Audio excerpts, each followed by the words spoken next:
In the city of Wancheng, it is well known that the two prominent families, the Xiao and Chu clans, have been rivals for many years. Chu He was bullied by him since childhood. This man was nothing short of her childhood nightmare. Xiao Cheng was terrified of dogs, yet Chu He was akin to a cat, gentle and easily bullied. Thus, he kept a German shepherd, solely to guard against him. Thanks to his influence, years later, Chu He underwent a significant transformation, no longer the meek woman she once was. However, her haughty and brash demeanor crumbled upon her unexpected encounter with Xiao Cheng, reverting her to her former self. Chapter 1. The Man Who Suddenly Intruded. At the Southport Hotel, in Wancheng, a rose-pink Porsche was parked beneath a secluded tree, shrouded in shadows. The dim glow of the streetlights illuminated a couple inside the car, casting an air of romance around them. The heavy breathing of the man intertwined with the soft, feeble form of the woman. The tension was palpable, akin to kindling ready to ignite. The man's greedy gaze roamed over Chu He inch by inch, his large hand restlessly exploring the fabric of her thin dress, groping rudely. "Darling, I've been thinking about you for ages. Even if I die here today, I must have you." At his words, like a bucket of cold water dousing her, Chu He's hazy awareness abruptly sharpened. Upon recognizing the greasy face before her, her blood seemed to freeze, only to surge wildly moments later. "Kongyan? How could it be you? Get away from me. You need to leave." Panic filled Chu He's eyes as her hands pressed firmly against the man's chest. Yet, her strength felt utterly insignificant, like an ant attempting to shake a tree in front of Kongyan. The man remained unmoved, and her struggles only intensified the desire burning in his gaze. "Miss Chu, you must have given Jiang Jinyang a placebo. The effect is pathetically weak. Otherwise, I could have gone about this unnoticed. But now, it's even more thrilling." "What are you saying? Jiang Jinyang didn't drink that juice." Chu He could hardly believe her ears. "Who do you think you're outsmarting? He tampered with it while you weren't looking. You drank it. With your beauty, which man in Wancheng wouldn't be captivated? That boy Jiang has been with you for 3 years and hasn't even touched you. TSK, I wonder if it's him who can't or you who want." Kong Yan abruptly tore away the flimsy fabric of her dress, exposing a vast expanse of her fair skin. "Get away. How dare you touch me? Tomorrow, I'll make your family's company change its name. Just try me." The man erupted into laughter, as if he had heard the greatest joke. "Haha, my dear, I'm so frightened." Then, with disdain, he pointed to a faint red light on the car ceiling. "You'd better scream loudly, otherwise, the video won't be thrilling enough." In the next moment, his body bore down on her, repulsively gnawing at her neck like a worm. "Kong Yan, you are utterly despicable." The more she struggled, the more he became exhilarated. Suddenly, a loud crash echoed from outside the car, followed by the forceful opening of the driver's door. A tall figure entered the vehicle. Kong Yan, engulfed in his desires, was immediately interrupted by this unexpected intruder. "Do you have the audacity? Didn't you see I was?" His words faltered, fear washing over him as he swallowed hard. The remainder of his sentence lodged in his throat, unable to escape. He looked as though he had seen a living nightmare. Hastily, he adjusted his pants and fled the scene. The man in the driver's seat regarded the terrified Kong Yan with a scoff, but soon his attention was captivated by the stunning sight before him. He squinted, savoring the view of the woman's alluring form, a wicked smile curling at the corners of his mouth. The unique phenomenal aura emanating from him created an intoxicating atmosphere within the confines of the vehicle. Chu He felt as though flames ignited within her, soft moans escaping her breaths. Her shoulder-length hair, damp with sweat, clung to her fair skin, while the bruises on her neck stood out vividly in the dim light. Chapter 2. How much for a session? She helplessly clutched the remaining fabric tightly and added allure in her demeanor. After a moment's pause, with a mix of stubbornness and frailty, she spoke. "If you keep staring, I swear I'll gouge your eyes out." As if indifferent, the man wore a provoking expression, his tone nonchalant. Noticing her silence, he scoffed derisively. Just as he reached for the car door, ready to exit, he spotted 4 or 5 men clad in black suits rounding the corner behind the vehicle. Startled, he quickly retracted his leg and bent down to evade. Once the figures in black had passed and disappeared around the bend, he exhaled deeply, sitting back up. The dim light cast shadows across his chiseled features, his profile reminiscent of a sculpted masterpiece. Though her vision was blurred, Chu He sensed that this man was not unappealing. He seemed capable enough to fulfill her needs. "Hey!" Her voice trembled with restraint. After calling out, she bit her lip, hesitating for a couple of moments before managing to ask, "How much for session?" The man glanced at the woman in the back seat, her cheeks flushed, a smile dancing in his eyes. Pretending not to comprehend, he raised an eyebrow and queried, "What do you mean by how much? Name your price. I need assistance right now." The man appeared unfazed. The next moment, He wiped the smile from his face and inquired coolly, "Is this car yours?" Enough with the small talk. If not, just leave. Before she finished speaking, he had already swung the door open and stepped out. Damn it. Suddenly, the back door was flung open, followed by the sound of it slamming shut. A large, powerful figure loomed over her. Next time, choose a different car. This one is too conspicuous. His deep, sultry voice whispered in her ear, followed by a cascade of kisses, as his hands tore away the last remnants of fabric. Observing the woman beneath him as the effects of the drug took hold, his expression shifted to one of seriousness. "Are you certain?" She responded with a soft hum, wrapping her arms around his neck, her crimson lips inching towards his. With a smirk, he continued. An hour later, Chu He lay weak and exhausted, her eyes closed as she rested her head on her arms in the back seat. Her long lashes fluttered slightly. The pain she had just endured left her closed eyes glistening.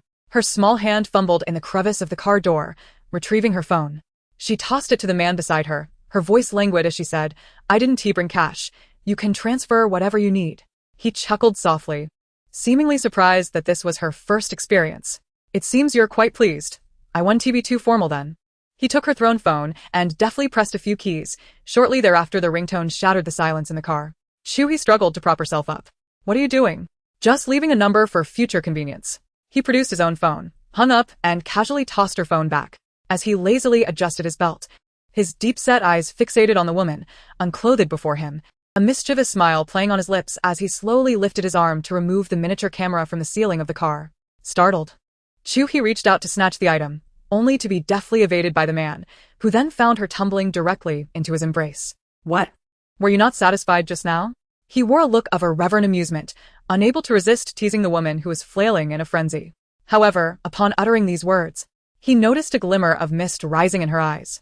Instantly, a pang of guilt tightened within him, realizing he may have gone too far.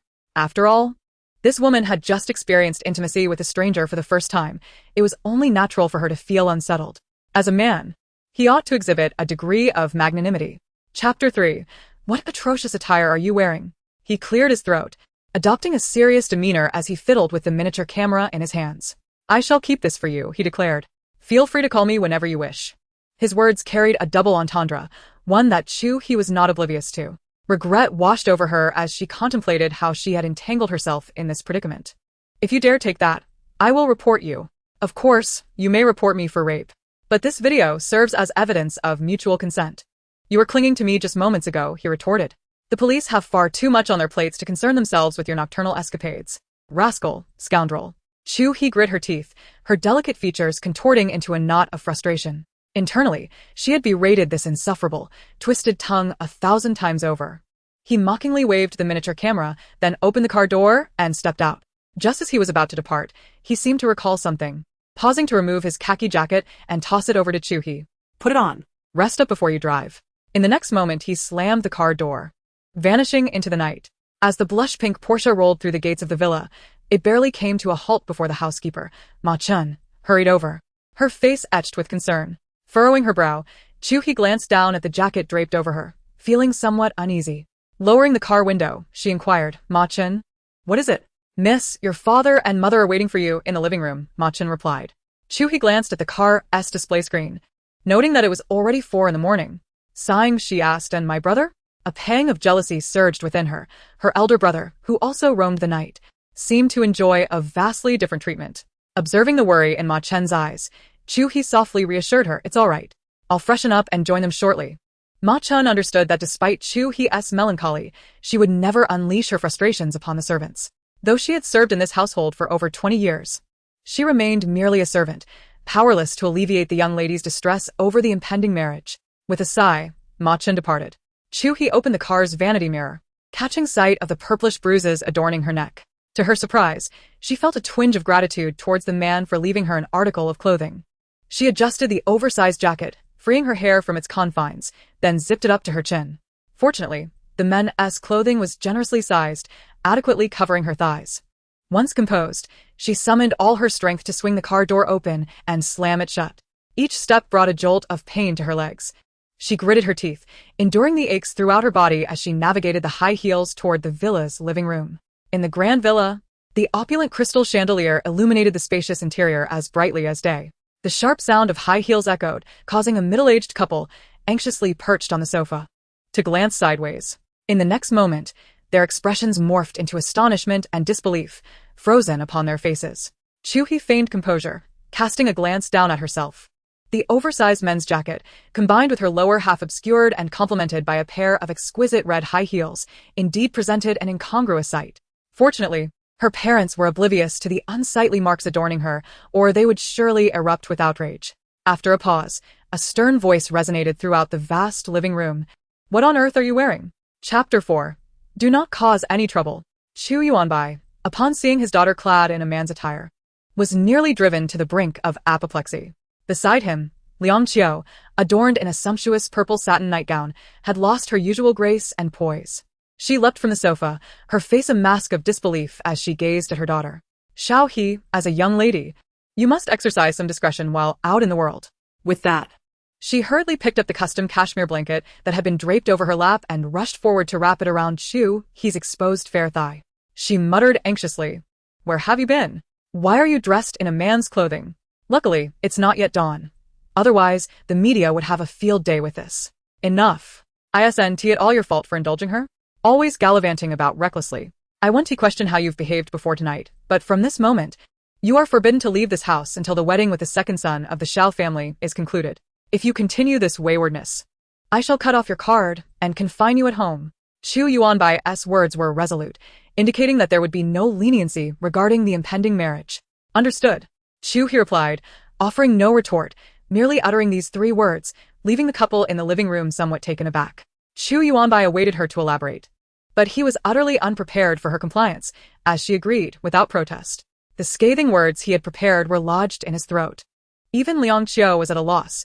She reached out to touch her daughter's forehead, then her own, a look of disbelief upon her face. "You're not burning up with fever." Chu He was utterly fatigued, having just endured such an ordeal, compounded by the lingering effects of medication. She felt dizzy and disoriented.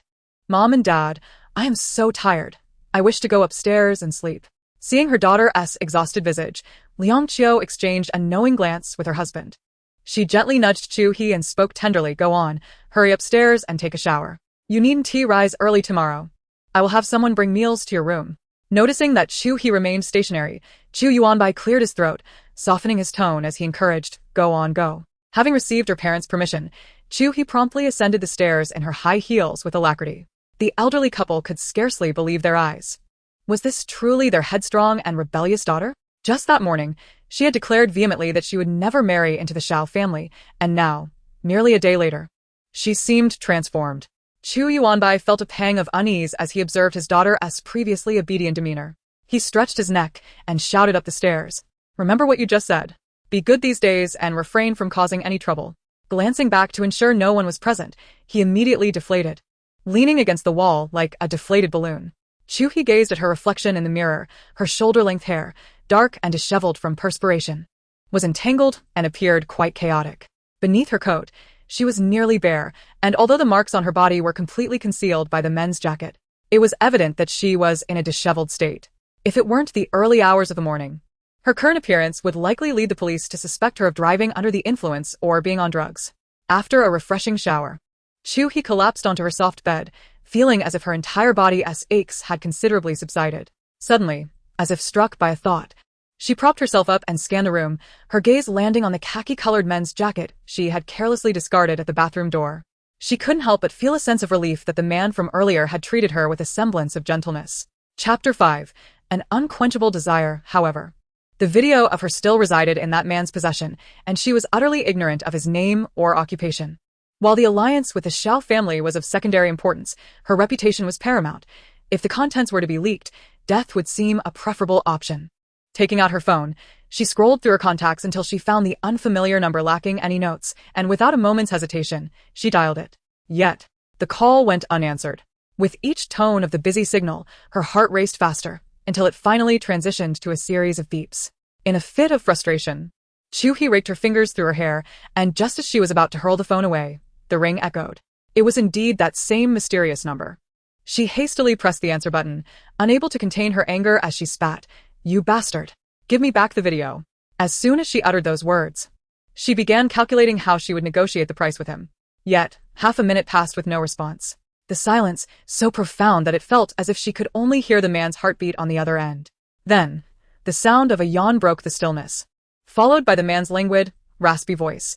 It's so noisy. Don't you have any idea how hard I worked earlier? Your desires can wait until I've had my rest. The next moment, the line went dead with a series of beeps. Chu He could hardly believe her ears. She was the eldest daughter of the Chu family, and never had she been humiliated by a man before. Today was indeed a day of disgrace for her. Ever since she learned that her family was to forge an alliance with the esteemed Xiao family of Wancheng, Chu He had been fervently planning to consummate her 3-year relationship with her boyfriend, Jiang Jinyang. Yet, no matter how much she hinted, Jiang remained unmoved, leading her to believe he was simply virtuous. Were it not for the impending wedding date, she would never have resorted to such desperate measures as drugging him at the hotel. Ultimately, her plan backfired, costing her not only the intended outcome, but also her innocence. At 9 a.m., Chu He's alarm rang. She had intentionally set it before bed, as she had scarcely managed to sleep during those few hours. Struggling with her aching body, she finished her grooming and quietly slipped into the garage, starting the car and driving out of the villa. Dialing the unfamiliar number, she was promptly connected. You truly cannot wait to meet," came the languid, teasing voice of the man. "Tell me where you are. We need to talk." Chu He suppressed the curses rising within her and calmly inquired, "The Orange Express Hotel, room 319. If we are to talk, come now.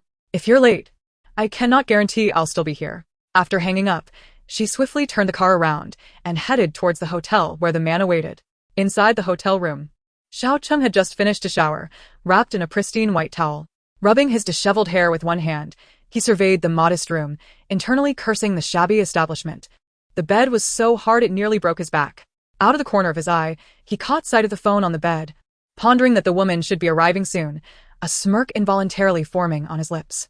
Just as he prepared to get dressed, a series of urgent knocks echoed from the door. More accurately, it was a barrage of banging, and clearly, there was more than one person outside. Xiao Cheng sighed, muttering about the relentless pursuit. In a moment of panic, disregarding his lack of attire, he yanked open the window and leapt out with a flourish, landing gracefully on the ground below. He had deliberately chosen the lowest floor during check-in, thinking it would facilitate a quick escape. A sense of pride swelled within him as he contemplated his cleverness. Yet, before he could rise, a pair of gleaming black shoes appeared before him. Sighing again, Xiao Cheng plopped down onto the ground. "You already used the jumping trick last night. Do you have any new moves?" Xiao Su looked down at him, arms crossed, wearing an expression somewhere between amusement and disdain. Xiao Cheng met his older brother's gaze with a resigned look. "Fine. Next time I'll jump from the 30th floor." With that, he lowered his gaze to the ground, where Xiao Su raised an eyebrow, his face etched with disapproval. Xiao Su, the elder brother and heir to the Xiao family, was typically a man of decorum. Observing Xiao Cheng clad only in a towel, he found the sight utterly embarrassing. He rubbed his temples in frustration and sighed deeply, then turned impatiently to the nearby black-clad bodyguards. "Hurry, get him in the car. This is mortifying." The bodyguards obeyed, swiftly advancing to seize Xiao Cheng. At that moment, the roar of a sports car echoed from several meters away, followed by the screeching of brakes. Xiao Cheng's eyes lit up upon recognizing the pink Porsche from the previous night.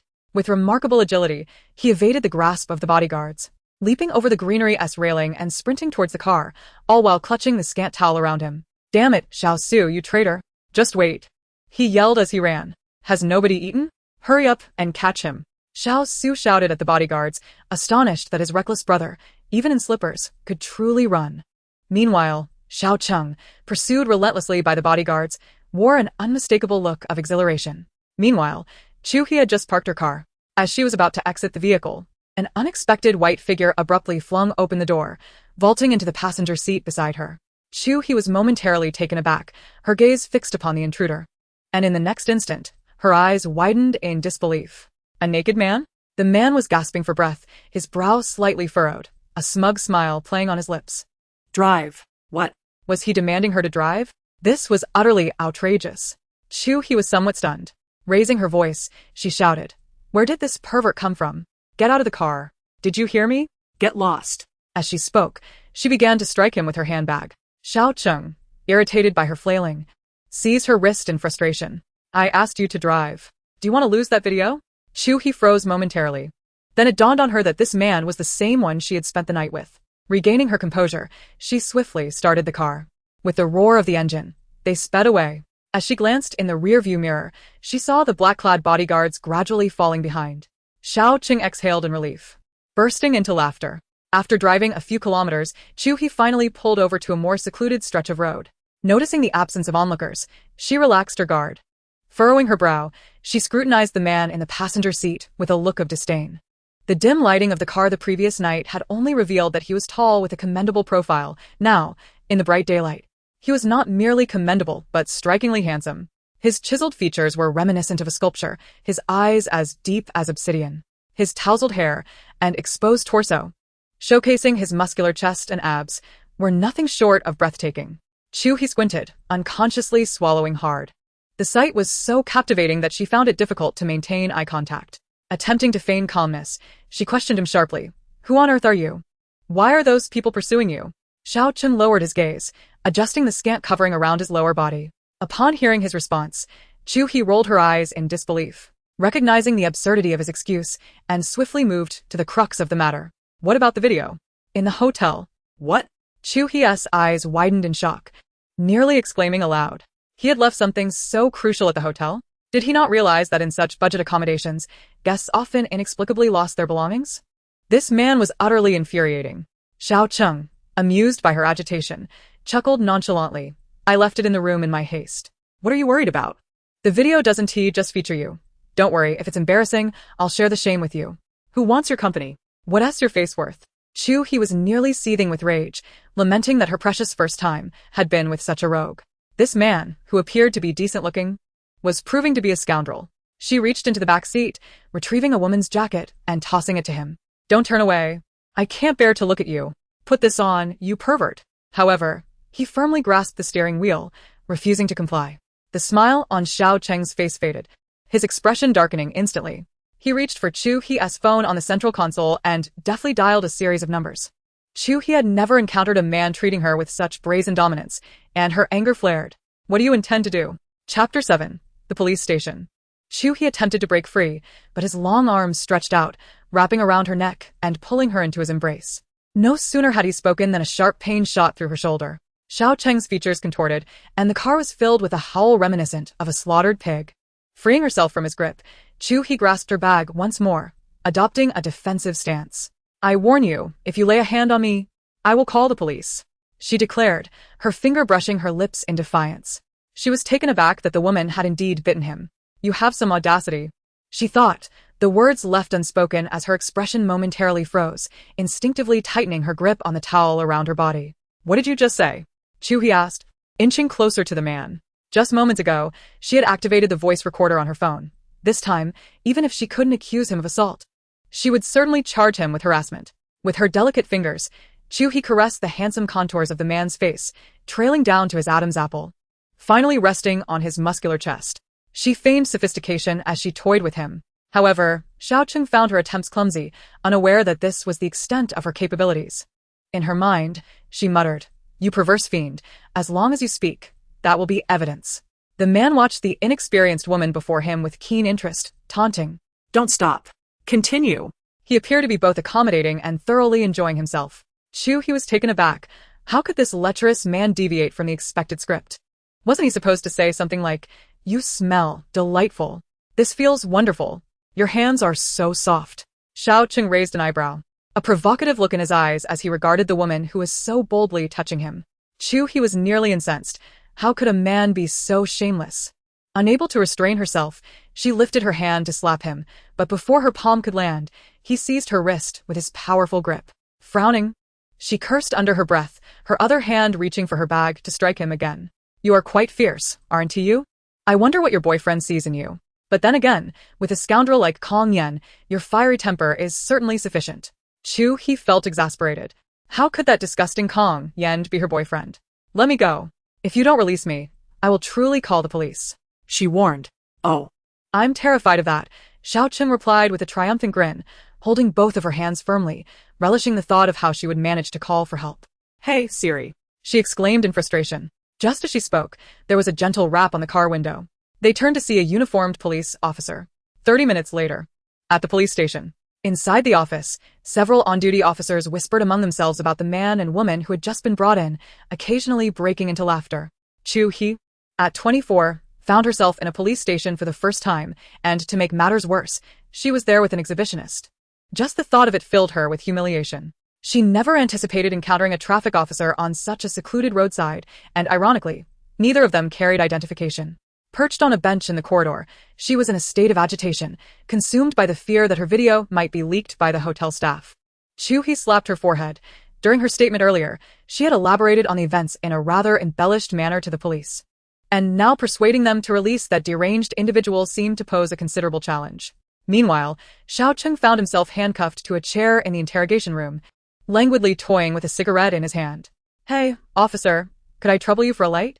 he said, smirking at the young officer seated across from him, exuding an air of indifference regarding his predicament. He appeared entirely unfazed by his surroundings, as if he were merely enjoying a leisurely holiday. With a sharp clap, the young officer slammed his palm on the table, barking, "Behave yourself, you insolent brat. Daring to flaunt your nakedness and harass a young lady in broad daylight. Today is your unlucky day for crossing paths with me." Chapter 9. What is your relationship with him? The young officer had never encountered someone so brazen. Even in custody, this man maintained an air of superiority. Feeling his dignity on the line, he cleared his throat and added, "I advise you to confess honestly. The young lady you harassed has already given her statement. If the allegations hold true, we will file a case against you." Xiao Cheng remained unfazed, brushing his tousle hair back, a hint of mockery playing on his lips. "What? Mocking me?" The officer's anger flared, and he stood up abruptly. "I suggest you don't refuse a toast only to drink a penalty." Before he could finish, the door to the interrogation room swung open. A newcomer whispered something in the young officer's ear, causing his face to stiffen, turning pallid in an instant. In the corridor outside, Chu He stretched her neck, peering towards the interrogation room. She had just heard some commotion inside, but now there was an unsettling silence. Curiosity piqued. She stood up and tiptoed to the door to glance inside. Suddenly, her collar was yanked forcefully, causing her to lean back, expecting to fall. She was instead caught firmly by a tall man. Startled, she exclaimed, "Are you trying to get yourself killed?" Upon seeing the stern countenance of the man behind her, she quickly realized it was her older brother, Chu Feng. Brother? Chu Feng looked at his sister with exasperation. Throughout their lives, he had always been the one to clean up her messes or take the blame for her misdeeds. Now, having ended up in the police station, he had refrained from alarming their family and rushed over after receiving the call. Shaking his head in helplessness, he spoke with a hint of ire. "What are you staring at? Hurry up and leave." Chu He swiftly tied her shoulder-length hair into a neat ponytail, her demeanor instantly becoming more playful. Noticing her brother's stern expression, she pouted slightly, her tone adopting a somewhat coquettish quality. "Brother, could you do me a favor and help get that guy who came in with me out as well?" Chu Feng felt exasperated with his sister, incredulous that she still had the presence of mind to meddle in others' affairs even while in custody. "Chu He, what is your relationship with this man?" Chu Feng felt a surge of anger rising within him, but upon noticing the gazes of those around him, he quickly suppressed his fury and lowered his voice. "What is your relationship with this man?" "Brother, please. I've already promised father regarding the alliance with the Xiao family. I will be obedient. Just help me get him out, please." Chu He pleaded, her eyes wide with innocence as she tugged desperately at his coat sleeves. Swaying side to side, having doted on her since childhood, Chu Feng found it difficult to withstand her pitiful demeanor. He cleared his throat awkwardly, casting a glance at the onlookers. "Enough already, you're not a child anymore, stop acting like one. People are watching." He was the vice president of the Chu Corporation, a prominent figure in financial magazines, and certainly a well-known young talent in Wancheng. In public, he could not allow the rumor to spread that he was overly fond of his sister. He had his pride to maintain. Reluctantly, Chu Feng shook off his sister's grip, realizing there was little he could do. With a warning look directed at the triumphant Chu He, he strode purposefully towards the director's office. Inside the interrogation room, the atmosphere was palpably tense. "Sir, it was my oversight. I beg your pardon. Please don't hold it against me," the young officer stammered, shaking as he wiped the cold sweat from his brow with his sleeve. Yet, Xiao Cheng paid him no heed, eyes closed, handcuffs already removed. He leaned back against the wooden sofa, arms crossed, legs casually propped on the coffee table. The young officer was visibly distressed, unsure of which fool had brought this man in. Now, summoning a deity was far easier than sending one away. If the director were to discover he had offended such a significant figure, his future would surely be bleak. After a moment, Xiao Cheng lifted his gaze slightly, biting down on the cigarette butt, the smoke swirling as he moved. The officer immediately understood, scrambling to retrieve a lighter from his pocket, fingers trembling as he fumbled, unable to ignite it. Frustrated by the officer's clumsiness, Xiao Cheng snatched the lighter from him, flicking it on with a sharp snap. He inhaled deeply, exhaling rings of smoke, then tossed the lighter onto the table with a sharp clatter that made the young officer flinch. The room fell into a silence, so profound that the ticking of the wall clock was the only sound, each passing second a torment for the young officer. After a brief pause, the telephone on the desk rang out with a clear, piercing tone. The officer forced a smile, hastily retreating to the desk to answer. Yes, understood. All right. It seemed the director was still unaware of the gentleman's identity, indicating that it was not a member of the Xiao family seeking his release. The officer's anxiety eased somewhat.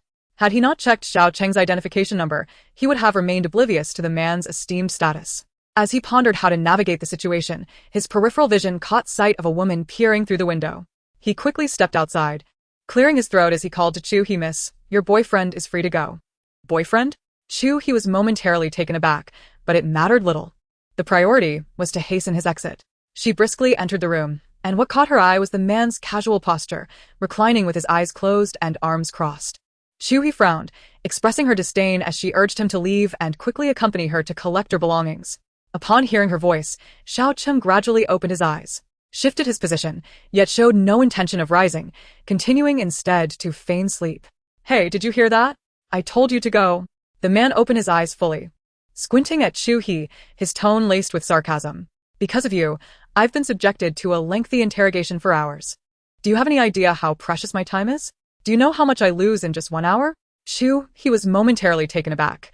He had finally spoken, and discussing money was a more manageable matter.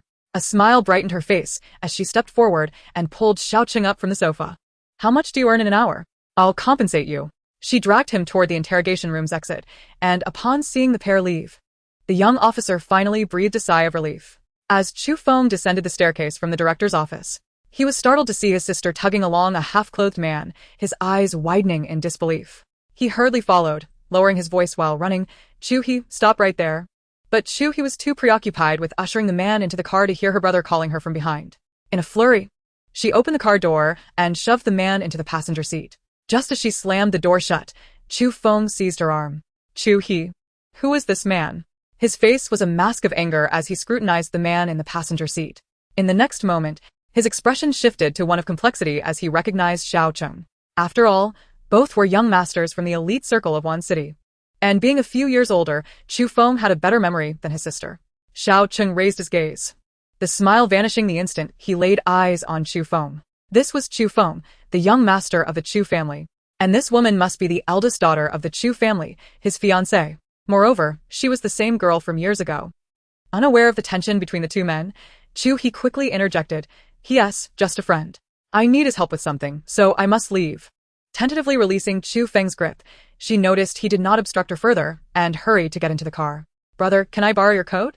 With that, she turned and jumped into the vehicle, tossing the trench coat to Xiao Cheng. Chapter 11. Boyfriend inside the car. The silence created an uncomfortable atmosphere for Chu He. She turned her head to glance at the man beside her, only to find him staring intently at her. Would you kindly avert your filthy gaze? She said with irritation. Xiao Cheng let out a scoff, refraining from retorting. He gazed out the window, momentarily lost in thought. Last night in the car, he had sensed an air of familiarity about her. However, this woman was utterly different from the timid, tearful girl he had known 14 years ago. Suddenly, a sharp break jolted him from his reverie. Do you even know how to drive? He bellowed, nearly stumbling as he glared at her. Realizing his reaction was somewhat excessive, he awkwardly adjusted his clothing. Are those people after you? Chu He stammered, her voice trembling as she pointed toward the front of the car. Xiao Cheng raised his gaze, his expression instantly chilling.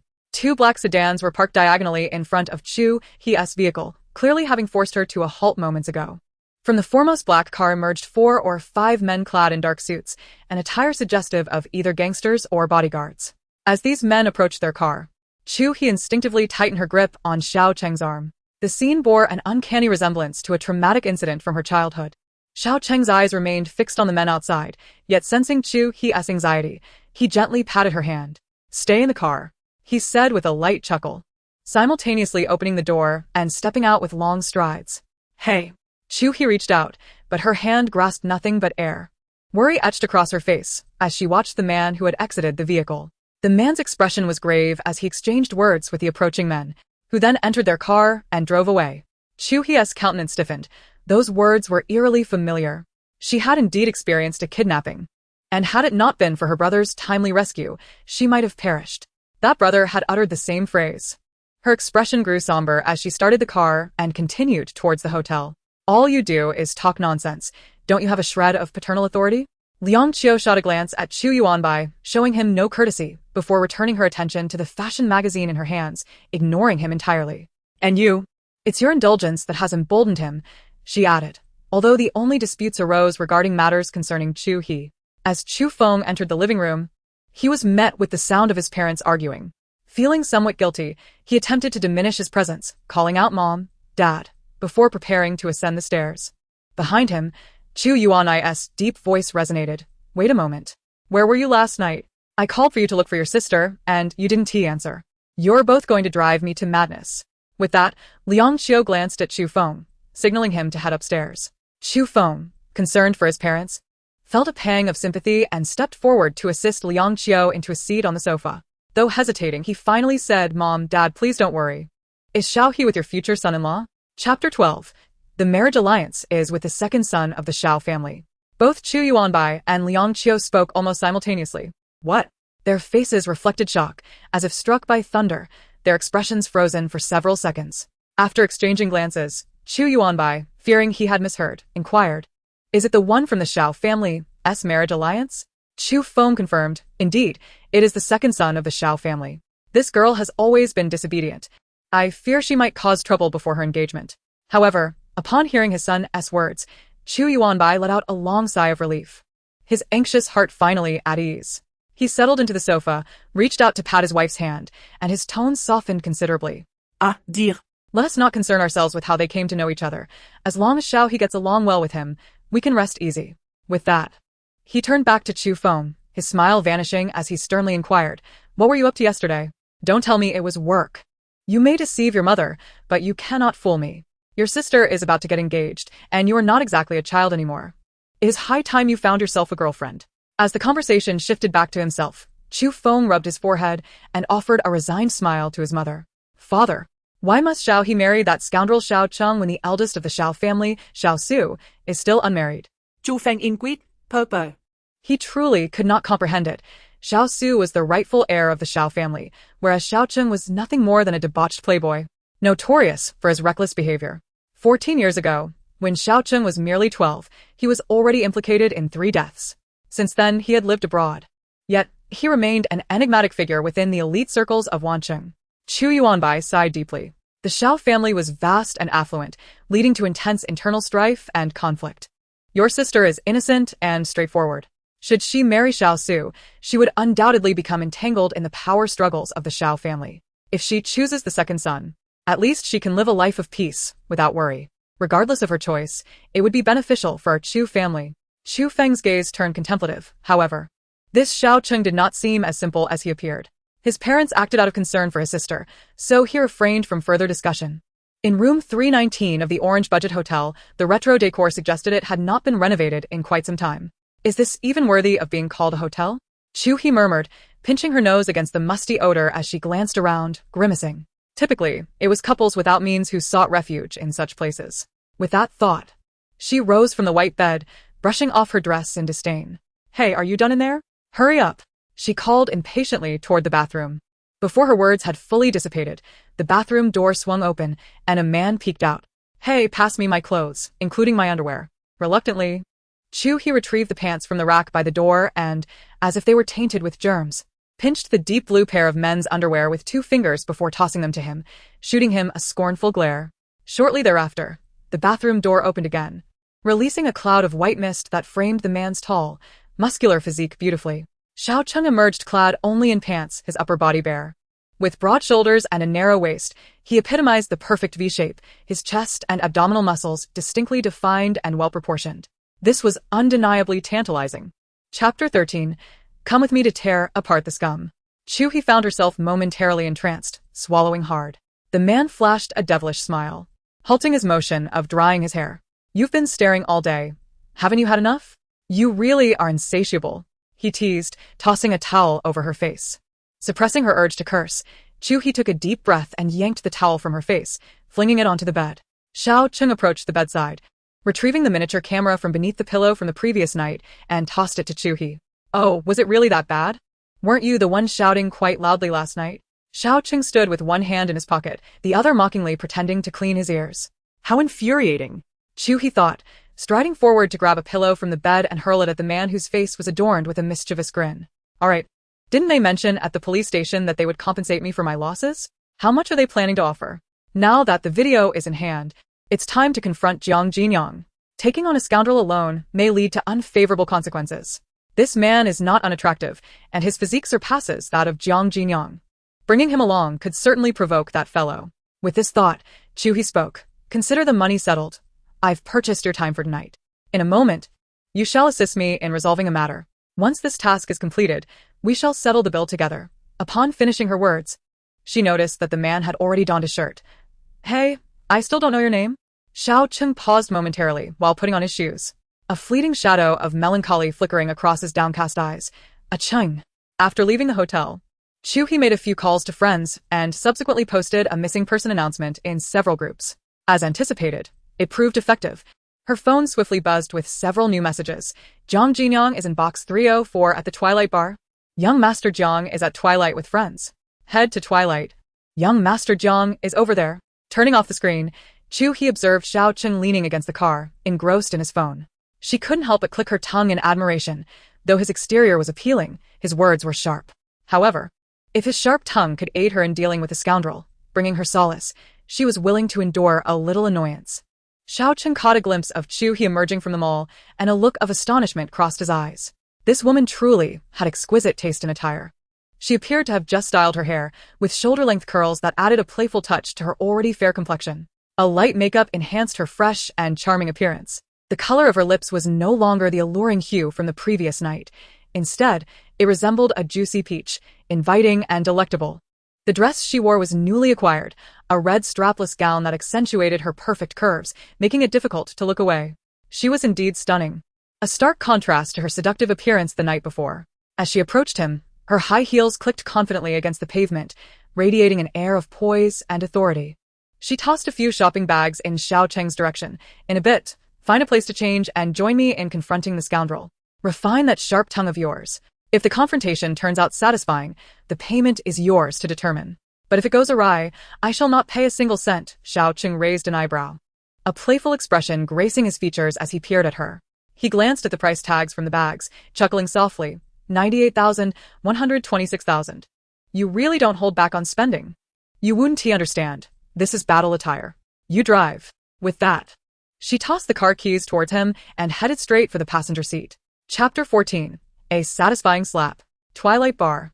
A renowned gathering place for affluent second-generation heirs in Wancheng. Many wealthy young masters frequented this establishment for leisure, some even keeping mistresses here. During his time abroad, Xiao Cheng had been a regular at nightclubs and was quite familiar with such places. Chu He walked ahead, intently searching for Jiang Jinyang's box number. To her, Xiao Cheng's demeanor appeared as that of a naive country bumpkin. I'll go in first. You find a place to change your clothes. Wait for me at the entrance of his private room. As he spoke, he was about to push the door open but paused momentarily, inquiring about your fighting skills. Can you defend yourself? Xiao Cheng shrugged nonchalantly, tossing the bag of clothes over his shoulder before turning to leave. What did he mean by that? Did he or did he not know how to fight? Chu He was perplexed. Her hand lingered on the door, compelled to listen to the discussions about her behind closed doors. Inside the room, Jiang Jinyang adjusted his gold-rimmed glasses and gestured towards Kong Yan, wearing an expression of disappointment. I told you to be discreet and take care of Chu He. Yet you managed to mess it up. You can't even handle a woman and you expect to secure a 30 million project from me? Brother, yesterday was an accident. I didn't anticipate her waking up so suddenly. But honestly, her figure and scent are quite enticing. Just thinking about it gives me a thrill. Brother, how did you manage to resist her? Kong Yan looked at Jiang Jinyang with curiosity. Do not ask what should not be asked. Jiang Jinyang leaned closer to the man beside him, whispering something that made the man chuckle and pushed Jiang Jinyang lightly. Such behavior was unmistakably suggestive, and Kong Yan wisely refrained from further questioning, sipping his drink while casting sly glances at the two. Suddenly, the door to the private room swung open. The three men turned at the sound, and upon seeing Chu He, Kong Yan's expression shifted to one of panic. Jiang Jinyang lowered his arm from the man's shoulder, furrowing his brow as he asked, Chu He, what brings you here? Chu He remained silent, a smirk playing on her lips as she stepped forward to confront him. Her gaze piercing. Jiang Jinyang felt a twinge of unease. Without warning, she delivered a sharp slap to his face. Jiang Jinyang was taken aback, momentarily stunned by the unexpected blow. How dare you strike me? He began, but before he could finish, another slap landed, the crisp sound echoing, sending Kong Yen and the other refined gentleman on the couch into a slight tremor. The Jiang family, after all, held a prominent position in Wancheng. While they may not rival the Chu family, Jiang Jinyang was one of the most distinguished young men in the city, both in appearance and capability. Accustomed to admiration, he could hardly tolerate being belittled, especially by a woman in public. Grinding his teeth, Jiang Jinyang suppressed his rising fury. Grasping Chu He's descending hand and forcefully shaking it off. Enough. Don't think I 1T hit a woman. Chu He gazed at the clear imprint of 5 fingers on his cheek, feeling an overwhelming sense of satisfaction. Her palm throbbed with pain, a testament to the force she had exerted. She shook her fingers and taunted, Jiang Jinyang, if you're incapable, just admit it. If you need someone to assist you in bed, you might struggle to find another in Wancheng. Upon hearing this, Jiang Jinyang's expression darkened. How dare this woman question his prowess? He had always been competitive and could not tolerate such an affront. Thus, he shouted at the 2 men beside him. You two, get out. No matter what you hear, keep the door secured. Chapter 15. The Cultured Rogue. Kong Yen exchanged a glance with the man beside him, feeling somewhat distressed as he turned to Jiang Jinyang. After all, she was the eldest daughter of the Chu family, and having offended her yesterday, he was now being asked to stand guard. Should anything untoward happen, it would surely spell trouble for him at the hands of the Chu family. Hurry up. Do you no longer desire that 30 million project? Jiang Jinyang's shout jolted him from his hesitation. The prospect of losing the 30 million project left him with no choice but to grasp the delicate man and head toward the entrance. Jiang Jinyang's face bore a slight flush, whether from alcohol or the earlier altercation with Chu he was uncertain, but he appeared more menacing than desirous. Seeing him like this sent a shiver through Chu He. She was no match for a man in a direct confrontation. Damn it, where is that Cheng? I should never have rushed in here, without thinking. What if he really ran off with the clothes worth over 100,000? Panic began to rise within her. Jiang Jinyang, what are you planning? I advise you to carefully consider the consequences of your actions. She forced herself to sound composed, resorting to threats. Consequences? Jiang Jinyang scoffed, a sinister grin spreading across his face. The worst consequence would be marrying you. The Jiang family isn't in want. We could ensure your every need for the rest of your life. As he spoke, he advanced relentlessly until Chu He found herself with nowhere to retreat, collapsing onto the sofa behind her. Pa, who would want to marry someone like you? After tonight, you won't have a choice. The man's fumbled motion to unbuckle his belt revealed his own nervousness, appearing even more anxious than she. Jiang Jinyang muttered a curse under his breath, frustrated with himself. Why am I even nervous? It's not as if it's impossible. Yet, after several attempts, he failed to unfasten it. Taking a deep breath, he surrendered to the moment, forcefully pinning her hands above her head. Chu He, in a panic, began to hurl insults. Jiang Jinyang, I'll kill you. I must have been blind to fall for you. You beast, you scum. Isn't this what you wanted? Dressed so provocatively to seek me out. I must satisfy your desires today. He chuckled darkly. I heard you were picked up by another man last night. Let me see if you are still pure. With that, He reached to lift Chu He's skirt. She fought desperately to hold it down, resisting his advances. Outside the private room, the refined man seemed unimpressed by the scene. Turning to leave, Kong Yen, listening to the woman's shouts and curses from within, felt a surge of excitement, unable to hide his lewd grin as he peered through the glass of the door. Suddenly, a chill ran down his spine as a head leaned against the glass beside him, also peering inside. He turned, his mouth moving faster than his mind. Damn it, what do you think you're doing? Get lost. He pushed at the man's shoulder, yet he remained unmoved. In the next moment, the expression on Kong Yan's face froze, his legs giving way beneath him as he slid down against the door, his complexion turning ghostly pale. Xiao, young master. No, second master. Xiao Cheng loomed above him, a smile playing at the corners of his mouth, yet the coldness in his eyes sent a shiver through Kong Yen. Even without uttering a word, he seemed to radiate an aura of menace that filled Kong Yen with dread. Upon hearing the sounds emanating from the private room, Xiao Cheng remained unperturbed, casually gesturing towards the doorknob, indicating to Kong Yen to open the door. Kong Yen hastily scrambled to his feet and pushed open the door to the compartment. Upon witnessing the scene before him, Xiao Cheng wore an expression of amusement, his lips curling into a sly smirk as he observed the couple on the sofa. Chu He's dress had been torn to shreds, revealing large swathes of her fair skin, which glimmered painfully under the harsh light. Irritated by the interruption, Jiang Jinyang, upon noticing their intrusion, shouted expletives at Kong Yen, berating him for his lack of discretion. Kong Yen, trembling with trepidation, dared not respond, casting a glance at Xiao Cheng before retreating silently to a corner. Xiao Cheng, arms crossed, leaned casually against the wall. His deep blue shirt was partially unbuttoned, his long legs accentuated by tailored trousers, while an expensive suit jacket hung carelessly in the crook of his arm, wrinkled and disheveled. He appeared the quintessential charming rogue, unapologetically indulging in the spectacle of the couple's entanglement, or perhaps it was more aptly described as a fierce skirmish. Xiao Cheng's demeanor only served to infuriate Jiang Jinyang further.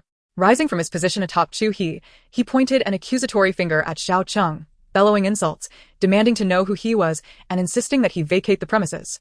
Chu He, observing Xiao Cheng's lack of intent to intervene, felt her frustration boil over.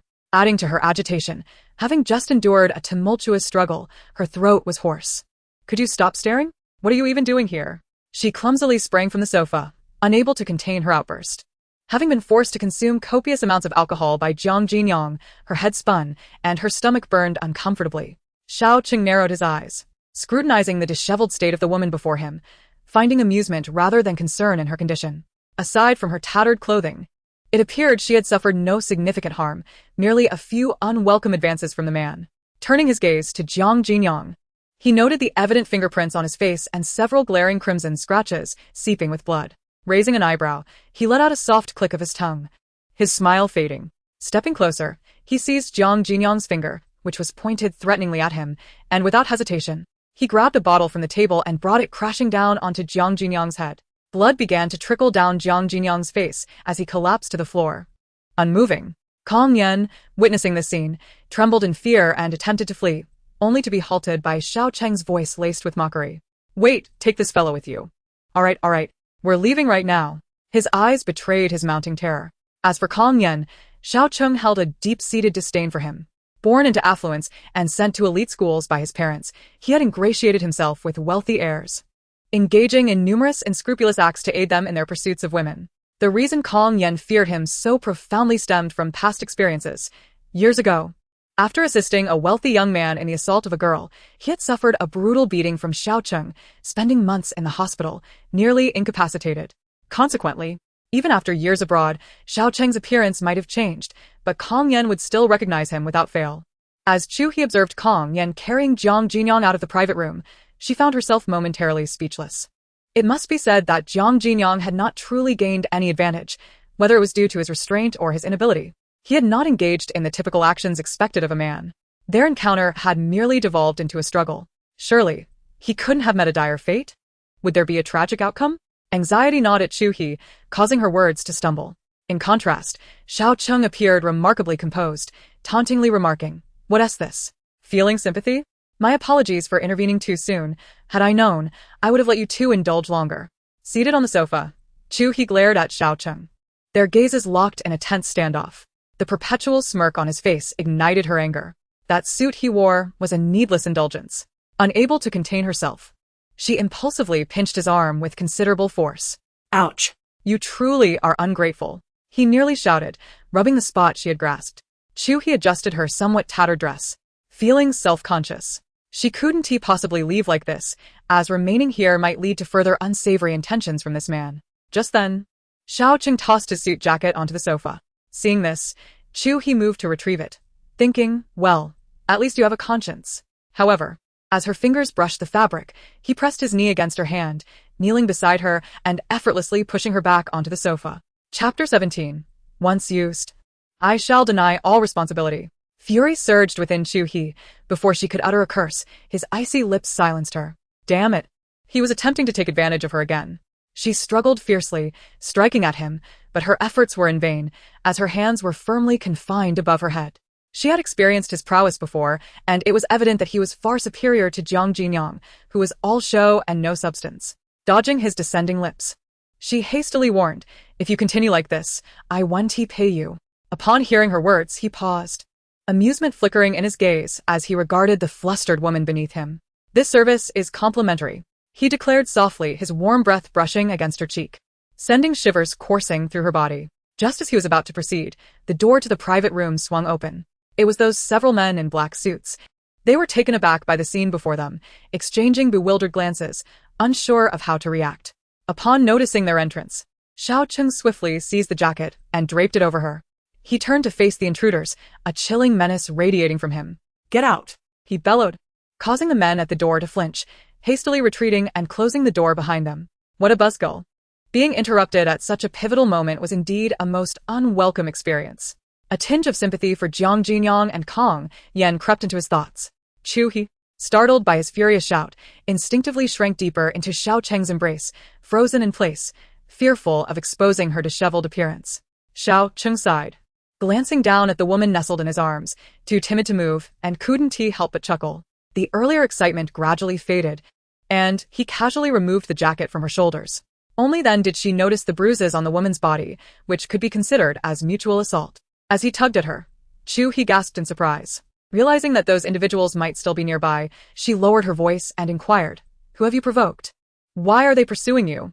She clutched her coat, which had been pulled aside by the man, tightly around her body and glared at him with vigilance. Countless assumptions about his identity raced through her mind. Murderer, arsonist, robber, rapist. The notion left her feeling utterly unwell. Observing his adept flirtation techniques and his skills in that regard, she deemed him a rogue. She swung her coat at him in anger and, as she attempted to dash towards the door, her head spun from the alcohol, causing her legs to weaken. Just as she thought she would fall to the ground, a force from behind wrapped around her waist, catching her. "Once I'm done, I want to take responsibility. Just wait. Let go of me.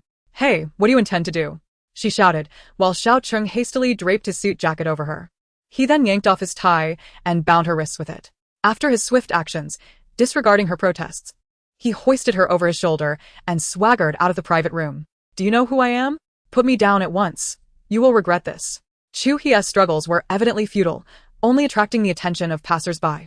Some patrons, hearing the commotion outside, peeked out to see what was happening, with several even taking photos, thoroughly entertained. The man taunted her, encouraging her to scream louder if she wasn't afraid of embarrassment. "I love it," he exclaimed, giving her backside a firm slap. It was only then that Chu He became aware of the crowd gathering in the corridor. She covered her face with her hands, silenced by embarrassment, and allowed him to carry her out of the bar. However, just as they reached the entrance, several men in black surrounded them. Chapter 18, Safely Returning Her Home. Chu He hurriedly explained, "I have nothing to do with him. I don't know him. If you have grievances, take them up with him." Xiao Cheng raised an eyebrow, finding her lack of loyalty amusing as she quickly distanced herself from him. It seemed she remained blissfully unaware of her own identity, not harboring even a hint of suspicion. Quite foolish indeed. Suddenly, he delivered another slap to her backside, not too hard, yet with an undertone of punishment. Chu He gasped, and in the next moment, she was thrown into the back seat of a car. Although the leather seats were relatively soft, the abruptness of the action was devoid of any gentleness, causing her some discomfort. By the time she adjusted her posture to sit upright, the car had already started moving. Watching the retreating figures behind her, an inexplicable worry began to creep into her heart. Coming to her senses, she realized she was in an unfamiliar vehicle, her hands still bound. Thankfully, the binding was not too tight, and she managed to loosen the tie with her teeth. "My car? Who are you? Are you in league with those people from earlier?" The car came to a stop in front of the Chu family villa, and the driver respectfully opened the door for her.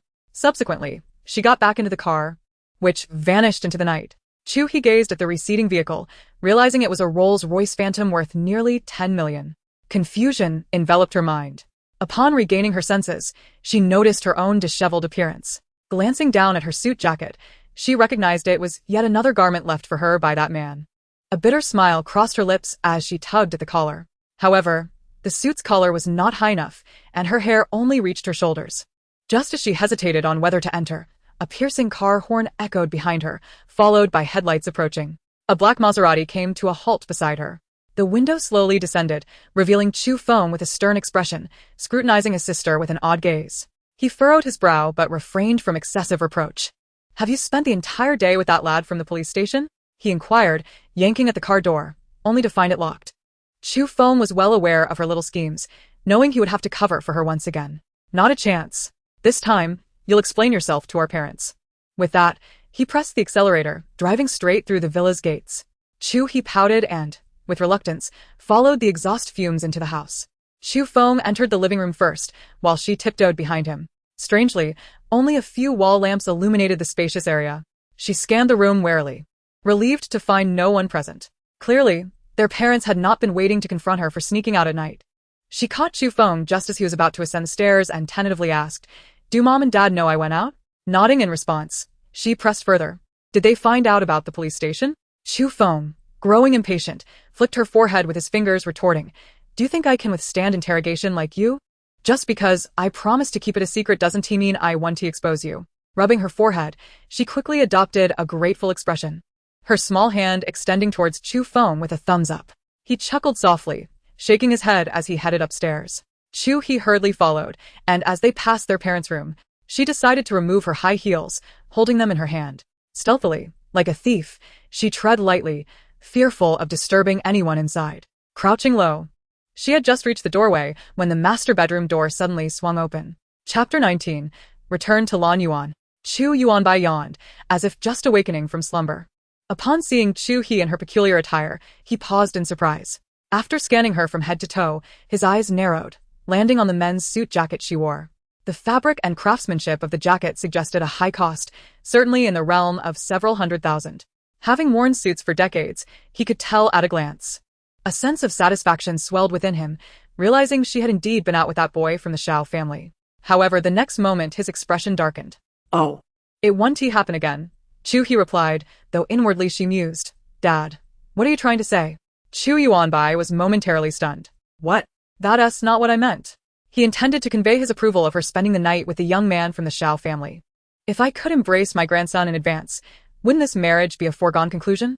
Could it be that his intentions were not sufficiently clear? Yet, as an elder, it is rather inappropriate to articulate such matters too bluntly. Thus, I merely nodded and closed the door. Chu He let out a sigh of relief, though her heart was filled with astonishment. Her father's reaction was indeed rather peculiar. He should have unleashed a torrent of scolding or sentenced her to solitary reflection. Rushing directly into the bathroom, she caught sight of the two telltale strawberry marks on her neck in the mirror, finally comprehending the meaning behind her father's gaze.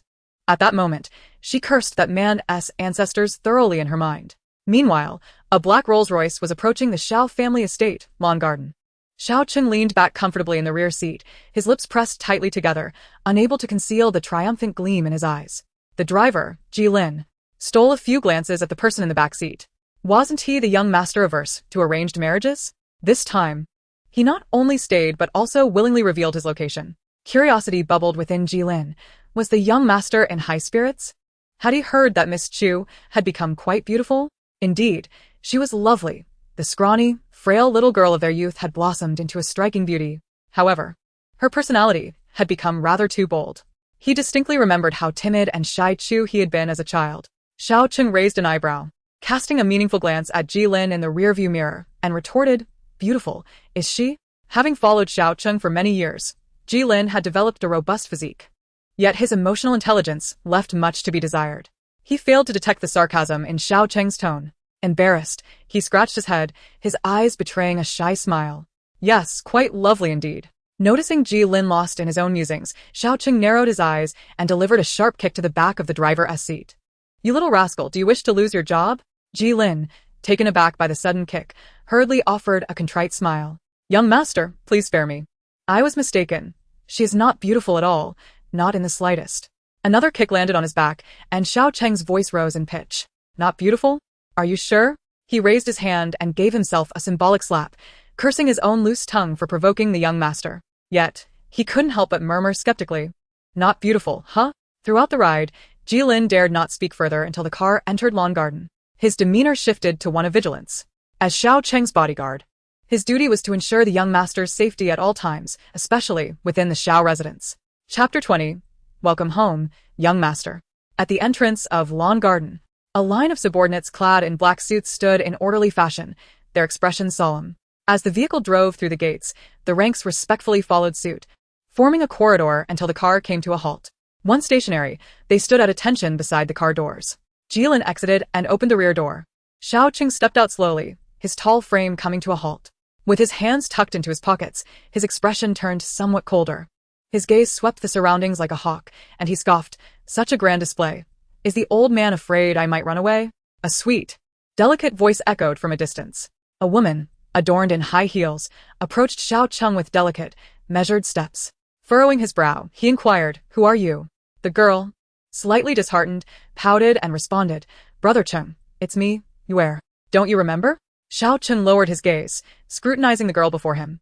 With her straight bangs, round face, and a pair of sparkling, watery eyes fixed on him, he finally recognized her. "You are Xiao Yu from my uncle's family? I knew Brother Cheng would remember me," she exclaimed, her voice quivering with excitement, as if on the verge of tears. Xiao Yu was the adopted daughter of the Xiao family's eldest branch. At the time of Xiao Cheng's departure abroad, she was merely 6 years old, and due to her status as an adopted child, her presence in the family was almost negligible. Consequently, Xiao Cheng hardly recalled her. The sudden warmth of her enthusiasm left him somewhat uncomfortable. He withdrew his arm and coldly remarked, "Let's go. If we don't head inside soon, the old man will think I've run away." With that, he strode purposefully toward the main hall. Xiao Yu, observing Xiao Cheng's reaction, was not taken aback.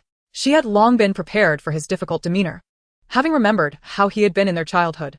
With a playful flick of her hair and a mischievous smile hidden in her eyes, she hurried to catch up with him. Long Garden was designed in a traditional Chinese style, featuring pavilions and expansive gardens. The pathway from the entrance to the main hall required traversing 2 long corridors. On either side of these corridors were ornamental ponds, which, under the cover of night, exuded a chilling ambience rather than beauty. Xiao Cheng was not fond of such an atmosphere, and he did not reside there. Upon entering the grand hall, he found that others were already awaiting his arrival, and the atmosphere felt akin to a courtroom. The patriarch of the Xiao family, Xiao Ziyuan, whom Xiao Cheng referred to as the old man, occupied the seat at the front. Seated on either side were his 2 sons, Xiao Cheng's uncle, Xiao Zhengqing, and his father, Xiao Zhengye. The formidable Xiao family, the foremost power in Wancheng, wielded not only immense wealth and status, but also considerable family influence and stringent family rules. The internal power struggles and competition for interests within the family were unceasing. As the current head of the family, Xiao Cheng's father had successfully secured his position through remarkable bravery and decisiveness. While the 2 branches of the family appeared harmonious on the surface, beneath lay a current of rivalry and intrigue. As Xiao Cheng entered, the expressions of both the elder Xiao and Xiao Zhengye grew solemn. In contrast, his uncle Xiao Zhengqing maintained a seemingly neutral demeanor, though his gaze revealed an eagerness to witness the unfolding drama. Chapter 21. Just returned home. Don't get scolded away. Xiao Cheng had anticipated this moment, skillfully sidestepping as a teacup narrowly missed him, crashing to the ground with a clang. With a triumphant smile, he half-jokingly remarked, "Old man, after all these years, you still look as healthy as ever. That reassures me." This seemingly casual statement, while appearing trivial, resonated with the elder Xiao as a sign of concern. Having always been fond of such flattery, the elder held a particular affection for him. Xiao Cheng then moved forward, plopping down into the chair beside his father. Xiao Zhengye could hardly contain himself, sternly chastising his second son. "You little rascal. How dare you speak to your grandfather like that?" Xiao Cheng, observing his father's reprimand, offered a comforting glance. Amused by his son's frivolity, Xiao Zhengye shook his head in exasperation. He was not genuinely angry, well aware of the old man's affection for his grandson, who was merely feigning indignation, especially with his eldest son present. Opposite him, Xiao Zhengqing was taken aback that the elder had refrained from scolding, harboring a flicker of malice in his heart. However, since the elder had chosen not to pursue the matter, any further remarks from him would appear too pointed. It was rumored that his nephew had spent years abroad, consorting with disreputable circles, lacking any substantial skills. He had merely acquired a master's degree in economics, a degree secured by the Xiao family's generous donation of a building to the institution. Xiao Cheng had long witnessed the duplicitous nature of his uncle, and the disdain in his eyes was anything but concealed. With a derisive snort, he seemed to laugh. Yet the coldness in his gaze instilled a measure of wariness in Xiao Zhengqing. After all, within the Xiao family, there was no one Xiao Cheng feared. Despite Xiao Zhengqing being his uncle, he could easily resort to violence if provoked. Xiao Zhengqing could not fathom what the elder saw in such a reckless and arrogant individual, one who displayed utter disregard for authority. Meanwhile, Xiao Cheng wore a subtly meaningful smile directed at Xiao Zhengqing, whose unease was palpable. Just then, a servant entered with freshly brewed tea. As Xiao Zhengqing lifted his cup, he had not yet brought it to his lips when Xiao Cheng interjected, "Uncle, why hasn't T Brother Xian come? It's been so many years, and I've always thought of him." At these words, Xiao Zhengqing's hand trembled. Spilling tea all over himself, he clumsily patted at the mess, successfully masking a hint of panic. Xiao Cheng sprawled casually in his chair, wearing a smirk of mockery, while he leisurely lifted his own cup, blowing on the steam before sipping. His seemingly carefree demeanor belied the fact that he was acutely aware of every subtle change in Xiao Jingqing's expression. A seemingly innocuous remark nearly startled Xiao Jingqing out of his wits. After all, he had a secret in this boy's hands. Glancing sideways at the elder and seeing no reaction, he turned to survey the room, feigning concern. Where Su? She was just here. At that moment, Xiao Yu entered swiftly from outside. I'm here, father. She approached Xiao Jingqing, her smile gentle and sweet, before greeting the others. Grandfather, second uncle, brother Cheng. Xiao Cheng did not even raise his eyes, continuing to drink his tea, internally scoffing at the notion that the old fox had raised a little fox. Compared to the fox patriarch, she was still rather inexperienced. He mused inwardly, you old fox, do you possess mind-reading abilities? Chapter 22. Bind me, a flight of fancy. Noticing Xiao Cheng's indifference, Xiao Yu could only muster an awkward smile and retreat to stand beside Xiao Jingqing. The elder glanced at Xiao Yu, his smile not reaching his eyes, and gently remarked, You are 20 this year, aren't you? Unnoticed until now by the esteemed elder Xiao. Xiao Yu's name was suddenly called, and she was instantly filled with surprise and delight, responding, Yes, Grandpa. Xiao Zhengqing also displayed a joyful countenance, thinking that it was finally time to utilize this adopted daughter. He quickly interjected, Indeed, father. Yuer is obedient and sensible. She has grown up in our household and is well acquainted with us. He continued, Cheng is rather impulsive, while Yuer possesses a gentle disposition. Their personalities complement each other perfectly. As he spoke, he discreetly gauged the elder's reaction. Xiao Yu, blushing, cast shy glances at Xiao Cheng. The elder and his second son, Xiao Jingye, exchanged a glance, yet neither revealed any emotion.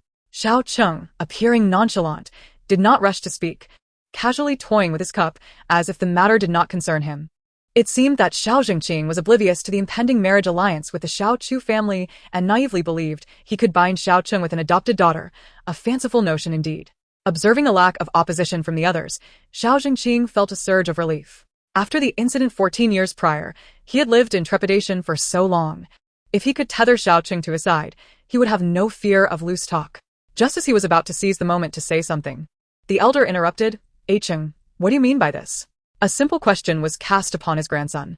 Xiao Cheng raised an eyebrow and narrowed his eyes at his grandfather. Realizing that the old fox was attempting to make him the villain, it seemed he could not shed the label of a debauched young master. Understanding the elder's intent, he turned to Xiao Yu, rising to approach her. Standing tall, Xiao Cheng towered over Xiao Yu, whose height barely reached his shoulder. He leaned down to scrutinize her, and as she lowered her gaze, a faint blush appeared on her cheeks. In the next moment, as if witnessing something amusing, he burst into boisterous laughter, his mirth unabashed and unrestrained. This unexpected outburst left Xiao Jingqing somewhat perplexed. Cheng. Xiao Jingye admonished sharply. Grandfather, a woman should possess a bit of allure to be entertaining. Since Yuer is so obedient, I won't tease her. He spoke while casting a lascivious gaze at Xiao Yu.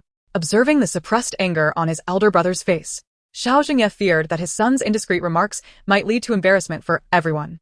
With a resounding clap, he struck the table, causing the tea within to splash onto the surface. He shot a glare at his son, signaling him to cease. Feigning anger, he scolded, Nonsense. What are you babbling about in front of Yuer? No sooner had he finished speaking than Xiao Su, supporting the inebriated Xiao Zian, staggered into the room. Chapter 23. Family Discipline. Xiao Jingqing's face turned pale, and a sense of panic washed over him as he cursed his unworthy son internally. The elder had long held a disdain for Xiao Zian, but had lacked a pretext for reprimand. Now, it seemed he had caught him red-handed, and cold sweat began to bead on Xiao Jingqing's forehead. He hurried to assist Xiao Zian, guiding him to a chair beside him and casually remarking, You all went out for socializing and drank so much. Xiao Su maintained a calm demeanor as he greeted the elder Xiao and took a seat beside his father. Xiao Jingye. Upon hearing his uncle's words, Xiao Cheng let out a cold scoff internally. Socializing? Humph. That Xiao Zian possesses no other talents apart from indulging in alcohol and women. A wicked smile spread across Xiao Cheng's face as he mercilessly exposed the truth. Brother, did you not go to the movies with your girlfriend last night?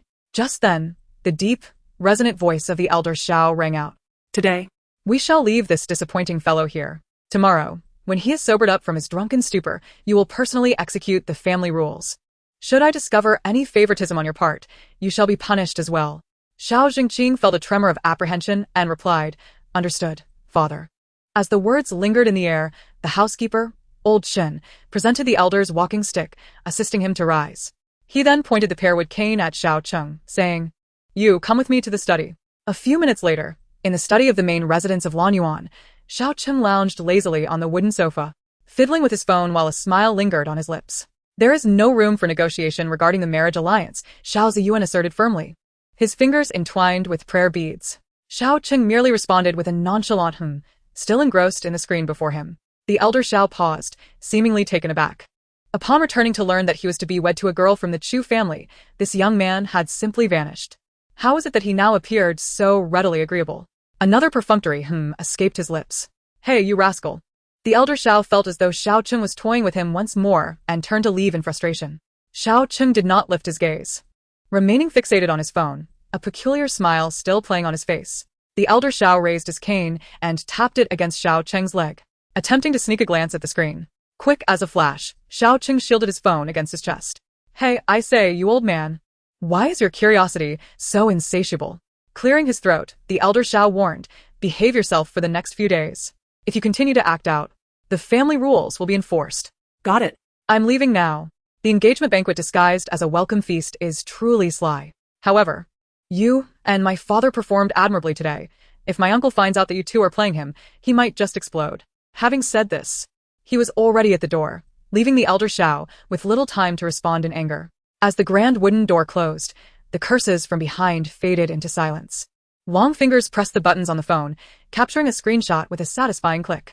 A sinister grin crept across Xiao Cheng's lips as he located a familiar number in his contacts and sent it off. Chapter 24. Seduction, a Fatal Game. Chu He nestled beneath her blankets, recalling the scene at the bar's entrance when Wancheng was taken away. She wrestled internally, contemplating whether to report him to the authorities. Just then, her phone received a message, illuminating the dark room. Reaching for the phone on the nightstand, she opened the message, only to feel as if she might explode on the spot.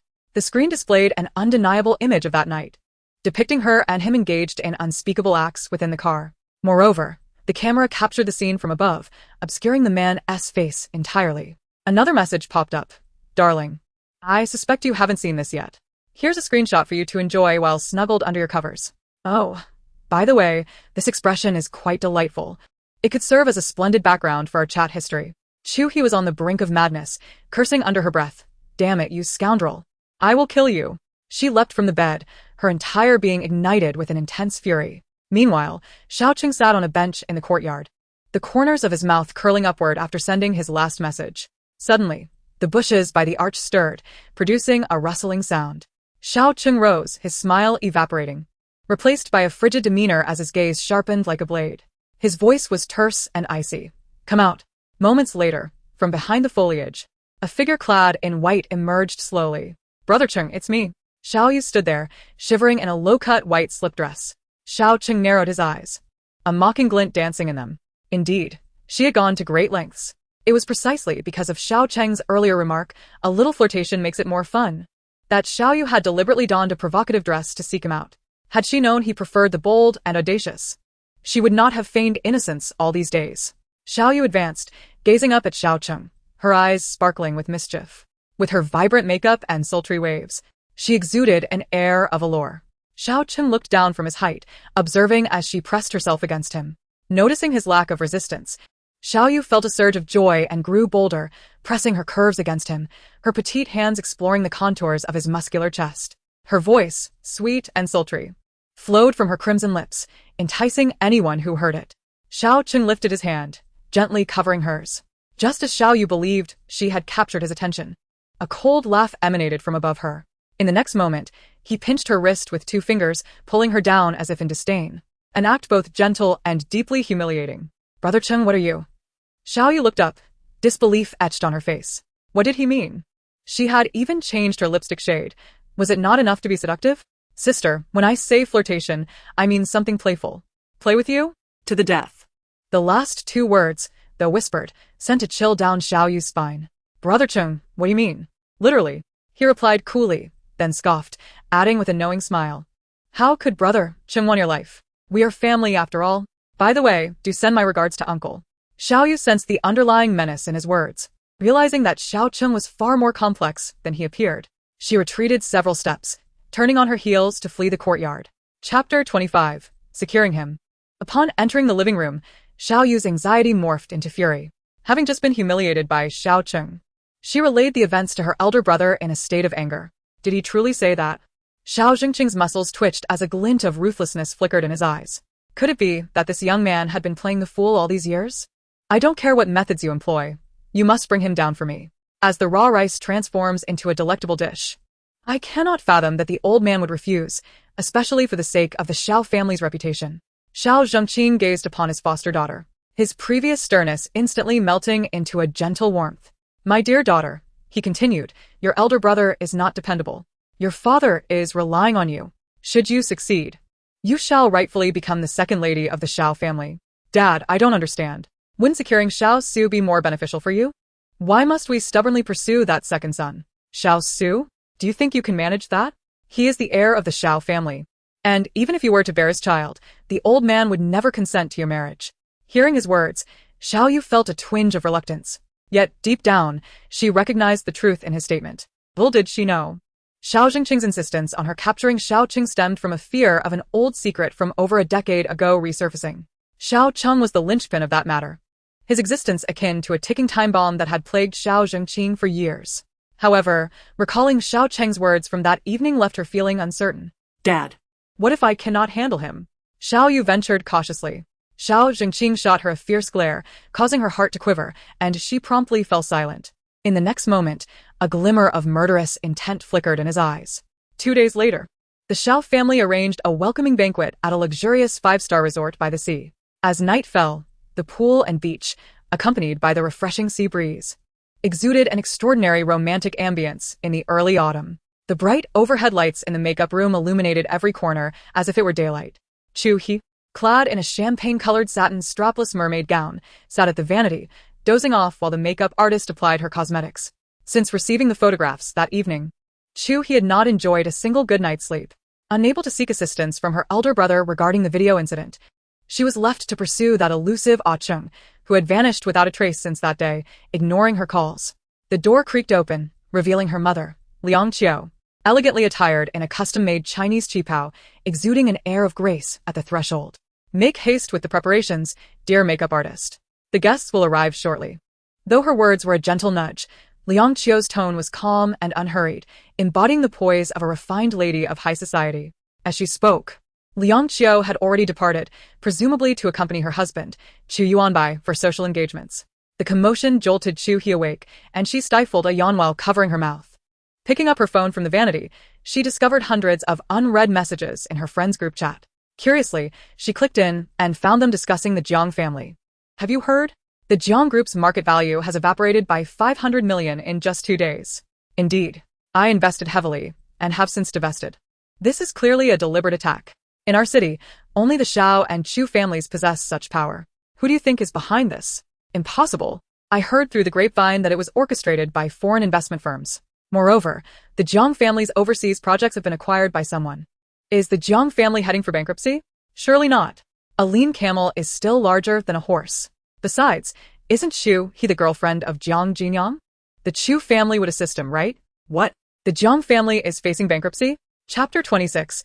Witness the drama unfold in room 1303.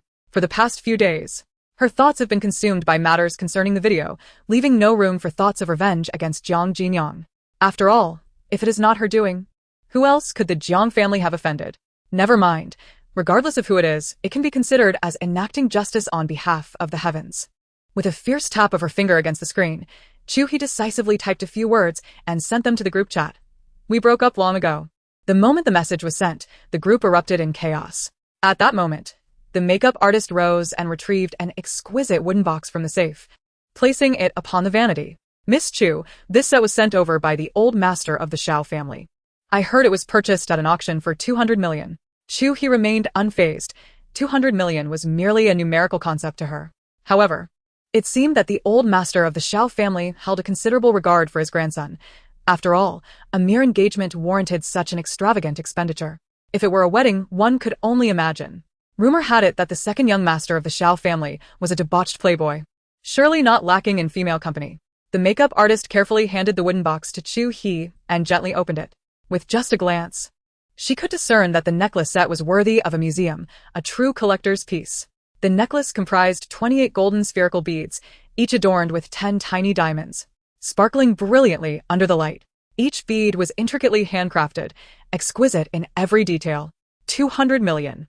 It was worth every penny. Yet the pendant, a square cut of the finest emerald, although opulent in appearance, bore an uncanny resemblance to a bottle of medicinal oil hanging around one's neck. Unable to contain herself, Chu He let out a soft chuckle.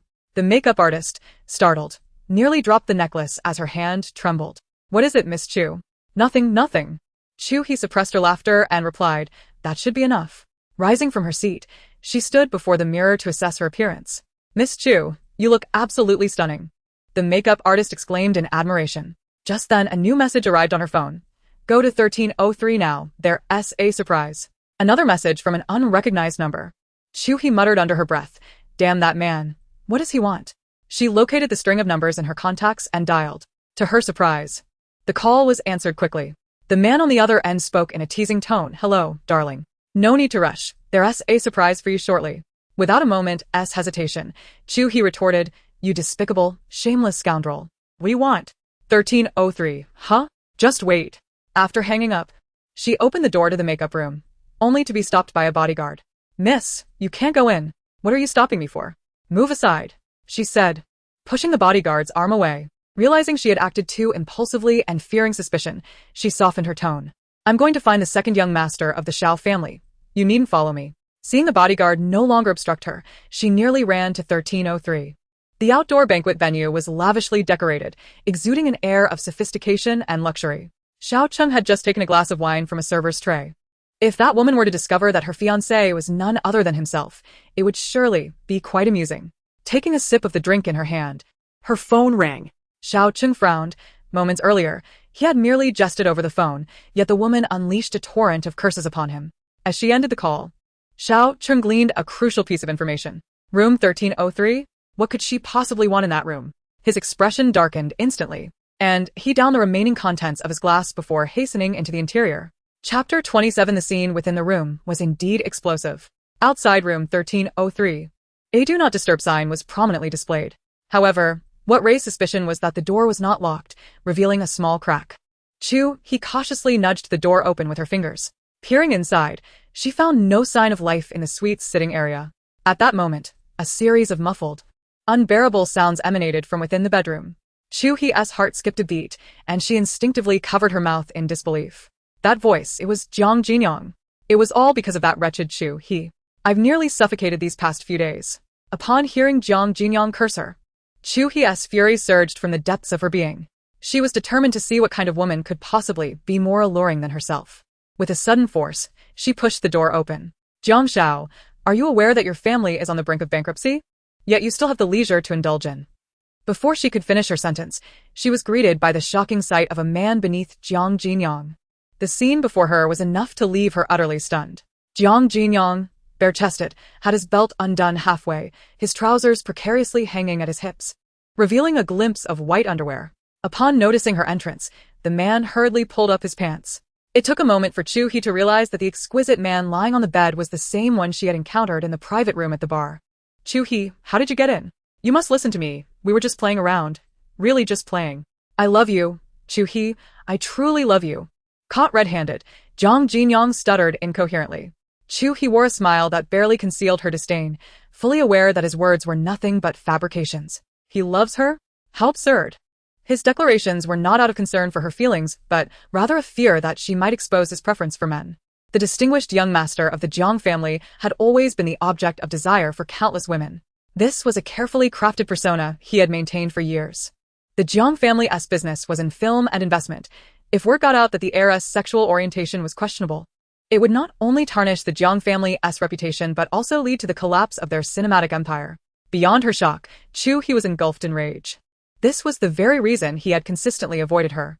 So that night, he intended for Kong Yen to take her virginity, only to later pretend it was he who had done so. Unfortunately for him, things did not go as planned. Chu He's fury burned hot. It felt as though her chest was constricted by an unseen force. This sensation was far more excruciating than if she had caught him with a female mistress. Jiang Jinyang, you are utterly repulsive. So, you wanted me to be your girlfriend merely to mask your twisted sexual orientation. At that moment, the exquisite gentleman on the bed cast a sympathetic glance at Chu He. He leisurely donned his attire, seemingly unfazed by being caught undressed by her. Perhaps, subconsciously, he viewed himself as a woman as well. He addressed Jiang Jinyang, advising him to resolve his affairs before seeking him out, expressing his disappointment. Once the man departed, the atmosphere in the room grew thick with tension. Chu He regarded Jiang Jinyang with an expression laden with disdain. Jiang Jinyang, there is nothing wrong with your preference for men. The true fault lies in your deceit towards me. Over these past 3 years, I have treated you with kindness. Do you not feel a pang of guilt for how you have wronged me? As her words fell, the man unexpectedly knelt before her. Xiao He, I implore you. Although I have deceived you, I have also been good to you these 3 years. Please do not speak of this. Spare the Jiang family. I beg you. Chapter 28. With eyes closed, the sensation remains the same. Jiang Jinyang, you truly possess the ability to endure and adapt. I have underestimated you. Even if I were responsible for the Jiang family's predicament, it would be well-deserved. Suddenly, a forceful grip on her arm sent her crashing onto the bed. A sinister expression crossed Jiang Jinyang's face. Chu He winced from the impact, sensing danger. She attempted to rise swiftly, but his strong hands firmly pressed her shoulders down. He bellowed in a fit of rage. Chu He, what gives you the right to accuse me? Do not feign victimhood. How virtuous can you be? Over such trivial matters between men and women, you dare to threaten the Jiang family? Chu He had never witnessed this side of Jiang Jinyang, and a flicker of fear gripped her heart. She regretted her impulsiveness in barging in without a thought. Striving to maintain a calm demeanor to avoid further provoking him, she replied, the troubles of your family are not my doing. I have no desire to retaliate against someone like you. Yet, Jiang Jinyang was unwilling to believe her. His hand tightening around her slender neck, rendering her immobile as she grasped his hand, gasping for air. His grip loosened only to shift to her jaw. He retrieved a packet of white powder from his pants pocket, carelessly biting it open and pouring its contents into her mouth.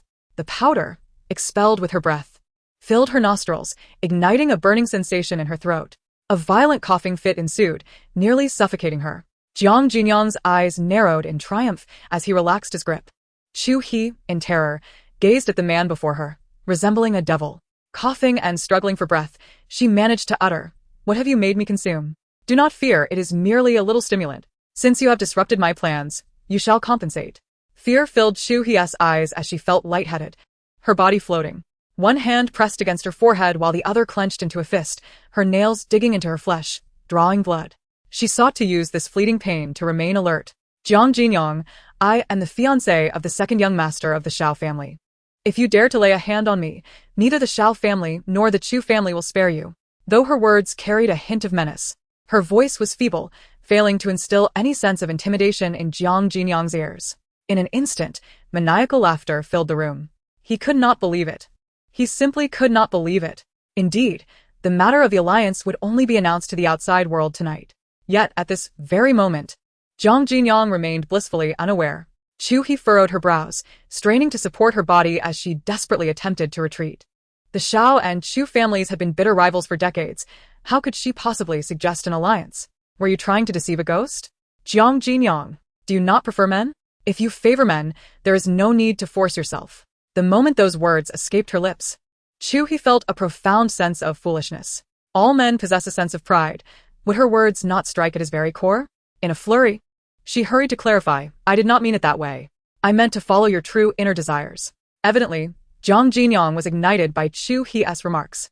You are undeniably beautiful, yet you are disobedient, determined to provoke the Jiang family. Very well, let us conceive a child together, and then I shall marry you. This will not only reveal to the world that I am a man of normalcy, but also save our Jiang family. With the Chu family as formidable support, what do I have to fear? As he spoke, his hand caressed the woman's already flushed cheek, rising to close the distance between them.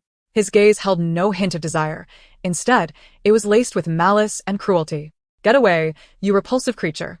Do not touch me, Chu He cried, retreating desperately to the corner of the bed, but her ankle was seized with great force, pulling her beneath the man. I simply do not wish to. It is not that I cannot. Did you not notice just now? I am the one in control. It matters not upon whom I descend. With my eyes closed, the experience remains the same. The man's voice dripped with lewdness, and his smile stirred a wave of nausea within Chu He. What followed was the tearing of fabric and the undoing of belts. However, this time, Jiang Jinyang's movements were swift. In mere seconds, he was entirely disrobed. Chu He clenched her eyes shut, her hands frantically grasping at the man's face, but he held her tightly.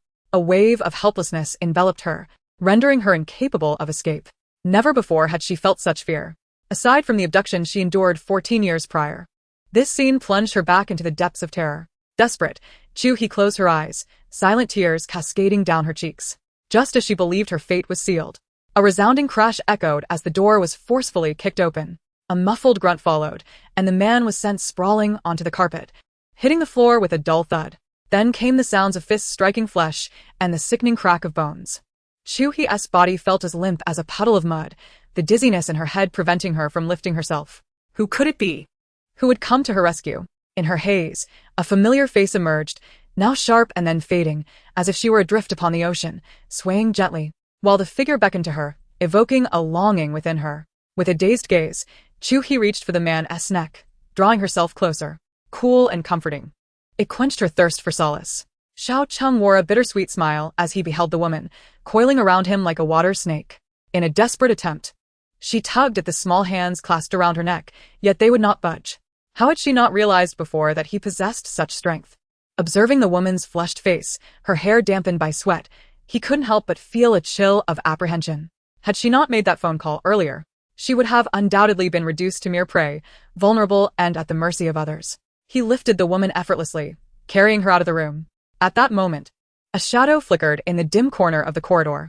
Chu He found herself bound to a chair, surrounded by several men whose faces twisted in malice. They brandished glistening daggers that shimmered ominously in the darkness.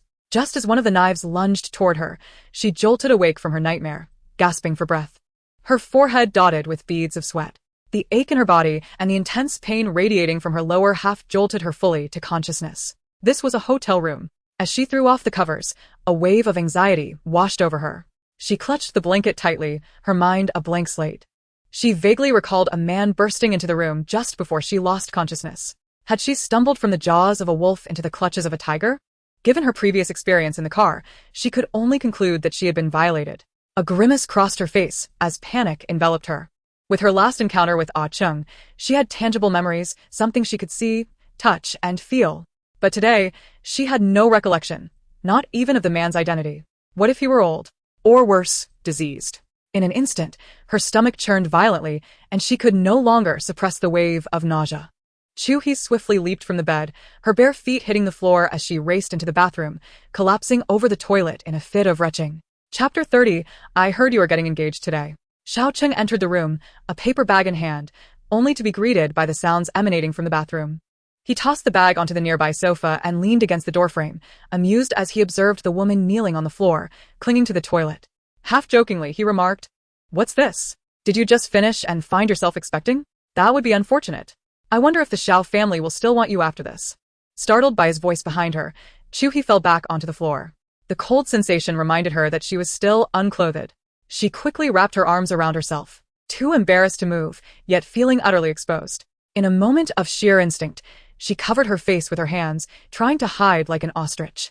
Xiao Cheng found her flustered demeanor oddly endearing. He chuckled softly and approached, bending down to lift her effortlessly. "Chu," he gasped in surprise. "Put me down.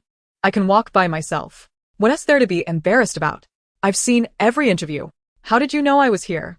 Chu He replied, still concealing her face, her cheeks flushed with heat, as if they were scorched by fire. Xiao Cheng remained silent, gently setting her down on the bed. He watched with amusement as she burrowed under the covers like a cat. "You don't remember?" he countered. Of course, she did not remember. If she had, there would have been no need for her to ask him. Chu He emerged from beneath the covers, her head peeking out as she whispered, "I only remember Jiang Jinyang being in the room, and then a man entered." Her voice was so soft that it was almost inaudible. Xiao Cheng regarded her with amusement, responding, "Oh, are you certain?" "Absolutely. He asked me to go to room 1303. I thought you wanted to use the video against me again, so I went, only to stumble upon." She hesitated, and Xiao Cheng inquired, "Stumble upon what?" Nothing. A hint of doubt crossed her mind. When she arrived, Jiang Jinyang had also appeared quite surprised. Furthermore, how could anyone engage in such activities without even closing the door? A smug expression crossed Xiao Cheng's face as he remarked, Young Master Jiang has already gone to the hospital for a vacation. The hospital? Was it you who saved me last night? Wasn't it me? Just how much medication were you given? My limited stock was nearly exhausted by you. Oddly enough, upon realizing it was this man, Chu He felt a weight lift from her heart, granting her a measure of comfort. Though his words were frivolous, they stirred an emotional response in her, bringing tears to her eyes. The relief she had just experienced was swiftly replaced by anxiety as she remembered the engagement banquet with the Xiao family. If they discovered her here, mingling with a man, how would she face her parents? Suddenly, she felt an emptiness around her neck. Oh no, where was that 200 million necklace? Grasping the covers, she hurriedly sat up, her eyes scanning the surroundings. Hey, have you seen my necklace? Xiao Cheng retrieved it from the nightstand drawer, waving it before her eyes before promptly tucking it into his pocket, a playful grin on his face. Chu He, I heard you're getting engaged today. What business is it of yours? Just give it back to me. If it's damaged, you won't be able to cover it with your life.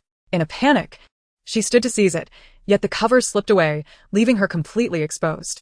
Xiao Cheng gazed at her with keen interest, his eyes filled with mischief and no hint of modesty.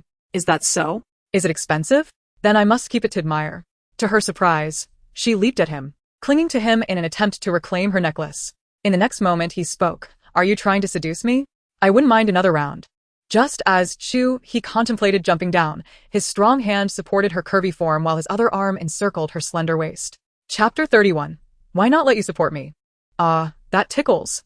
Let go. His palm caressed the soft flesh at her waist, eliciting an involuntary gasp from her as she buried her face in his chest. Xiao Cheng chuckled softly, his teasing gaze now infused with a hint of tenderness.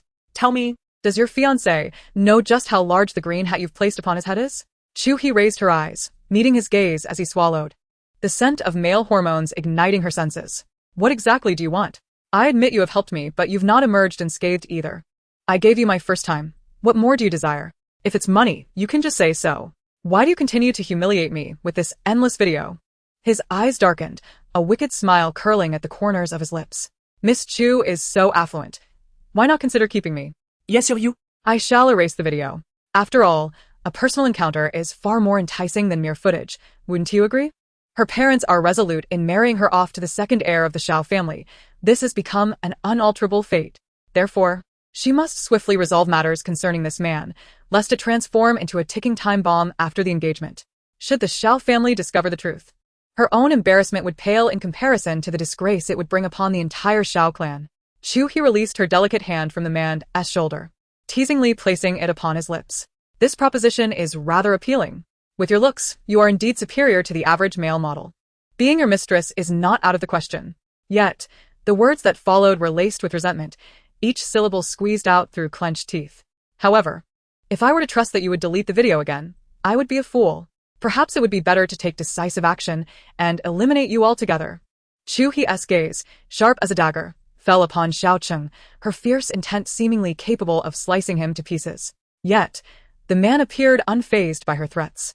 His large hand firmly grasped her rear, the force quite substantial, causing her to wince in pain. Just as her mouth opened, he silenced her with his icy lips.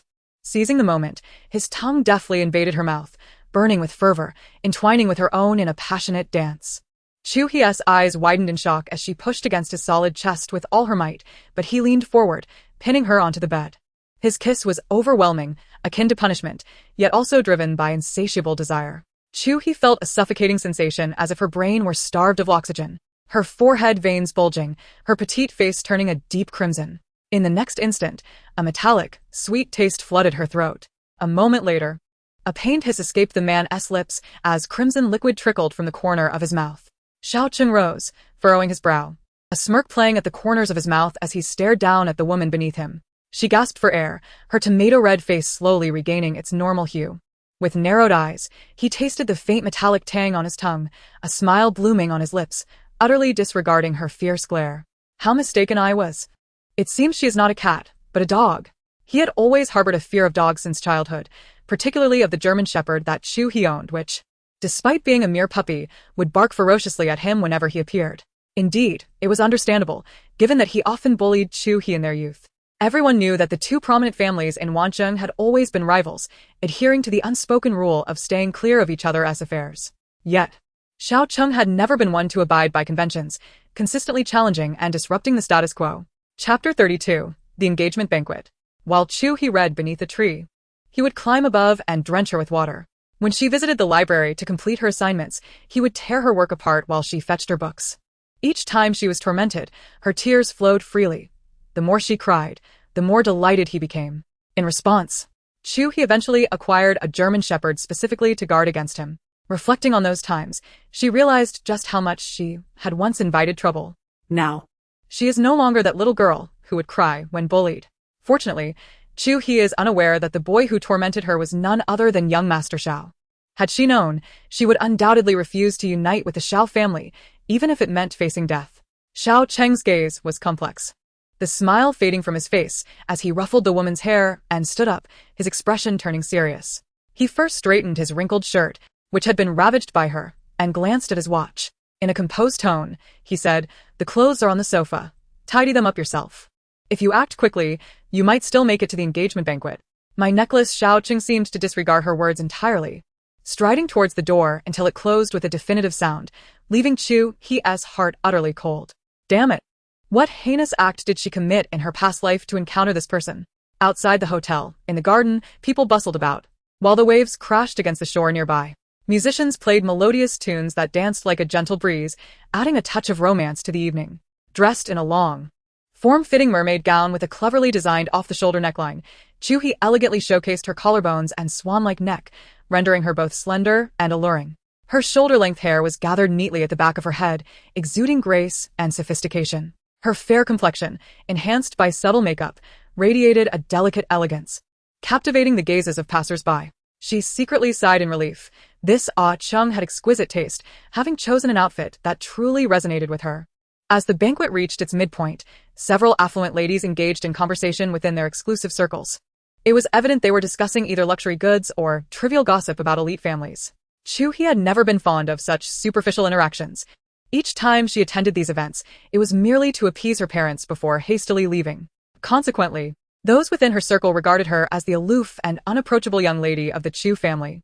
Just as Chu He picked up a glass of champagne from the table, a heavy hand fell upon her shoulder, spilling some of the drink onto her attire. Furrowing her brow, she was about to speak when the person behind her stepped forward. "Hey, Chu He." The woman had waist-length curly hair, a pointed face, and wore a daringly high-slit backless gown, truly the epitome of a seductive beauty. Yet, her face was somewhat elusive to recall.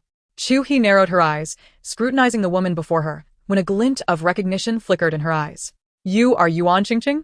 Upon hearing her name, Wancheng's face lit up with a vibrant smile as she seemingly familiarized herself with Chu He, gripping her arm. Although they had grown up together, Wancheng's domineering personality had often plotted against her. Chu He had never liked her, but in her youth, she lacked the strength to refuse and often accommodated others. Thus, even when Wancheng clung to her, she felt too shy to decline her company. Chapter 33. Let me introduce a friend to you. With an air of ostentation, Wancheng scrutinized Chu He from head to toe, her fingers deliberately caressing the 5-carat diamond necklace that adorned her neck. In a tone that feigned concern but dripped with sarcasm, she remarked, "Xiao He, you truly are rather plain. Isn't Uncle Chu the one who dotes on you the most? How is it that you attend the soiree without even a single necklace?"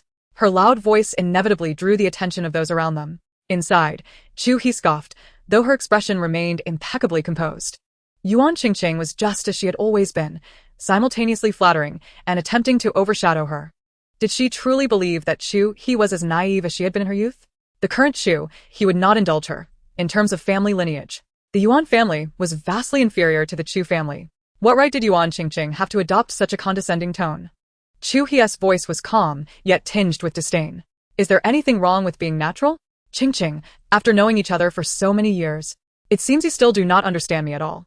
As she spoke, she dabbed at the wine stain on her chest. Wancheng was taken aback by Chu He's bluntness. Her expression darkened, and her fingers tightened around her wine glass, though she quickly donned a facade of amiability. "Indeed. Xiao He, you have changed quite a bit after all these years." Chu He chose to ignore her, merely offering a faint smile and a disinterested glance at Wancheng. "Oh, by the way, let me introduce you to a friend. You know him."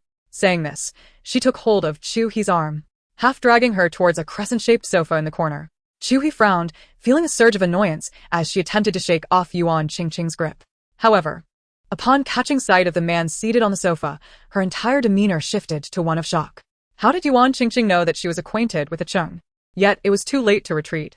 There sat Xiao Cheng, casually toying with an emerald necklace in one hand while holding a half-burned cigarette in the other.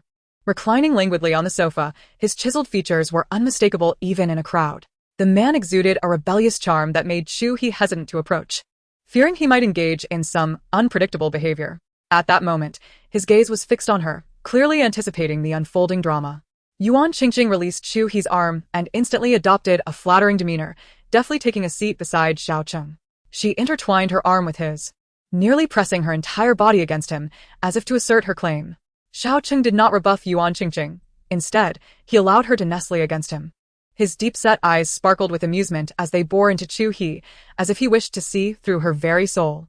Meanwhile, Chu He's attention remained riveted on the necklace worth 200 million in his grasp, oblivious to the fact that every subtle shift in her expression was being meticulously observed by him. The exquisite emerald pendant was carelessly held between his fingers, occasionally scratched with his nail or stroked with his fingertip. Chu He swallowed hard, her heart fluttering in tandem with the movements of the necklace in his hand. She cast a wary glance around her, fearing that should a member of the Xiao family spot her, it would be impossible to explain the antique. Purchased for 200 million, in the hands of a man. Even if she had 10 mouths, she could not clarify the situation. Fortunately, the location was secluded, with only a few waitstaff passing by, allowing her to breathe a sigh of relief. Chapter 34. The Scoundrel. The man, seemingly oblivious to his surroundings, gazed at her unabashedly, causing her to feel somewhat guilty, her heart racing erratically within her chest. She was terrified that he might utter something inappropriate, prompting Chu He to interject. Qingqing, is this the friend you mentioned? He truly is quite the handsome figure. Xiao Cheng narrowed his eyes, keenly interested in observing her performance. Yuan Qingqing, with an air of pride, linked her arm with Xiao Cheng's and remarked, Xiao He, don't you recognize Audiobooks? You two are not acquainted? Chu He hastily suppressed her excitement and interrupted, No, we're not. We don't know each other. Yuan Qingqing appeared taken aback, recalling that they had attended the same school in their youth. How could it be that they did not know one another? Suddenly, a glimmer of insight crossed her eyes, followed by an understanding smile. It was no wonder. Having been bullied by Cheng as a child, it was only natural for her to pretend not to recognize him now. Xiao Cheng raised an eyebrow, a mischievous smile dancing in his eyes. Oh. You don't know him? Yuan Qingqing playfully pushed him. Oh well. If she says she doesn't know him, then she doesn't. Have you forgotten how badly Xiao He was treated by you? Cheng? Don't bring up old wounds. A girl deserves some dignity, doesn't she? What? This wretched man had revealed their past dealings? From the very beginning, he had been toying with her? This man truly lacked any sense of professionalism. Watching Yuan Qingqing cling to him, playfully punching his chest, Chu He felt repulsed and wished to leave immediately. I have matters to attend to, so I shall not intrude on your flirtations. Her tone, though calm, was laced with sarcasm. With that, she cast him a disdainful glance and, in her high heels, strode away with an air of arrogance. This man, such a scoundrel. She had nearly been tempted to consider taking care of him. Alas, let this first encounter be merely fodder for dogs. As Chu He departed, Xiao Cheng's gaze deepened, a hint of helplessness in his smile. He understood that the thoughts of these two women were not aligned with their spoken words. Taking a deep drag from a cigarette, he released a plume of pale blue smoke. Xiao Cheng frowned slightly, glancing at Yuan Qingqing beside him, his smile turning somewhat frosty. Yuan Qingqing, aware that she had perhaps overstepped, relaxed her grip. I'm sorry, Cheng. I was just so excited to see Xiao He after such a long time. I wanted her to know that we are on good terms. Yes, indeed, good terms. Xiao Cheng nodded, then scoffed with a hint of sarcasm. What exactly is our relationship? Yuan Qingqing stumbled over her words. They indeed had no explicit relationship. Xiao Cheng enjoyed his playboy lifestyle, surrounded by numerous women. Yet Yuan Qingqing had stubbornly convinced herself that his feelings for her were unique compared to others. Thus, over the years, she had persistently clung to him, following him wherever he went. When it comes to relationships, they are merely confined to fixed female companions in social settings, lacking any substantial communication. The man wears a smile, yet his tone is frigid. They are friends, and there remains a necessary distance. Upon finishing his words, he forcefully extinguishes his cigarette in the ashtray. A chill runs down Yuan Qingqing's spine, and she softly acknowledges, promising it won't happen again. His words carry an underlying meaning, almost a warning, which Yuan Qingqing perceives. Her mind is filled with confusion. Aren't their families sworn enemies? Why would Xiao Cheng assist Chu He? The next moment, Her gaze falls upon the exquisite necklace in the man's hand, and a flicker of barely perceptible resentment crosses her eyes. In the restroom, Chu He gazes at her somewhat pale reflection in the mirror. She feels an uncomfortable sensation in her chest. Whether it stems from her heart or stomach, she cannot tell. Turning on the faucet, she splashes some water on her face, feeling slightly more at ease. The video, the necklace. Chu He is on the verge of madness.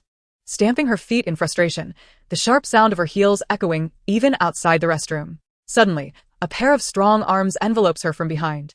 Chapter 35, Flirting in the Restroom. Before her startled gasp can escape her lips, a large hand covers her mouth. Xiao Cheng wears a devilishly charming smile at that moment. Chu He's eyes widen in disbelief as she stares at the handsome face that appears in the mirror. Their gazes meet in the reflection, one filled with mockery, the other with disdain. Observing her reaction, Xiao Cheng's interest deepens, and he cannot help but chuckle. "Oh, darling, keep your voice down. I haven't locked the door." With a relaxed grip, he turns her waist to face him. Chu He lowers her voice, defiantly meeting his dark eyes. "This is the ladies' restroom. I warn you not to act recklessly." Xiao Cheng bursts into laughter at her feeble threat, fixating his gaze on the woman who is trying so hard to appear fierce. Chu He's anger swells in her chest, trapped and ready to explode. What are you laughing at? Stop laughing. Before she can finish, He hoists her onto the sink. in a flurry of urgency and irritation, Chu He glances anxiously towards the door, her heart racing. Yet, the man seems unfazed by the possibility of being caught, pressing closer until her back meets the cold surface of the mirror, leaving her no escape. He squints, playfully examining her exquisite face. "Darling, what were you saying outside?" Flirting? Which of your eyes saw me flirting? Do you even know what flirting is?" What more could define flirting than what just transpired? Given the opportunity, they could have easily transitioned to a more intimate setting. However, in this moment, she finds no desire to argue with him. "If you came specifically to the ladies' restroom just to ask me this, then let us just say there was no flirting," she retorts, pushing him away forcefully in an attempt to leap off the sink. Just then, the sound of high heels clicks rhythmically, drawing nearer from outside. Chu He frowns, hurriedly jumping to the floor, darting around the restroom like a headless chicken. As she grappled with the dilemma of hiding versus going out, Xiao Cheng abruptly pulled her into the stall. The restroom partition was not particularly cramped. It could comfortably accommodate 2 individuals. Yet, this infuriating man stood far too close. Forcing her against the wall, her delicate face pressed tightly against his chest, rendering any movement a challenge. He gazed down at her with a smug expression. Don't move." Chu He furrowed her brow and attempted to push him away, but her efforts were futile. Outside the stall, the sound of a door opening was followed by the chatter of 2 women. In the confined space, Chu He felt as if her heart might leap from her chest. However, the man appeared remarkably composed. Instead of panicking, he seemed quite intrigued, playing with his own hair. Chu He vigorously shook her head, freeing her strands from his grasp, and looked up at him with an expression of anger and disdain, silently warning him to behave. At that moment, the conversation outside seemed to shift to her. "I heard the eldest daughter of the Chu family has broken up with Jiang Jinyang. You are unaware, then? The Xiao and Chu families are set to form an alliance. The Jiang family is too insignificant to catch the Chu family's eye. No wonder. They end things so abruptly and seem to be dealing harshly with the Jiang family. Even Jiang Jinyang's sidekick, Kong Yan, hasn't he escaped? I heard his family's company was acquired. After all those years with Jiang Jinyang, he didn't even taste the soup and ended up with a pot. How tragic. Wow, I didn't realize Chu, he was such a fierce person." In the stall, upon hearing these remarks, Chu He felt an overwhelming sense of injustice. She hadn't even done anything, yet was shouldering such blame. In her anger, the man's large hand continued to roam restlessly. She shot him a sidelong glance, and in the next moment, her slender arms encircled his neck. The grip of her hands tightened significantly, as if she wished to embed her nails into his flesh. A sharp pain shot through her back, causing Xiao Cheng's expression to contort. His earlier smugness vanished in an instant. Frowning deeply, he buried his face in her neck, almost biting down on his teeth, and managed to squeeze out a few words in a suppressed tone. "Are you avenging me?" A triumphant smile danced on Chu He's face, and fearing detection from outside, she stood on tiptoe and whispered 2 words into his ear. "Exactly." Sure. It turned out the 2 women outside had shifted their conversation back to Xiao Cheng, her betrothed. With a bemused expression, Xiao Cheng regarded the woman beneath him, resembling a curious kitten, utterly still, ears perked up as he listened intently, anxious not to miss a single word. "Who do you think it is, the eldest son of the Xiao family or the second?" "It must be the eldest, Xiao Su." He's young, accomplished, and quite handsome. He has the heir of the Xiao family and seems well matched with Chu He. What are you saying? A woman as ruthless as her shouldn't ensnare someone like Xiao Su. In my opinion, she is better suited for the second son, Xiao Cheng. That's a valid point. Isn't Xiao Cheng also a formidable character?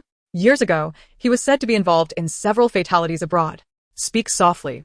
Be careful not to be overheard. As soon as the words were uttered, an unusual sound echoed from the stall, interrupting the engrossed conversation between the two women. Upon realizing they were not alone, their expressions swiftly soured, and they hurriedly fled the restroom as if escaping a dire situation. Inside the stall, Xiao Cheng restrained the woman who was eager to confront someone, his smile almost causing his facial muscles to spasm with mirth. Don't stop me. I must tear them apart. What a spoiled scion paired with a venomous young lady. How am I venomous? I had no idea Xiao Cheng had such a dreadful reputation. Truly monstrous. He deserves that humiliation. Not only that, but I ought to gift him an entire prairie, otherwise, it wouldn't match the term venomous. Perhaps the second son of the Xiao family was not as terrible as they claimed, or perhaps he was indeed quite fitting. Xiao Cheng suppressed his laughter and pushed her firmly against the door. His expression shifted to one of seriousness as he whispered a warning. Stay still, be obedient. Rarely serious. He caught Chu He off guard. Although she was uncertain of his next move, she sensed a certain intensity in his gaze. As he leaned closer, she instinctively closed her eyes, crossing her arms in a defensive posture. Suddenly, a chill grazed her neck, the icy touch causing her to shudder. A necklace? Chu He found herself momentarily speechless, disbelief washing over her. What second young mistress? I'm not one yet. That second young master of the Xiao family must be short, stout, and bald. I've changed my mind. I shall not proceed with this engagement. Chapter 37. She wanted to change partners. Xiao Cheng released her and settled onto the toilet seat, a hint of mockery lacing his words. Oh, breaking off the engagement?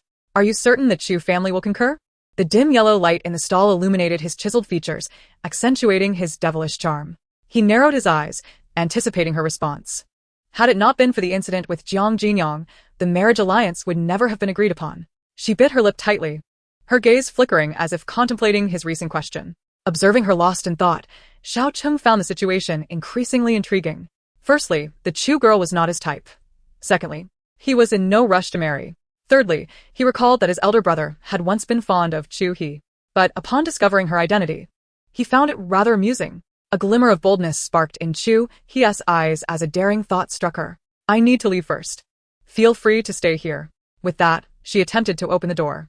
Suddenly, her arm was yanked back by the man behind her, causing her to awkwardly settle onto his lap. In the next moment, he firmly grasped the back of her head, his kiss fierce and torrential, devoid of any gentleness. Chu He was caught off guard by a sudden advance, struggling fruitlessly against him, her efforts rendered ineffective by their disparity in strength. When he finally released her, she was left panting, her lips slightly swollen from the kiss. A wicked smile graced his lips, and the delight in his eyes was unmistakable. Chu He abruptly leapt off the man, her fury evident in her eyes as she glared at him. She intended to slap him, but before her hand could descend, he captured her wrist with a firm grip.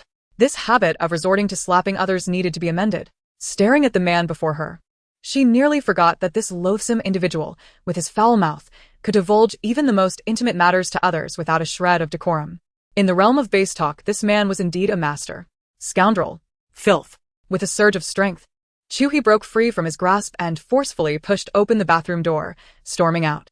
Fortunately, the restroom was empty, and as she emerged, the evening's banquet was nearing its conclusion. On stage, her father, Chu Yuanbai, was delivering a speech, accompanied by a venerable elderly gentleman who, judging by his demeanor, was likely the patriarch of the Xiao family. Oh no! If it was the Xiao family's second son who was to announce the betrothal, it would spell disaster. She longed to switch her fate, wishing for an arrangement with the elder son of the Xiao family, which would certainly be preferable to the debauched younger sibling.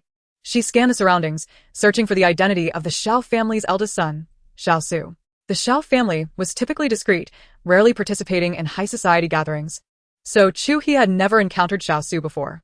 Digging through her bag, she retrieved her phone and tapped the screen, quickly bringing up a series of news articles about Xiao Su. Her eyes sparkled with delight as she nodded in approval. Not too shabby. At 29, he was merely 4 years her senior. Although he currently held the position of vice president at Xiao Corporation, The information indicated that he had already ascended to the list of the wealthiest individuals by the age of 25. Driven by curiosity, she searched for information on the Xiao family's second son, Xiao Cheng. The name prompted her to furrow her brow. Yes, it must be Xiao Cheng. Chapter 38. The second son of the Xiao family is he. How could this be?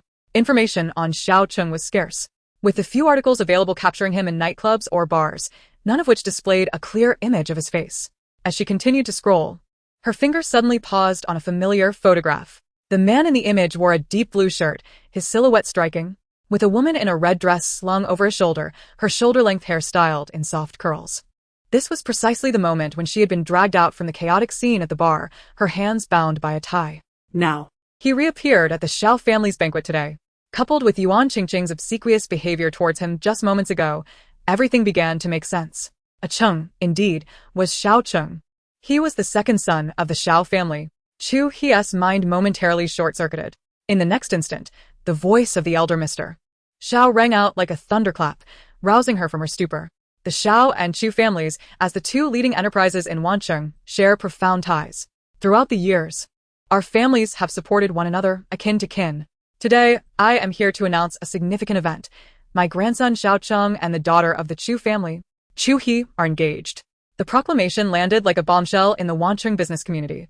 A powerful alliance that would render the entire city a domain of the Xiao and Chu families.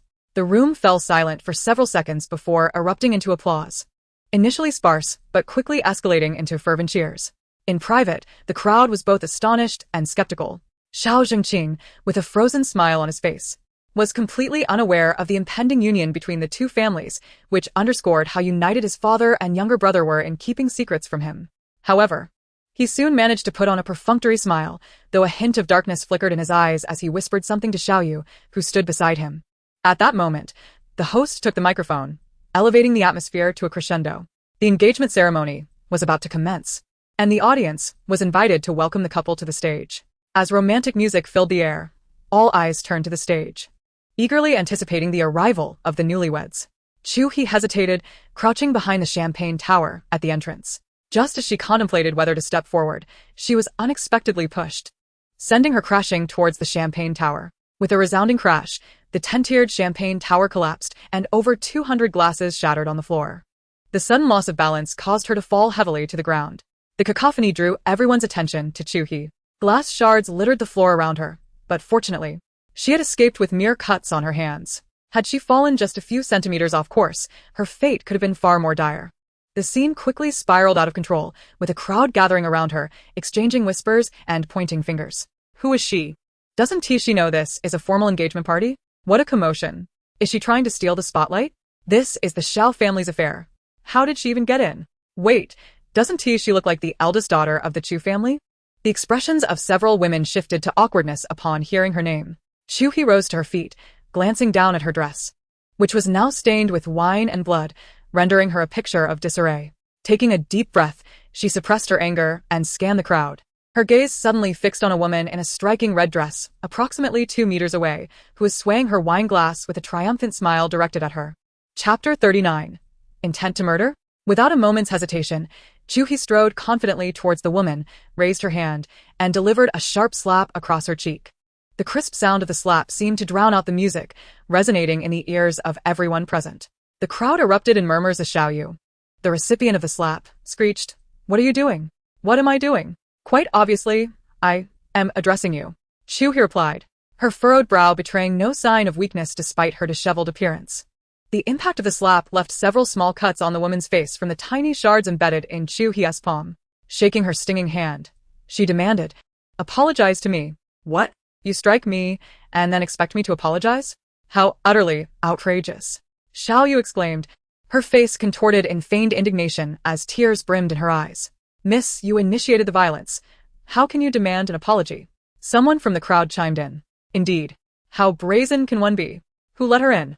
Another voice echoed. "Enough." Suddenly, a sharp reprimand rang out, causing the onlookers to part and clear a path.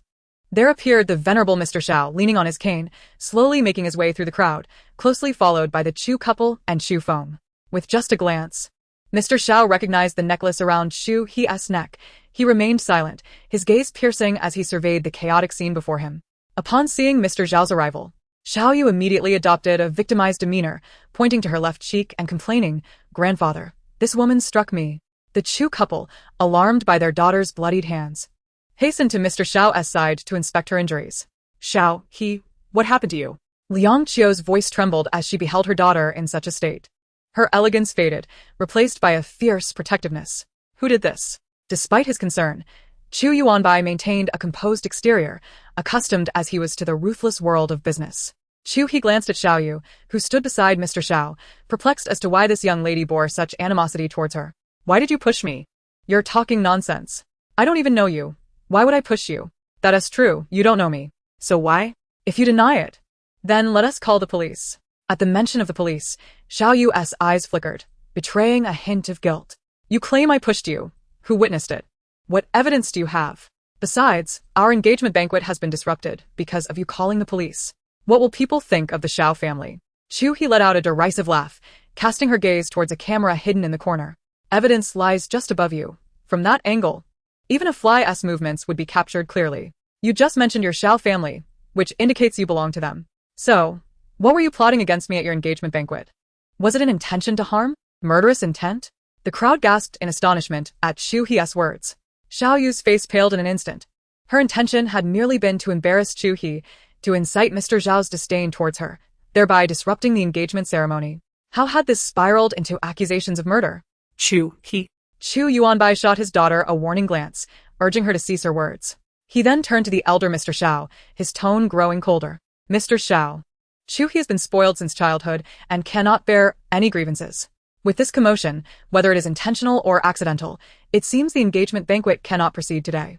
Indeed, the union of the two families was no trifling matter, entangled as it was in commercial interests. Chu Yuanbai's words were merely an attempt to give the Xiao family an out. Otherwise, escalating the situation to the police would benefit neither party. Mr. Zhao's somber eyes betrayed no emotion as he tapped his cane against the ground. Yue apologized to Miss Chu. He approached Chu He and perfunctorily uttered, "I'm sorry." In truth, Chu He had merely played along with the situation. Since someone wished to humiliate her, she decided to escalate matters, ensuring that the engagement ceremony would have to be interrupted, thus achieving her objective. She had no intention of entangling herself further with her. Liang Qiu exchanged a glance with Chu Yuanbai, their hearts heavy with concern for their daughter. Chu Yuanbai nodded, saying, "Quickly, go tend to your wounds." Wait. In-laws. Mr. Zhao's powerful voice resonated once more. The relationship between the two families is delicate, although there has been a slight easing of tensions recently. The union resembles a fragile thread binding them together, incapable of withstanding any pressure, and a moment's carelessness could lead to its rupture. Liang Qiu halted his steps alongside Chu He. Chu Yuanbai's expression changed abruptly, a flicker of subtle darkness passing through his eyes. The attendees held their breath in anticipation. A sense of unease gripped Chu He, prompting her to speak. "Grandfather Xiao, I can overlook today's incident, but regarding the marriage..." Before she could finish, Old Master Xiao raised his hand to interrupt. His gaze was profound as he turned towards the man leaning casually in a corner, arms crossed, observing the scene with interest. Xiao Cheng, come here. The commanding tone drew the attention of everyone present. The man's handsome face, illuminated by the spotlight, appeared sculpted with sharp angles. He stood with a relaxed posture, in stark contrast to the other men at the banquet who were clad in formal suits. His shirt sleeves were rolled up, and the collar was carelessly unbuttoned, revealing glimpses of firm muscles on his chest and forearms. Despite his seemingly roguish demeanor, he was undeniably a striking figure amidst the crowd. He casually discarded his cigarette, clapped his hands, and strolled over. Nearby socialites blushed and whispered as he approached. "Second young Master Xiao is so handsome. Indeed, look at him. He has such a great physique. He really is the second young master of the Xiao family." Chu He felt a jolt of apprehension, uncertain of the old man's intentions. "Xiao He, this is my grandson," he said, glancing at Chu Yuanbai and Chu Shi who stood beside him. "Rest assured, just entrust Chu He to Xiao Cheng. He will take care of her. The Xiao family should bear responsibility for today's events." Chu Yuanbai's gaze was deep as he regarded Xiao Cheng, then waved his hand. "There's no need to concern ourselves with this for now. Hurry and take her to the hospital. Dad, I don't want him to take care of me." Chu Yuanbai shot her a warning glance and waved his hand again. "Go on." A smirk played on Xiao Cheng's face, an enigmatic curve forming his lips. "Uncle Chu, I will certainly take good care of Chu He tonight." The suggestive phrase, "take good care," was unmistakable, even to the dullest of ears. Chu He was taken aback, cursing inwardly. Damn this man, does he not know when to behave? In the next moment, the man strode over and swept her into his arms. With long strides, he entered the hotel lobby. Chu Feng, who had been quietly observing beside Chu Yuanbai, felt compelled to intervene as he watched his sister being taken away. But he was restrained by Chu Yuanbai's grip on his arm. Xiao Feng, your sister is about to become a member of the Xiao family. Trust that Xiao Cheng will not act recklessly. Chu Feng's gaze was cold and piercing as he watched the pair. Chapter 41. Do you like me? Setting aside the explosive news of the alliance between the two prominent families, the long-absent second young Master Xiao's appearance tonight was astonishing enough to firmly cement his reputation as a dandy. Instantly, the guests were ignited by Xiao Cheng's actions, and the atmosphere erupted with gasps, applause, and even whistles. Wancheng, who had been watching from the sidelines, was seething with resentment, her eyes brimming with animosity. In a mere moment, Chu He had inexplicably become Xiao Cheng's fiancé. How could this be? Xiao Cheng had always taken pleasure in tormenting Chu He since childhood. Surely this was yet another ploy to manipulate her. With this thought, a flicker of satisfaction washed over her. Concealing a sly smile, she followed them into the hall. Being carried the entire way, coupled with the bloodstains on her dress, left Chu He feeling utterly mortified. The man's infuriating laughter echoed above her, his mocking voice seeping into her ears. I've never seen anyone so brazen. A gentleman uses words, not fists. I told you before. You must correct your habit of slapping people. Enough. Shut your foul mouth. Chu He exclaimed impatiently, striking the man's chest with her bloodied hand. The sharp pain radiating from her palm made her frown deeply. Yet, the man's iron-like torso made her feel as though she were hitting a slab of metal, transforming her pained expression into one of distress. Inflicting harm on him might have felt gratifying in the moment, but soon she would be left to lament the shards of glass embedded in her palm, and he would be the one to weep. Thus, rather than coming to her aid, he merely reveled in the spectacle. This was her fiancé. Chu He scoffed, her tone icy as she commanded, "Put me down." With a chime, the elevator arrived at the subterranean parking lot. The man, seemingly oblivious to her words, continued striding purposefully toward a nearby car. Chu He pushed against him, desperate to be released, but the more she struggled, the tighter Xiao Cheng's grip became, as if he intended to meld her into his very being. Release me. I can walk on my own. It's none of your concern. Twisting in a man's arms, she was acutely aware of the potential consequences. His tone, though seemingly casual, carried an undercurrent of menace. Satisfied by her stillness, he chuckled softly. As they drove, an unusual silence enveloped the car, neither of them daring to speak. The atmosphere thick with tension. Chu He yearned to inquire, yet was at a loss for words. Should she ask when he had discovered she was the intended bride? Or confront him about why he had not intervened when she was being bullied? However, she felt she lacked the standing to question him. Given their tenuous connection, neither friends nor lovers, their sole bond being their shared intimacy on 2 occasions. Xiao Cheng. Chu He called out his name with earnestness. At that moment, he had parked the car in the hospital lot, his hand pausing as he unfastened her seatbelt, his deep, dark eyes locking onto her anxious, evasive gaze. "What is that expression on your face?" he asked, a hint of skepticism lacing his voice, a smirk playing at the corners of his mouth. Do you like me? Chu He was taken aback by her own words. He narrowed his eyes, arching an eyebrow as he regarded the woman before him, her gaze clear and sincere. Chapter 42. A little wildcat defeated in a fight. Like? It's hard to say. It could merely be an old acquaintance, combined with a touch of nostalgia and interest. Whether that interest stems from childhood teasing or from her physicality, I cannot quite determine. After a brief hesitation, Xiao Cheng jestingly broke the silence. His gaze fixed intently on her delicate features as he awaited her reaction. "Does enjoying a night in bed with you count as affection?" he queried, speaking an undeniable truth. Indeed, her presence in bed was far more to his liking than her current demeanor. Upon hearing this, Chu He exhaled the breath she had been holding. "That doesn't count, of course not. Are you implying that you have feelings for me? Or perhaps you also enjoy being with me?" "Shut it. That hurts. Hurry and open the car door." Chu He retorted sharply, ready to exit the vehicle. Having just teased her, Xiao Cheng, in a good mood, stepped out and opened the door for her. Exhibiting rare gentlemanly behavior, he assisted her out of the car, but as he noticed her small hands marred by numerous scratches, a pang of compassion overcame him. No sooner had her feet touched the ground than she found herself swept off her feet, cradled in his arms. Having already succumbed to exhaustion, Chu He lacked the energy to protest against his display of affection, surrendering to his embrace. With her arms draped around his neck, She nestled against him like a docile kitten, her eyes gently closed. As they walked, he teased her, "So, it seems you've grown accustomed to being carried. Be careful with my clothes, you might dirty them." Yet, the woman in his arms remained unresponsive, having found a comfortable position, nuzzling closer into his hold. She resembled a small wildcat, bruised and battered from a recent skirmish. Earlier at the hotel, he had been present all along. He had witnessed the shove from Xiao. Xiao Cheng gazed down at her, and in her stillness, he caught a glimpse of the fragile girl she once was. Remarkably, despite her injuries, she had not shed a tear, leaving him with an unfamiliar sensation. Yet, it was a good sign. At least she possessed the ability to resist. The Xiao family was not known for their benevolence, and he merely wished for her to understand that marrying into the Xiao family would entail navigating a world rife with treachery. In the stillness of the night, the hospital in Wan City was sparsely populated, leaving the emergency room brightly lit. Thanks to Xiao Cheng's prior arrangements with the hospital, he made his way directly to the emergency ward, carrying Chu He. Upon entering, he encountered a young female doctor already waiting. Though her mouth and nose were concealed by a medical mask, her expressive eyes and finely arched brows revealed her beauty. Upon seeing Xiao Cheng enter with a woman in his arms, she raised an eyebrow, visibly surprised. "You said the laceration was not severe.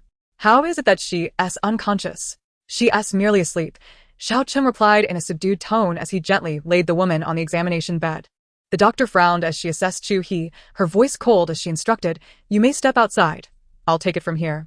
Xiao Cheng nodded and exited the emergency room. Moments later, soft sobs emerged from within. The sound, though faint, echoed clearly in the hushed corridor outside, reminiscent of a forlorn kitten, stirring something within him. Just as he was about to re-enter the emergency room, the doctor's sharp rebuke halted him. "Wait outside." Chapter 43. Domestic violence is against the law.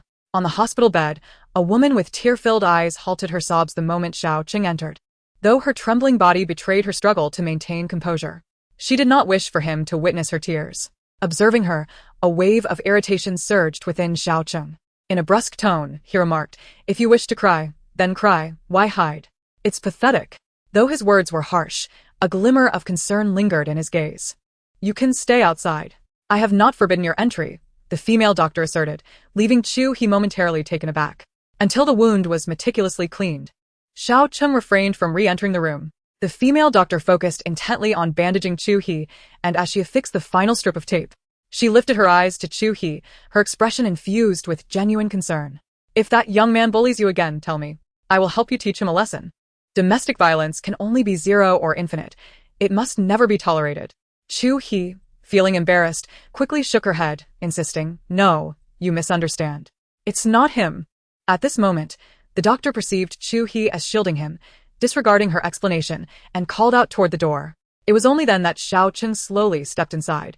His white shirt sleeves rolled up, revealing a strong forearm. The collar bore several dark red stains, likely remnants from when he had carried her moments ago. Observing him now, he appeared somewhat altered. Whether it was merely her illusion or not, he seemed steadier once his brashness had faded. Xiao Cheng cast a sidelong glance at Chu He before redirecting his attention to the female doctor. "Can I leave?" he inquired, the final words pronounced with a weight that seemed to serve as a warning. He responded with a knowing smile, adopting his usual nonchalant demeanor. This audacious man truly dared to say anything. In a flurry, she leapt from the bed, her bandaged hand covering his mouth. The doctor appeared unfazed by Xiao Cheng's comment, shooting him an exasperated look. "Sister, your imagination is quite vivid. You should consider becoming a screenwriter, as being a doctor is a waste of your talents." Upon hearing Xiao Cheng refer to her as sister, she realized the resemblance between them. "You are his sister?" The doctor, devoid of a smile throughout, finally offered a warm grin to Chu He, removing her mask to reveal bright, kind eyes. "Hello, sister-in-law. I am Xiao Simon, this rascal sister. Hello, I am Chu He. I am not yet his. Enough, let's go." With that, Xiao Cheng waved his hand toward Xiao Simon, grasping Chu He's wrist as they vanished from the outpatient room. In the hotel parking lot, Xiao Zhengqing exhibited no discernible emotion, resting his eyes against the seat. Beside him, Xiao Yu dared not breathe too loudly, sitting quietly, striving to maintain the taut atmosphere. Xiao Zhengqing seemed deep in thought, finally opening his eyes after a long pause, and spoke in a calm voice. You performed admirably tonight." The unexpected praise sent a tremor through Xiao Yu's heart, despite the situation being exposed.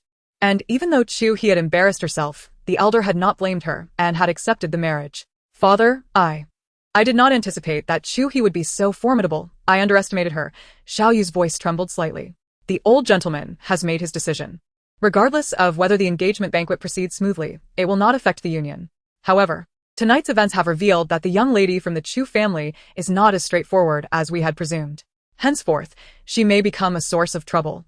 In the dimly lit carriage, a glimmer of cunning flashed in Xiao Cheng's eyes, his tone growing somewhat colder. Since she is not an easy opponent, there is no rush to confront her. It is better to have one more friend than one less enemy. You know what to do. Understood, father. As if recalling something, Xiao Cheng suddenly sat upright in the back seat. Where is your elder brother? I haven't seen him all night. Where has he gone? Indeed. I have not seen him either. He has just faced family discipline and still lacks awareness. Call him and instruct him to behave himself for these few days. The mere thought of this son gave him a headache. While he devoted himself to planning for him, that ungrateful child frequently found himself in trouble. Listening to the busy tone on her phone, Xiao Yu stammered that no one was answering. The bodyguard in black seated at the driver's side immediately responded by stepping out of the car. Xiao Yu had indeed seen Xiao Zian at the hotel, though he had been engaged in conversation with someone in a corner and had vanished in the blink of an eye. That individual was dressed in casual black attire and wore a baseball cap, appearing not to be attending the banquet. Reflecting on this, Xiao Yu raised her hand to touch her swollen cheek, bruised from being struck by Chu He, a glint of malice flashing in her eyes. After leaving the hospital, Chu He was driven to the hotel by Xiao Cheng. When Xiao Cheng saw this little wildcat refusing to exit the car, he forcibly dragged her into the room. There was no other option, as her hands were bound like a zongzi, leaving her with no capacity to resist. Once inside the room, she headed straight for the bathroom. Pushing open the door, she found the bathroom enveloped in steam, the bathtub filled with water and adorned with floating red rose petals, creating a romantic ambience. Xiao Cheng raised an eyebrow with a light laugh. He had merely instructed the hotel to prepare a tub of hot water, not expecting such thoughtful arrangements.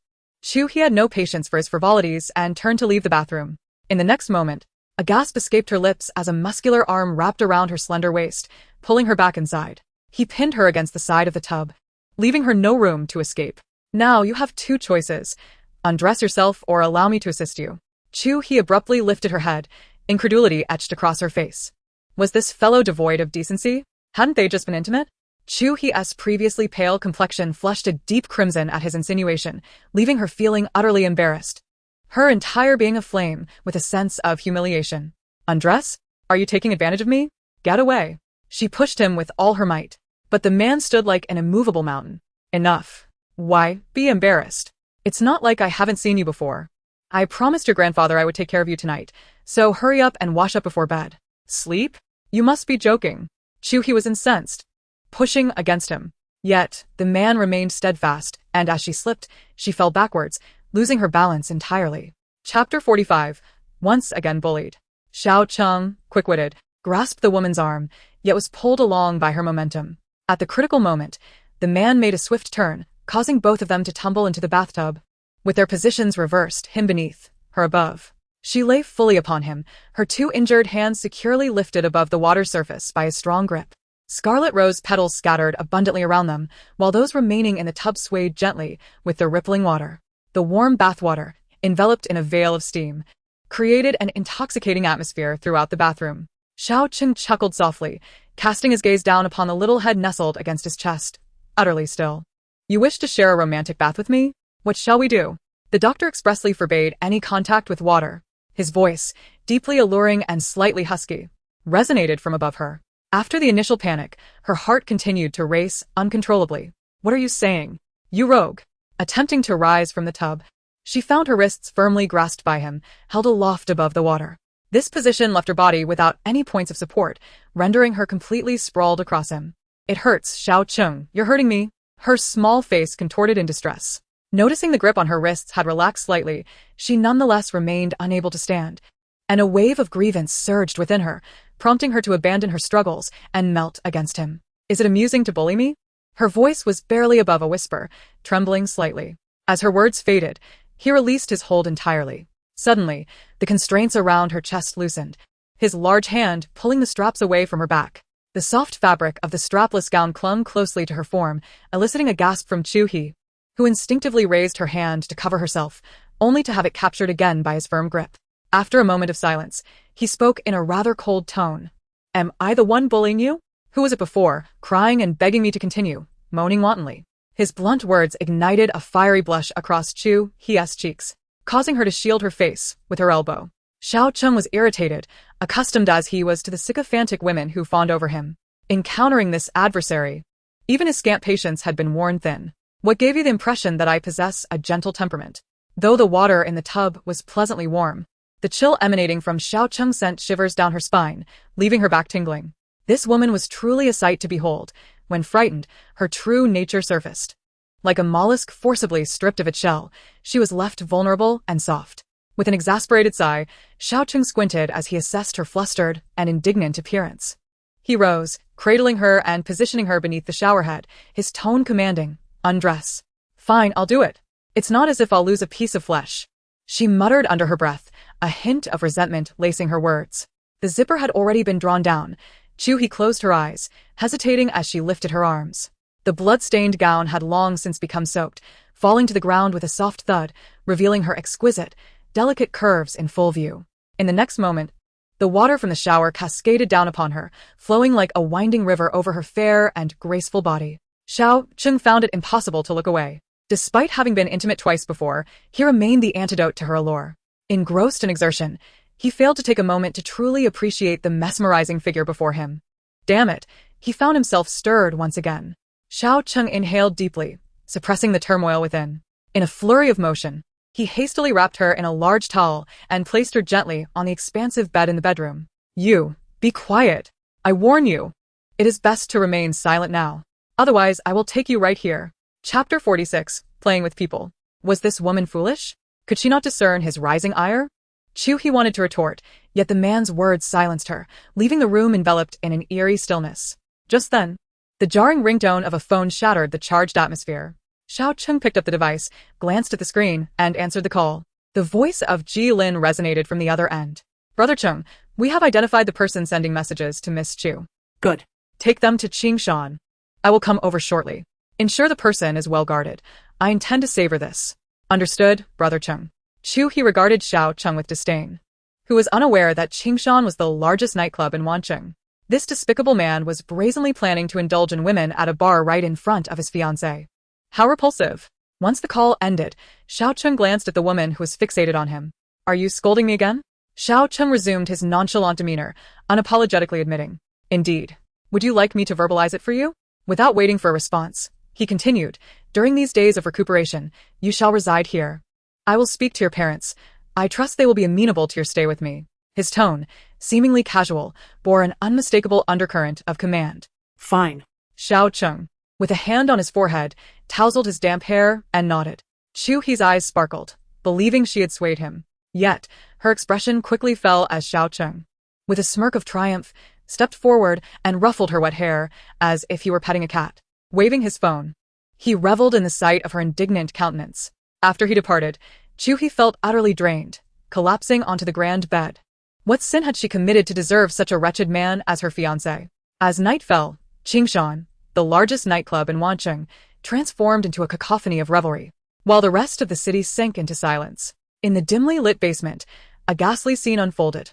On the floor lay a man, contorted in agony, his face smeared with blood, a truly pitiful sight.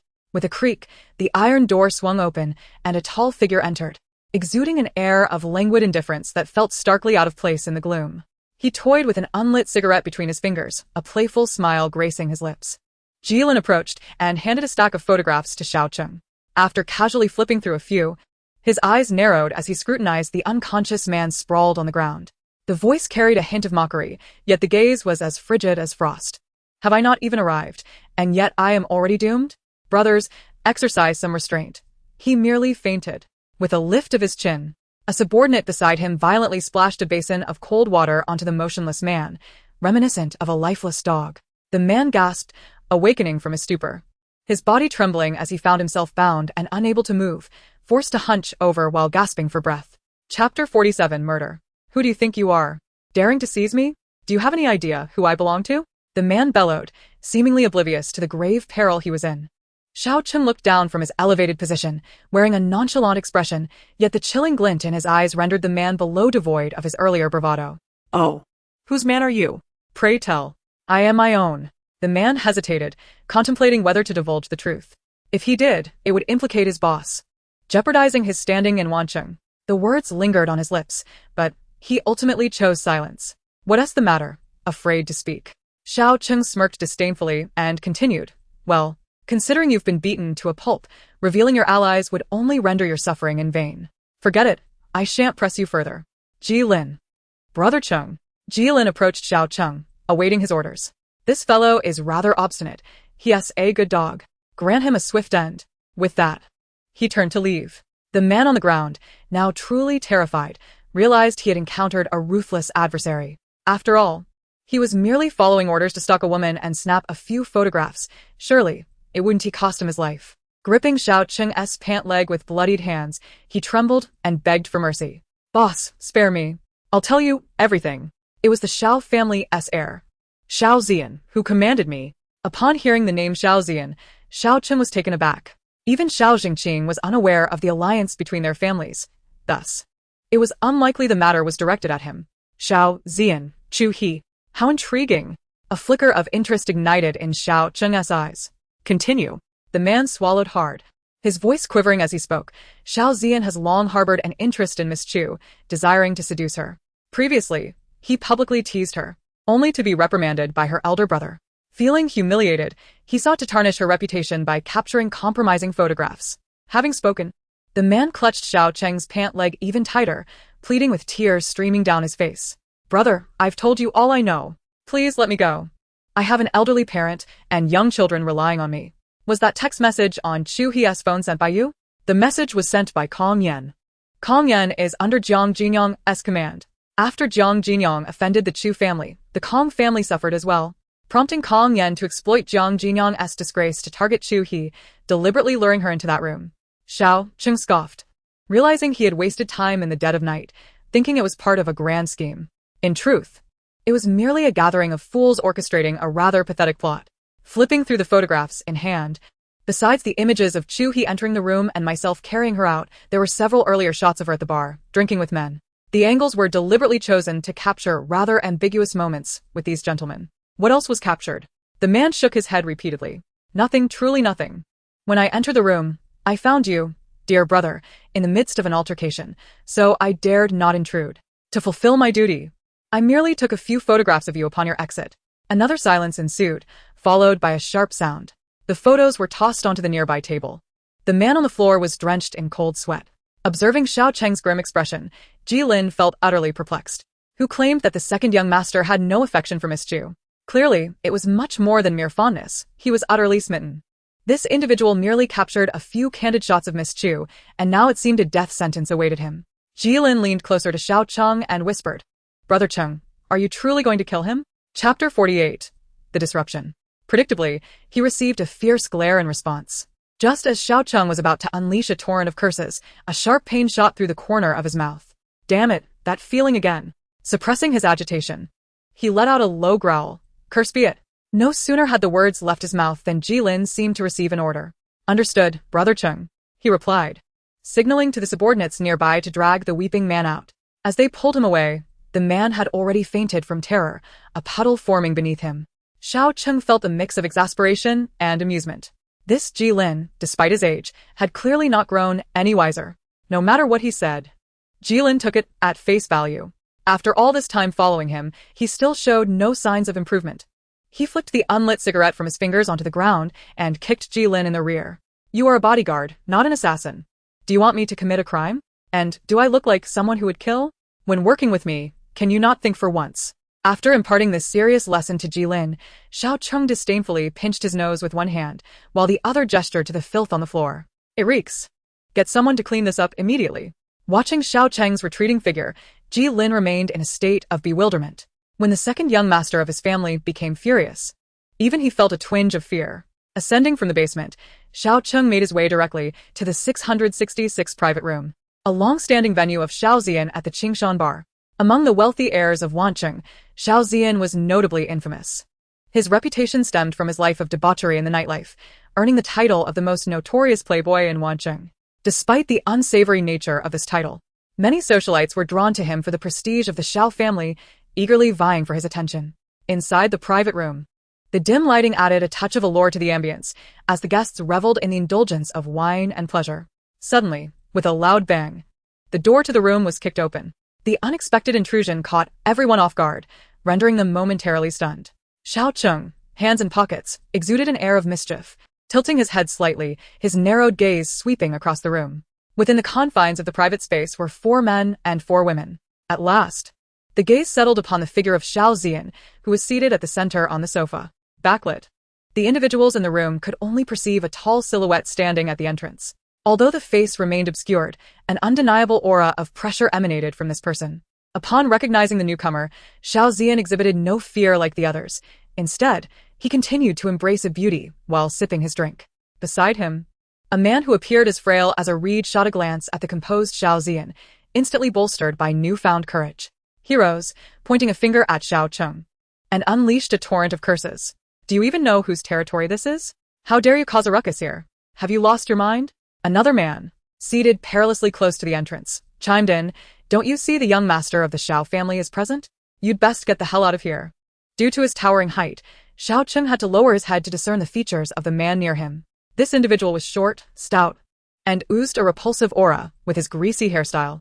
Xiao Cheng grimaced in disdain, furrowing his brow as he stepped inside and plopped himself onto the sofa, nonchalantly propping his feet on the table, exuding an unmistakable air of arrogance. Observing Xiao Cheng's complete disregard for their presence, the group grew even more incensed, casting their gazes toward Xiao Zian, who continued to indulge in his drink while embracing a woman. Young Master Xiao, look at this person, young Master Xiao. We must teach this insolent scoundrel a lesson today. Chapter 49, The Second Young Master. The engagement banquet of the Xiao family was attended by significant figures from the elite and business circles of Wancheng, while the likes of these petty scions could hardly claim any standing. Thus, aside from Xiao Zian, the others had never actually encountered Xiao Cheng. Just as they awaited Xiao Zian's command, Xiao Cheng spoke first, his words dripping with mockery and derision. Xiao Zian. When did you become the young master of the Xiao family? Who gave you the audacity? Only then did Xiao Zian realize that this person was indeed Xiao Cheng. Only the son of Xiao Jingye, the head of the Xiao family, could rightfully be called the young master and second young master of the Xiao family, a title universally acknowledged.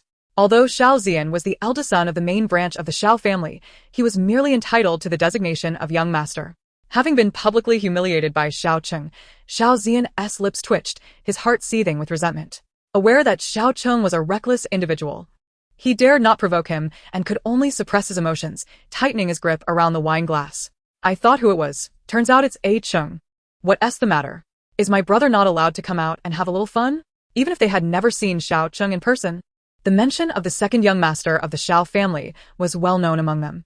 It must be said that with him around, even the most notorious playboy of Wancheng would have to take a step back. The other 3 men, suddenly silenced, exchanged furtive glances and instinctively moved aside. The short, stout man signaled to several scantily clad women. In the next moment, 3 women settled beside Xiao Cheng, one pouring wine, another offering a massage, while the last one, with restless hands, provocatively brushed against him, swaying her chest against him. The 3 men standing nearby exchanged glances, feeling a sense of relief wash over them. Moments ago, they spoke with disdain, believing that as long as these women could adequately attend to young Master Xiao, he might overlook their transgressions in a fit of pleasure. Xiao Cheng's eyes reflected his contempt, yet he refrained from hastily thwarting the actions of these women.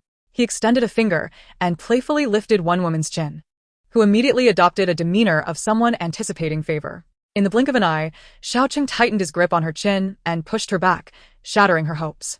Each of them was so brazen. Xiao Zian certainly knew how to entertain.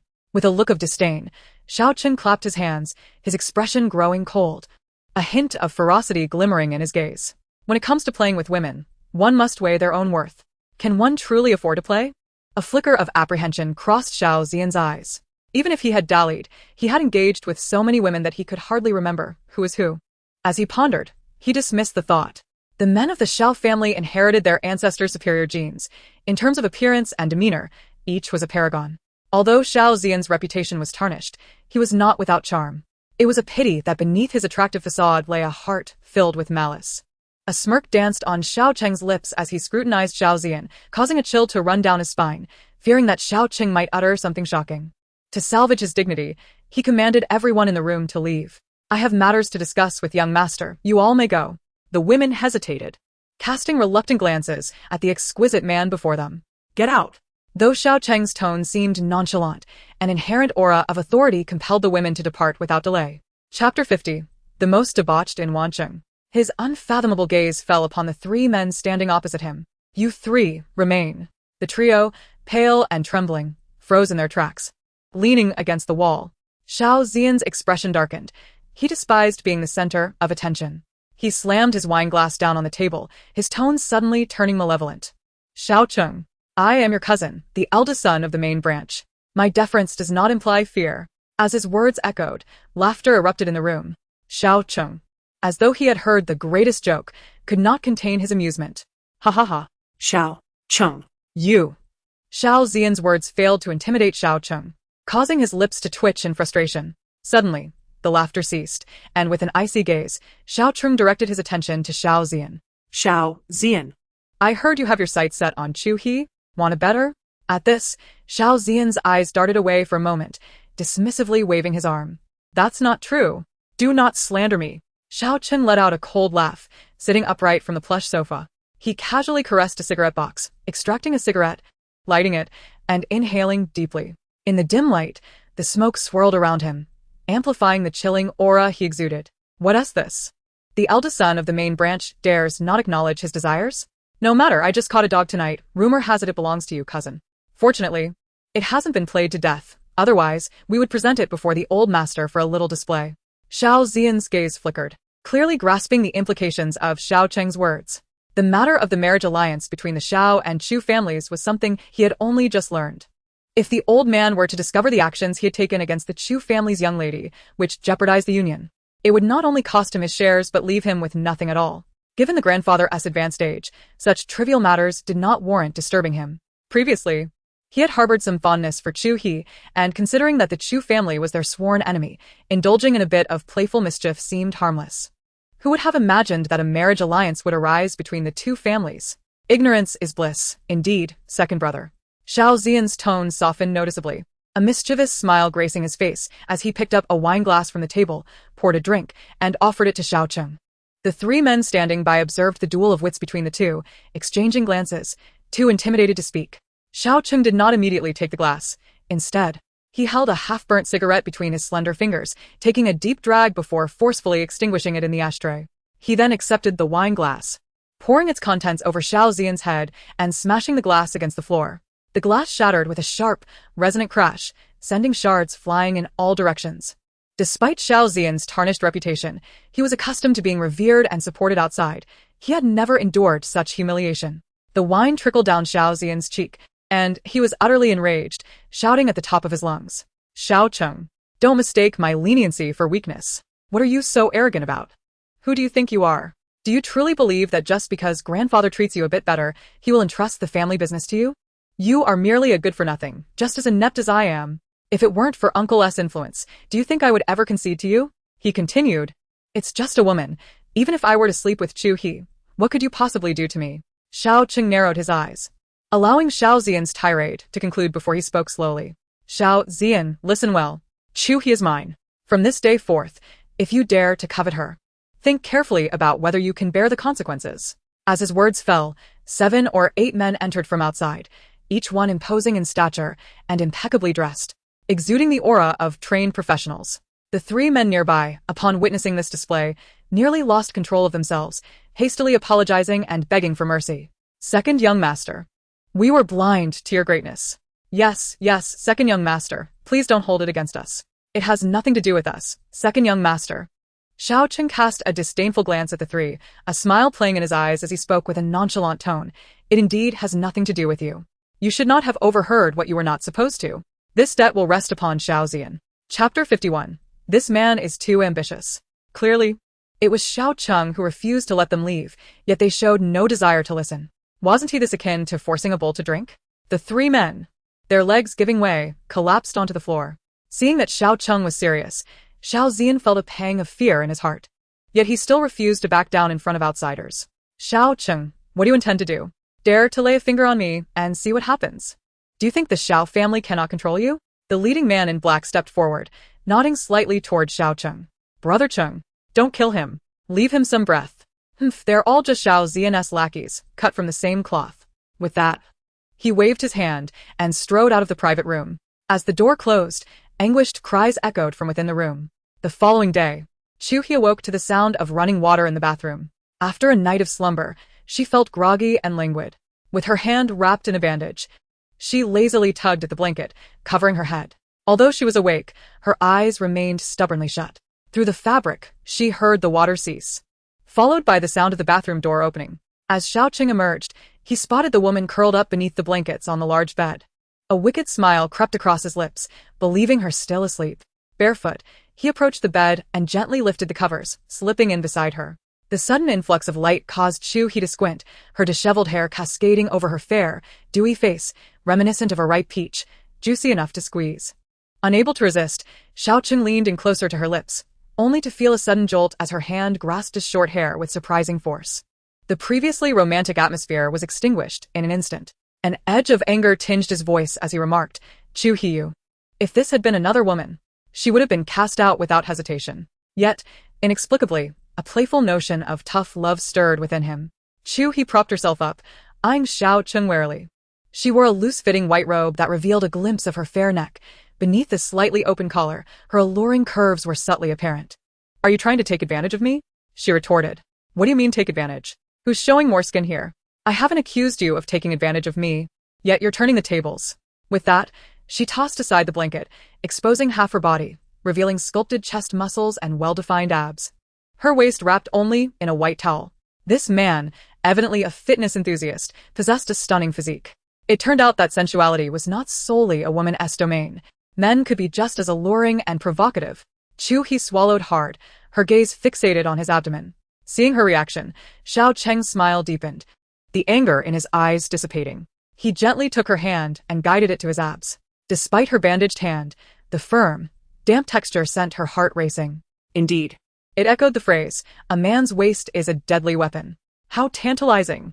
Xiao Cheng's charming face broke into a teasing grin as he leaned closer, his tone alluringly provocative. "Shall we try again?" "No, no," she replied firmly. "It's not as if we haven't tried before. It was merely passable. Besides, there's nothing more to explore." Remembering their previous encounters, which had occurred during her haze of intoxication, she recalled only the lingering pain, while the other sensations remained hazy. Considering his strength, the thought of being fully aware during such an encounter made her apprehensive. Chu He's rejection was resolute. She initially assumed that with Xiao Cheng's shameless nature, he would continue to tease her. However, he surprised her by getting out of bed instead. Surely, wasn't he nursing an injury from her earlier grip? Just as she pondered this, Xiao Cheng placed a toothbrush, already squeezed with toothpaste, along with a damp towel on the bedside table. "Be cautious not to let the bandage on your hand come into contact with water. Freshen up, I shall take you out shortly." "Where to?" Before the question could fully escape his lips, Xiao Cheng had already entered the cloakroom. Chu He picked up her toothbrush and pondered to herself that this man, when silent, could appear quite respectable. The nature of her relationship with Xiao Cheng was indeed a source of inner turmoil. It was widely said that Xiao Cheng was a debauched playboy, surrounded by countless women. Had they been strangers entering into a union, at least a formal agreement could have been established for a marriage of convenience, allowing for an eventual separation without complications.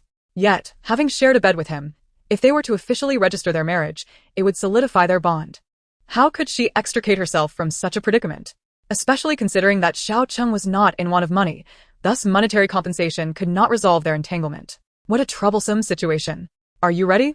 Xiao Cheng's nonchalant voice interrupted her thoughts. Chu He looked up, and her eyes brightened.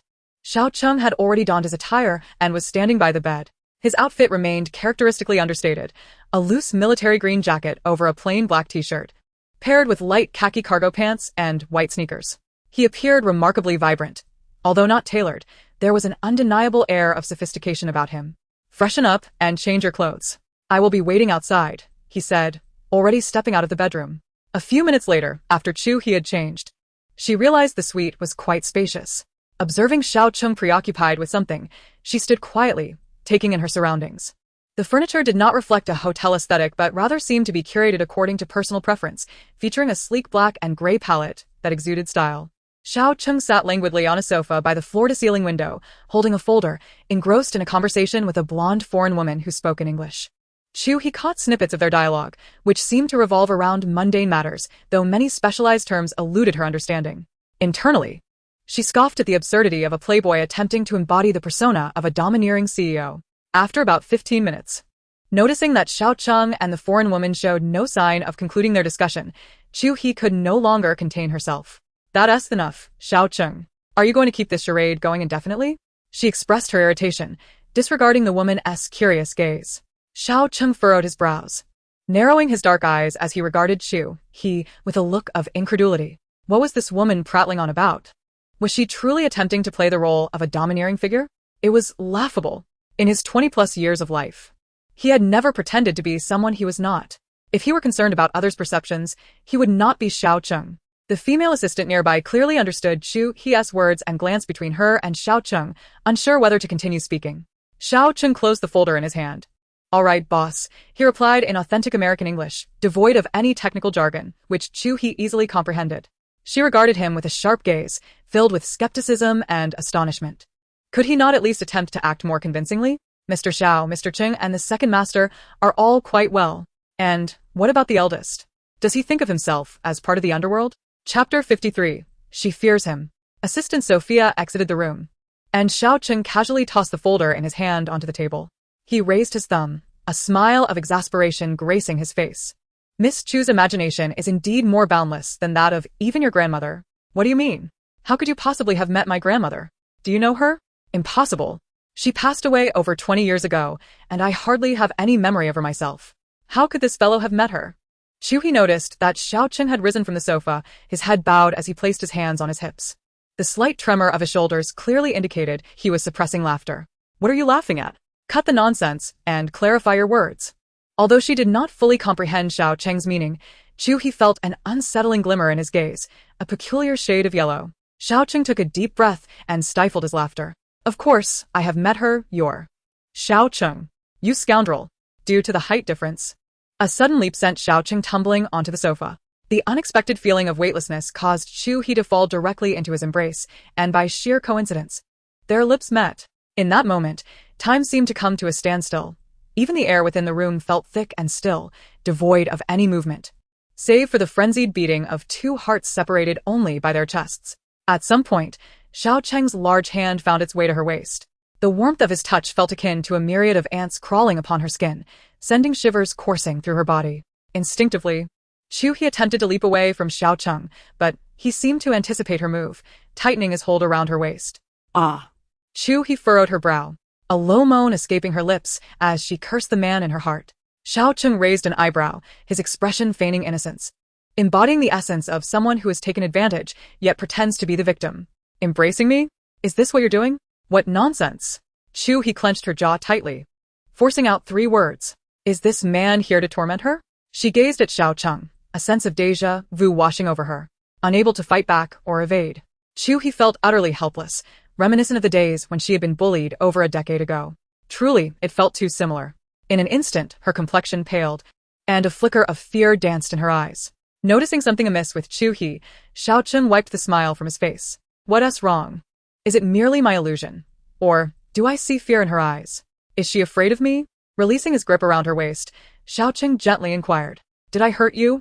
No. Chu He silently descended from Xiao Cheng's lap, her tone somewhat stiff. Xiao Cheng, we need to have a serious conversation. What do you wish to discuss with me? The annulment of our engagement. Impossible. Without a moment's hesitation, Xiao Cheng's rejection was resolute and unwavering. Chu He nodded, seemingly unfazed, as though she had anticipated his response. If we are not to annul the engagement, then let us discuss the terms. A glint of amusement flickered in Xiao Cheng's dark eyes.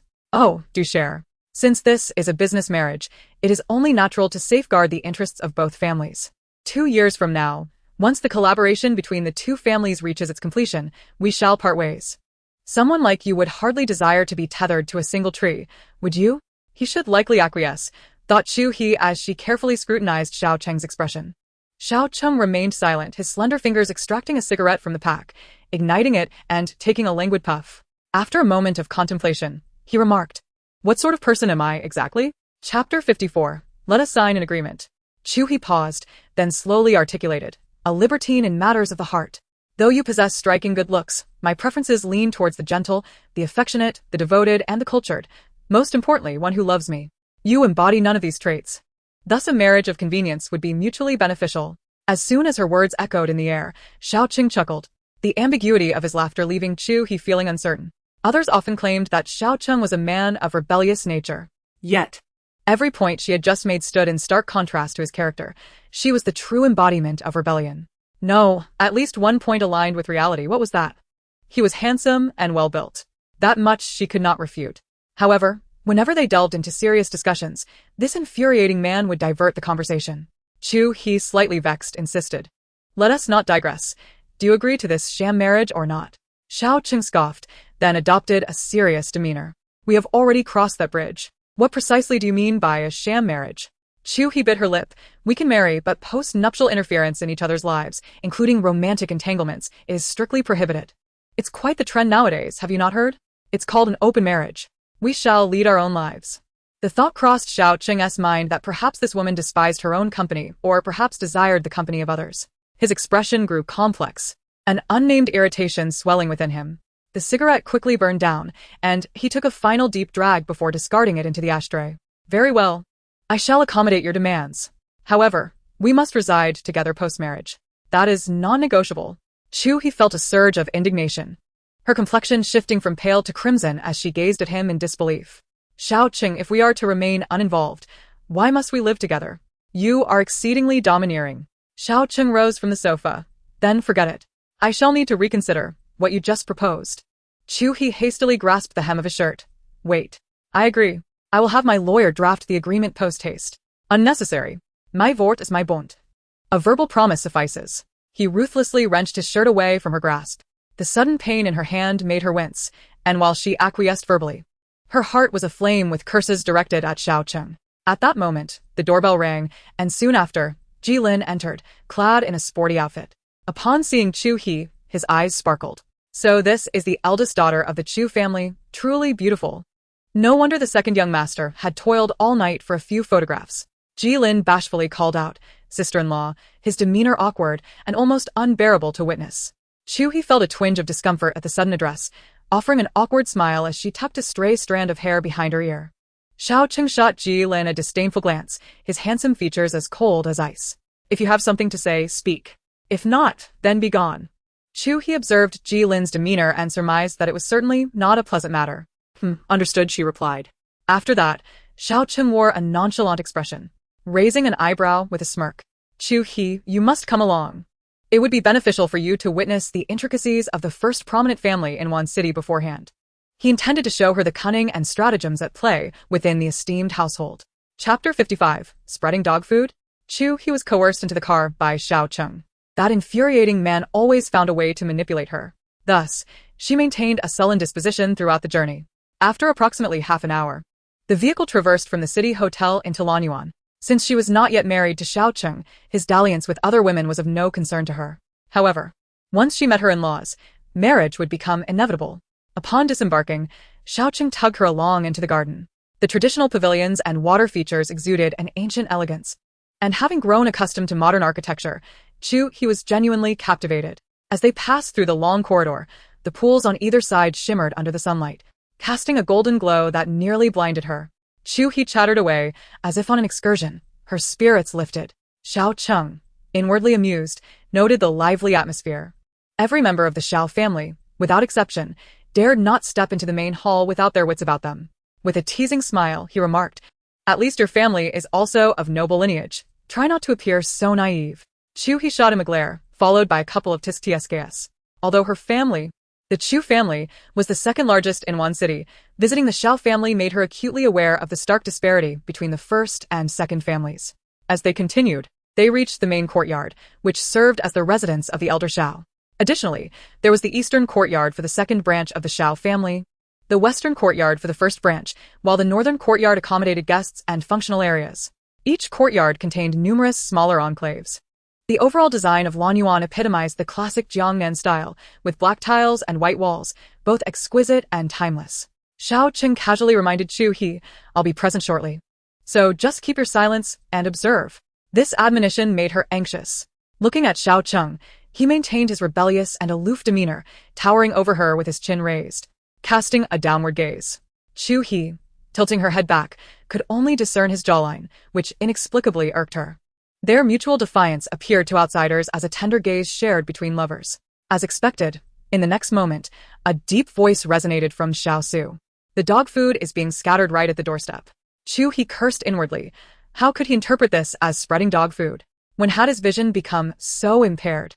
Dressed in a bespoke suit, he exuded a mature and elegant aura. Observing the dazed Chu He, Xiao Cheng's expression darkened instantly. At that moment, Xiao Su approached them.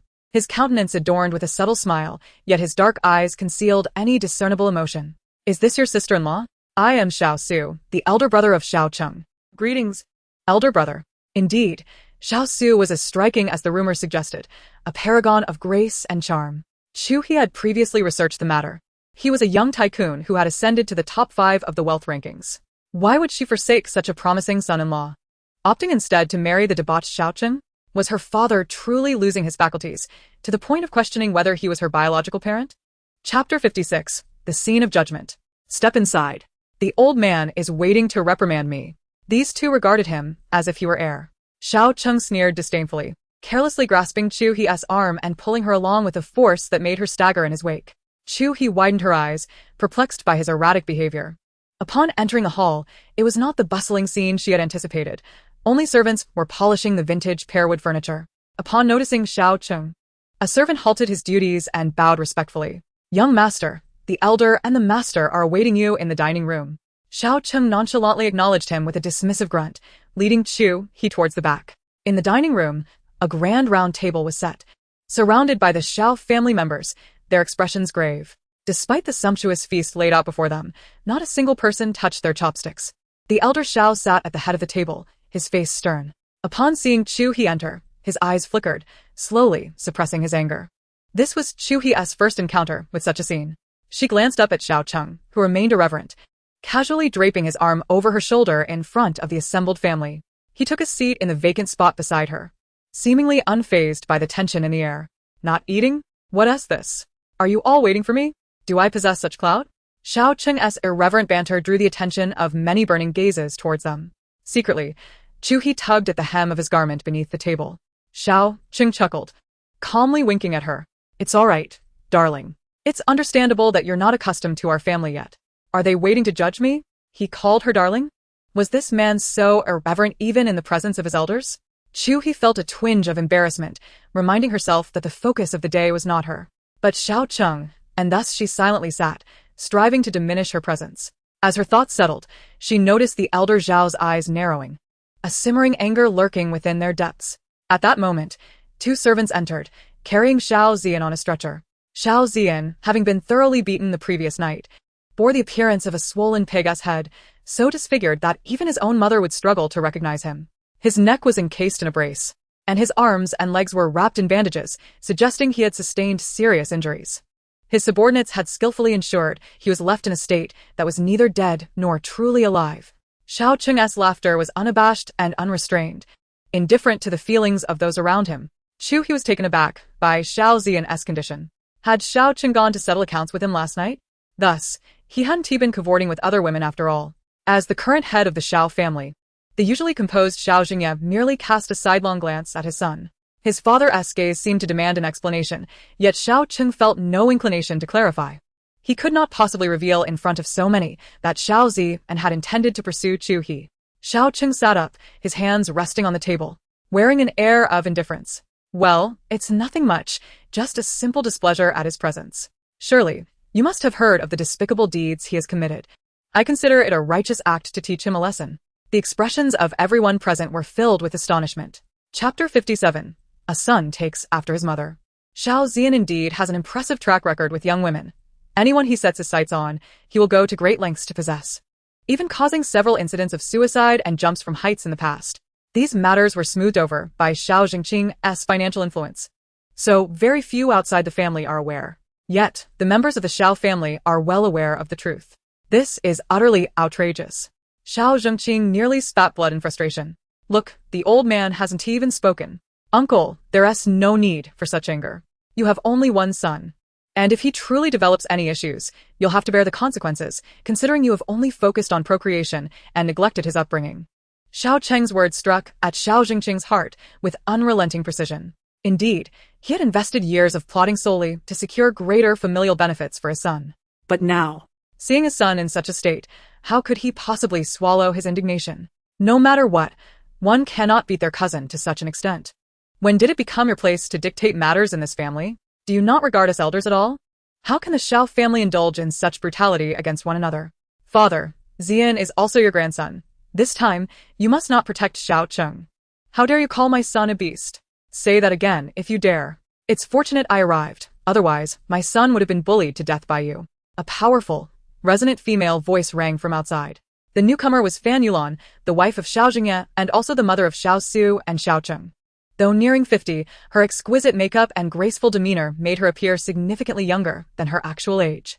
Chu He was somewhat taken aback. She had seen mothers protect their young, but never had she witnessed such an audacious defense. Is this truly my future mother-in-law? She exudes an undeniable aura of dominance. Xiao Zhengqing pointed a trembling finger at Fan Yulan, his lips quivering in anger. You and your son are simply intolerable. This is beyond reason. Suddenly, the old patriarch Xiao interjected with a sharp command. Silence. I am not yet deceased. His dark eyes were filled with fury as he glanced at Xiao Xian lying on the stretcher, shaking his head in resignation. He softened his tone, stating, Today, it is my granddaughter-in-law's first visit. Regardless, Xiao He is not yet formally married into our family, and we must uphold our decorum. Eldest, I will ensure the second son provides you with an explanation regarding this matter. Xiao Jingqing was about to retort when the old patriarch's stern voice cut him off. Enough. Let us eat first. Chu He thought to herself, no wonder this man is so arrogant. It seems he has inherited his mother's brazen spirit. Truly his own flesh and blood. Silently, she cast her gaze past Xiao Cheng to Xiao Su. He remained remarkably composed, exhibiting no emotional fluctuations throughout the ordeal. As if Xiao Cheng's predicament had no bearing on him. This calmness was indeed a quality befitting a successor. Yet, he appeared somewhat familiar. The 3 seats were closely positioned, with Chu He on one end, Xiao Su on the other, and Xiao Cheng sandwiched in between. Xiao Cheng wore a sullen expression, feeling somewhat displeased. Hey, Do you think I'm invisible? Perhaps I should just switch places with you, he retorted. Come on, you don't even remember me. How could you possibly recall him? As the words escaped his lips, Xiao Cheng immediately realized he had spoken too much. Feeling guilty, he picked up a spoon and served a bowl of soup to Chu He. Chapter 58. This family is truly callous. Chu He frowned and looked up at Xiao Cheng. What do you mean I don't remember you? She inquired. At her words, Xiao Cheng was momentarily speechless, feigning ignorance as he lifted the bowl to drink the soup, nearly burying his face in it. He must not let this woman discover that he was the very person who bullied her back then. Otherwise, their marriage would surely never come to fruition. Noticing his silence, Chu He kicked him under the table. Xiao Cheng winced in pain and glared at her. Observing her serious demeanor, he snorted softly, narrowing his eyes as he began to turn the tables on her. Don't try to change the subject. It seems you are intent on making me jealous. My brother has a girlfriend. If you wish to cause trouble, I implore you to choose someone else. Unreasonable and absurd. She shot back. Seeing her refrain from pressing further, Xiao Cheng chuckled inwardly. The conversation came to a close, and the atmosphere gradually settled into a more familiar rhythm. In addition to the 2 branches of the Xiao family, several relatives were present, and Chu He had come to recognize most of them. However, following the incident involving Xiao Xian, the mood in the dining hall remained stifling, and the meal was tasteless, save for Xiao Cheng. Old Master Xiao instructed everyone to move to the front hall. Fan Yulan understood that the elder had summoned Xiao Cheng, and it was certain he would face punishment. Although she felt a pang of sympathy, she dared not challenge the elder's authority in front of the others. In the presence of custom, no one in the Xiao family was afforded exceptions, not even the reckless Xiao Cheng. Upon entering the front hall, old Master Xiao wore a grave expression. Seated in the center of the grand hall, his wrinkled fingers adorned with smooth, green jade beads that occasionally clinked softly. Ah Cheng, did you strike Xiao Xian? He demanded. Well, the Xiao family prohibits any internal strife. Brother must not harm brother. Today you have broken the rules, and thus, you shall face the family's discipline to serve as a warning. This grandson, though brave, needed to be tempered, for his audacious nature required proper guidance. Old Master Zhao's voice was stern as he turned to Xiao Jingqing, asking, Jingqing, are you satisfied with this explanation? The flicker of hostility in Xiao Zhengqing's eyes did not escape old Master Zhao's notice. He fixed his gaze on him, awaiting a nod. Xiao Zhengqing was no fool. The elder's words, though posed as a question, implied an undeniable conclusion. Satisfied. The old man was indeed biased. He intended to silence him with familial discipline, and even if he were dissatisfied, he had no choice but to acquiesce. Old Master Xiao nodded and slowly closed his eyes. A servant approached with a bamboo ruler, approximately 1 meter long, and stood behind Xiao Cheng. Despite the situation, Xiao Cheng maintained a calm demeanor, kneeling with a straight back. He turned to offer a comforting glance at Chu He. That serious expression on his face was one she had never seen before. Chu He felt a sense of unease, wondering if it truly resembled what Xiao Cheng had described as a familial judgment. In contrast to the prestigious Xiao family, their own clan, though modest in numbers, possessed simple, harmonious relationships among its members, akin to a paradise. Subsequently, the ruler struck Xiao Cheng's bare back. Once, twice, thrice. Throughout the ordeal, Xiao Cheng's profile remained taut, exuding an air of cold severity. She clenched her teeth, not uttering a sound. The ruler was now stained with vivid red blood, and beads of cold sweat emerged on Xiao Cheng's forehead, his body trembling slightly with each strike. Witnessing his complexion gradually pale brought a stark realization to Chu He. He was indeed in pain, but enduring it silently. With every blow, her heart twisted painfully.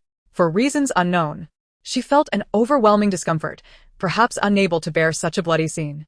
To the side, Xiao Jingye and Xiao Su stood in silence, their expressions cold as they watched their son and brother endure punishment.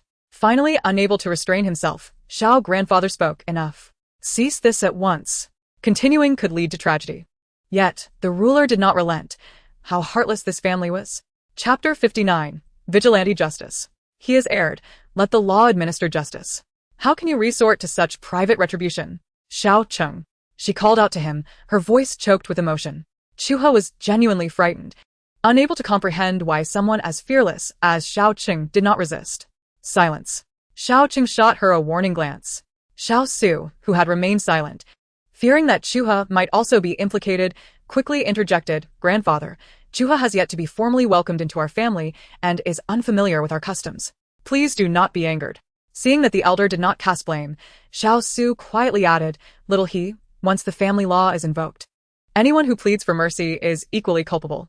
So that was it. Chu He had entirely forgotten that Xiao Cheng had advised her to keep her mouth shut upon their arrival. It was unclear how much time had passed when the elder's voice resonated, lacking its former vigor, now tinged with a somber depth. Let today suffice. Let the matters of today remain in today. No one is to mention this again. As the elder concluded, the servant's ruler halted midair. Xiao Cheng's tense form instantly relaxed. His hands pressed against the ground, sweat dripping from his chin, forming a somber pool beneath him. Yet his gaze remained piercing. The elder waved his hand, and everyone dispersed. Xiao Jingye, his eyes dark, regarded the still kneeling Xiao Cheng with a sigh. Fan Yulan's eyes brimmed with concern, eager to check on him, but was held back by Xiao Jingye. Why are you holding me back? Look at the state your son is in. Xiao Jingye replied calmly, Do not exacerbate the situation. Father knows what he is doing. With the front hall now vacant, fearing Fan Yulan might provoke the elder, he gestured for Xiao Su to escort her away. Mother, let us leave. Chu He will take care of him. Fan Yulan was not one to be overly sentimental, with determination. She stomped her foot and called out to Xiao Cheng as she exited the front hall. Son, hold on. I will summon the doctor immediately. As Chu He approached, she was startled to discover the glaring scars on Xiao Cheng's back, a sight that was both shocking and distressing, revealing that each strike of the bamboo stick had drawn blood. A wave of nausea surged within her, causing her complexion to pale slightly. What are you staring at? Come here. Weren't you just concerned for me? Xiao Cheng frowned, his voice strained by pain. Concerned for you? I merely can't abide such domestic violence. Ultimately, she decided to let it go, considering his pitiful state, and helped him to his feet. Are you all right? Chu He gently inquired, fully aware that her question was redundant. She shot him a glance. Why must a man be so talkative? In the front hall, only Elder Xiao, Xiao Cheng, and Chu He remained, witnessing his grandson's suffering. Elder Xiao could not conceal his distress. Despite Xiao Xian's mischief, both the palm and the back of his hand belonged to the same flesh. He could not allow others to accuse him of favoritism. Your mother has called for a doctor. You shall stay here tonight. What can I say to you? If you do not amend your temperament, you will inevitably suffer great misfortune. Elder Xiao was exasperated, his hands trembling with frustration. And you dare say that? For over 20 years, I have only ever suffered at the hands of you, old man.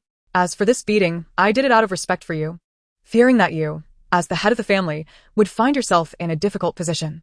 Otherwise, who would dare? Chapter 60. A heartfelt drama. You little rascal. Elder Xiao sighed heavily and turned to Chu He, saying, Little He, how frightening it must have been for you to witness such a scene on your first visit to our home. I can see that you genuinely care for this boy. Chu He hurried to clarify, Grandfather, you misunderstand. There is no need for embarrassment. With such a heart, I know you are a good child. Rest assured. If this boy ever bullies you, come find Grandfather, and I shall stand up for you. Old man, what are you saying? Why are you siding with her? The affection in Elder Zhao's eyes was unmistakable, a look even his grandson had never witnessed directed at him. This little rascal, Little He is your wife. How could you be so ungracious? Chu He wished to swiftly end the topic, fearing that if it continued, Elder Xiao would soon be calling for grandchildren. She pinched Xiao Cheng gently, her expression filled with concern. Grandfather, a Cheng must be in great pain. We need to get the doctor to attend to him quickly. Xiao Cheng groaned softly. The pain was indeed real. Fortunately, Elder Xiao did not prolong the discussion and allowed them to exit the front hall. They made their way from the main courtyard to the east courtyard, where the second branch of the Xiao family resided. The east courtyard appeared quite expansive, designed with multiple inner courtyards, and they passed through approximately 4 moon gates, each presenting a unique vista. Indeed. The grandeur of a wealthy household concealed not merely ostentatious luxury, but also layers of intricate scheming behind the scenes. Inside the room, 5 or 6 servants stood by the bedside, awaiting orders. The scene was somewhat overwhelming for Chu He, who glanced at Xiao Cheng. He immediately adopted an expression of understanding and winked at her. The next moment his voice turned authoritative. Everyone leave. Just the young mistress is sufficient. The man lay sprawled on the bed, still maintaining an air of superiority. The servants withdrew, displaying remarkable discretion as they closed the door behind them. Suddenly, Xiao Cheng's body softened, collapsing onto the bed, seemingly humming in pain. It hurt, truly damned hurt. Just moments ago he had been so defiant, now he feigned a delicate, fragile demeanor. Chu He cast him a glance, her conscience compelling her to not entirely disregard him. With irritation, she inquired, The doctor has yet to arrive. Do you have a first aid kit? Blow? How on earth am I to blow? Just as Chu He was about to retort further, the man grasped her wrist and placed it upon his shoulder. Here. There's no injury here. What do you want me to blow? He lamented. You mentioned blowing. Yet this is the only spot that truly aches. All the pain combined pales in comparison to that pinch you gave me. What an insufferable man. Treating her as if she were a servant after dismissing the maid. What are you dawdling for? Do you intend to stay here tonight? Chu He cursed inwardly, though her face wore an exaggerated smile. Her small hands, still wrapped in bandages, revealed delicate, pale fingertips that gently caressed the spot she had just pinched, blowing softly upon it. The sensation was soothing. Each breath felt as if it were tickling the very core of Xiao Cheng's heart. Strangely enough, it was rather pleasurable. A gentle scratch followed by a soft blow made him feel as if he were floating amidst the clouds. Truly, her hands were like ethereal instruments of his soul. Chu He frowned. What expression was that on his face? Was he truly enjoying this? Just then, Fan Yulan entered, followed closely by Xiao Jingye, and the scene that greeted them was of Chu He pouting closely beside Xiao Cheng's profile. Chapter 61. A misunderstanding. Apart from Xiao Cheng, the other 3 stood in awkward silence. Chu He froze, unable to react, her face flushing crimson up to her neck. A misunderstanding indeed. Although Xiao Cheng stifled his laughter, his demeanor was decidedly mischievous. He had claimed to bring her to watch a play, yet it had devolved into a melodramatic farce. Well, continue, you two, continue. Fan Yulan said with a smile. Her expression radiated maternal warmth, filled with satisfaction. This rascal had initially resisted the idea of marriage. I thought no one could hold him down. Yet look at this, just a few days in, and he has already been won over by Little He. Xiao Jingye remained stoic, stating in a measured tone, I wouldn't be so sure. Who can truly tame this rogue? His words irked Fan Yulan, who found her husband's lack of romantic understanding rather frustrating. After a lifetime of seriousness, he still failed to grasp the essence of romance, insisting on stating such blunt truths at this moment. With a nudge of her elbow, Fan Yulan jabbed the oblivious Xiao Jingye, casting him a sharp glare.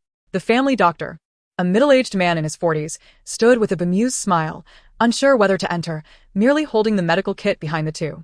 Realizing there was still someone present, Xiao Jingye cleared his throat and knocked on the door, finally granting the doctor entry. The doctor moved with swift efficiency, clearly seasoned in his practice. As he disposed of blood-soaked cotton swabs into the trash, Chu He instinctively took a few steps back. Her timid nature made even the sight of a pimple on her face unbearable, let alone witnessing someone injured and bleeding. Xiao Cheng pursed his lips, frowning at her reaction. Was she repulsed by him? At that moment, Xiao Yu entered, carrying a platter of washed grapes. Compared to yesterday's engagement banquet, Xiao Yu today has completely shed the prideful sharpness and aggressiveness she exhibited before. Her voice, now imbued with a gentle and delicate lilt, seems capable of melting hearts in an instant. Brother Cheng, I heard you were injured and I grew a bit concerned, so I came to check on you. As a member of the prominent family, Xiao Yu's visit raises questions about what intentions the old fox, Xiao Jingqing, truly harbors. Xiao Cheng narrowed his eyes, glancing at Chu He, who stood emotionlessly by the cabinet, engrossed in examining a photo frame, seemingly indifferent to the presence of another woman in the room. A flicker of intrigue crossed Xiao Cheng's gaze. If you wish to play, dear sister, I shall indulge you, he replied with warmth. Your heir has arrived, fret not. Your brother Cheng is not in mortal peril. Did I frighten you? Xiao Yu was taken aback, seemingly unprepared for such a response. Recovering quickly, she set down the fruit platter and hurried forward. Brother Cheng, I came out of concern, not out of fear. Doctor, do you require assistance? I am capable. The doctor, having completed his tasks, removed his sterilized gloves. No need, Mississippi. The second young master's injury has been attended to. Thank you, doctor. If a dressing change is required, I can assist with that as well. I have studied some basic nursing. Noticing that Xiao Cheng had not rebuffed her, Xiao Yu took the initiative, completely disregarding the presence of her future sister-in-law. The doctor merely smiled. That would be best. Please be vigilant over the next few days to prevent infection. He then turned towards Chu He, earnestly outlining the precautions. Young madam, the second young master's wound should not come into contact with water. Avoid foods that may hinder recovery, such as spicy dishes and seafood. Furthermore, due to the need for anti-inflammatory medication, it is imperative to refrain from alcohol, and strenuous activities should be minimized. Upon hearing strenuous activities, Chu He's expression shifted slightly, and she replied softly, Understood. I will remind him to be cautious. The doctor nodded slightly and exited the room. In the next moment, Chu He's gaze met Xiao Cheng's, who appeared to be suppressing a laugh, his eyes shimmering with mischief. She turned her face away, unwilling to engage with him. The peculiar expressions exchanged between them did not escape Xiao Yu's notice, and seeing Chu He's demeanor stirred an inexplicable irritation within her. Yet, recalling Xiao Jingqing's words, it is better to have more friends than fewer enemies. She found some wisdom in it. Sister Chu He, I was at fault yesterday. I did not realize you were Brother Cheng's fiancé. Please, let bygones be bygones. Do not hold it against me. She adopted a conciliatory stance, understanding the dynamics of the Xiao family after all these years. Chu He scrutinized the woman before her with sharp eyes. While the Xiao family is discreet, she had certainly heard of this Xiao family young lady. Observing her attire, a plunging neckline, and a very short dress, along with heavy makeup, there was nothing graceful or refined about her. Indeed, these two seemed like a perfect match, a rogue brother and a scheming sister. However, the earlier conversation between them had felt rather awkward. After a moment of hesitation, Chu He replied dismissively, Very well. Since you acknowledge your mistake, there is no need for an apology. I shall leave him in your care. My lack of experience in tending to others might only exacerbate his injuries. Would that not cause you greater distress? As she spoke, she turned her back to the two individuals and continued to explore Xiao Cheng's residence. Xiao Cheng's eyes darkened, and his expression soured. What was this woman up to? How could he not see through Xiao Yu's obvious intentions? Of course, she was unaware that Xiao Yu was not a biological member of the Xiao family.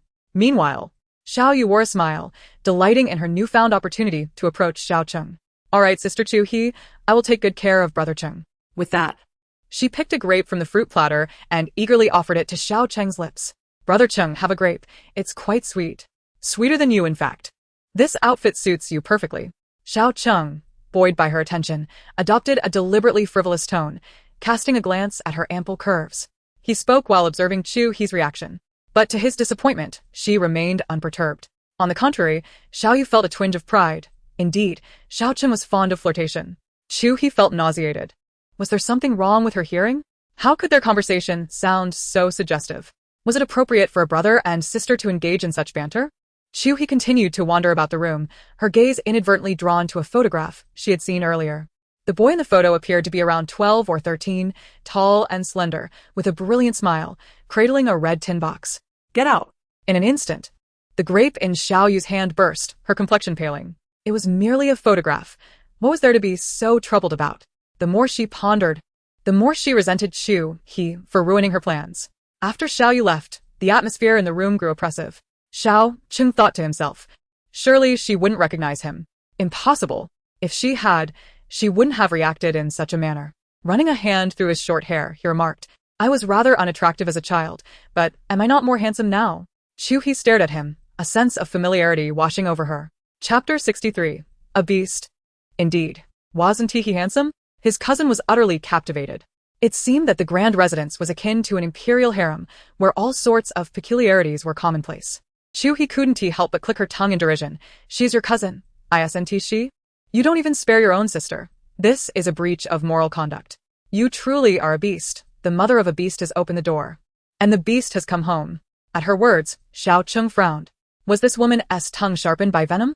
When did she become so acerbic? Chu He. You understand nothing. Xiao Yu is not.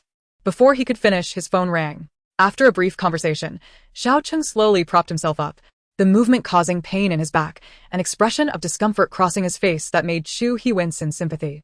The door was ajar, and Ji Lin stood at the threshold, seemingly bearing news of some sort. Are you leaving already? What else would I do? Do you wish to stay here? Xiao Cheng raised an eyebrow, responding coolly. Chu He quickly fell silent. Upon exiting the Xiao family's ancestral home, night had fallen. As she departed, she dropped a parting remark, instructing him to keep a low profile in the coming days, implying he would not be in one city for a while. Indeed, he had been absent for a week, with no messages from Xiao Cheng disturbing her peace. This week had been remarkably tranquil for Chu He. Not in an art gallery, but rather in my dear friend's design studio. She is not merely a frivolous heiress who squanders her family's wealth upon graduation. She and her friends invested in both an art gallery and a design studio, with her elder brother inheriting the family business. She is free from the burdens of commercial concerns.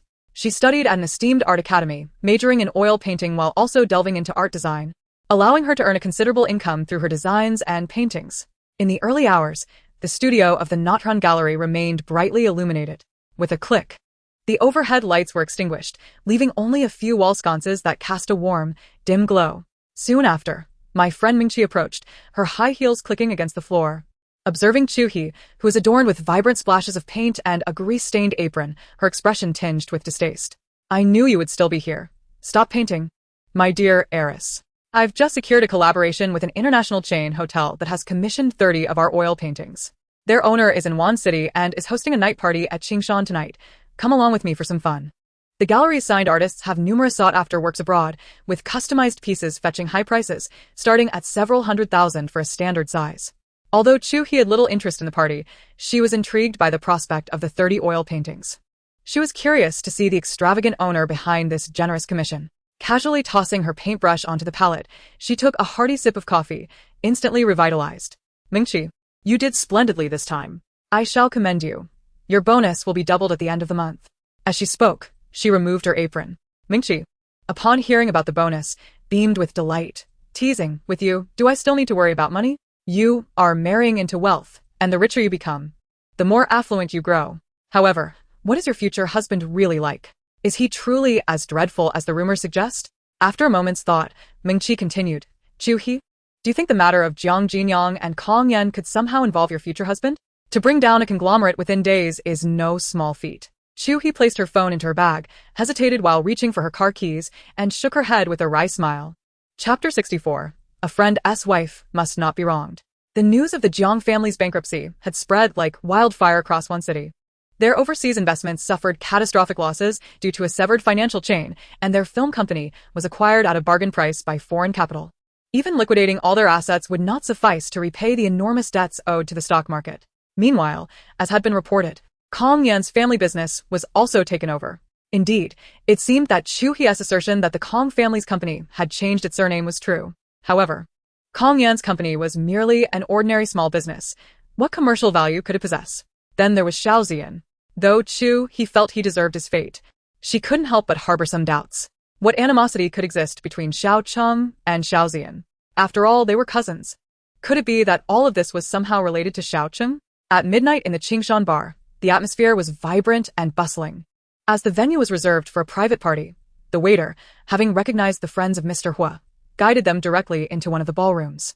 The two casually selected a semicircular booth to settle into as the enchanting dance of men and women swayed rhythmically to the music. Meng Qi could hardly contain her excitement, and pulling Chu He along, they ventured into the dance floor to join in the revelry. Chu He, possessing striking beauty, donned an off-the-shoulder mini dress today, exuding elegance intertwined with a hint of sensuality. Her fair and dewy skin shimmered subtly under the dim lights, captivating all who beheld her. Seated in the booth, a man engaged in a game of dice with a few companions, his gaze lifted to the center of the dance floor where he spotted Chu He, a flicker of intrigue passing through his eyes. Yu Chuan, it's your turn, urged Qin Jin impatiently, beckoning to Hui Yu Chuan. With narrowed eyes, Hui Yu Chuan raised his chin, his gaze unwavering from Chu He. Qin Jin followed his line of sight, chuckling. Are you interested?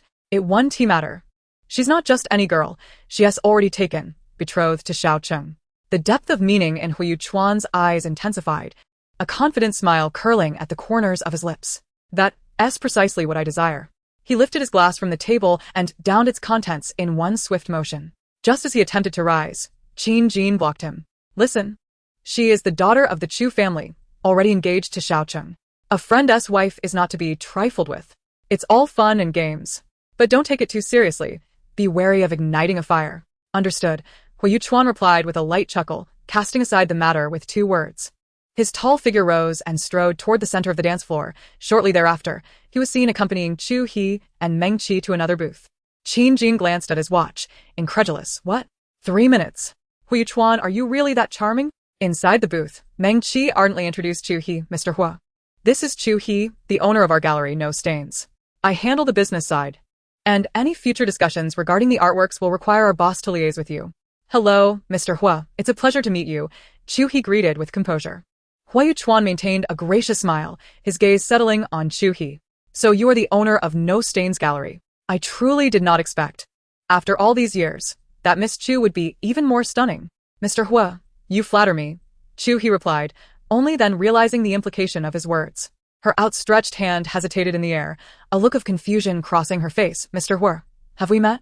A hearty laugh erupted from him, resonating delightfully amidst the music. Miss Chu, during your high school years, did you not attend the International Summer Camp at Yale in North America? Indeed. Chu He had participated in the Yale International Summer Camp.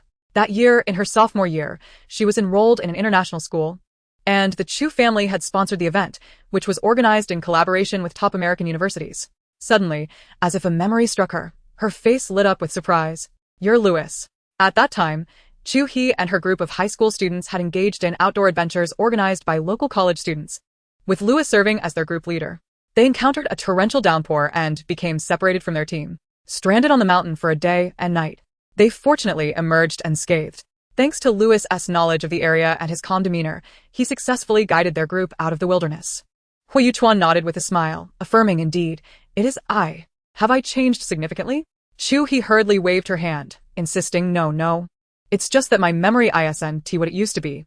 Though she spoke those words, her thoughts betrayed her. His transformation was not merely considerable. It was indeed remarkable.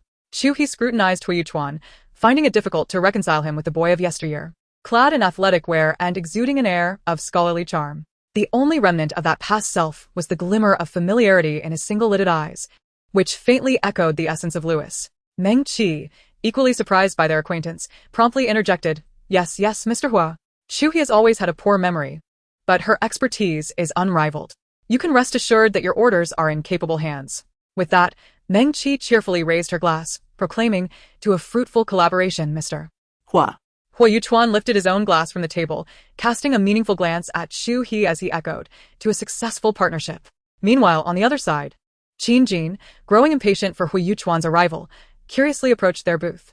By this time, Meng Qi, having indulged in a few drinks, was feeling slightly tipsy.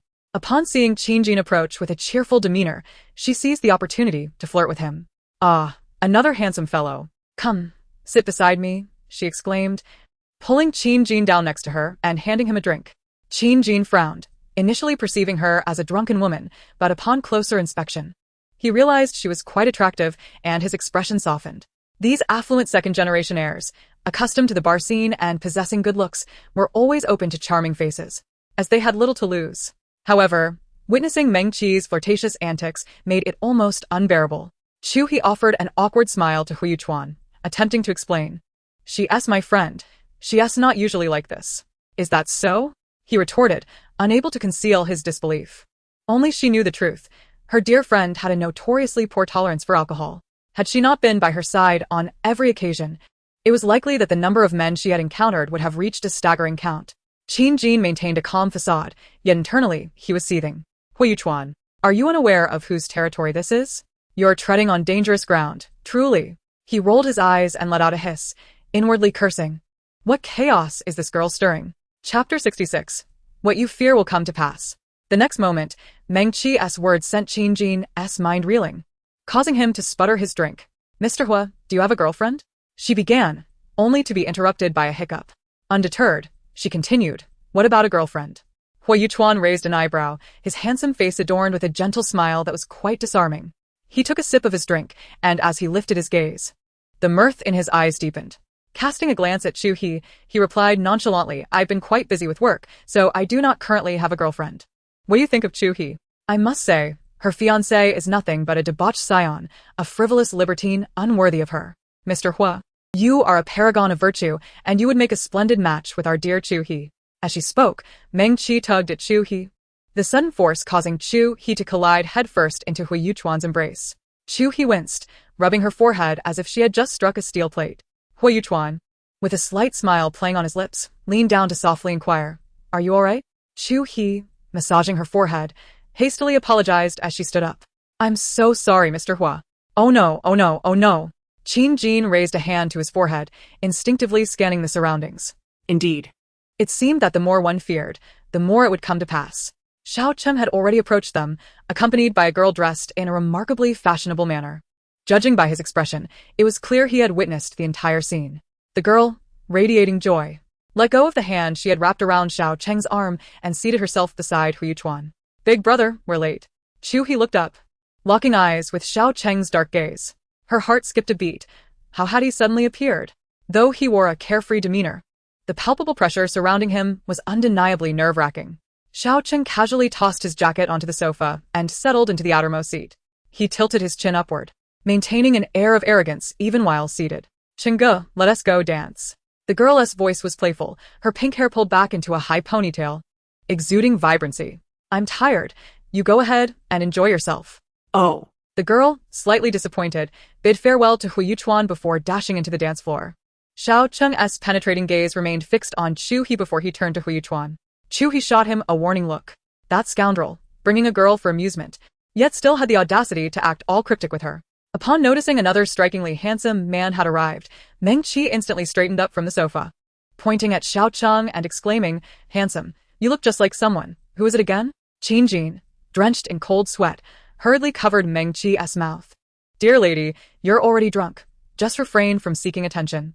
Xiao Cheng let out a scoff, pouring a glass of wine and sliding it toward Hui Yuchuan before filling one for himself. The crystal glasses clinked with a sharp sound, cutting through the cacophony of music, jarring to the ears. Observing Xiao Cheng tilt his head back to down the drink, the liquid glided down his throat with a satisfying gulp. His burning gaze remained fixed on Chu He, leaving her nowhere to escape. You seem to have had a drink before arriving? Hui Yuchuan chuckled lightly, lifting his glass for a symbolic sip. Do you know each other? Xiao Cheng's tone was nonchalant, though a smile lingered in his eyes. It carried an inexplicable chill. Chapter 67. A subtle relationship. In the next moment, Chu He responded, Mr. Hua is my client. We are discussing a collaboration. As the words left her lips, she realized that Xiao Cheng had been inquiring about Hui Yuchuan, thrusting their trio into a delicate predicament. A glimmer of amusement flickered in Hui Yuchuan's eyes as he took pleasure in observing their expressions. It appeared that Chu He wished to keep her relationship with Xiao Cheng under wraps. Quite intriguing. Hui Yuchuan raised a hand, gesturing towards the two of them, feigning curiosity. She inquired, do you know each other? Not at all. Chu He blurted out almost instinctively. The fewer people who knew about his relationship with Xiao Cheng, the better. Especially since they had yet to obtain a marriage certificate. One could never predict the unforeseen twists of fate. Xiao Cheng narrowed his eyes, a flicker of surprise crossing his features. Hui Yuchuan chuckled, confirming his suspicions. The atmosphere instantly turned tense, prompting Qin Jin to clear his throat in an attempt to ease the awkwardness. Both parties were ones he could not afford to offend, and Qin Jin contemplated an escape route. Glancing at Meng Qi, Chu He realized that it was no longer viable to remain there. She needed to seize the opportunity to leave. Very well then, I shall take my leave, Mr. Hua. With Chu He's words, Qin Jin breathed a sigh of relief, inwardly lamenting how these two young masters truly knew how to play their games. The rivalry between Xiao Cheng and Hu Yuchuan had always been rather superficial. During their school years, they competed in every aspect, and after years abroad, their relationship could aptly be described as one of love and rivalry. Now, it seemed, they had both set their sights on the same woman. Chu He and Qin Jin supported the inebriated Meng Qi as they exited the dance hall, and shortly thereafter, Xiao Cheng excused himself, claiming he had matters to attend to.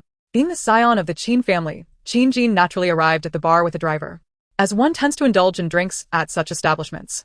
At the bar's entrance, the two men managed to assist Meng Qi into the back seat of the car, while Qin Jin slid into the passenger seat. Before Chu He could get into the back, a forceful grip yanked her from her seat, pulling her back out. Caught off guard, she collided with the car door frame with a resounding thud. Xiao Cheng tossed a remark to Qin Jin in the front seat, half dragging, half pulling Chu He back into the depths of the Qingshan bar. Rest assured, Qin Jin assured, his tone hurried. Suddenly, He remembered he hadn't inquired about Meng Qi's home. Where on earth was he to take this woman? At that moment, the back seat resonated with the sound of a woman retching, followed by a man's anguished cry, "My Aston Martin!" Under the gazes of onlookers, Chu He found herself being pulled along by Xiao Cheng, her wrist firmly clasped in his grip, unable to break free from the disparity of their strength. After traversing what felt like a labyrinth of corridors, Chu He felt dizzy from the disorientation. At last, they arrived at a room at the end of the hallway, where Xiao Cheng deftly input a series of numbers. The click of the keypad echoed in the stillness of the corridor, breaking the silence with clarity. With a sudden yank, Chu He was flung onto the sofa within the dimly lit room. The force with which she landed, despite the sofa's softness, was somewhat disheveled.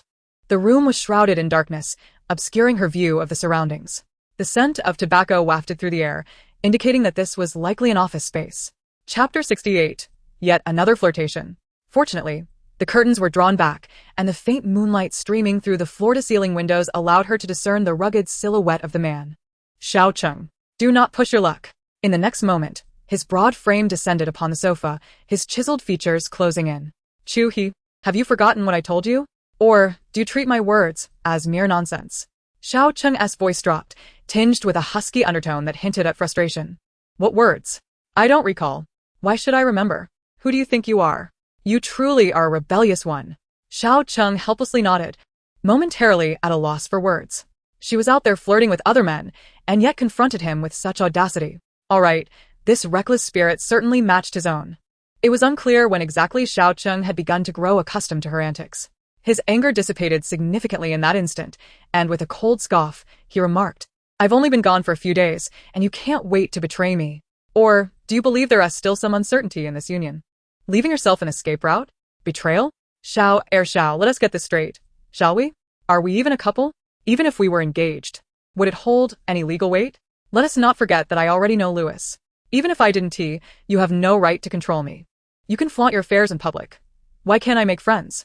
Moreover, didn't you already agree to a marriage by contract? You said it yourself. Verbal promises are still promises. Are you thinking of backing out? Xiao Cheng let out a low hum, clearly mimicking her.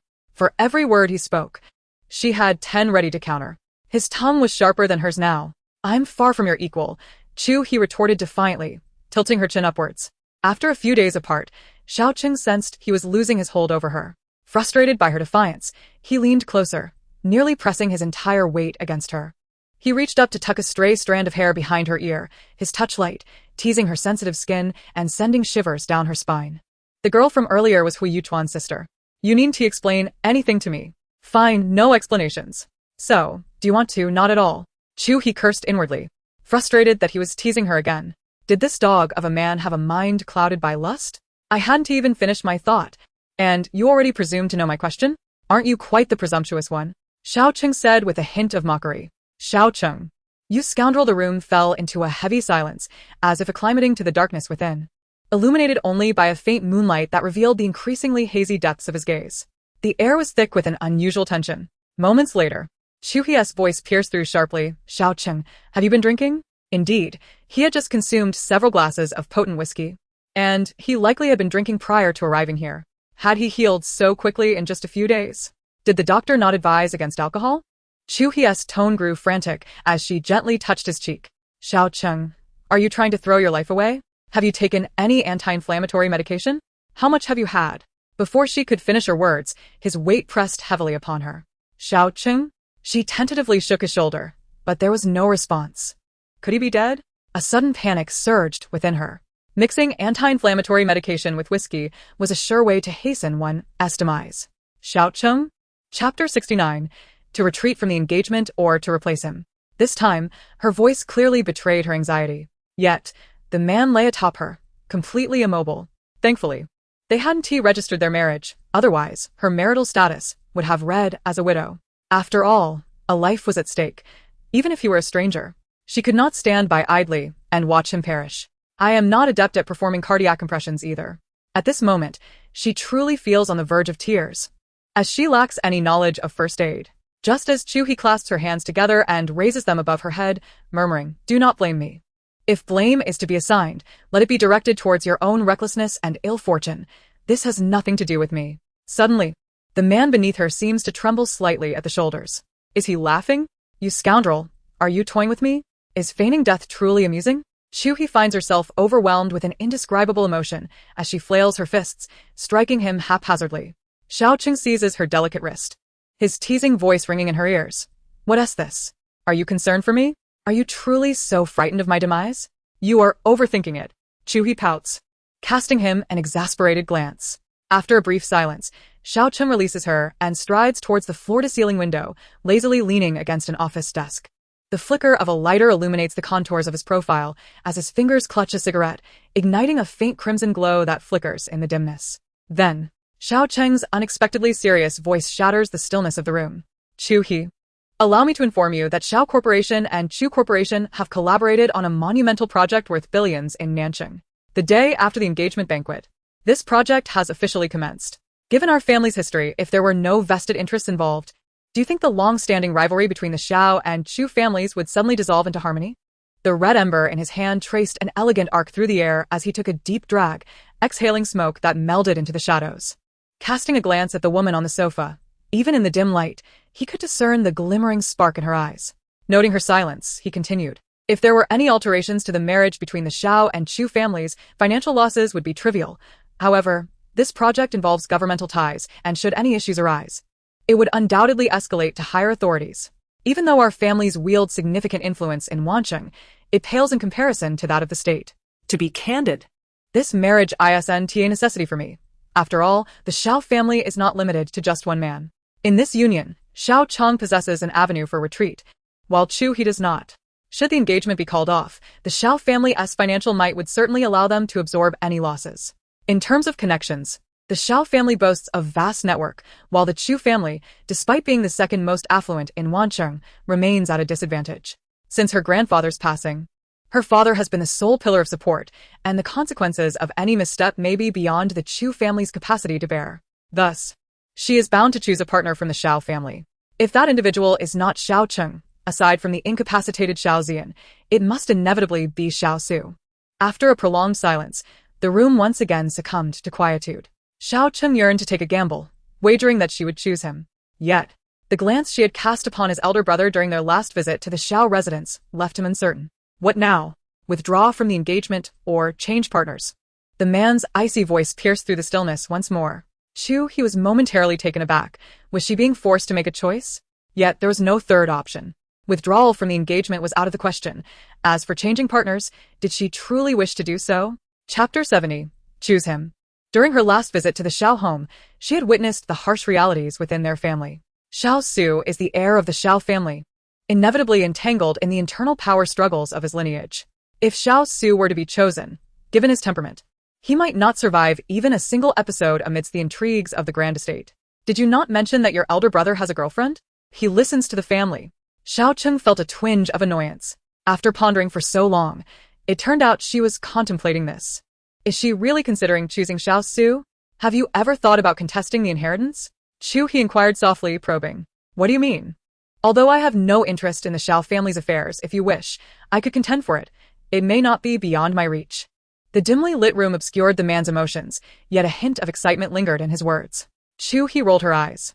His arrogance surpassed even that of a common scoundrel. Xiao Su has consistently ranked among the top 5 on the wealthy list. Just him, a mere rogue. Competing for a bun might be more fitting. No need for that. Just remember your earlier promise. Rest assured. Upon hearing the man's succinct response and his satisfied, low chuckle, Chu He chose not to speak further. Xiao Cheng extinguished his cigarette in the ashtray, lowering his head to exhale a long plume of smoke. Since we have broached the subject, to prevent you from engaging in unnecessary antics, I will consult a lawyer tomorrow to draft an agreement, with me as the principal party, possessing the right to interpret it. You are the principal party? By what authority do you claim that? Simply because I have a poor memory. Certain matters must be revisited from time to time, lest they be forgotten. His tone dripped with sarcasm.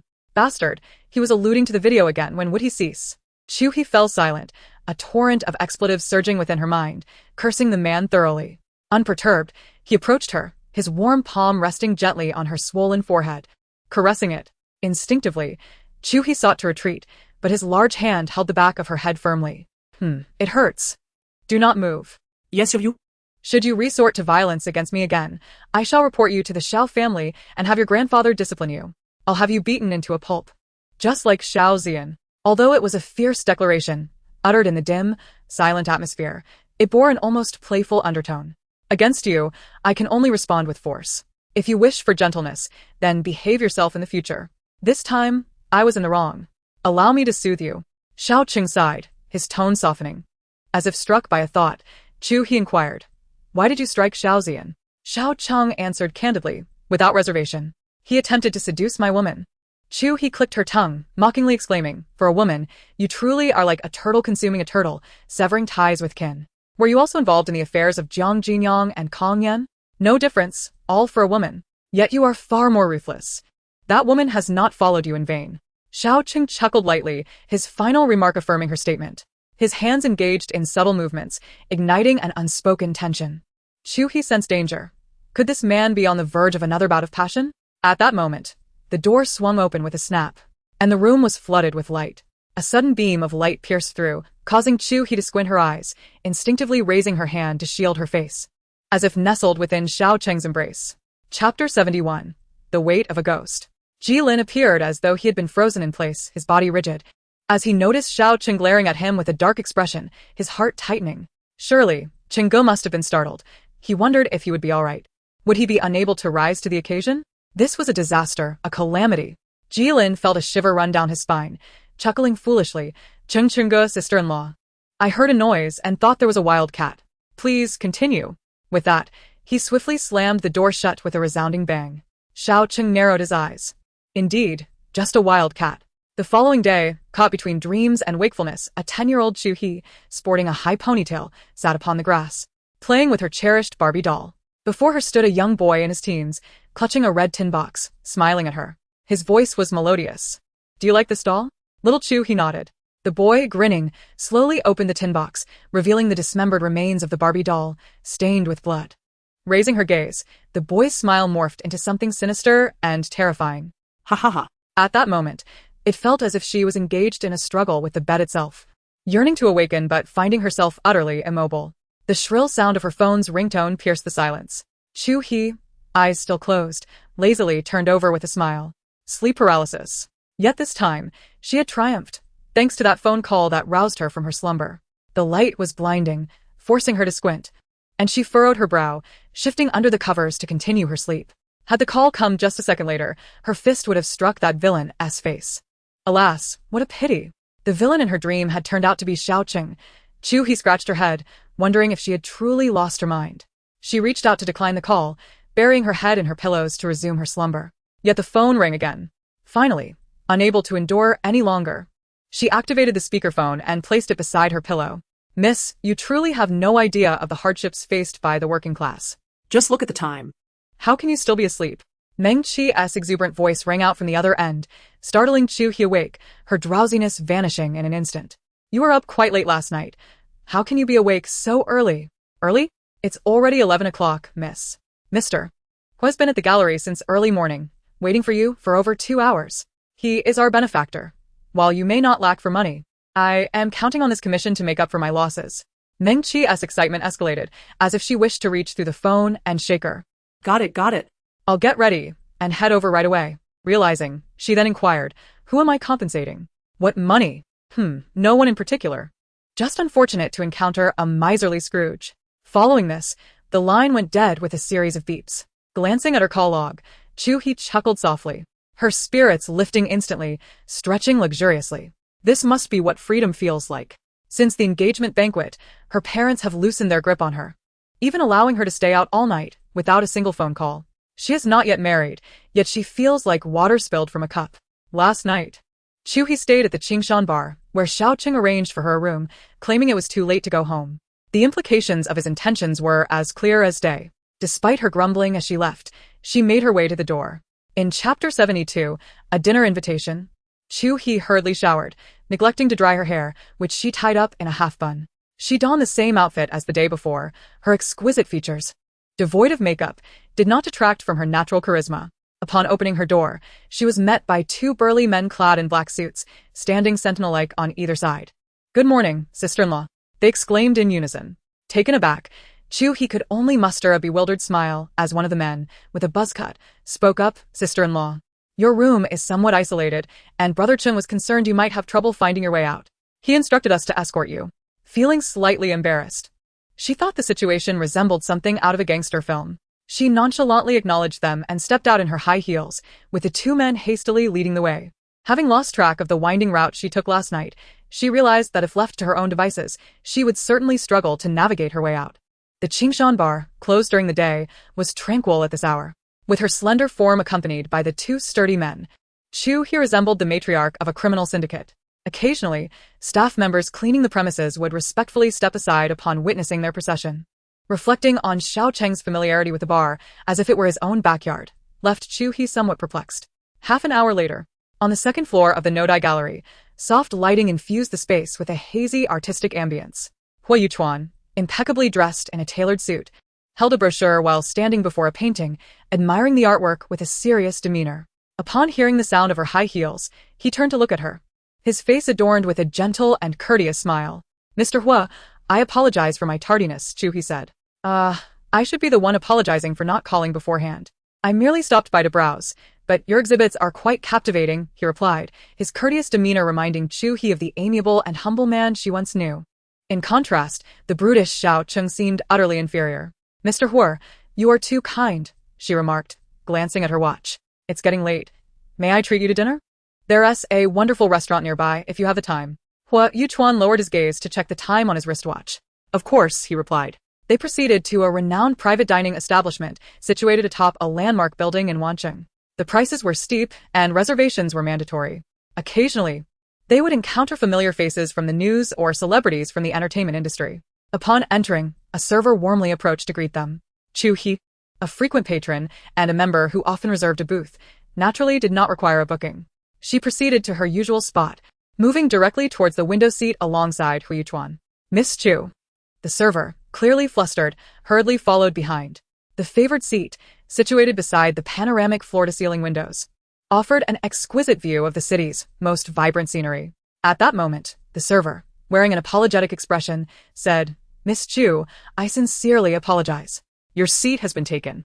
Chapter 73. The seat is stolen. Upon hearing this, Chu He halted in her tracks, turning to the server with a hint of displeasure. "What did you say? You gave my seat to someone else?" "I am truly sorry, Miss Chu. It is our mistake. A guest had a reservation, but today the restaurant is fully booked. Your seat was empty, and we assumed you would not be coming." The server, a young girl who appeared to be a recent graduate, stammered nervously. Hu Yuchuan, Standing 2 meters behind, caught Chu He's attention, and she had no desire to trouble the young girl further. "Go and communicate with them. Inform them that I require that table, and ask them to switch to another." The girl appeared hesitant, casting a timid glance at Hu Yuchuan. He shrugged, responding, "It's just a table, Miss Chu." He then addressed the server, "Just find us an available seat." The server, with an apologetic demeanor, replied, "There are no available seats." Upon hearing this, Chu He could no longer contain herself and made her way directly to the window table. With a membership card balance of several million, she found it hard to believe that she couldn't secure a single table today. As she approached within a meter or two, she suddenly noticed 2 girls occupying her reserved seat. One appeared to be in her early 20s, with long hair cascading gracefully, exuding an air of innocence. The other, seemingly 18 or 19, sported short red hair and a mature style. Hui Yuchuan, standing 2 meters behind, watched with keen interest, his eyes brimming with meaning. Chu He halted before the table, reasoning that it was ultimately the restaurant's fault, and the other patrons were rather innocent. Therefore, though her tone was direct, it remained courteous. "Excuse me, ladies, this table was reserved by me in advance. Currently, there are no available seats in the establishment, but I do require this one. So, I kindly ask that you allow the staff to assist you in relocating." The short-haired girl, upon hearing this, reacted with evident displeasure, her eyes brimming with a warning glare as she scrutinized Chu He. Without makeup and sporting a half-bun hairstyle, Chu He emanated simplicity. "Your table? Who do you think you are?" The short-haired girl retorted dismissively. Upon hearing this, the server quickly nodded in agreement, knowing she could not afford to offend either party, and hastily went off to summon the manager. At that moment, Chu He's phone buzzed to life. Glancing at the screen, she saw it was Xiao Cheng and, without a second thought, decisively disconnected the call. The girl with long hair at the table hastily rose, tugging at the sleeve of the short-haired girl, only to be violently shrugged off. With a resounding clap, the girl slammed her chopsticks onto the table, glaring fiercely at Chu He. "Who do you think you are? You claim this seat is yours, but look at you, dressed so poorly. How dare you dine in such a high-end place? What a joke." The surrounding patrons were drawn by her loud outburst, glancing over with curiosity, some even pointing discreetly. Chu He was utterly speechless, letting out a soft scoff and shaking her head in resignation. It was evident that the girl had never faced the harsh realities of life. Never mind, she thought. There's no need to get worked up over a child like her. With a calm demeanor, she replied, "Little girl, you may be young, but your temper is quite fierce. Mind your tone. When the manager arrives, we can clarify whose table this is." Before long, the manager, a middle-aged man in his 40s with a receding hairline, rushed over, his posture hunched as he apologized profusely. Wiping the sweat from his brow with a thick towel, he addressed Chu He. "Miss Chu, I sincerely apologize. I will resolve this promptly. Rest assured, this will not happen again." The short-haired girl, undeterred, insisted, "But we are customers too. How can you treat us like this? I will file a complaint." Her voice grew increasingly shrill. However, the manager's expression turned serious. In an establishment of their caliber, they were accustomed to dealing with high-profile clientele and had little regard for a young girl's protests. "Mrs. This table is indeed reserved for Miss Chu. It was our error, so your meal will be complimentary, and we shall provide 2 vouchers as compensation. We hope you understand." Chu He remained unbothered, her expression indifferent. "You have 5 minutes. I expect to see this resolved by the time I return," she said, turning her back to the onlookers and striding toward Hui Yuchuan, leaving the girl's desperate cries behind her. Hui Yuchuan, arms crossed, narrowed his elongated eyes in intrigue. It was surprising to witness how this woman wielded her influence so adeptly. His gaze deepened with curiosity as the restaurant staff efficiently cleared the table. Once seated, Chu He sensed Hui Yuchuan's unwavering gaze upon her, which felt somewhat unsettling. With a smile, she asked playfully, "What are you staring at?" Eat. "If I didn't want you to experience the finest dining in Wancheng, I would have happily avoided the commotion." Hui Yuchuan regarded her with interest, inquiring, "So, this is all for my sake?" "Thank you."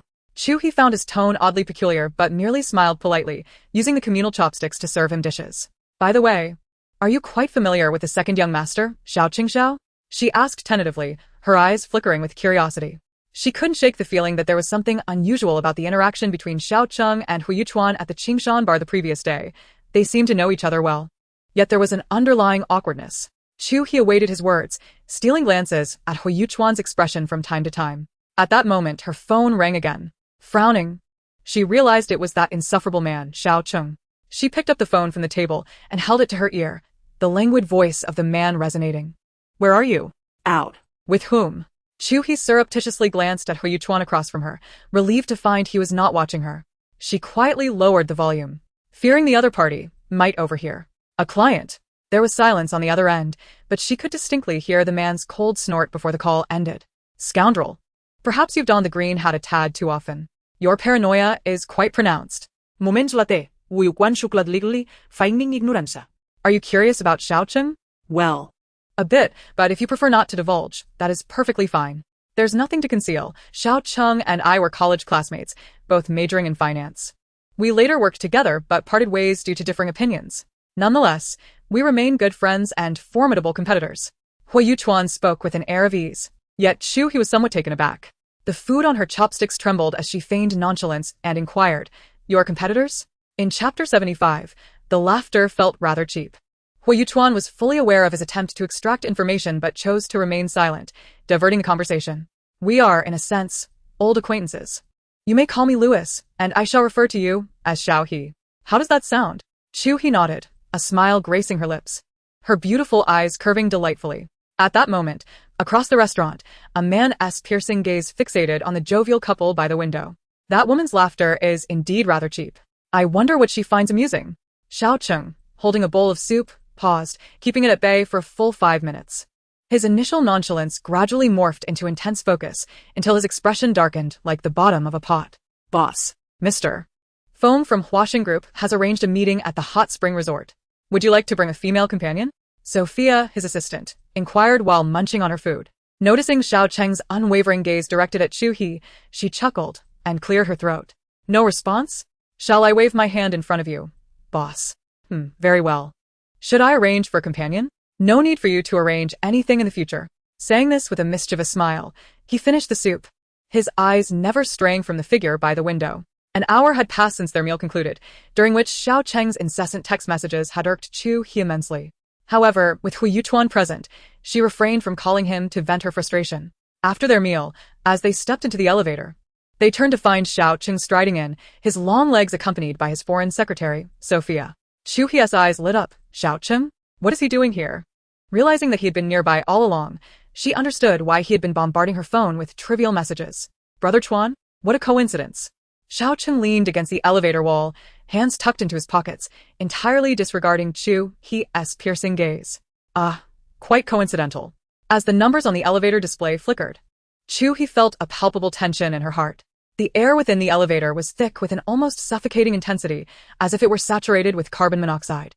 And Xiao Cheng was akin to a spark that could ignite it at any moment. Fortunately, during the descent, Xiao Cheng's mouth remained surprisingly silent. Louis, you needn't see me off. It's south quite close here. I'll just take a stroll to digest, Chu He said, attempting to dismiss the situation nonchalantly. It's no trouble at all. I've been trying to lose some weight lately. Hu Yuchuan chuckled softly and nodded in acknowledgement. Xiao Cheng cast a sidelong glance at her and, with a tone laced with levity, remarked, In my experience, Miss Chu, your figure is quite commendable. You would bear children well. In the next instant, an awkward silence enveloped the elevator, as all 3 occupants froze. What did he mean by in his experience? And what did he imply by bearing children well? How utterly shameless. His smirk, dripping with disdain, provoked an overwhelming urge to confront him. Chu He herself was baffled. Having already agreed to marry Xiao Cheng, what was the point of pretending not to know him? But if she suddenly claimed familiarity, especially in the context of their impending marriage, would Hu Yuchuan think she was toying with him? If it were anyone else, it might be manageable. But he was the client, the benefactor. Offending him could lead to dire consequences for her. Feeling trapped in a dilemma, Chu He shook her head, attempting to dispel her thoughts. Chapter 76, Joyful Rivals. Ding. The elevator came to a halt on the first floor. Sophia did not follow him, but, like Hu Yuchuan, headed to the underground parking lot as the elevator doors opened. Stepping out of the building, the fresh air enveloped Chu He, refreshing her after the stifling atmosphere inside. She had never considered dieting. Her principle in life had always been to indulge as long as food did not lead to her demise. After a few steps, she hailed a taxi. The driver pulled over and a young couple exited the vehicle. Subsequently, Chu He slid into the back seat and was about to close the door when a tall, dark figure swiftly entered. Driver, let us get going, the man's low, magnetic voice resonated, tinged with amusement. Chu He was taken aback by his sudden presence. In the next moment, she couldn't help but exclaim, Xiao Cheng, why are you shouting? Xiao Cheng frowned, rubbing his ear with an innocent expression. What are you doing here? Where's your foreign lady? Suddenly, a smile crept onto the man's lips, his eyes reflecting a mix of surprise and self-satisfaction. Are you feeling jealous? Who's jealous of whom? What were you doing in the restaurant earlier? You were obviously there, yet you were sending me flirtatious messages. Chu He rolled her eyes. With such an attitude, Xiao Cheng seemed utterly unconcerned, reclining like a sovereign in the back seat. The driver, a man in his 50s, occasionally glanced at them through the rear-view mirror, wearing a knowing smile as he savored the unfolding drama. Darling, allow me to offer you a friendly warning. Hu Yuchuan is not a good person. I advise you to keep your distance. I know. Xiao Cheng turned his head, casting a sidelong glance at her. You know? This woman is aware that Hu Yuchuan has an interest in her, yet eagerly dines with that fellow. Does she truly regard her fiancé as mere decoration? In a recent altercation over a table at the restaurant, I found myself in quite a predicament, even risking my dignity. Xiao Cheng pursed his lips, his piercing gaze imbued with a hint of meaning as he regarded me. Uncomfortable under his scrutiny, I playfully struck his well-toned arm, the firmness of his muscles causing me to frown. He is no good, I asserted. Unlike you, Hui Yuchuan is different. I cannot say if he is a bad person, but I do know that Hui Yuchuan possesses far more grace, humility, and politeness, and is infinitely easier to get along with than you, who harbors nothing but malice. With that, I cast him a disdainful sideways glance. He tilted his chin, looking at me with a suppressed chuckle. All right. I am indeed full of bad intentions. Yet, it seems when you are in need, you come running to me, practically begging for help. My ears flushed crimson, and I hastily covered his mouth, mentally cursing his penchant for provocations. A glance in the rearview mirror revealed the driver, an older gentleman, whose amused expression suggested he was enjoying our playful banter. Ah, youth is indeed a blessing, he remarked with a warm, paternal tone. I drive a taxi every day and have seen all kinds of couples, but seldom do I witness a pair so well-matched as you two. Haven't you heard? Arguments can actually strengthen bonds. The more you bicker, the closer you become. That's what they call a lovable adversary. Remember, a wife must be pampered. Keep it up, young man. I believe in you. What a peculiar notion. Did this man truly lack insight? Could he not see my irritation with him? Chapter 77. Entanglements. I shot Xiao Cheng a furious glare, at a loss for words. Just then, he cast me a flirtatious wink, casually unbuttoning a collar on his shirt. What do you want to do about it? He seemed to taunt. Finally, unable to endure it any longer, I shouted, "Stop the car." But the vehicle had already entered the elevated road, leaving no room for halting. Thus, I bore the incessant chatter of the two men in the car, my annoyance bubbling beneath the surface. Grabbing a bottle of water from the console, I angrily twisted off the cap and gulped down half the contents. Finally, I spoke. Xiao He, we might be in serious trouble this time. I was engrossed in reviewing the exhibition planning proposal when I glanced up at Meng Qi and inquired, "What's the matter?" "The club's in Wancheng. Didn't they place an order for our artwork? We delivered on time, yet they refused to pay the final installment. That general manager Li is nothing but a rogue, impossible to negotiate with." I tightened my grip on the paper, recalling the notorious Li, who owned several upscale establishments in Wancheng. Known for his lecherous nature and poor character, rumors suggested he had connections to the underworld. I had hesitated for quite some time before accepting his order. Had it not been for Meng Qi's desire for profit, I would have avoided dealing with someone like him altogether. What excuse did they give? I asked, knowing we needed to address the issue at hand. Even if I was indifferent to the final payment, the individuals below him still needed to make a living. Setting down the promotional brochure, I picked up my phone and glanced at Meng Qi again, asking who was responsible for this order. "Xiao Yeye," she replied. Xiao Yeye. The artist from the gallery was not only beautiful but also possessed a calm and sincere demeanor. Having worked in the gallery for 3 years, with a solid foundation in fine arts, it was anticipated that, barring any unforeseen circumstances, she would be officially promoted to chief painter by the end of the year. However, fate had other plans. "All right, I understand. Chi, please arrange a meeting with General Manager Li. I shall accompany Xiao Yeye." Meng Qi shook her head and dialed a number. Indeed, upon hearing that Chu He would personally discuss matters, the other party readily agreed. After hanging up, Meng Qi expressed her concerns. "Xiao He, they have scheduled the meeting for tonight at the hot spring resort in the southern part of the city. Why do I feel so uneasy? Do you think he might have ulterior motives?" Chu He pondered for a moment, glancing at her watch before hastily grabbing her phone from the table and placing it into her bag. "Call Xiao Yeye and instruct her to wait for me in the parking lot." With that, she swiftly exited. The gallery was approximately 2 hours away from the hot spring resort, and they would likely arrive around 6 o'clock. Chapter 78. Blacklist. On Wancheng Avenue, a pink Porsche sped down the road. Inside the vehicle, Chu He focused intently on driving, while the girl in the passenger seat, with her long black hair cascading over her shoulders, wore a modest and simple outfit, a basic long-sleeve top and trousers. Chu He caught a glimpse of the girl beside her and sensed her unease. Those engaged in the arts often possess a reclusive demeanor. Assuming it was merely a result of spending years in the studio, Chu He softly reassured her. "It's all right, Yeye. Don't be anxious. I'll be there with you. You only need to articulate your creative concepts to General Manager Li." "All right, Xiao He Jia." The flicker of fear in Xiao Yeye's eyes went unnoticed by Chu He. The hot spring resort, nestled halfway up the mountain, required traversing winding roads. One side of the road was lined with lush greenery, while the other revealed exposed quartzite from the construction.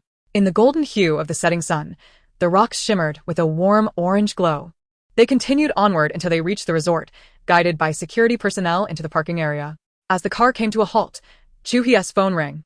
Noticing it was a call from Xiao Cheng, she contemplated ignoring it but, considering the impending meeting with General Manager Li and fearing potential disruption from this man, she pressed the answer button.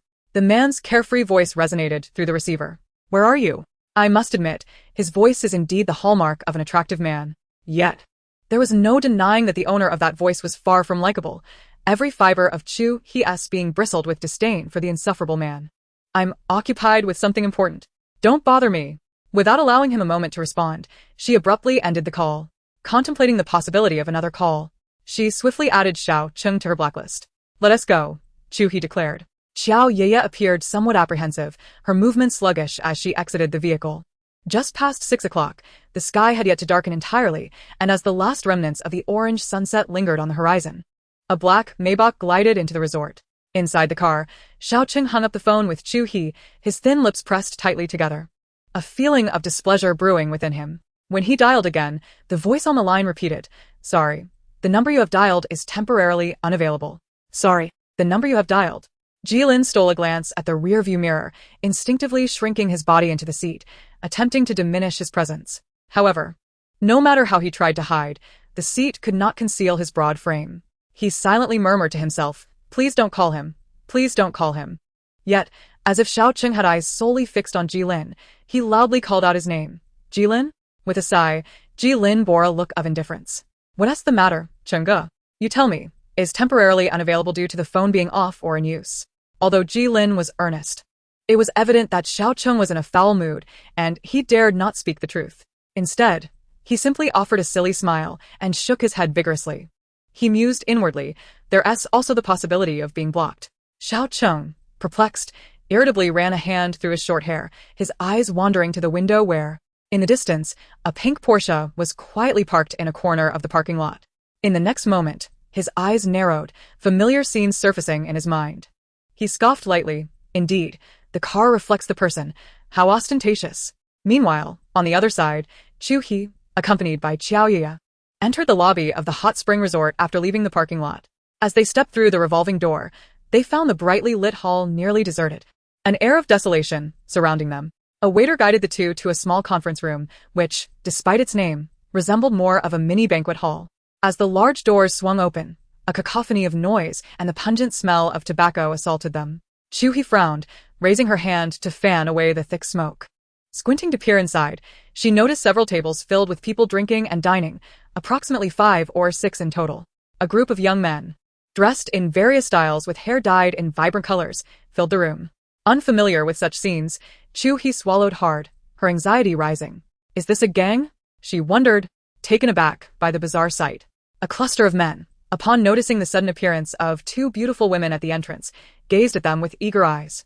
The tables closest to the door called out to Chu He and Xiao Ye with lewd remarks, even whistling suggestively. Where did these girls come from? Come in and have some fun. Hey, you're truly beautiful. Come in and drink a few with us. Instinctively, she grasped Xiao Ye's arm and hurriedly retreated, quickening her pace to distance themselves, and then gestured to a waiter. A waiter approached. "Miss, how may I assist you?" Chu He retrieved a business card from her bag and handed it to the server. "Could you please deliver this card to Mr. Li? Tell him we have arrived and are right at the entrance." Watching the waiter take the card and enter the small conference room, she turned to Xiao Ye. "What's wrong, Ye? Are you feeling unwell?" "Xiao He, there's something I haven't told you." Xiao Ye's gaze flickered, her words hesitant. "What is it?" "This Mr. Li is not a good person. During our previous meetings to discuss artwork, he has made inappropriate advances towards me. Moreover, he has even invited me to a hotel." Chu He, filled with urgency, inquired, "Have you accepted?" "No, truly not," Xiao He replied. "I had intended to tell you earlier, but my younger brother is still in high school and has many financial needs. Once this deal is completed, his tuition will be secured.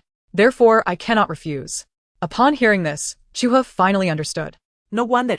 No wonder Li Liangquan had accepted the goods, yet behaved like a rogue. It appeared he aimed to exploit the situation for free. After years in the gallery business, it was the first time she had encountered such unspoken rules within the painting industry. Observing Xiao Ye's innocent gaze, her heart softened. "You should have informed me sooner." At that moment, a waiter approached from behind. Mr. Li has requested that you both proceed to the private room. He will join you shortly. The waiter escorted them to a somewhat secluded private room. As they walked, an unsettling premonition began to stir within Chu He. Noticing the potted plants by the doorway, she calculated that it was better to be safe than sorry, realizing she had no means of self-defense. Thus, she discreetly scooped some soil from the pots and concealed it in her limited-edition crocodile handbag. No sooner had they entered than Mr. Li appeared. He was relatively young, in his 40s, of average height with a pronounced beer belly, and beneath the collar of his floral shirt, one could faintly discern a tattoo on his chest.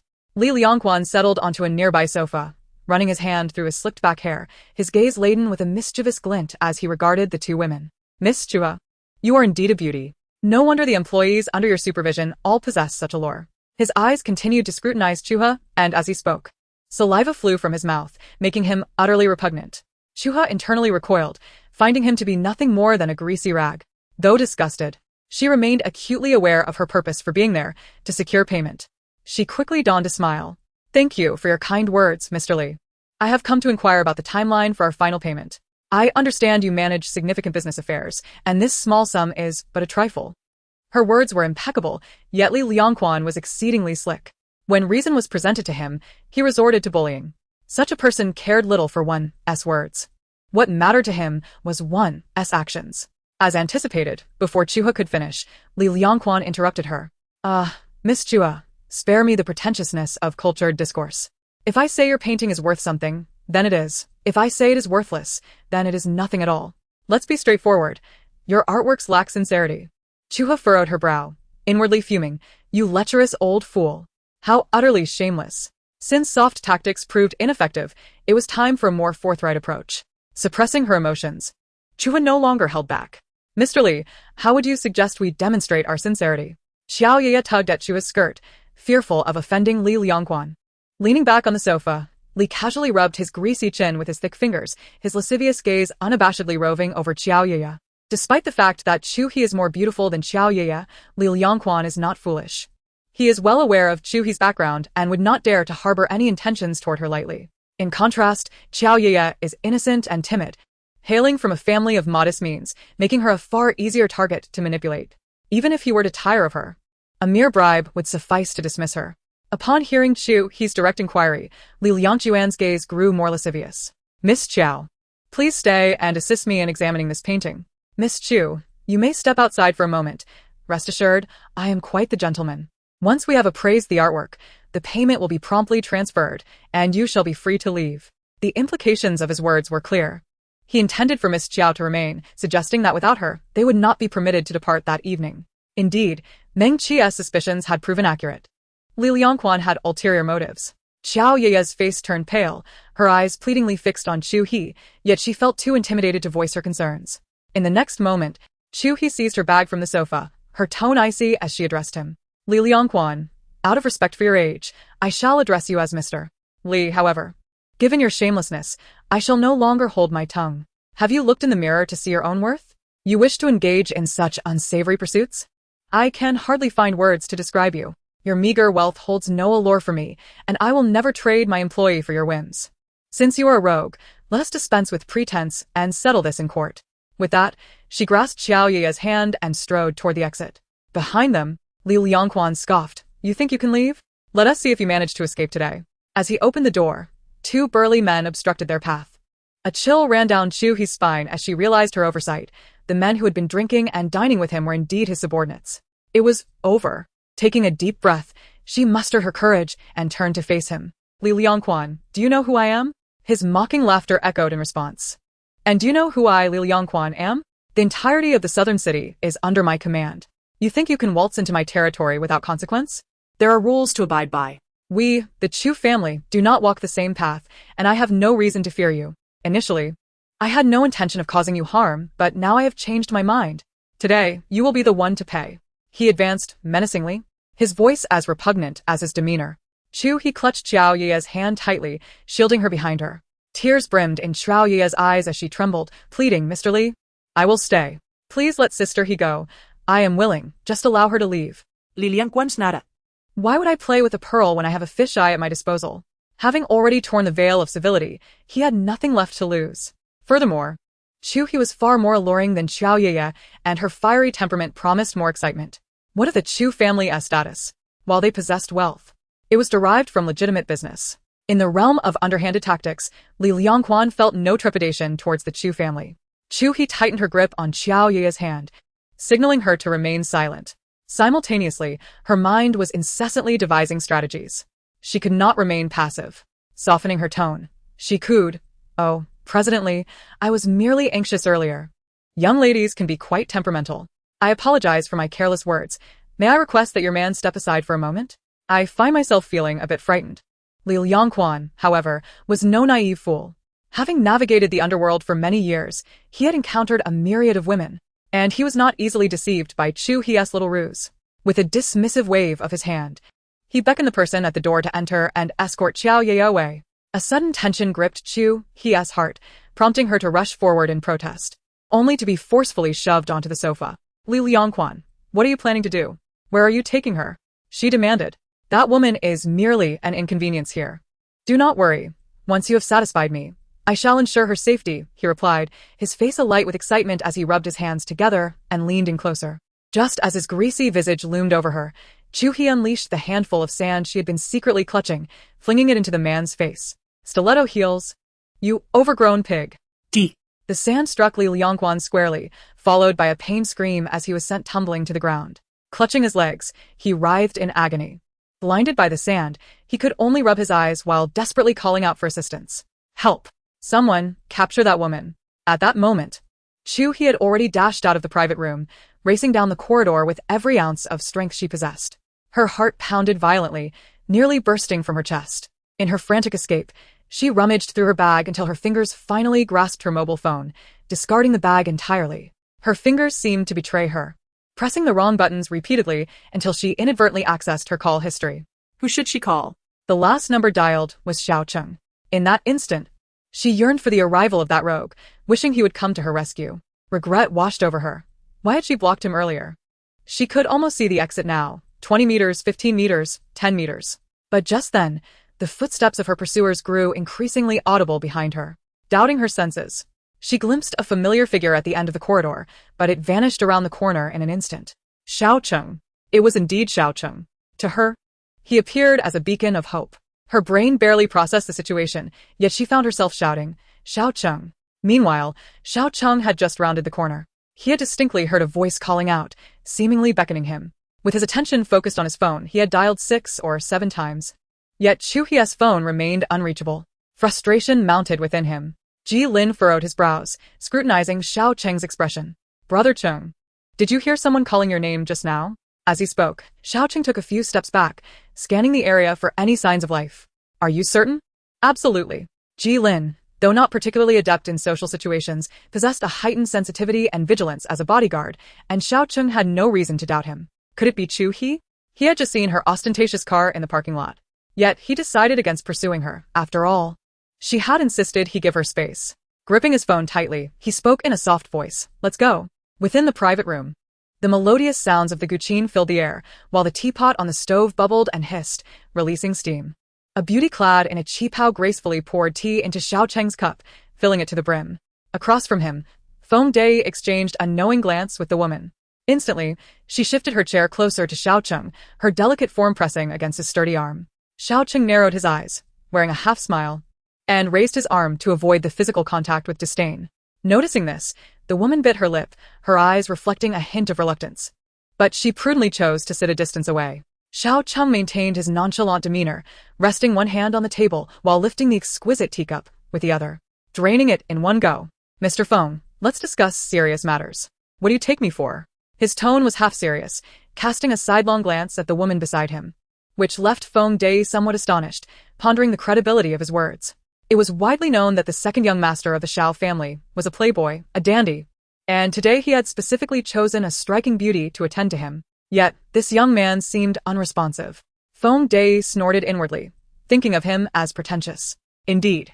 It's my fault. I have heard of the recent engagement between the Xiao and Chu families. It seems the second young master now has a fiancée. So certain topics must naturally be approached with caution." He gestured towards the woman, dismissing her. In his 50s and having navigated the business world for many years, Feng Day had encountered a myriad of entrepreneurs, yet he had never met anyone quite like Xiao Cheng. He was neither businessman nor rogue, leaving Feng feeling uncertain. Second young Master Xiao, are you interested in the project in the southern city? He inquired slowly. Indeed. Xiao Cheng replied. Do you not know that both the Xiao and Chu families intend to acquire this land from me? Feng Day's eyes gleamed with shrewdness as he calculated the pros and cons in his mind. You still have it under wraps, don't you? Otherwise, why would I seek you out? Mr. Feng, the Southern City project is substantial. If you cannot handle it, do not force yourself. Such a large piece of prime real estate, even if you can manage it, it could take you 3 to 5 years to digest. Why hold on to it? Instead, I propose this. I will offer you 3 times the market price for it. Upon uttering these words, Feng Day scoffed internally at the audacity of the young man. 3 times? You are young and quite bold. With a hint of sarcasm, he continued, as far as I know, the heir of the Xiao family is your elder brother.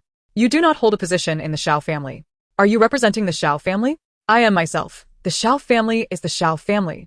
Feng Day was utterly perplexed, unable to comprehend why the second young master was attempting to snatch business from his own family. Yet the prospect of 3 times the market price intrigued him. However, he had never heard of Xiao Cheng holding any real power within the Xiao family or participating in group decisions. Where would he procure such a substantial sum? This land was destined to become a national-level key project, and while he could understand the desire to participate, the proposition of 3 times the market price amounted to billions. If not for the Xiao family, could Xiao Cheng truly afford it? Even if young Master Xiao manages to secure this, the subsequent investment for development will far exceed tens of billions, totaling nearly 100 billion when all is accounted for. Even the 2 prominent families of Wancheng must join forces to acquire such a sum. What gives you the confidence? Hearing Feng Day's skepticism, Xiao Cheng lifted his eyelids, flicked the ash from his cigarette, and chuckled lightly. A mere 100 billion is but a drop in the ocean for HC Group. This smile exuded an air of dominance, instilling a shiver down Feng Day's spine. However, the gravity of this statement genuinely astounded him, causing his voice to involuntarily rise several octaves. HC Group. How could he not be aware of it? It is the largest investment firm in North America, valued at hundreds of billions. With a colossal asset management scale, it wields immense influence globally.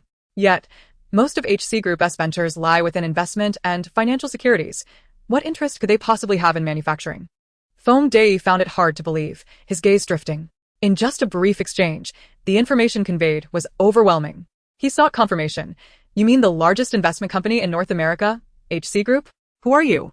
A smile danced on Xiao Cheng's lips. But Feng Day sensed a chilling atmosphere enveloping him.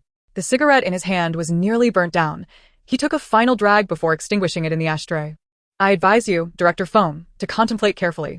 If I do not receive the answer I seek by tomorrow morning, I would not hesitate to explore alternative means to discuss this matter further.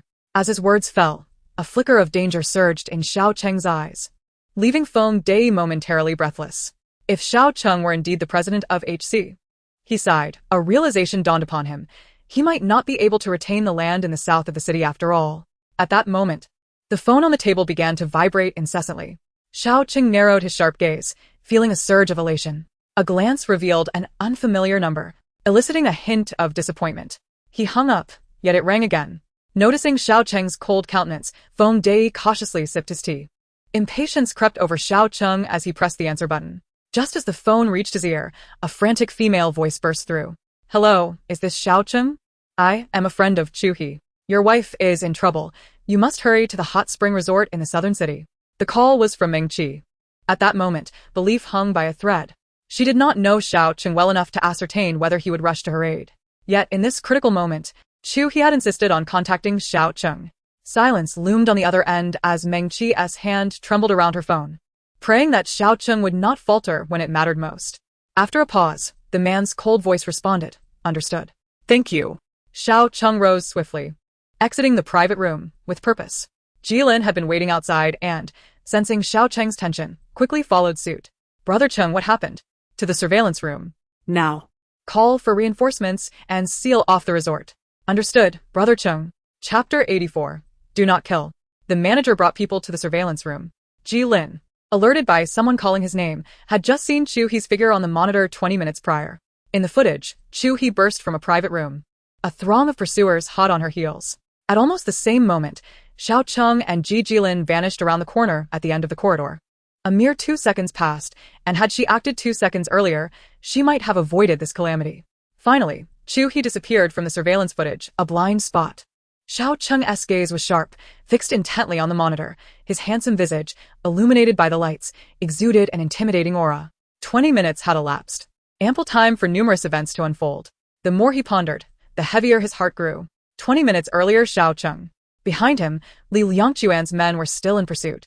Just as Chu He was nearing the exit, an excruciating pain shot through her ankle, causing her to stumble and fall to the ground.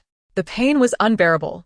Struggling to rise, she found herself assailed from behind. With her hands bound behind her, the sensation mirrored the abduction from 4 years prior. A wave of profound fear washed over Chu He, leaving her somewhat disoriented. Li Liangquan rose from the sofa and delivered a resounding slap. The sharp crack echoed in her ears as the force knocked her off balance, a buzzing sound filling her head, and a fiery pain surged across her cheek. With great effort, Chu He lifted her head, only to see Li Liangquan angrily pointing at her, his words lost to her ears. Almost immediately, a dull ache struck her abdomen. He had kicked her mercilessly. The pain was excruciating. She had no strength left to speak, unable even to retort. She could only bite her lip tightly. Damn it, you little vixen. Today, you will learn the true power of Li Yi from Chengnan, he declared, and with that, another slap followed, before he seized her collar and hurled her onto the sofa. Enduring the pain, Chu He managed to utter, I am the fiancé of the second young master of the Xiao family. If you dare to harm me, the Xiao family will not let you go. Damn. That playboy from the Xiao family dares to intimidate me? Just as Li Liangquan's arm lifted again, the door was violently kicked open with a loud crash. In an instant, Li Liangquan was sent flying by a kick, crashing heavily against the wall before collapsing to the ground. A spurt of blood erupted from his mouth, splattering everywhere, indicative of the tremendous force capable of injuring his internal organs.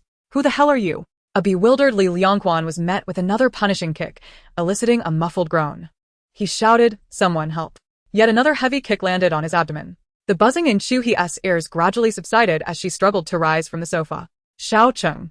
He radiated an aura of menacing fury, his eyes a fiery red, veins bulging on his forehead. The exposed portion of his arm was taut with veins. Each punch he delivered struck with lethal intent. Xiao Cheng. You cannot kill him. Chu He cried out in desperation, attempting to intervene. But the man, consumed by rage, paid her no heed. She rushed forward, embracing Xiao Cheng from behind.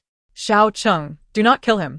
Perhaps sensing the tremor in the woman behind him, Xiao Cheng's fist halted in midair, not descending. Meanwhile, on the ground, Li Liangquan lay bloodied, barely clinging to life, convulsing in agony. Chapter 85. Eradicating harm for the people. Chu He, in her urgency, sought to put a stop to the unfolding violence. Yet the man, blinded by rage, was oblivious to everything around him. She rushed forward and embraced him from behind. Xiao Cheng, do not take a life. Perhaps sensing the tremor of the woman behind him, his fist halted in midair, not descending. Below, Li Liangquan lay on the ground, his face a canvas of blood, gasping for breath, convulsing in agony. Xiao Cheng's chest heaved, his breaths resonating in Chu He's ears, bringing her an inexplicable sense of reassurance. The rogue had arrived. Truly, a heavenly savior. Tears brimmed in her eyes. Yet she held them back. We must leave quickly. This place is swarming with Li Liangquan's men. Soon, we will find ourselves unable to escape. Chu He lifted her gaze, her fair cheeks marked with distinct handprints, igniting Xiao Cheng's fury. He turned, looking down at her, barely concealing his anger, yet a twinge of pain tugged at his heart. Such a fateful connection. This woman had a knack for causing trouble and a talent for bringing him peace. Xiao Cheng sighed, his finger prodding her inflamed cheek. His voice tinged with coldness. Does it hurt? Chu He responded with a soft only to be met with a curt retort. You deserve it. A wave of indignation washed over her, and the words shattered her composure. Tears cascaded down her face uncontrollably. Xiao Cheng shot her an exasperated glance, his agitation mounting as he impatiently commanded, no more crying. Yet, his words only intensified her sobs. This woman, impervious to sternness, would require gentler persuasion. All right. I deserve it, fine. I deserve it. Just as her words faded, Jilin entered the room. Brother Cheng, the situation outside has been resolved. Following him were 7 or 8 men clad in black suits, forming an orderly line. Instinctively, Chu He sought refuge behind Xiao Cheng. Noticing her apprehension, Jilin chuckled, Sister-in-law, do not be afraid. We are on your side. In the next moment, the men in black chorused, Sister-in-law, greetings. Chu He tugged at Xiao Cheng's arm, questioning, Are these your people? A gang?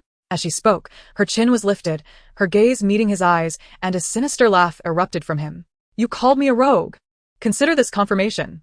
Xiao Cheng flexed his wrist, turning to look down at the terrified man on the ground. Li Liangquan trembled, quaking in fear, pointing a shaky finger at Xiao Cheng. Several teeth had been knocked out, and blood pooled in his mouth as he mumbled incoherently. Indeed, it takes a villain to face a villain. They say that villains fear the ruthless, and the ruthless fear the unpredictable. Perhaps Li Liangquan was merely a villain, and Xiao Cheng was precisely the blend of ruthlessness and unpredictability he had to contend with. Xiao Cheng raised his chin, the elegant curve of his jaw exuding defiance. Do you wish to ask who I am? Or are you more concerned about whether you can leave here today? With a dismissive click of his tongue, he gazed down at the pitiful assembly, thinking how they truly fancied themselves as a gang. He turned to Jilin, instructing, dump this mud at the police station. Let justice prevail. Moments ago, his men had collected ample evidence of Li Liangquan's crimes. Just a few charges would suffice to ensure he spent the rest of his life behind bars. With that, he effortlessly scooped up the woman beside him and strode out. Outside the door, 2 or 3 dozen individuals lay sprawled in disarray, their faces bruised and battered, groaning softly. Chu He leaned against the man's embrace, feeling somewhat dazed. Chapter 86. Entangled Fate. This man had only brought 8 companions, yet he managed to subdue 30 or so. She couldn't help but marvel at Xiao Su, a figure of authority, while this man clearly exemplified strength. As a thought crossed her mind, Chu He struck Xiao Cheng's shoulder with urgency. Xiao Cheng. What about Xiao Yaya? How could I forget her? As her words fell, she felt a tightening at her waist. Don't move. That woman has already been taken out by Jilin. As the car arrived at the villa's entrance, Chu He noticed 5 or 6 vehicles parked neatly outside. By now, darkness had completely enveloped the surroundings. Upon seeing Xiao Cheng's Maybach emerge, the cars outside instinctively followed suit. Soon, they ascended the winding mountain road. 3 business cars accelerated, overtaking Xiao Cheng's Maybach and positioning themselves ahead. Thus, with 3 vehicles in front and 3 behind, Xiao Cheng's car found itself sandwiched in the middle. The spectacle was rather grand, exuding an air of authority. She couldn't help but wonder how Xiao Cheng's people had managed to appear so promptly. Turning to glance at Xiao Cheng, she found him still composed behind the wheel, his lips pressed tightly, his expression cold and uninviting. Despite his earlier concern for her, he now seemed to harbor some unspoken irritation, wearing a morose countenance since they had gotten into the car. Chu He nervously fidgeted with her fingers. Truth be told, he had indeed played a significant role today. She parted her lips to express her gratitude. Thank you.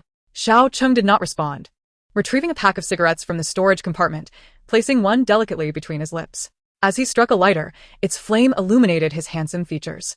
A sudden tremor coursed through his eyes, halting his motion. He closed the lighter with a flick of his wrist. Thus, an unlit cigarette remained clenched between his teeth, which he eventually discarded out the window. With one elbow resting on the window, his other hand firmly grasping the steering wheel, his voice was icy. Chu He, you won't always be this fortunate. Chu He found herself unable to refute him. Perhaps she and Xiao Cheng were indeed fated to cross paths, as he was always there in times of peril. The journey was enveloped in an overwhelming silence, perhaps a lingering effect of the forceful kick Li Chuanli had delivered earlier. Chu He leaned her head against the car window, furrowing her brow. Xiao Cheng, I feel unwell. Xiao Cheng seemed to await her to continue, yet after a prolonged silence, she remained silent. Unable to contain herself, she pouted. I'm still upset. Is this what you call a serious matter? Running so far to play the pimp. She glanced back at him. Why are you so quiet? One hand remained on the steering wheel while the other reached to brush aside the hair from her face. Only then did he notice her pallid complexion, her lower lip clenched tightly, her breathing quickening. Chu He? My stomach hurts, she weakly managed to utter. Slowly opening her eyes, she squeezed out 3 words.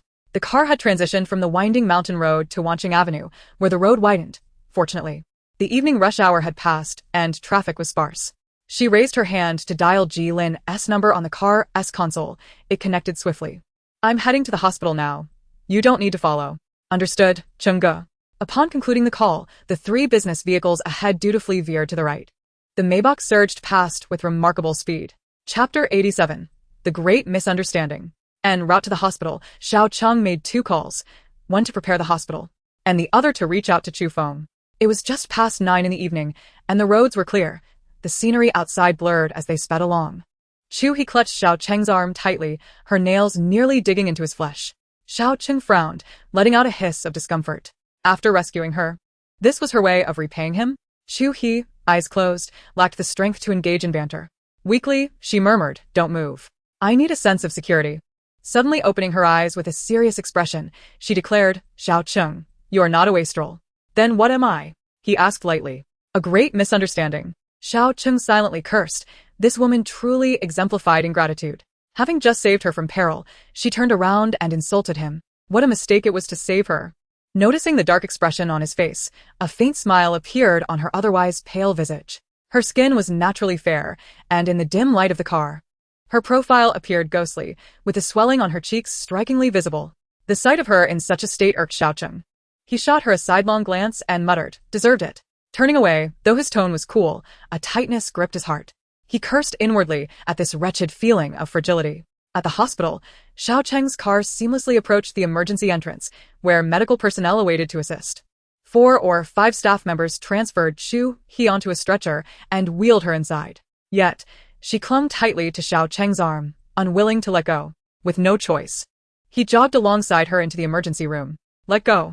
No, I don't want to. She insisted, fear evident in her voice. Xiao Cheng pried her fingers open one by one, yet her other hand reattached itself. He felt a surge of annoyance, but before he could utter a harsh word, a doctor interjected, "Madam, we need to conduct some tests. It would be best for the young master to wait outside." "Xiao Cheng?" Chu He blinked, looking at him with a pitiful expression. Though he had a sharp tongue, the strength he displayed earlier during the fight had instilled a genuine sense of safety within her. Xiao Cheng, feeling cornered, irritably raked his fingers through his short hair. With a resigned nod, he conceded, all right. Let us go in together." The male doctor, taken aback, pondered for a moment before saying, "Very well, but please note that a gynecological examination may be somewhat uncomfortable. It would be beneficial for the young master to provide comfort." They both exclaimed in unison, "A gynecological examination? Why does she need to undergo that? How could that be acceptable?" Having been exposed to this man before was already too much. Now she had to allow him to see others handle her body. "No need, doctor. I can manage on my own." "Xiao Cheng, you've exhausted yourself. You should rest," Chu He exclaimed, her eyes widening as she swiftly released her grip on his arm. Hastily gesturing for silence, Xiao Cheng raised an eyebrow, hands on his hips, fingers tracing his lips, a mischievous grin adorning his handsome face. "Get her a female doctor." The male doctor nodded, and the nurse wheeled Chu He into the examination room. After an extensive set of tests, it was already past 11. Chu He lay in the hospital bed, her head spinning and her ears occasionally buzzing. After a night without sustenance, hunger gnawed at her insides. Xiao Cheng reclined on the nearby sofa, his eyes shut, and it was uncertain whether he had drifted into slumber. As Chu He turned her gaze, it fell upon Xiao Cheng's phone resting on the bedside table, and she gently grasped it in her hand. The screen illuminated, and her heart sank. How could there still be a password? Chapter 88. You are hurt. Be careful when getting out of bed. She waved the phone before him, attempting to unlock it with facial recognition, yet she failed once more. "What do you wish to see?" The man's deep voice resonated, revealing that he had opened his eyes unbeknownst to her. Perhaps due to maintaining the same position for an extended period, he lazily stretched his neck. Their gazes locked, revealing the evident fatigue in his eyes. Chu He froze momentarily, managing an awkward smile. "I wasn't trying to look at anything. I merely left my phone at the hot spring resort. I was hoping to call a friend to assure them of my safety. Why not call me yourself?" He pulled her off balance, causing a dull ache to resurface in her abdomen. She frowned, the words escaping her lips without thought. "I wanted to, but the situation was urgent, and I didn't have time to remove you from my blacklist." Instantly, she regretted her words. Her expression solidified, and the subsequent words lodged in her throat. "You blocked me." This man truly had a propensity for changing his demeanor faster than one could turn a page.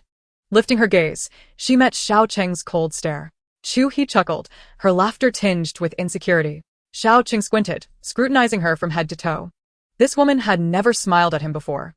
As he pondered this, he sensed something amiss. Indeed, in the blink of an eye, her voice took on a softer, almost coy tone.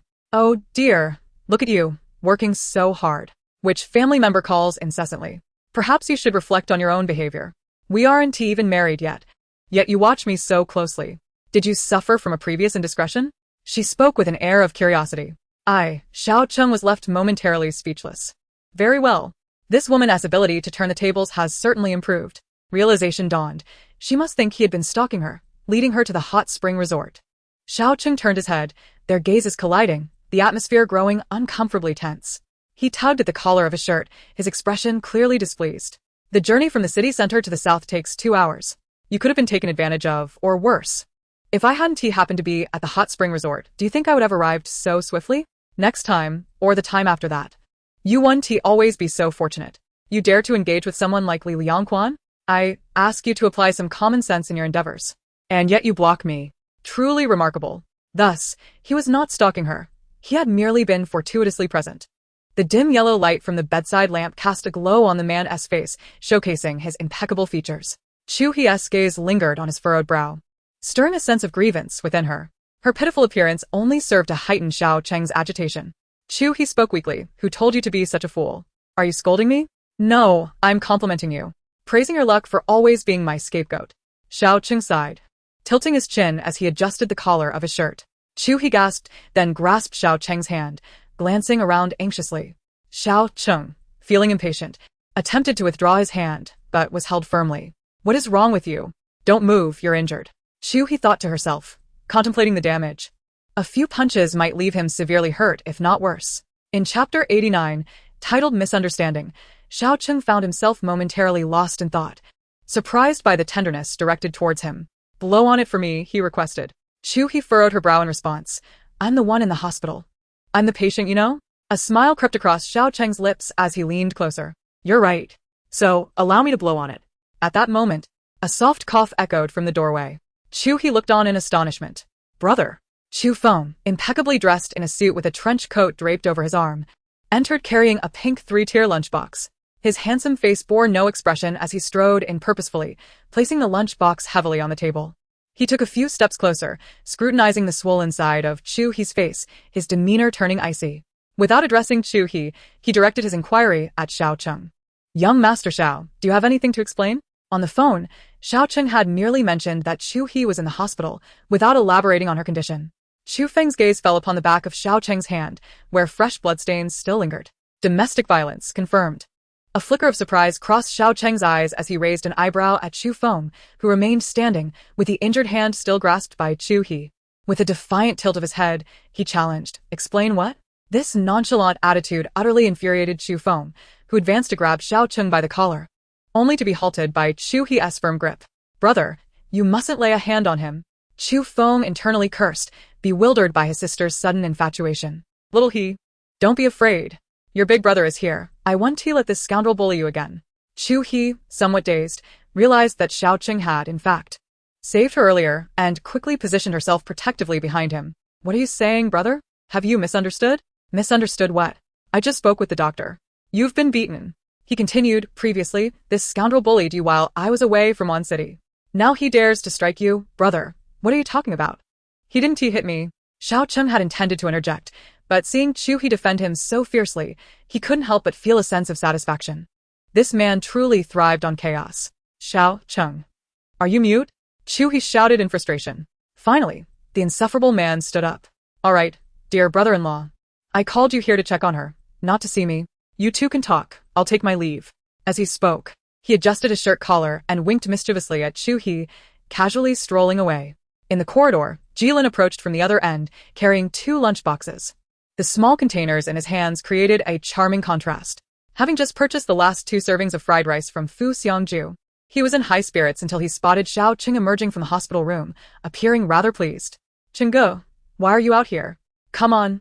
Let us eat inside. As he had yet to finish his words, Xiao Chengbai cast him a glance and walked past him. Jilin, bewildered, shouted while holding the takeout boxes.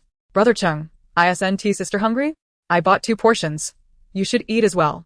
Confused, Jilin hurriedly followed, swaying with the 2 boxes in his hands. Chapter 90, Obstetrics and Gynecology. Brother Cheng, you're injured. Aren't you going to take care of yourself? Am I your caretaker? Jilin shook his head vigorously. Where are the things? Oh, I found them. He rummaged through his pockets, pulling out a cigarette and placing it between his lips. I'll have someone deliver it first thing tomorrow morning. Xiao Cheng nodded, his expression unchanged. Just as he struck the lighter, a gust of wind extinguished the flame before he could light the cigarette. Raising his gaze, he met Jilin's innocent grin. Brother Cheng, smoking is prohibited in the hospital, he. Xiao Cheng paused, inhaling deeply, then discarded the cigarette into the trash bin, giving Jilin a thumbs up. Thank you, Brother Cheng. It's the least I can do. Xiao Cheng, Noticing the takeout boxes in Jilin's hands and recalling that Chu Feng had also brought food earlier, furrowed his brow. Take the food to her. As he spoke, the elevator doors opened, and he walked inside with his hands in his pockets. All right, Brother Cheng, be careful on your way. In the hospital room, Chu He pressed Chu Feng down onto the sofa, meticulously recounting the events of the day. With wide eyes, she tugged at the sleeve of her coat, pouting. Brother, please don't tell Mom and Dad about today. Chu Feng raised an eyebrow. No way. If Mom and Dad ask, I 1T cover for you. Tomorrow, I'll send someone to the southern part of the city. Anyone who dares to bully my sister 1T take our Chu family lightly. Having entered the workforce, Chu He had never intended to rely on her family. Therefore, aside from Meng Qi, no one at the gallery knew she was a member of the Chu family. If her parents were to learn of this incident, there would only be two outcomes. Either they would publicly announce an investment in the gallery on behalf of the Chu family, making it known throughout Wancheng that the gallery belonged to them, or they would insist she give up her job at the gallery and work at the Chu Corporation instead. All Chu He desired was a small circle of her own, allowing her to pursue what she loved. As she pondered how to persuade her brother, a knock on the door interrupted her thoughts. Since Xiao Cheng had already left, what was Jilin doing here? Sister-in-law. Brother Cheng specifically asked me to buy this for you from Fuxiangju. Luckily, I managed to get the last two portions.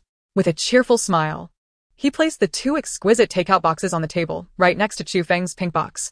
A glimmer flickered in Chu He's eyes, and she thanked Jilin while scrutinizing him intently. Chu Feng, perplexed, asked, What are you staring at? Brother, are you going to confess? Confess what? Chu Feng, idita. Turned away, pretending to adjust his coat. Chu He rose, picked up the pink box, holding it in one hand while tapping it with her fingers, producing a rhythmic sound. How come I didn't know you liked pink, brother? Indeed, Chu Feng shook his head with a chuckle, thinking to himself, this little girl is quite perceptive. When Xiao Cheng called Chu Feng was working overtime at the company, and the meal he was about to enjoy had been brought to him by the fourth miss of the Qin family, Qin Chuxue. Upon receiving the call, he neglected his dinner and rushed to answer her. Though he displayed little outward response, his tactical sipping of water betrayed his inner unease. Chu He immediately discerned that her elder brother was concealing something. With a playful smile, she remarked, You have a woman outside. Chapter 91. Pregnancy is a good thing. This statement from Chu He was not an accusation but rather an affirmation. Her silence implied acceptance.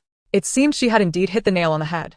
Over the years, many girls had been introduced to him by the family, all of whom he had turned down. Last week, someone from the Qin family had come, most likely to discuss a union between their families.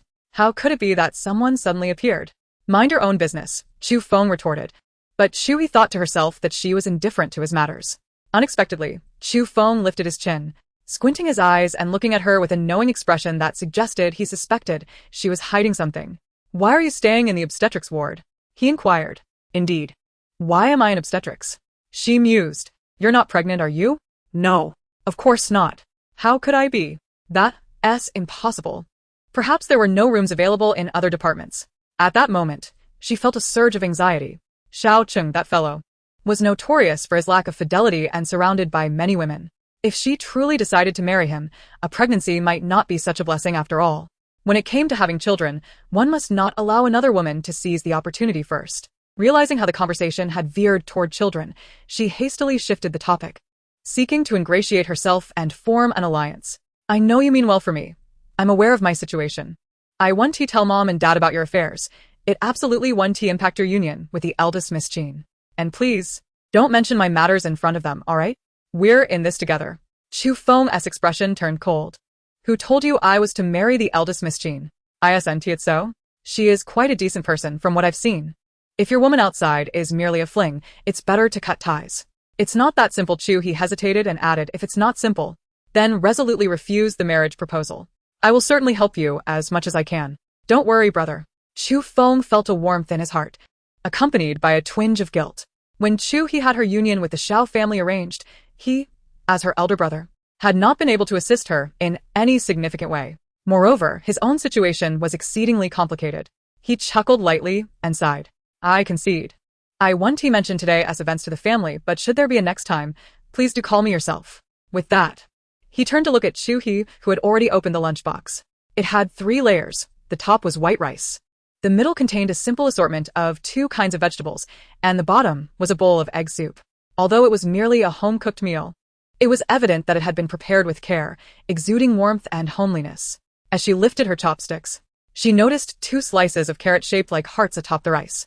She glanced at Chu Feng and suddenly found herself unable to eat. "What's wrong?" he asked. "Don't worry. Her cooking is excellent." When one is enamored, the infatuation is unmistakable, even if the meal were to taste dreadful. He would still perceive it as a culinary delight. Chu He clicked her tongue, seemingly realizing that her elder brother had fallen in love. "Oh, never mind." She meticulously secured the layers of the meal box and pushed it towards Chu Feng. She then pulled over 2 small meal boxes sent by Jilin. Chapter 92. No leftovers. Chu Feng, however, did not hesitate. He picked up the meal box and rose. "I'll have a servant come over." "Oh no." Chu Feng shot him a glance. "My own aunt is over there." Oh. "Brother, if you don't fancy the lady from the Qin family, would you consent to the marriage alliance?" Chu He raised her gaze, her long eyelashes fluttering, and asked earnestly. Chu Feng was momentarily taken aback by the question, but quickly regained his composure. "You don't like Xiao Cheng, yet you still agreed to the alliance. Mind your own business." He ruffled Chu He's hair with a large hand and headed towards the door with the meal box. Chu He had no retort. Who could argue with that? She, too, did not fancy Xiao Cheng, yet had accepted the arrangement. Suddenly, she recalled Xiao Cheng mentioning a multi-billion-dollar project that the 2 families had collaborated on. What if that rascal was merely using it as a pretext to marry her? At this moment, her stomach growled, nearly collapsing from hunger. She had forgotten to inquire about it from her elder brother. Gazing at the 2 petite meal boxes before her, exquisitely crafted, they were truly deserving of their esteemed reputation. The words Fuxiangju made her mouth water profusely. Wiping away her drool, she murmured, "This rascal may have a sharp tongue, but he is reliable when it comes to business."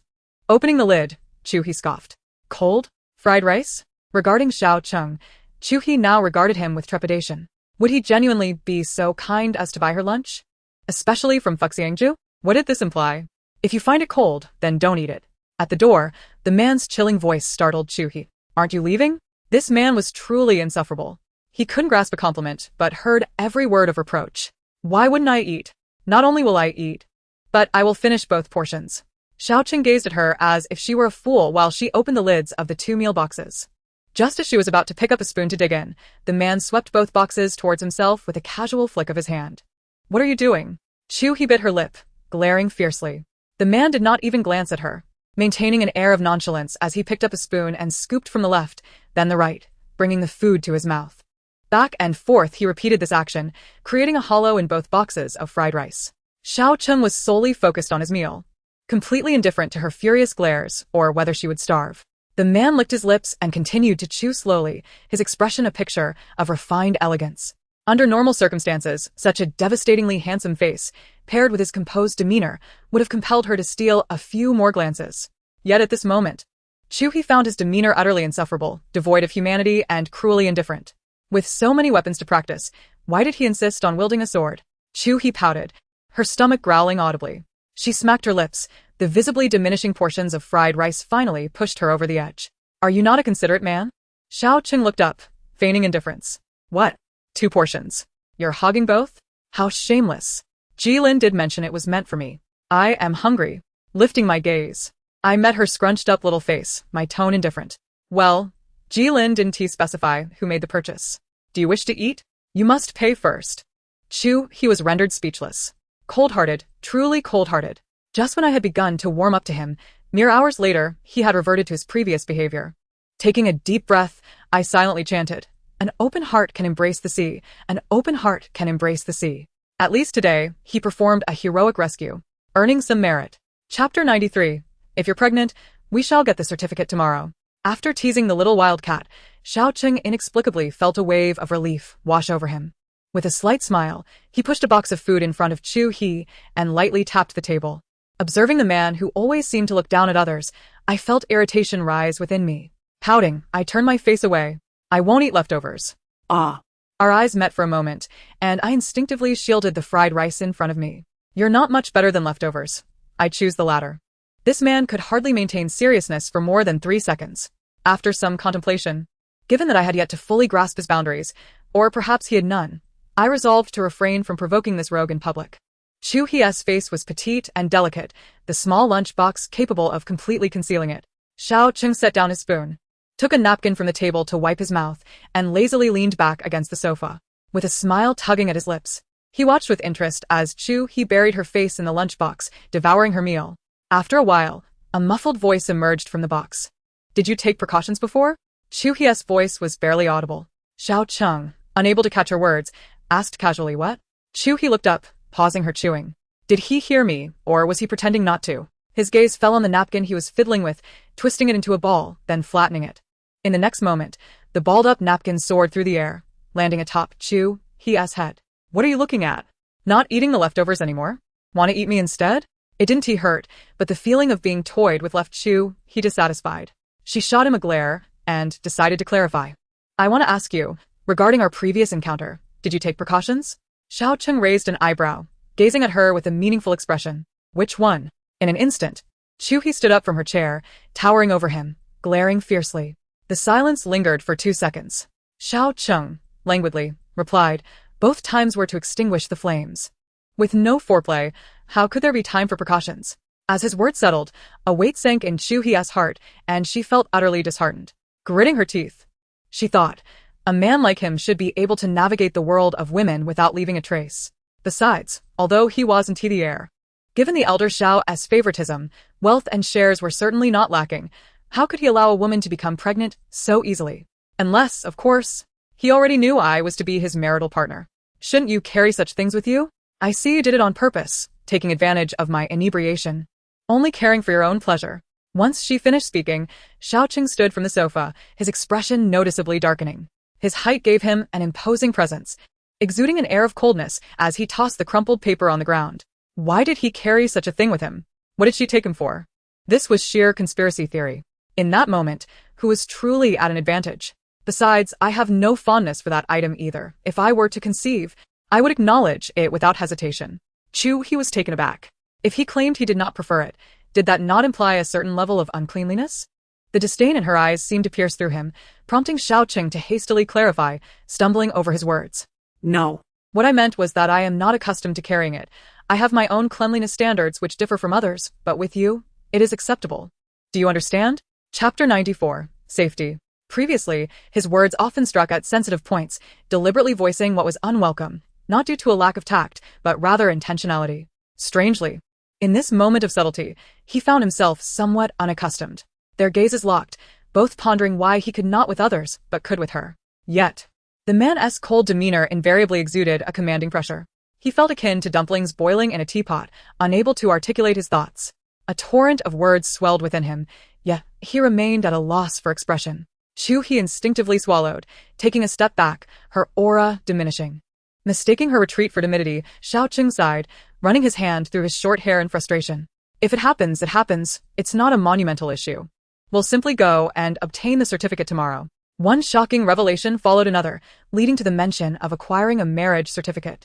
Chu He was momentarily speechless, her lips twitching as she swiftly changed the subject. This man truly dared to engage with any topic thrown his way. The entire night, her thoughts were consumed by the implications of pregnancy and marriage. She repeatedly analyzed Xiao Cheng's words, finding them lacking in credibility. By 8 in the morning, having scarcely slept, Chu He felt overwhelmingly fatigued, just as the doctors began their rounds at the hospital. The footsteps echoed loudly in the quiet corridor. Rubbing her eyes, she sat up in bed, relieved not to see Xiao Cheng.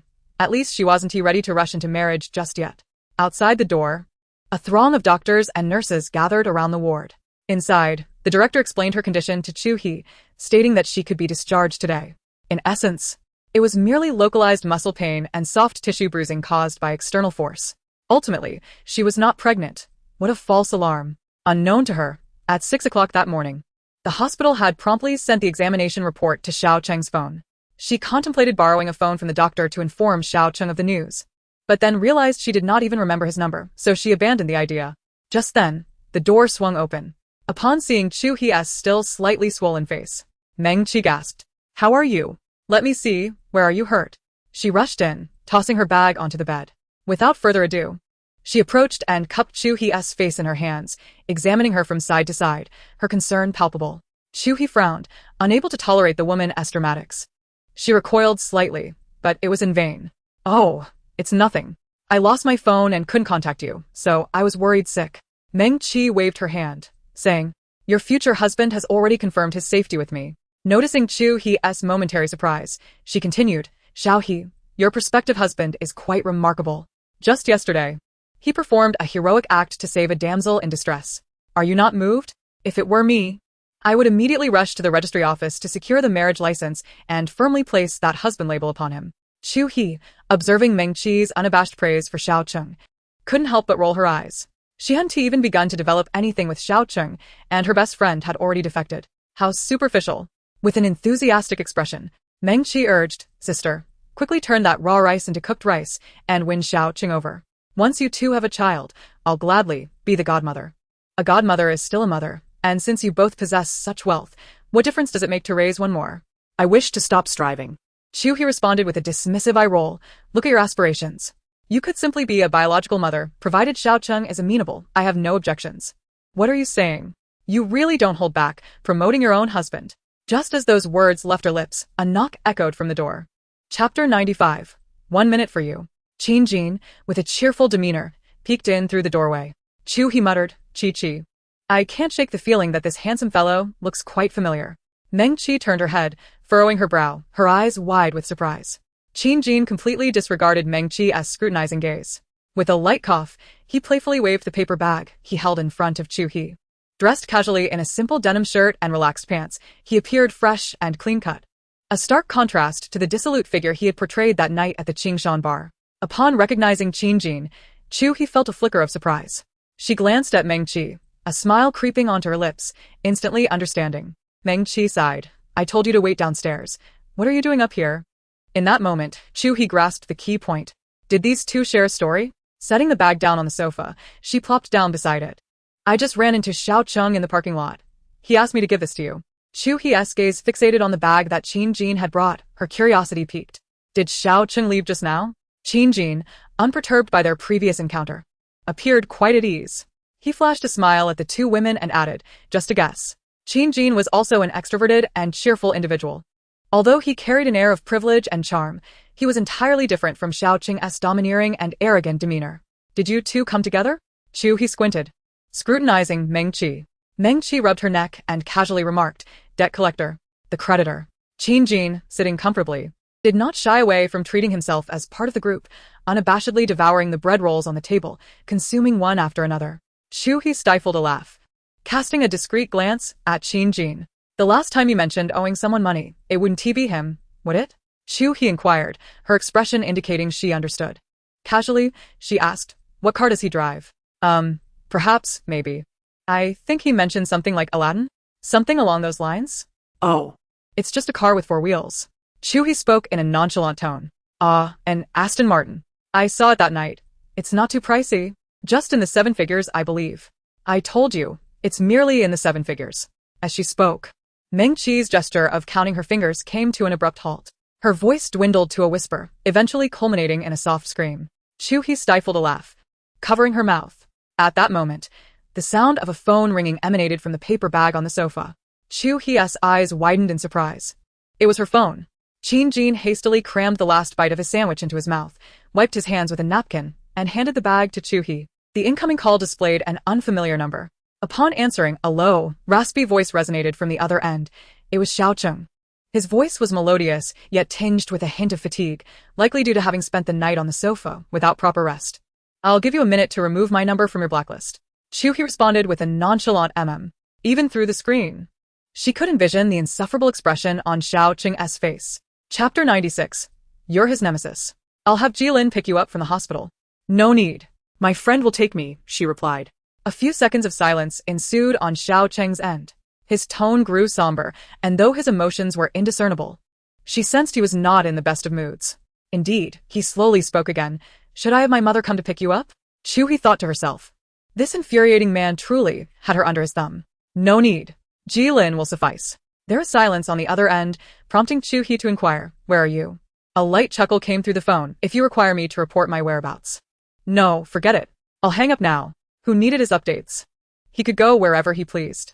After ending the call, she swiftly removed Xiao Cheng's number from her blacklist.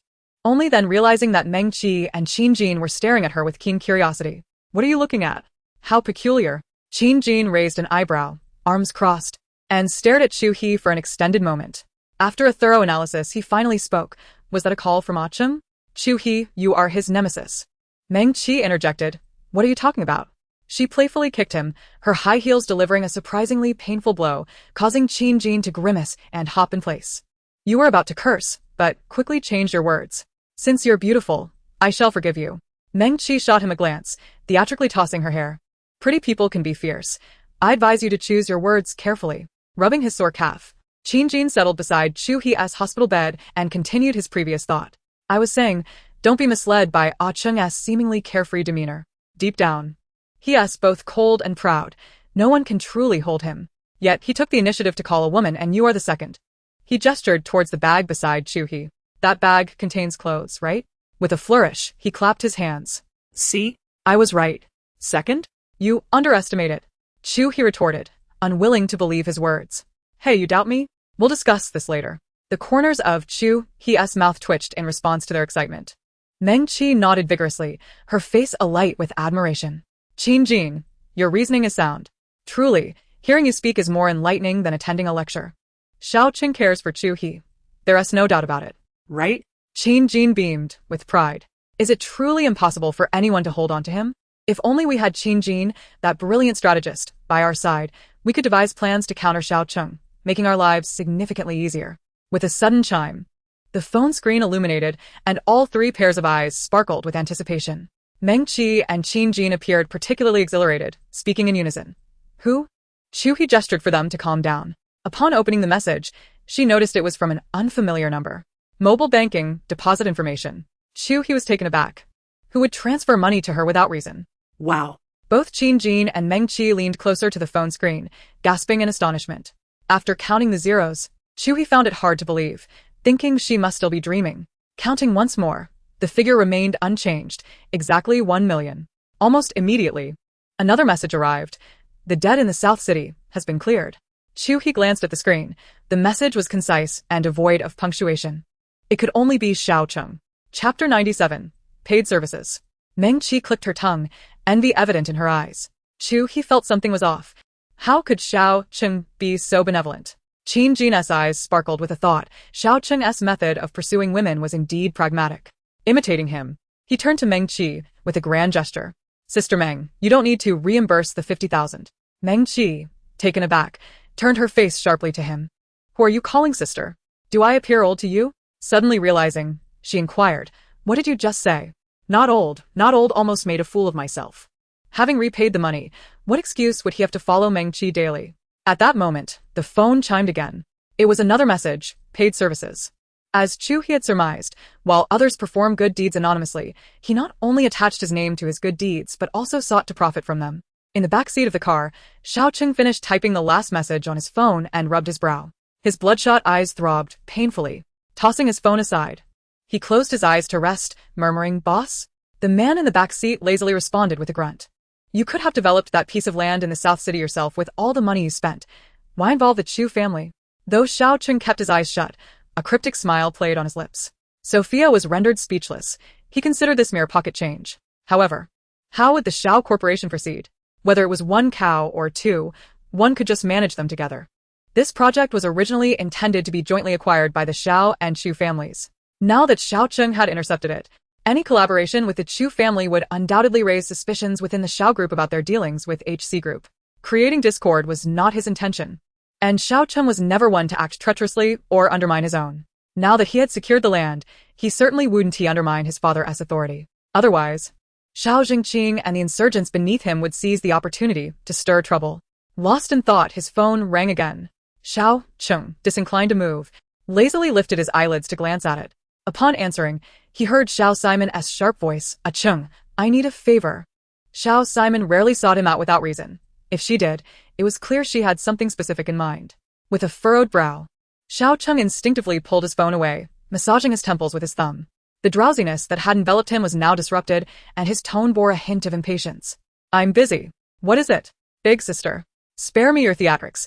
What could you possibly be occupied with? Pursuing girls, perhaps? Or spending time with your fiancé? I don't care. Come to my house now. Xiao Cheng tugged at his collar, his voice hoarse as he replied, You're looking for Xiao Su, not me. I have no time. Don't be ridiculous. Besides Xiao Zian, You're the laziest of the lot. I can tell you're still half asleep. You were throwing money around at the nightclub last night, weren't you? Xiao Su spends his time earning money, while you squander yours. Get over here, or I'm hanging up. Xiao Cheng.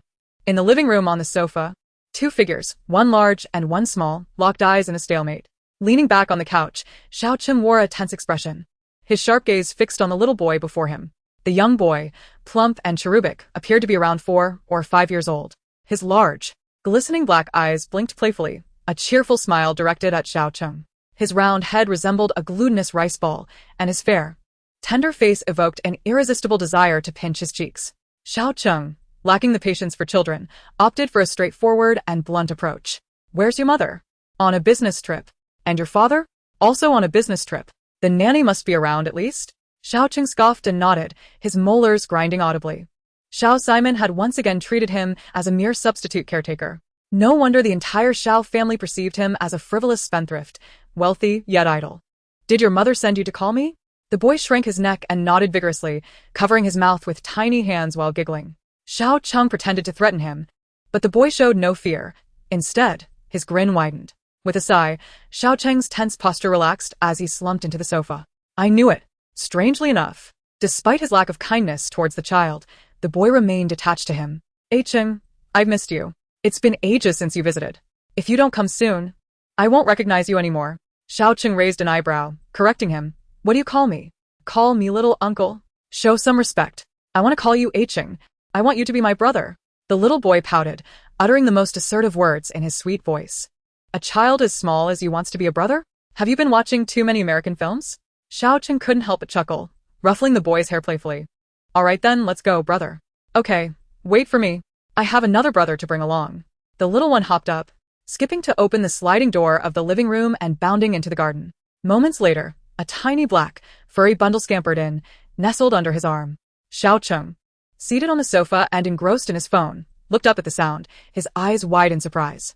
The next moment, the little boy leaped onto the sofa, catching Xiao Cheng off guard, leaving the boy bewildered. The black bundle in his arms continued to wriggle, barking excitedly at Xiao Cheng. Taking a few steps forward, he softly addressed Cheng. This is my brother. He is called Cole Ball, and you too are my brother. He will certainly take a liking to you. Hey, stop. Don't come closer. Xiao Cheng's face was cold, his jawline taut, visibly tense. The little black ball appeared diminutive, just a baby dog. Perhaps having adjusted to the situation of being trapped, the little black ball soon became less noisy, whimpering softly, displaying no aggression whatsoever. Yet, there was little he could do. After all, Xiao Cheng had an innate fear of dogs. It might not have been entirely innate, but rather a result of being chased by dogs too often, leading to an ingrained fear. It was akin to his childhood experience with the German shepherd raised by Chu He, which would bark ferociously and sprint swiftly after him. He swallowed hard and gradually exhaled, attempting to soothe the creature. Good boy, Cole Ball. Now, take your brother Cole Ball and wait for me by the car outside. I will fetch your luggage. The little sugar ball pouted, raising Cole Ball high towards Xiao Cheng with his small hands. But I want to go with Cheng. In a moment, my brother will take you to buy ice cream. Maintaining a single-handed gesture of pushing the air away, Xiao Cheng used his other hand to begin making a phone call. Upon hearing the mention of ice cream, fearing that Xiao Cheng might change his mind, the little one immediately agreed, his face lighting up with joy. Ice cream? Yes. He hurriedly dashed outside, clutching Cole Ball. Xiao Cheng ran his fingers through his short hair, the tension in his facial muscles easing, his expression sagging as he sighed. Chu He held a favorable impression of Jilin. Though he appeared somewhat rugged, his character was honest and sincere, and he was attentive in his duties. Jilin adjusted the rearview mirror and fastened his seatbelt. Not yet. Let us go to my friend's house. I'll give you the address. Jilin chuckled lightly. Sister-in-law. Chengge has already made arrangements for you. I was merely following protocol to inquire. Arrangements? What arrangements, Jilin? The sensation of inertia pushed Chu He back against her seat as Jilin accelerated. Fearing that Chu He might escape, he drove recklessly.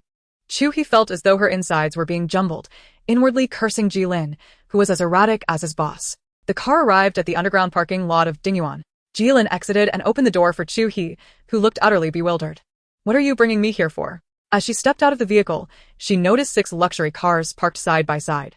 Her gaze fell upon a black Maybach, and upon glancing at the license plate, she recognized it as Xiao Cheng's car. Sensing her hesitation, Jilin added, Sister-in-law, this unit is a spacious flat.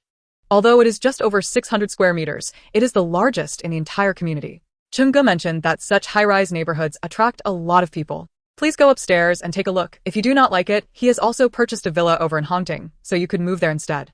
Chu He clicked her tongue, surprised that he had indeed followed through with buying a house. I have no objections. After all, the money is his. Ji Lin grinned. All right. Sister-in-law. This unit has 8 parking spaces, and all 6 are Cheng Ji's. The remaining 2 spaces can be used when you drive over next time. He gestured towards the luxury cars parked nearby. Chu He had no knowledge of cars, yet among the few she saw, aside from the black Maybach he had previously driven, the colors and interiors of the others appeared to be custom-made, each one exuding an extravagant flair. Pouting slightly, she followed Ji Lin into the elevator.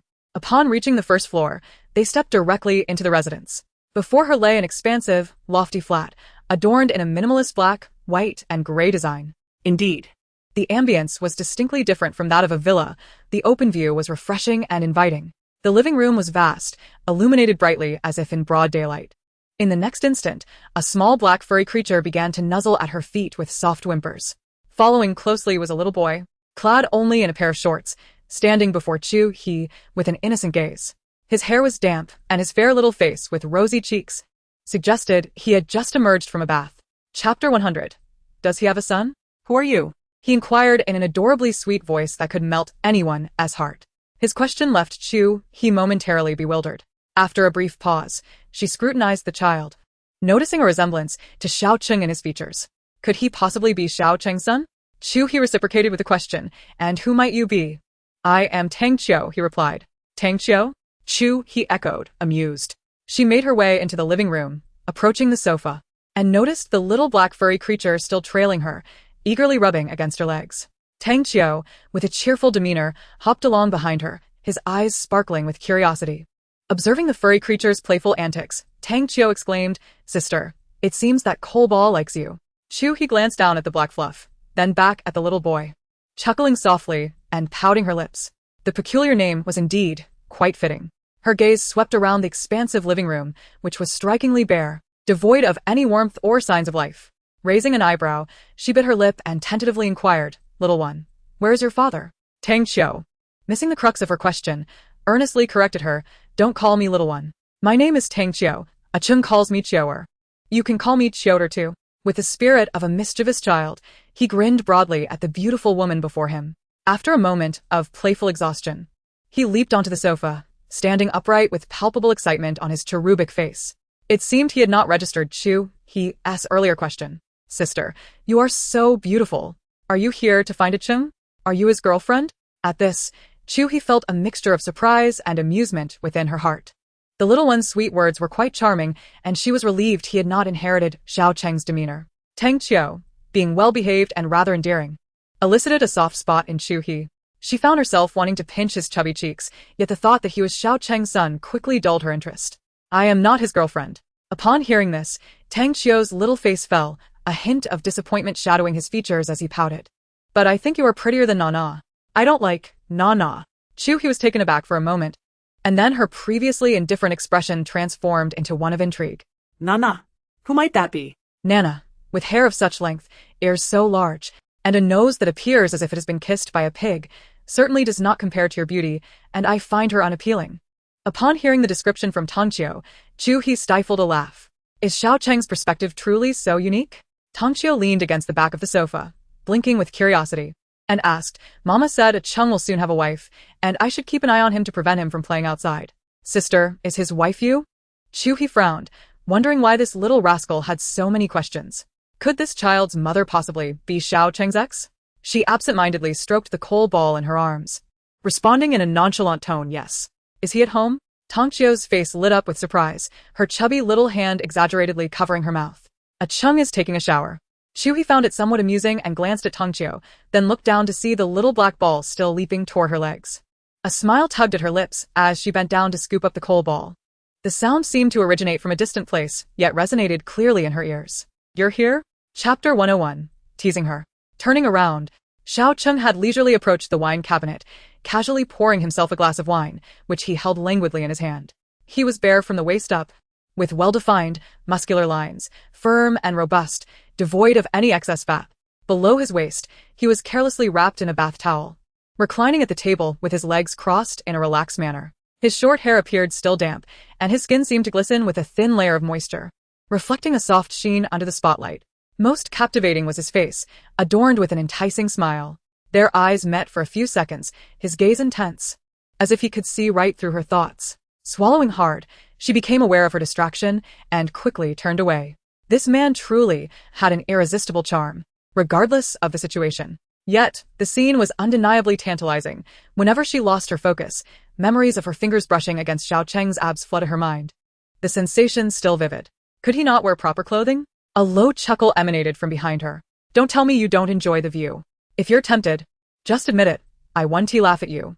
To think he wouldn't laugh at her was utterly unbelievable. Was it appropriate to speak of such things in front of a child? Chu He sighed. For the sake of the child, please. Tongqiu giggled, quickly adding, sister. My daddy dresses like this in front of my mommy too. Upon hearing this, Chu He's mind raced to connect the dots. His father, Xiao Cheng, who exactly was his mother? A girlfriend? A lover? She looked at Xiao Cheng with profound curiosity, but he merely smiled, offering no explanation. However, it was no surprise. Few women surrounding him could be deemed frivolous. Chu He inquired further. And what of your mother? My mother is on a business trip, came the reply. Xiao Cheng realized he had been misunderstood and found it amusing to tease her. Tongqiu was bouncing excitedly on the sofa, exclaiming, Yay, cake will be ready soon. As soon as she finished her sentence and leaped off the sofa, Xiao Cheng called out to her. Tongqiu stuck out her tongue, taking the coal ball from Chu He's hands. With a twinkle in her eye, she exclaimed, Sister, don't leave. I'll share the cake with you later. With that, she hugged the coal ball and scampered off to the bedroom, her little bare feet pattering on the floor.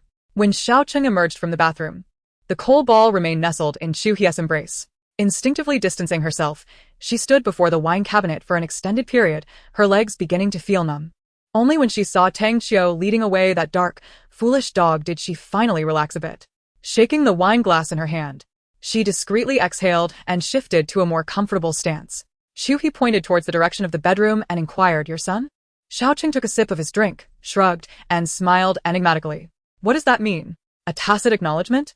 Observing her reaction, Xiao Cheng grinned mischievously. How do you find the house? Do you like it?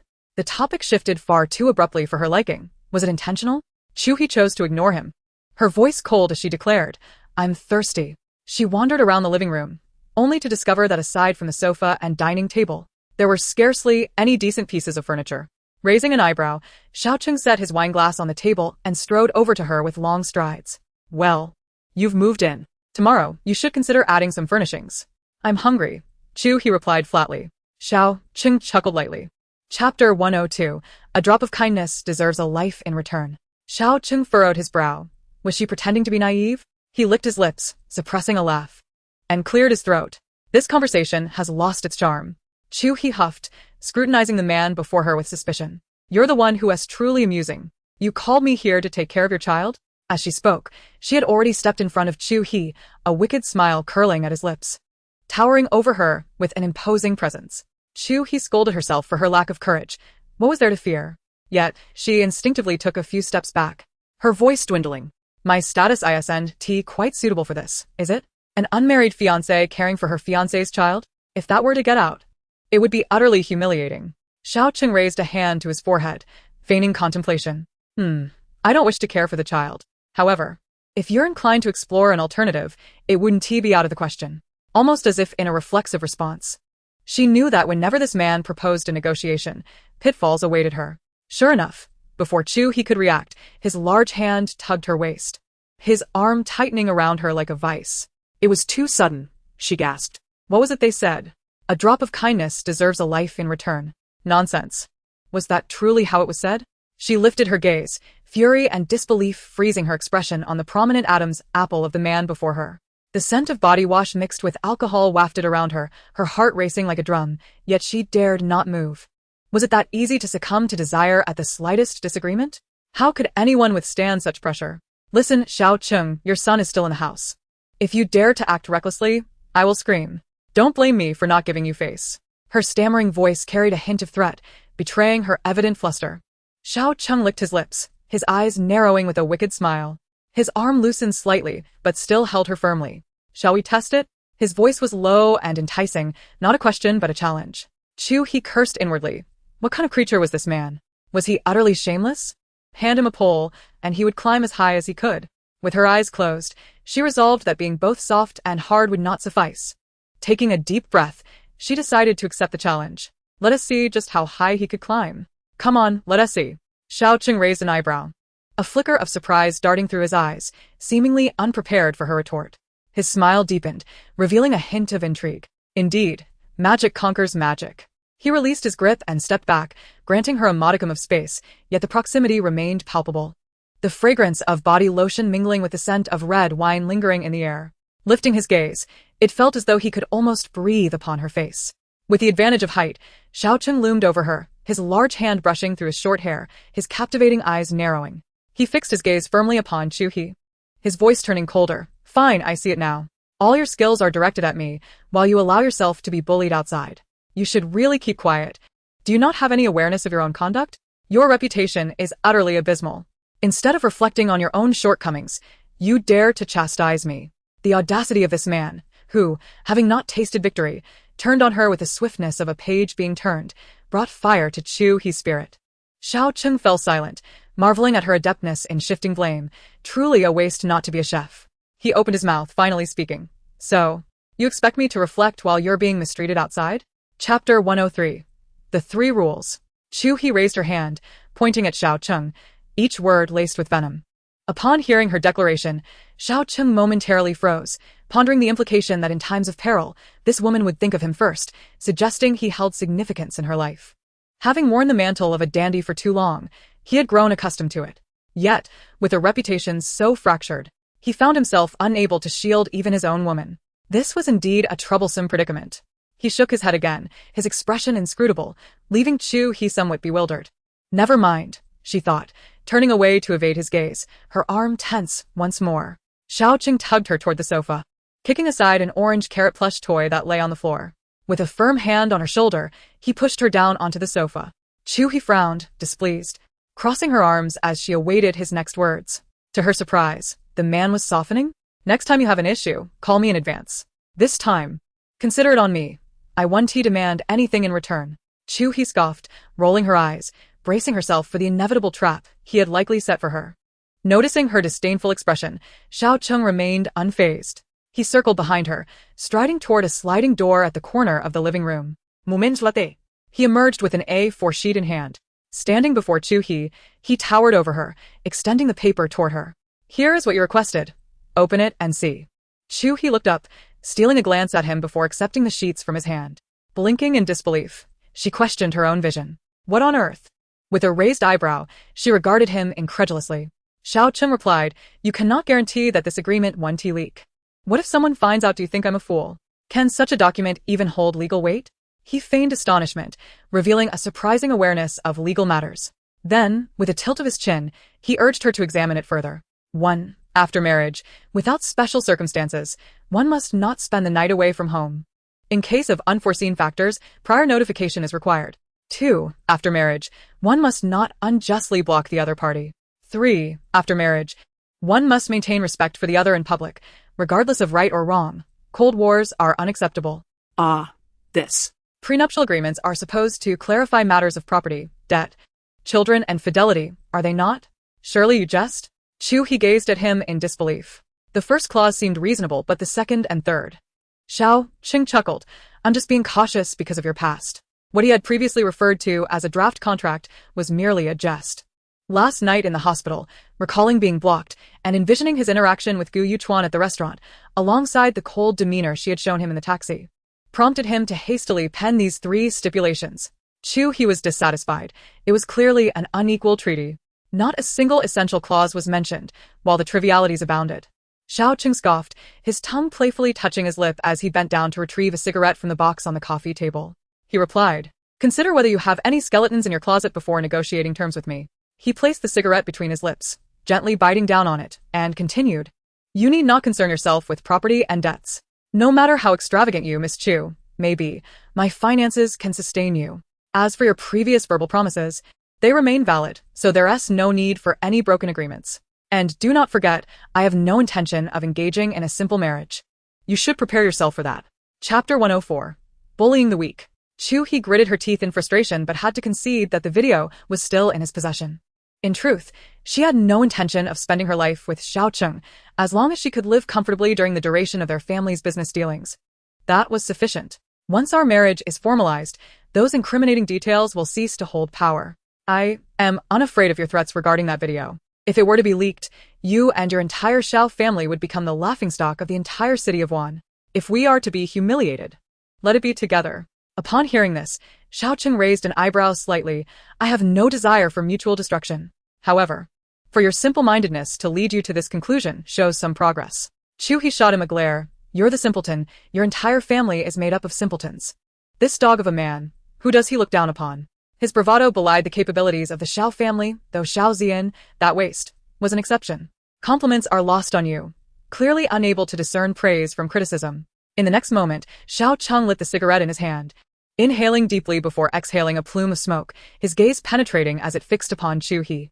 Noticing her stillness, his tone grew impatient. Enough chatter. Will you sign? Chu He pursed her lips, hesitating as she picked up the pen. This is unfair. Yet, marriage itself is inherently unfair. One must adapt swiftly. Lost in thought, she calculated the end of their family's collaboration, eagerly planning to rid herself of this troublesome man. Xiao Cheng was far too difficult to deal with. Perhaps it was wiser to compromise and take things one step at a time. Very well, I agree, but on the condition that you also adhere to these terms. Xiao Cheng smiled slightly, extending his hand. Deal. Their gazes locked for a fleeting moment, fingers entwined, the warmth of his broad, heated calm enveloping the dampness of her own. In what seemed like a fleeting moment, the distance between them drew inexplicably closer. The spacious living room fell silent for several seconds until Xiao Cheng suddenly leaned forward, gently tapping the ash into the ashtray, his gaze penetrating as it lingered on Chu He. A mysterious sense of oppression enveloped her. What are you up to now? A wicked smile curled at the corners of Xiao Cheng's lips as he leaned in closer, murmuring, darling. Before he could finish his sentence, a chubby little face peeked in, blinking its eyes and gazing intently at the two. Cradled in its arms was a pitch-black plush bundle. Both Xiao Cheng and Chu He turned their heads simultaneously, meeting the little one's gaze. Xiao Cheng froze, holding his breath, suppressing the urge to leap up. Ball. Did I not tell you not to bring that silly dog into the living room? You've broken the rules. Forget about the cake. You'll have dog meat instead. The little one, previously smiling, now pouted in dismay at the thought of missing out on the cake, clutching the coal-black creature even tighter. I don't want to eat coal. I want cake. With that, the child threw back its head and began to wail. Chu He, unable to bear it any longer, was uncertain whether her heart ached for the child or the dog. She swiftly pulled the little one into her embrace, reaching for a tissue from the table to wipe away the tears. Lifting the child, she settled it on her lap, while the coal-black creature in its arms wore an equally pitiful expression. Why are you shouting? Did the dog offend you? Bullying two innocent beings. What kind of ability is that? Look at how frightened you've made him. She tilted her head, her gaze piercing through Xiao Cheng's taut jawline, meeting his fierce eyes. As she spoke, she affectionately stroked the child's hair, adopting the tone of a protective mother hen. Despite her concern, Xiao Cheng felt a surge of irritation as he watched Chu He display empathy toward a mere dog. If she were to discover his fear of dogs, she would surely ridicule him mercilessly. His muscles tensed, fists clenched, he forced a calm facade. After enduring for less than 3 minutes, he abruptly stood up. The coal-black creature, nestled in the child's embrace, sensed the looming danger, struggling and whimpering incessantly. Xiao Cheng paused, a headache brewing within him. He could neither strike nor scold. The situation was driving him to madness. Was it really the intention of Xiao Simon to subject him to torment from these two little ones? Whether directed at Chu He or the child, he unleashed a torrent of frustration. In my house, dogs are not permitted. If you wish to keep one, you must abide by my rules. Otherwise, I shall throw both you and this hideous creature out. From tomorrow onward. If that ugly thing dares to step beyond its designated spot, it will face the consequences. Chu He was momentarily taken aback, bewildered by the sudden volatility of the man before her. Was he experiencing some sort of rage disorder? Coming to her senses, she gestured with her fists behind his back, mouthing some choice words. Looking down at the child in her arms, who was sobbing intermittently, she comforted, "Sugar ball, don't cry. The cake I'll buy is 100 times more delicious than his." Upon hearing the mention of cake, the child lifted its head, immediately ceasing its tears. The small, chubby figure nestled in Chu He's embrace, its nose red from crying, while long eyelashes still glistened with tears. The cherubic face resembled a plump dough ball. Oh dear. Such a pitiful sight truly elicits compassion. Chu He sighed, finally understanding why monsters are drawn to children. Their cuteness makes one wish to take a bite. She retrieved her phone from her pocket and opened a food delivery app. The screen displayed an array of exquisite cake images. Her finger gliding gently as she located her favorite dessert shop, presenting the phone to the little one. Choose, darling. Your sister will buy it for you. Children are always the easiest to appease. One moment they are sobbing heart-wrenchingly, and the next, a slice of cake can mend their spirits, filling their hearts with joy. The chubby little fingers danced across the screen, selecting options with delight. Once satisfied, the child returned the phone to Chu He. All done? All right. Then I shall choose a piece too. I want the candy one. With that, her finger lingered on a cake adorned with sugary decorations before tapping decisively. Done. Noticing that Chu He only ordered 2 pieces, the child blinked innocently and remarked, Sister, Wancheng likes taro. I saw Nana buy it for him before. He is not picky and enjoys all flavors. This child certainly bore no grudges. Chu He rolled her eyes and cast a sidelong glance at Tang Qiu and the dog cradled in his arms. Coldly, she replied, I had no intention of buying for him, but he is your husband. Wouldn't it pain a wife to see her husband hungry? At this, Chu He couldn't help but chuckle. The child was like Cupid, just a pair of wings short of completeness. Suppressing her laughter, she replied earnestly, I am not his wife yet. As she spoke, her fingers remained busy, and out of consideration for the child, she added a slice of taro cake before submitting the order. Tang Qiu blinked, seeming a bit puzzled. Just then, a door slammed at the end of the living room. She glanced at the figure by the door, silent, as she tossed her coat over her shoulder and prepared to put on her shoes. Upon seeing Xiao Cheng about to leave, Tang Qiu blinked and asked, Cheng, sister bought us delicious cake. Won't you have any? Chapter 106, Not His Father. Observing Xiao Cheng's disheveled demeanor, Chu He smirked. Tang Qiu's expectant gaze tugged at her heartstrings, prompting her to say, I got you a taro cake. Your son mentioned you liked it. Xiao Cheng had merely intended to step out for a smoke and enjoy some peace. Upon hearing the woman's voice behind him, he turned to see that foolish dog still nestled in Tang Qiu's arms, and his momentarily calmed emotions flared up again, his temples throbbing. Who told you he is my son? Chu He was momentarily taken aback, puzzled by his words. Coming to her senses, she felt a tickling sensation in her hand. Looking down, she met the adorably dazed gaze of the pup, who was nuzzling her palm with its head, displaying an endearing demeanor. In contrast, the man's temperament was far less pleasant. Tang Qiu blinked, tilting his chin up to look at her. Does he often bully you like this? At her words, Tang Qiu nodded vigorously. Chu He sighed, lamenting the misfortune of having such a scoundrel as a father.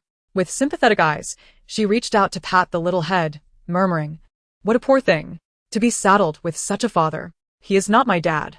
The sound of the sugar ball was sweet and delicate, as if it intended to establish a boundary with Xiao Cheng. Chu He was momentarily taken aback and asked, Isn't he your father? And you aren't his son? Then who are you? I am his brother. Sugar Ball declared proudly, his face beaming with joy. Chu He was completely bewildered, and a notification sound chimed from her hand. Glancing at the delivery order, it seemed that it had already arrived at the community. In the next moment, a phone rang from the cabinet by the door. It must have been Xiao Cheng's phone that he forgot to take when he left. Chu He cast a glance but chose to ignore it. Almost immediately, her pocket vibrated with a call. Upon answering, she learned that the delivery person was stuck at the community gate, and the security guard was adamant about not letting him in, insisting on speaking with the homeowner. Remembering the ringing sound from the cabinet, she realized it must have been the security guard calling. The delivery person had dialed the number on the order, asking her to come out and retrieve the delivery. After hearing this, Chu He felt a tinge of maternal instinct. She mused to herself that being a stepmother wasn't as daunting as she had imagined. All right, you go ahead, and I will behave, she said. Sugar Ball placed the dog on the ground and began clapping his hands, leading it excitedly toward the room. Hearing the door of the bedroom close, she found herself already at the entrance. Suddenly, it dawned on her that he had been brought up from the parking lot by Jilin just moments ago. Therefore, Xiao Cheng must have gone to the parking lot after exiting the home elevator. Just as she turned around, the elevator door opened with a chime, and the entrance door was pushed open. In his hand was a beautiful paper bag, and upon seeing the logo on it, she recognized it as her cake. He approached Chu He, handing her the bag with a peculiar expression, winking as he said, I picked up the cake you ordered while I was out. Chu He, puzzled, took the bag with a look of disdain. This man had been gone for only a few minutes. Surely he and T lost his mind. How odd. What's wrong? Is your eye bothering you? Is your mouth crooked? Xiao Cheng was left speechless. Chapter 107. blocking romantic advances. As soon as he finished speaking, a girl followed Xiao Cheng into the room. It was her, the girl from the Qingshan bar who had been with Xiao Cheng. Dressed vibrantly and sporting bright pink hair, she resembled a doll, exquisitely cute. Was she Hui Yuchuan's sister? Upon closer inspection, the resemblance was striking. Her features were indeed quite lovely. The girl's clear eyes scrutinized Chu He from head to toe, and the hostility in her gaze was unmistakable, her thoughts evident on her face. Chu He understood instantly that this girl had an interest in Xiao Cheng. Casting a sidelong glance at Xiao Cheng, she scoffed inwardly, remaining unfazed by his blatant signals. Xiao, who is she? Hui Ji questioned, tilting her chin upward. Xiao Cheng nonchalantly pointed at Chu He, saying, "My fiancée, you should refer to her as sister-in-law." This statement only intensified the animosity reflected in the girl's eyes. Xiao Cheng scratched his nose, a mischievous smile hidden in his gaze, as he took Chu He's hand. Intertwining their fingers in a feigned display of intimacy, Chu He glared at him, attempting to withdraw her hand, but the grip tightened further.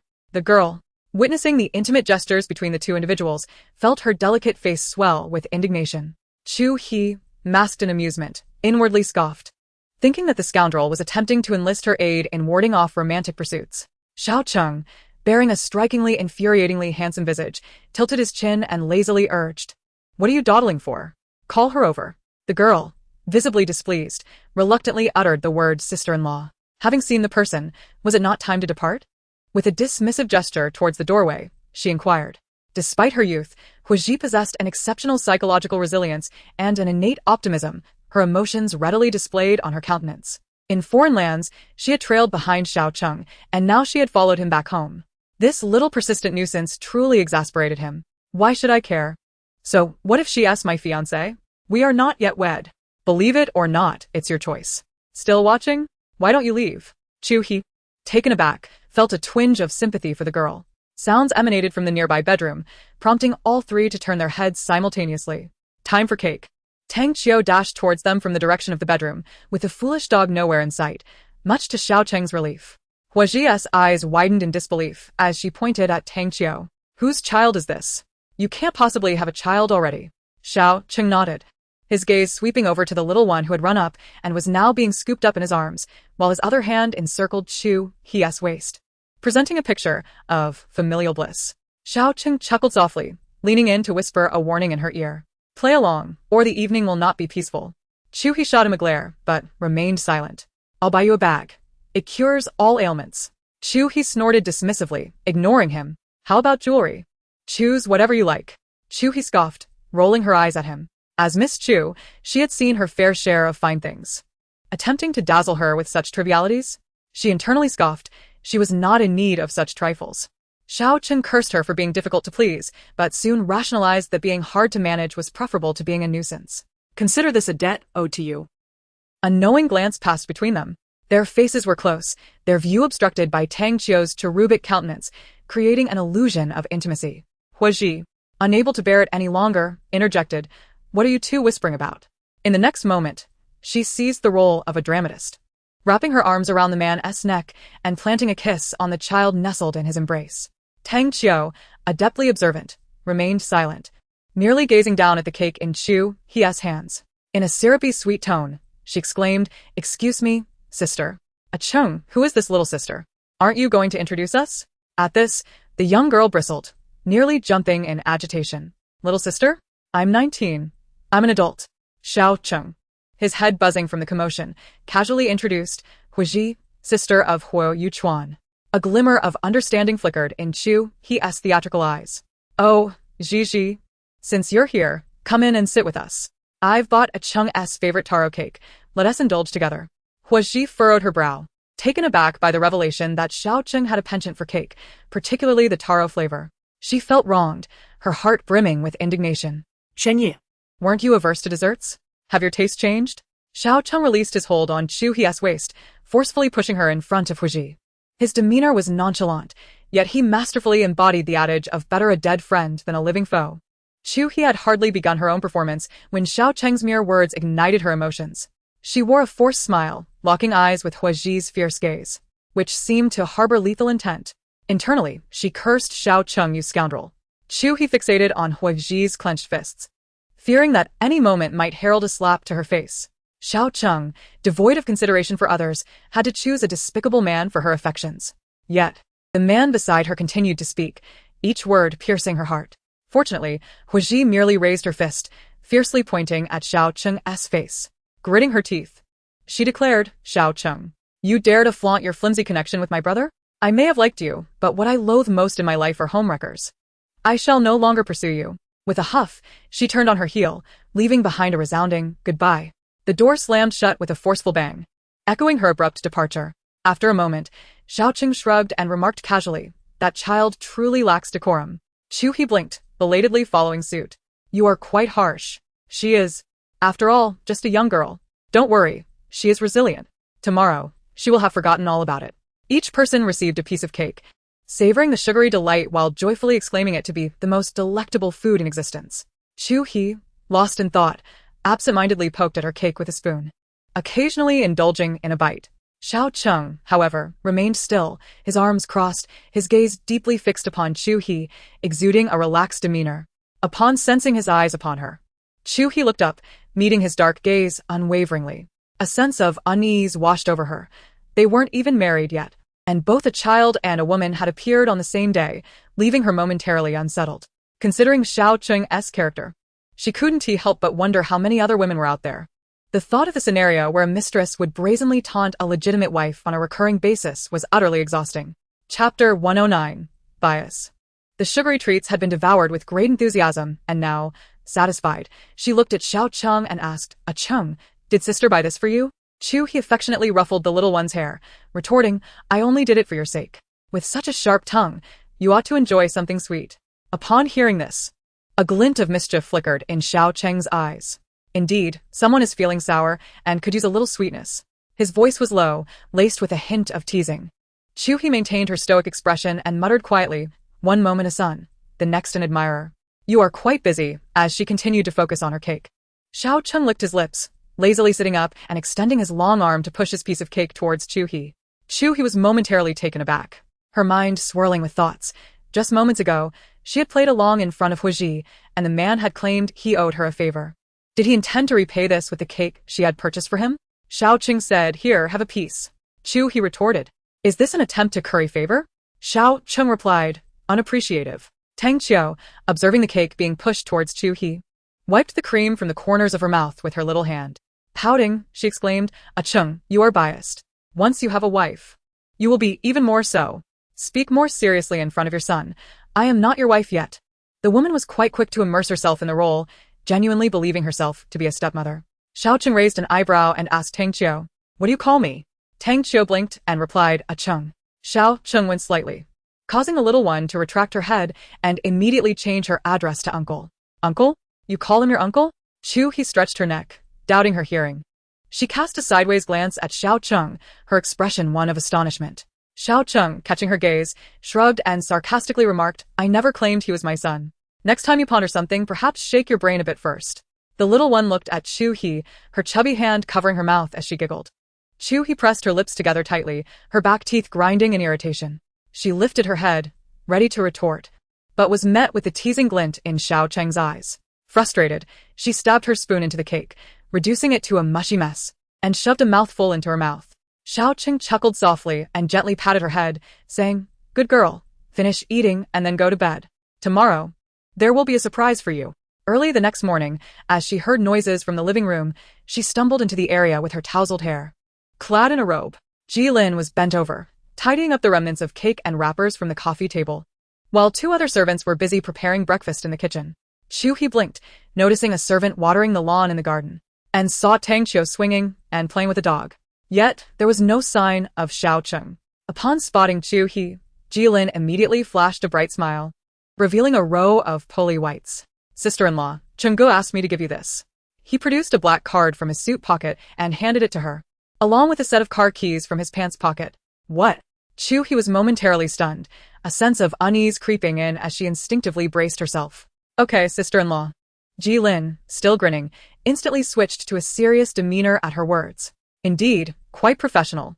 As she accepted the card, her eyes widened in astonishment, her mouth forming an O shape. "Goodness! The president's black card.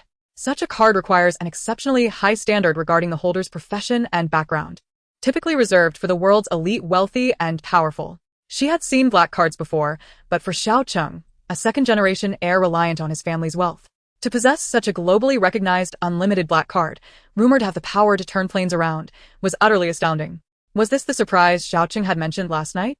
Chu He swallowed hard and lowered her voice to inquire, Ji-Lin, tell me the truth, does Xiao Cheng have some shady dealings? At that moment, the phone she clutched tightly began to ring.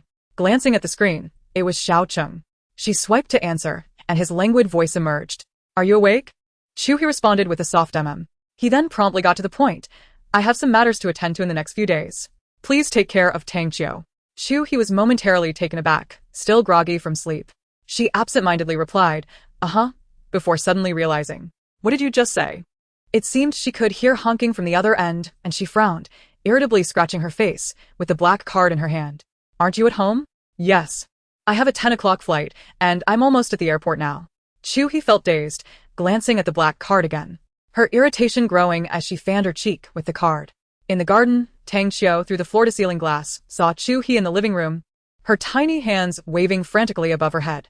Chu He slumped down, ceasing her fanning motion, and sank into the sofa, her tone softening as she spoke to Xiao Cheng. I can't take care of a child. And there are risks involved. It's a responsibility. Unfazed, Xiao Cheng seemed to have anticipated her response. I've arranged for a few servants from the old residence. They should be arriving shortly. Ji-Lin will be with you. Let him handle anything you need. He continued, also, make sure to send me daily photos and videos of Tang Qiu so I can report back to my sister. His meticulous arrangements left Chu He tugging at her hair, muttering, if you're worried about reporting back, why not just take Tang Qiu with you? I can't. I'm afraid my old ailment might resurface. Old ailment? Chu He felt a pang of curiosity. Before she could inquire further, a serious and deep voice resonated from the other end. Child aversion syndrome, advanced stage. You seemed quite adept at being a mother yesterday. Consider this a practice run. As soon as he finished speaking, the call was disconnected. Chu He stared blankly at her phone screen, unable to process the exchange for a moment. Child aversion syndrome? What nonsense. Observing his attitude towards the child yesterday, it was clear he was the one eager to escape. With an exasperated expression, she tossed her phone onto the sofa. Xiao Cheng would be gone for 10 days. And during the initial days, he would remind her daily to send photos. At the amusement park, what a schemer. The aiming devices have clearly been tampered with. Ji-Lin complained while carrying a plethora of spoils, embodying the quintessential male laborer. In Chapter 111, Aunt Sister, Chu He found herself thoroughly defeated by Ji-Lin's earnestness. However, one must admit that Ji-Lin was indeed a treasure. Earlier, while playing a shooting game, he was nearly flawless. Had she not intervened, he could have cleared the entire shelf. A group of children clung to him, unwilling to let him leave, while their parents sought his guidance. The three of them were rendered socially awkward. And I want to play in the ball pit. Upon hearing this, Chu He corrected him earnestly. Call me sister. Tang Qiu licked the cotton candy in her hand, looking up with sparkling big eyes at Chu He. Okay, sister, she replied, then added, but, Cheng won't let me call you sister. He insists I call you aunt. Chu He tore off a piece of cotton candy and popped it into her mouth, casually remarking, the taste of uncle is quite strong. Ji-Lin could not help but interject, sister-in-law, the little one calls you sister. So you ought to call Chingo uncle. The generational gap is quite pronounced. He's chewing momentarily halted, and the cotton candy in her mouth lost its sweetness in an instant. If Xiao Cheng were her uncle, she would gladly get her hair cut every day during the spring festival. Her eyes darted, and a playful smile curved her lips. Let's call you Aunt Sister instead. Clever sister-in-law. Yes, Aunt Sister, so clever. Ji-Lin flashed a wide smile, revealing his bright white teeth. Chu He felt a bit elated from their flattery. Noticing the numerous bags of spoils in Ji-Lin's hands, she felt a twinge of sympathy. I'll take him to the ball pit. You can wait for us in the car. The indoor amusement park was crowded on the weekend, presenting numerous safety hazards, and Ji-Lin hesitated as he scanned the surroundings. He gestured toward the ice cream shop opposite the ball pit, his expression growing serious. Sister-in-law, you all enjoy yourselves. I'll wait over there. Call me if you need anything. Chu He nodded in agreement. After placing the little one in the ball pit, she took out her phone and snapped a selfie against the colorful backdrop. In the picture, Chu He's eyes were wide with excitement, holding 2 cotton candies, with a large piece bitten off, while a small head peeked out from the ball pit behind her. The vibrant colors of the balls, paired with the pink and blue cotton candy, required no filters to enhance their charm. It beautifully highlighted Chu He's delicate features, rendering her utterly adorable. After reviewing the photo, she nodded in satisfaction and shared it on her social media. The ball pit was filled with joyful children playing and a group of mothers bustling about. Meanwhile, outside, fathers lounged, resting and scrolling through their phones. Chu He internally scoffed, noting that these men all exhibited the same behavior, delegating childcare responsibilities. Suddenly, an overpowering scent of perfume wafted toward her. Frowning, she rubbed her nose. Turning her head, she spotted a fashionably dressed woman nearby, meticulously applying lipstick while gazing into a mirror. Upon hearing a child cry from the ball pit, the woman's expression soured, and she slowly stowed her lipstick in her bag before entering the pit. A moment later, a frantic scream erupted from the woman. Oh my god, something has happened? Chu He's heart raced, and she quickly stowed her phone, anxiously rushing into the ball pit. There, she found the little one half submerged in the balls, motionless, pouting with a somewhat distressed expression. Children often displayed vulnerability in front of adults. Seeing Chu He approach, the little one raised his lips high, looking utterly pitiful and on the verge of tears. Aunt sister, what's wrong, little one? Are you hurt? Chu He, feeling a surge of panic, rushed forward to tug at his arm and touch his little face. What's that smell? Chapter 112. Numbness. Chu He sniffed, glancing down at the little one, sensing something was off. Are you hurt? The child shook his head, remaining still. Not hurt. Before she could finish her question, she took a step closer, and the little one looked at her with sympathetic eyes. Chu He suddenly felt a dampness beneath her feet, sticky and unpleasant. In the next moment, she felt a wave of despair wash over her. Oh no, I stepped in something foul, and it's the kind that's runny. Chu He felt utterly numb. The woman wore a fierce expression and unleashed a torrent of shouts at the child. You little brat, always causing trouble for me. Do you think I have too much free time? If it weren't for your father's sake, I wouldn't bother with you at all. Nearby, a small boy, around 3 or 4 years old, looked up at the woman, his long eyelashes trembling with fear. Tang Qiu was also frightened, blinking helplessly at Chu He while tugging at her clothing. Auntie, the little brother didn't mean it. He called that lady, but she didn't hear him. He called out many times and couldn't hold it anymore, so he had an accident in his pants. Upon hearing Tang Qiu's words, the woman instantly lost her composure, redirecting her fury towards the child with an imposing demeanor. You little one, what nonsense are you spouting? Learning to lie at such a tender age. What kind of upbringing do you have? I'm not lying. It's clearly because you ignored the little brother that he had an accident. Tang Qiu retorted. You are a bad mother. Having already been annoyed by the situation, Chu He felt a surge of protectiveness for Tang Qiu, pulling him close and her chest heaving with indignation. This was truly unbearable. She inhaled sharply. Your mouth is fouler than excrement. As an adult, you should be watching over the child. When something goes wrong, you shift the blame onto him. Have you no shame? The little boy, aware he had erred, trembled in fear with a pale face. Noticing Chu He's movement, the woman's eyes glinted with cunning as she pinched the boy's back hard. In the next moment, the boy burst into inconsolable tears. Chu He froze, her hand suspended in midair. Damn it, this woman is playing the victim. She merely intended to comfort the child. How had it escalated to this? The woman flailed her arms and seized the opportunity to shout, Look, an adult is hitting a child. Everyone come quick. This woman is attacking my child. Her words drew a crowd. Most onlookers were parents, and upon hearing the child's cries, they naturally assumed the woman was the victim. Just as expected, after her outcry, the spectators unleashed a barrage of reproachful words towards Chu He. Some whispered, while others expressed their outrage. Madam, how can an adult strike a child? Indeed, it's normal for children to have conflicts. Adults should not interfere. Apologize at once. In this situation, even if she attempted to defend herself, no one would believe her. Glancing at Tang Qiu, she suppressed the urge to confront the woman. In the past, she had been foolish enough to either endure bullying or engage in mutual destruction. Having learned from her previous experiences, Chu He would not repeat her mistakes. Although her anger simmered, engaging in a quarrel with them was far from a prudent choice. With her own words, she could manage a solitary battle. But facing a group was a different matter entirely, and she would inevitably suffer losses. It would be wiser to observe how others argued. Instinctively, Chu He stepped back with Tang Qiu, once again feeling the wretched stickiness beneath her feet. She furrowed her brows, a mask of pain crossing her features, wishing she could simply chop off her foot right then and there. Chapter 113, A Sudden Shift in the Wind. Individuals invariably empathize with the weak. Upon witnessing Chu He with her child, the fervor of earlier condemnation gradually transformed into mere discussion. Seizing the opportunity, Chu He surveyed her surroundings. This was a children's play area, and it was improbable that there were no surveillance cameras. She drew her child, Tang Qiu, close, remaining composed while glancing around. Indeed, a significant number of cameras were present, nearly covering every angle. Internally elated, she maintained a calm demeanor and winked at Tang Qiu as a gesture of reassurance. A middle-aged man stepped forward, asserting that it was a trivial matter that could be resolved with an apology. Another individual voiced their support, insisting that an apology was imperative, stating, "How can you justify striking a child?" The clamor for condemnation intensified. Some rallied behind Chu He, arguing that the child had been wronged and deserved protection, while others sided with the woman, claiming that adults should not interfere in children's disputes. Noticing the crowd's reaction, the woman shot a triumphant glance at Chu He. "You must apologize today, or you shan't leave," she declared, feigning to pull the little boy closer to her.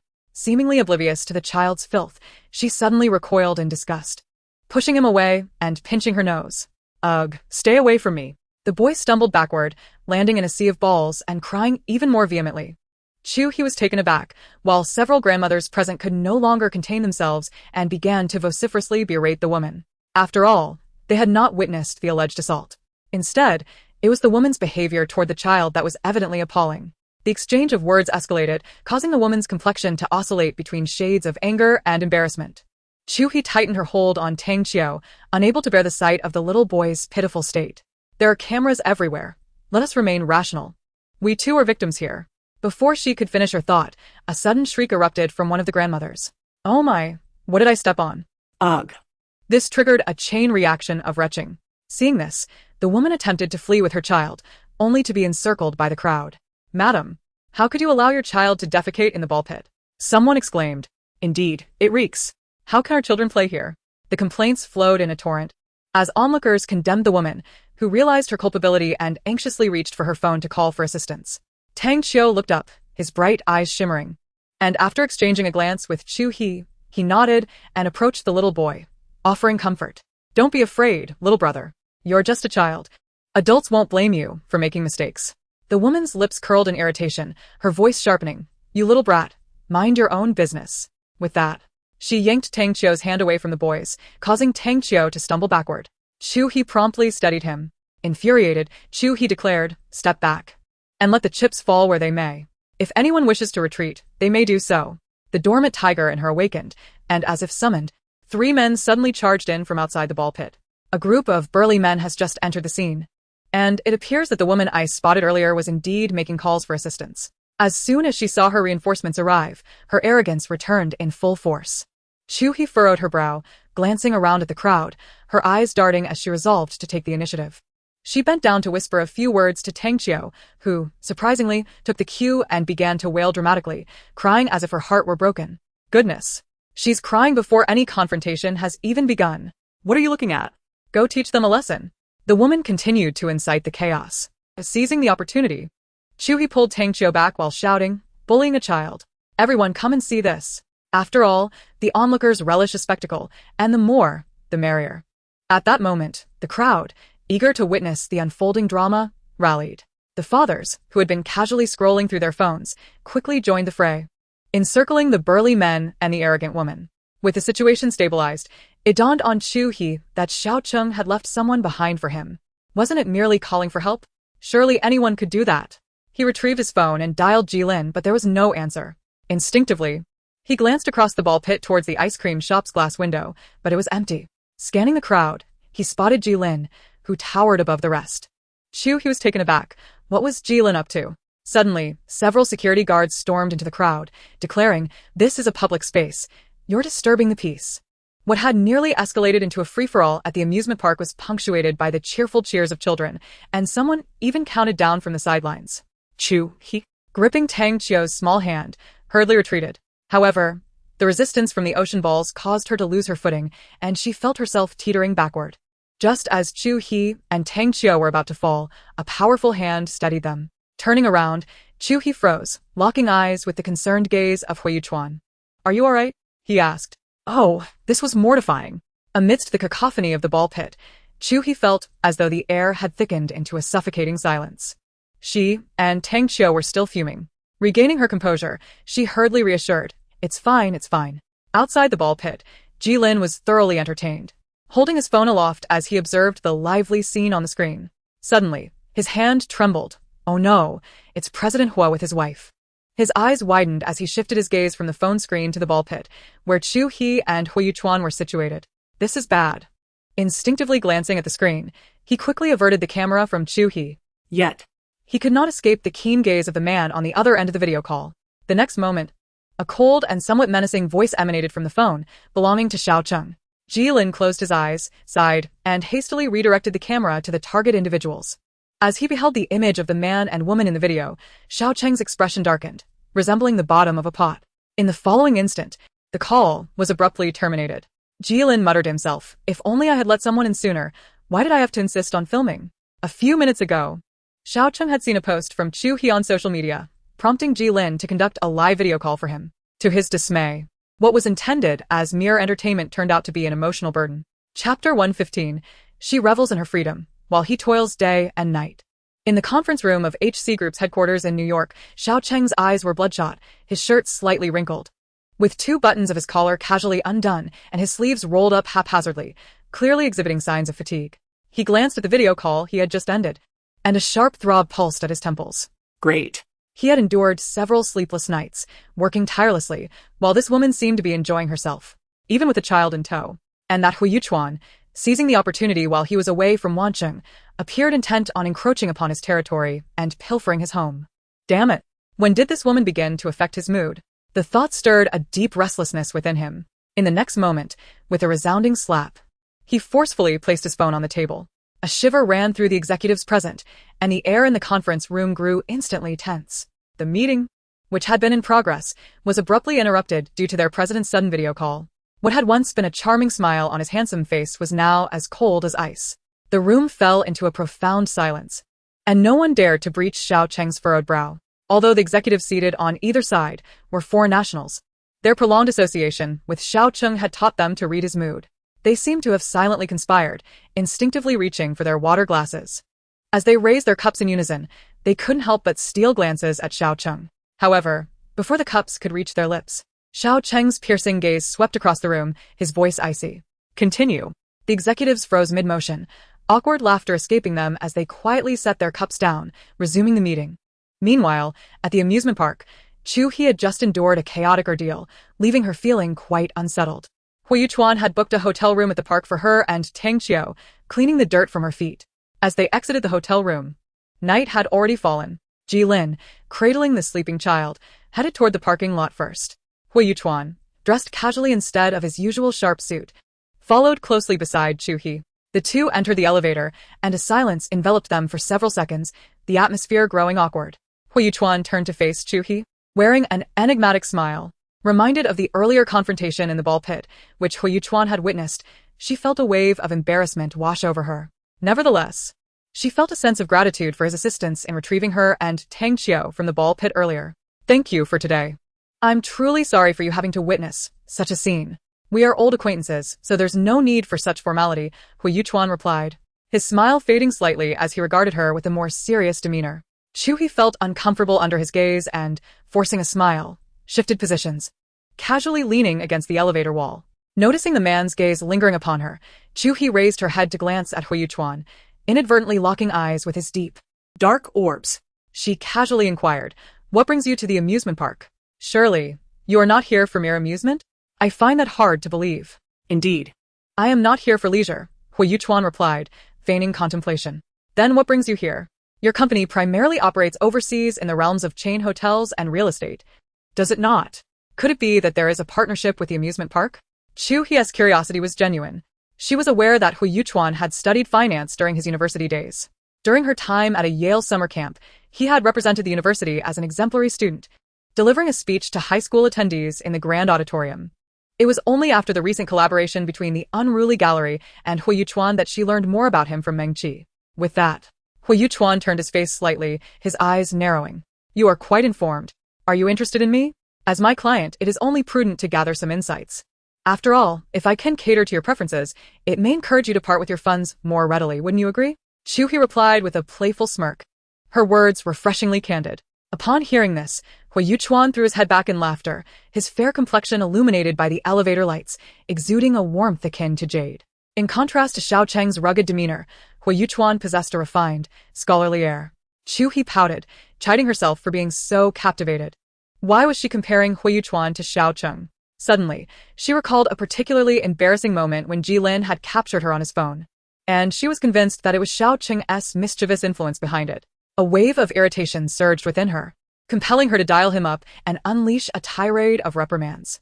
Hui Yuchuan, arms crossed, leaned against the elevator wall, mirroring her stance, with an invisible barrier separating them. Noticing Chu He lost in thought, he shifted closer, waving his hand in front of her eyes. Lost in reverie? He asked.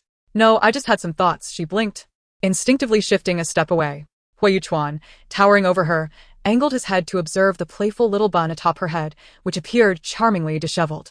He felt an urge to smooth away the stray strands of hair beside her ear. Suddenly, she tilted her head and evaded his touch.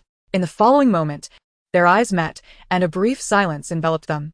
Chu He blinked and murmured, instinctive reaction, my apologies. Deep in thought, she mused, but it's only 20-some floors. Why is it taking so long?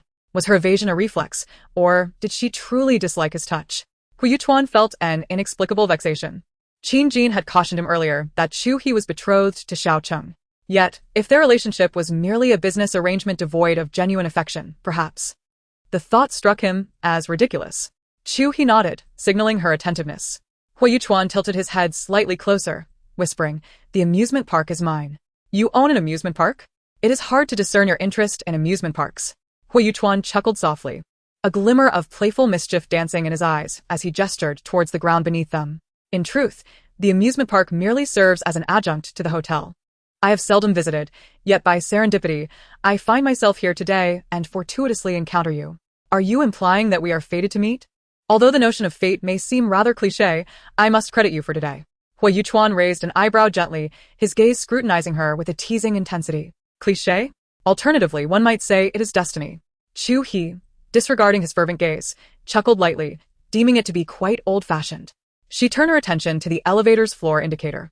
Pretending to be absorbed, this Hui Yuchuan, appearing rather earnest on the surface, turns out to be quite flirtatious? Is he attempting to charm her? The thought made her skin prickle with an involuntary thrill. Chapter 117. The time for interrogation has arrived. Suddenly realizing that he and Xiao Cheng were friends, she pondered the implications if this fellow truly harbored any feelings for her. Concealing her relationship with Xiao Cheng would be rather inappropriate. Actually, Xiao Cheng and we.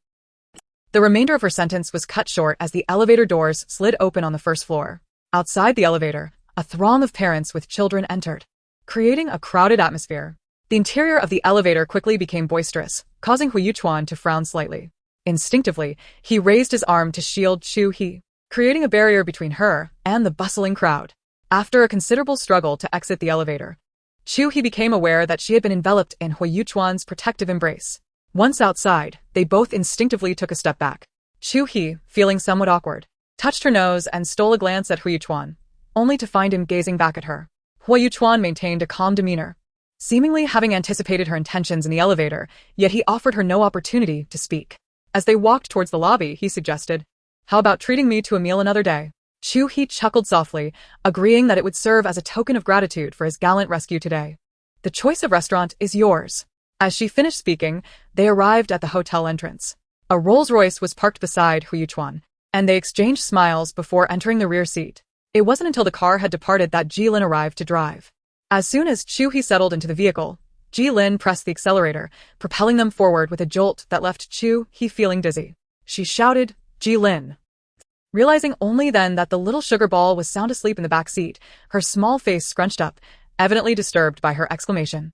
Noting Jilin's silence, Chu He lowered her voice and called out again, Jilin? Very well, the time for interrogation has arrived.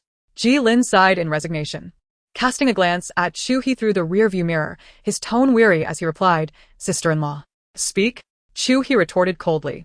Jilin glanced back into the mirror again, meeting Chu He's piercing gaze, feeling a chill run down his spine. He forced a couple of dry laughs and subtly adjusted the angle of the rearview mirror.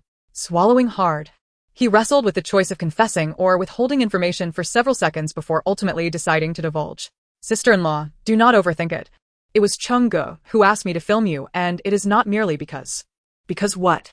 Because he finds you particularly endearing and wishes to preserve a memento. What a ridiculous excuse. Upon hearing these words, Chu He let out a cold snicker.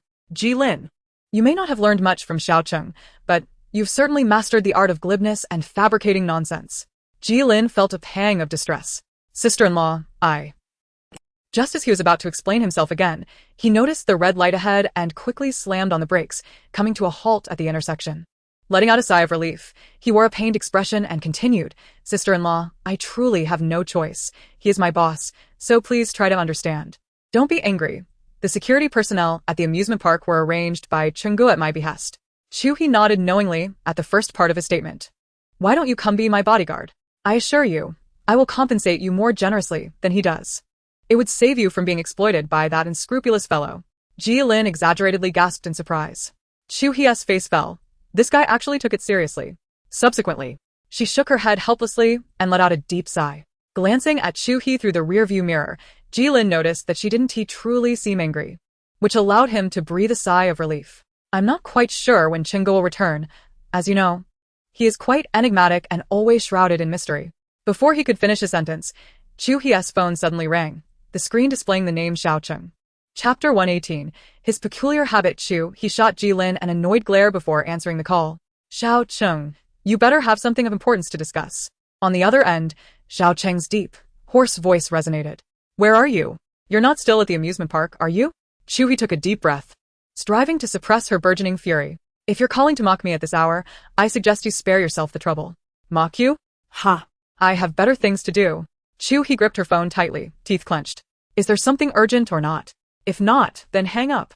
After ending the call, she forcefully threw herself back into the seat. Jilin, a large figure, shrank into the driver's seat, too timid to speak. They truly resembled two feuding adversaries. Who would believe that they were a couple on the brink of marriage? The atmosphere in the car grew heavy. Chu He leaned back in her seat, consumed by an indescribable vexation throughout the journey. Ever since moving in, all her clothing and cosmetics had been prepared in advance by Xiao Cheng, leaving her with nothing of her own. Emerging from the bathroom, she chose a lavender camisole from the wardrobe, then flopped onto the plush bed, her mind a blank slate. She decided to call Meng Qi to vent her frustrations. The call connected quickly. As always, Meng Qi spoke first. Miss, you're living with your fiancé now. And at this hour, instead of keeping him company, you're calling me? We're not cohabitating. I'm merely staying temporarily. Besides, he's not here these days. Why would I keep company with a ghost? Stop right there. Tell me, whose side are you on, his or mine? Choose your allegiance, and then we can continue our conversation. Chu He felt overwhelmed, seeking solace. She was shocked to find her dear friend had completely betrayed her. Hey, you dare to question my loyalty? Of course. I'm on your side. It's just that I don't think Xiao Cheng is as terrible as you claim. Just think about how many times he has helped you. Although he may not have the most pleasant demeanor, he is undeniably handsome, wealthy. And let's not forget that impressive physique. He could entice countless women. If all else fails, I could procure some medication to render him mute, compelling him to work without uttering a word. Chu He scoffed, expressing her displeasure over the phone. Are you trying to brainwash me? Meng Qi chuckled on the other end, offering some light-hearted reassurance. Come now, I was merely jesting. But on a serious note, how far have you two truly progressed? Though you are engaged, it seems prudent to delve deeper into understanding one another, especially considering the impending marriage. Having explored that depth, it amounts to little more than that. Chu He fell silent, softly murmuring, is there truly no further development? I can't shake the feeling that he possesses some peculiar preferences. Peculiar preferences? What do you mean by that? Please elaborate. Chu He could sense Meng Qi's excitement and eagerness even through the phone, realizing that her words had been ambiguous. She quickly clarified, what are you babbling about? That's not what I meant. The preference I speak of is his penchant for toying with others. Whenever I'm unhappy, he seems particularly delighted. That's the gist of it, though I can't articulate it precisely. It's akin to what they say online, deriving joy from another's suffering. It's rather despicable. Do you understand? On the other end, Meng Qi pondered for a moment before asking, what is Xiao Cheng's zodiac sign? Chu He's expression froze. She was genuinely stumped by the question. How was she to know Xiao Cheng's zodiac sign? Aside from knowing he was male and physically robust, her knowledge of him was indeed quite scant. Chapter 119. Desire and Possessiveness. I can't believe this. Allow me to analyze it for you. One is desire. The other is possessiveness. Let us discuss desire first. It is the constant urge to touch you, to caress you, to squeeze you, all of which express affection and fondness. You may find it distasteful, yet he derives pleasure from it. Chu He abruptly sat up, impatiently urging Meng Qi to continue. Proceed with the second type, possessiveness. This is a more domineering aspect, indicating that you belong solely to him. To bully you is to assert his ownership. Simultaneously, it affirms your subjugation under his control, providing him with a sense of gratification, or rather, a sense of accomplishment. After Meng Qi concluded, Chu He fell silent for a few seconds. So, What do these two desires signify? Chu He felt a mix of skepticism and anticipation for some insight from Meng Qi. Meng Qi chuckled softly. You're so naive. Naturally. It signifies that this man has feelings for this woman, who would squander time on someone they do not care for. However, you must be cautious. Do not let him go too far, for men can become addicted to bullying women. With that, Chu He ended the call, diving back into her sheets, thrashing about in a frenzy. Suddenly flipping over, she stared at the ceiling, her mind replaying Meng Qi's words, each phrase striking her deeply. The moonlight streaming through the window illuminated her complex expression. Desire, huh?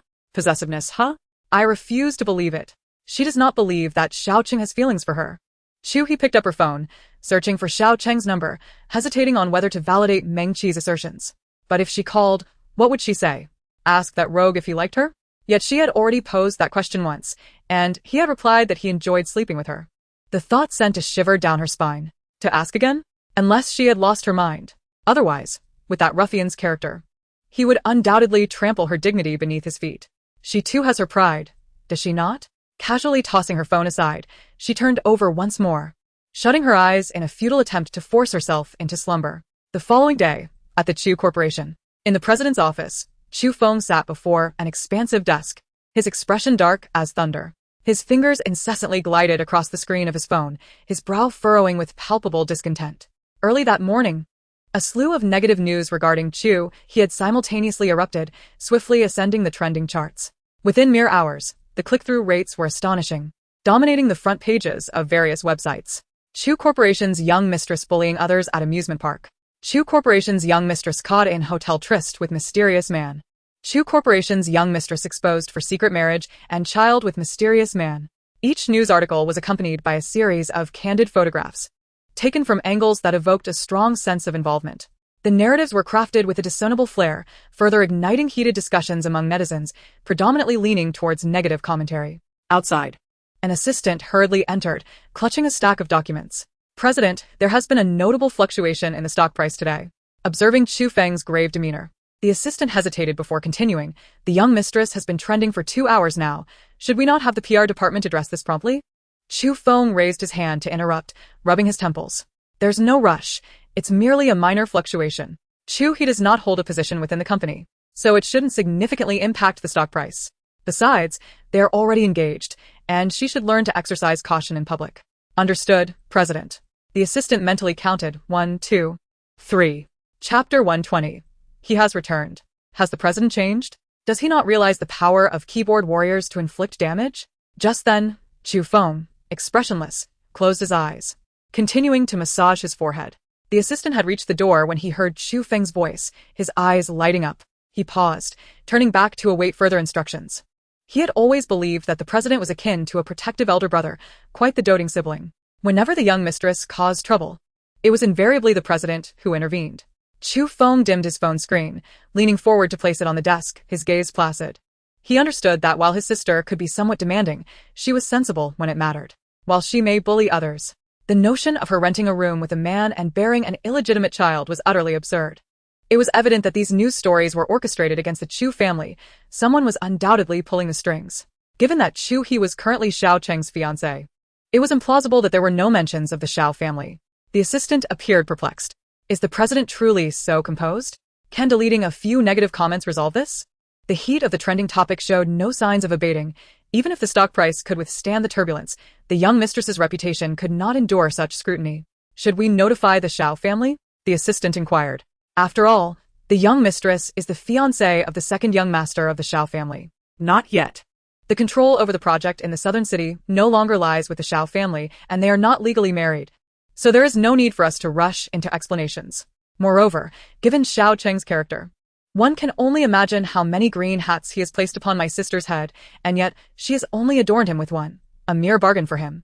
Assistant, is this even a comparison worth making? Silently, the assistant exited the office. Ding Yuan. Chu He had tossed and turned throughout the night, unable to find solace in sleep.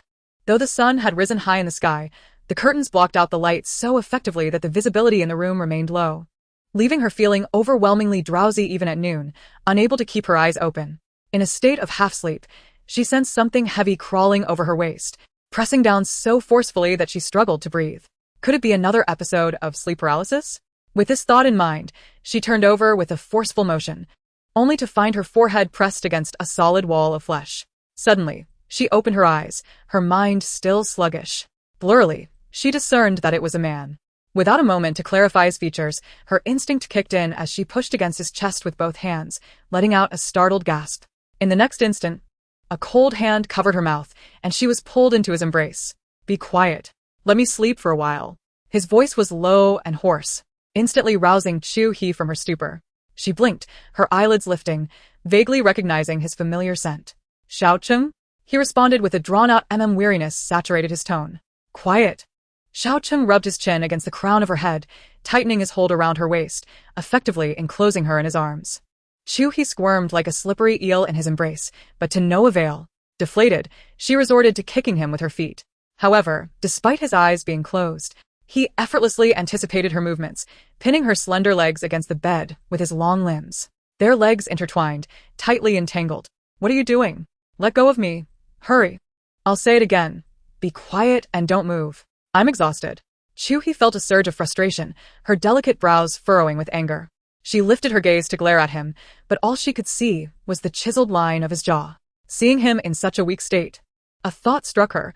How many women had those arms embraced? Chapter 121 Dramatist. His shirt was partially unbuttoned, wrinkled, and somewhat disheveled. The scent of tobacco mixed with the cool fragrance of shampoo, creating a unique aroma of his masculinity.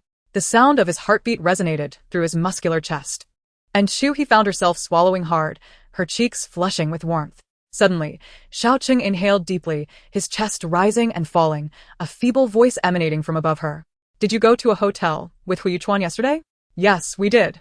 Xiao Cheng's question was nonchalant, yet the suddenness of it left Chu He feeling quite displeased. It was undoubtedly Ji Lin's meddling that had informed him, that dog of a man claiming to keep Ji Lin around for his use, when in reality, it was mere surveillance. Xiao Cheng loosened his grip, shifting back slightly, his bloodshot eyes half open, revealing a hint of skepticism and displeasure. "What did you do?" "None of your business." With that, Chu He extricated herself from his embrace, attempting to rise from the bed. His heated palm grazed her tender waist. "What did you two do?" he inquired once more, his voice barely above a whisper, not so much an interrogation as a manifestation of curiosity. The events of yesterday had already been reported to him by Ji Lin, so he was well aware that Chu He and Hu Yuchuan could not have engaged in anything untoward. However, that video call had condensed a 3-hour meeting into a mere hour. Upon landing, he found himself inexplicably adorned with a metaphorical green hat, leaving him somewhat disheartened. Meanwhile, she appeared utterly unfazed, comfortably ensconced in slumber as if nothing were amiss. Xiao Cheng's fingers glided lightly along Chu He's waist. "Engaging in a hotel rendezvous with another man while charging it to my card. Chu He, you certainly possess audacity." Just as he finished speaking, his phone, nestled beneath the pillow, erupted into sound. Chu He jolted upright, her head colliding with the firm jaw of the man beside her. The impact was significant, yet her skull proved far sturdier than his chin. Unbeknownst to her, Xiao Cheng, caught unprepared, winced in pain as he released his grip on her waist. Seizing the opportunity, Chu He leaned back slightly, retrieved her phone, and discovered it was her elder brother, Chu Phone, calling. She answered with a casual, "Brother, what's the matter?" Before she could finish her sentence, Xiao Cheng snatched the phone from her grasp. "Brother-in-law, I'll handle her matters. You tend to your own affairs." He spoke calmly into the phone before abruptly ending the call, disregarding whatever Chu Feng had to say. Chu He was taken aback, not anticipating such a direct seizure of her phone. "Why did you snatch my phone? What's your deal?" Xiao Cheng's displeasure lingered in his eyes, though his tone bore a hint of affection. "Next time you use my card for a hotel rendezvous with another man, do let me know so I can partake in the festivities." Chu He's cheeks flushed, yet she remained defiant, sitting upright. What do you mean by that?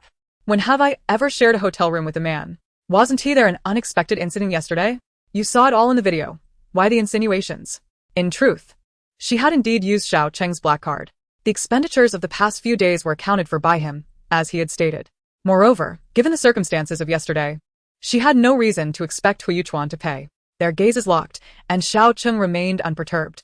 He pressed his lips together, rubbing his chin with the back of his hand, his tongue wetting his parched lips, a mischievous smile curling at the corners of his mouth. Noticing the glint in his eyes, Chu He suddenly realized that one strap of her sleepwear had slipped off her shoulder, revealing a generous expanse of fair skin.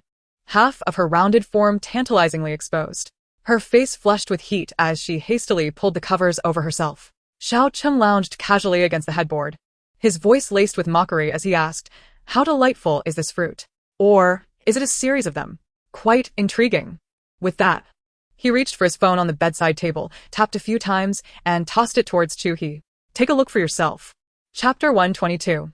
Unraveling the official couple and shipping the CP, Chu He, puzzled, picked up the phone and scrolled through the screen, her brows furrowing deeply.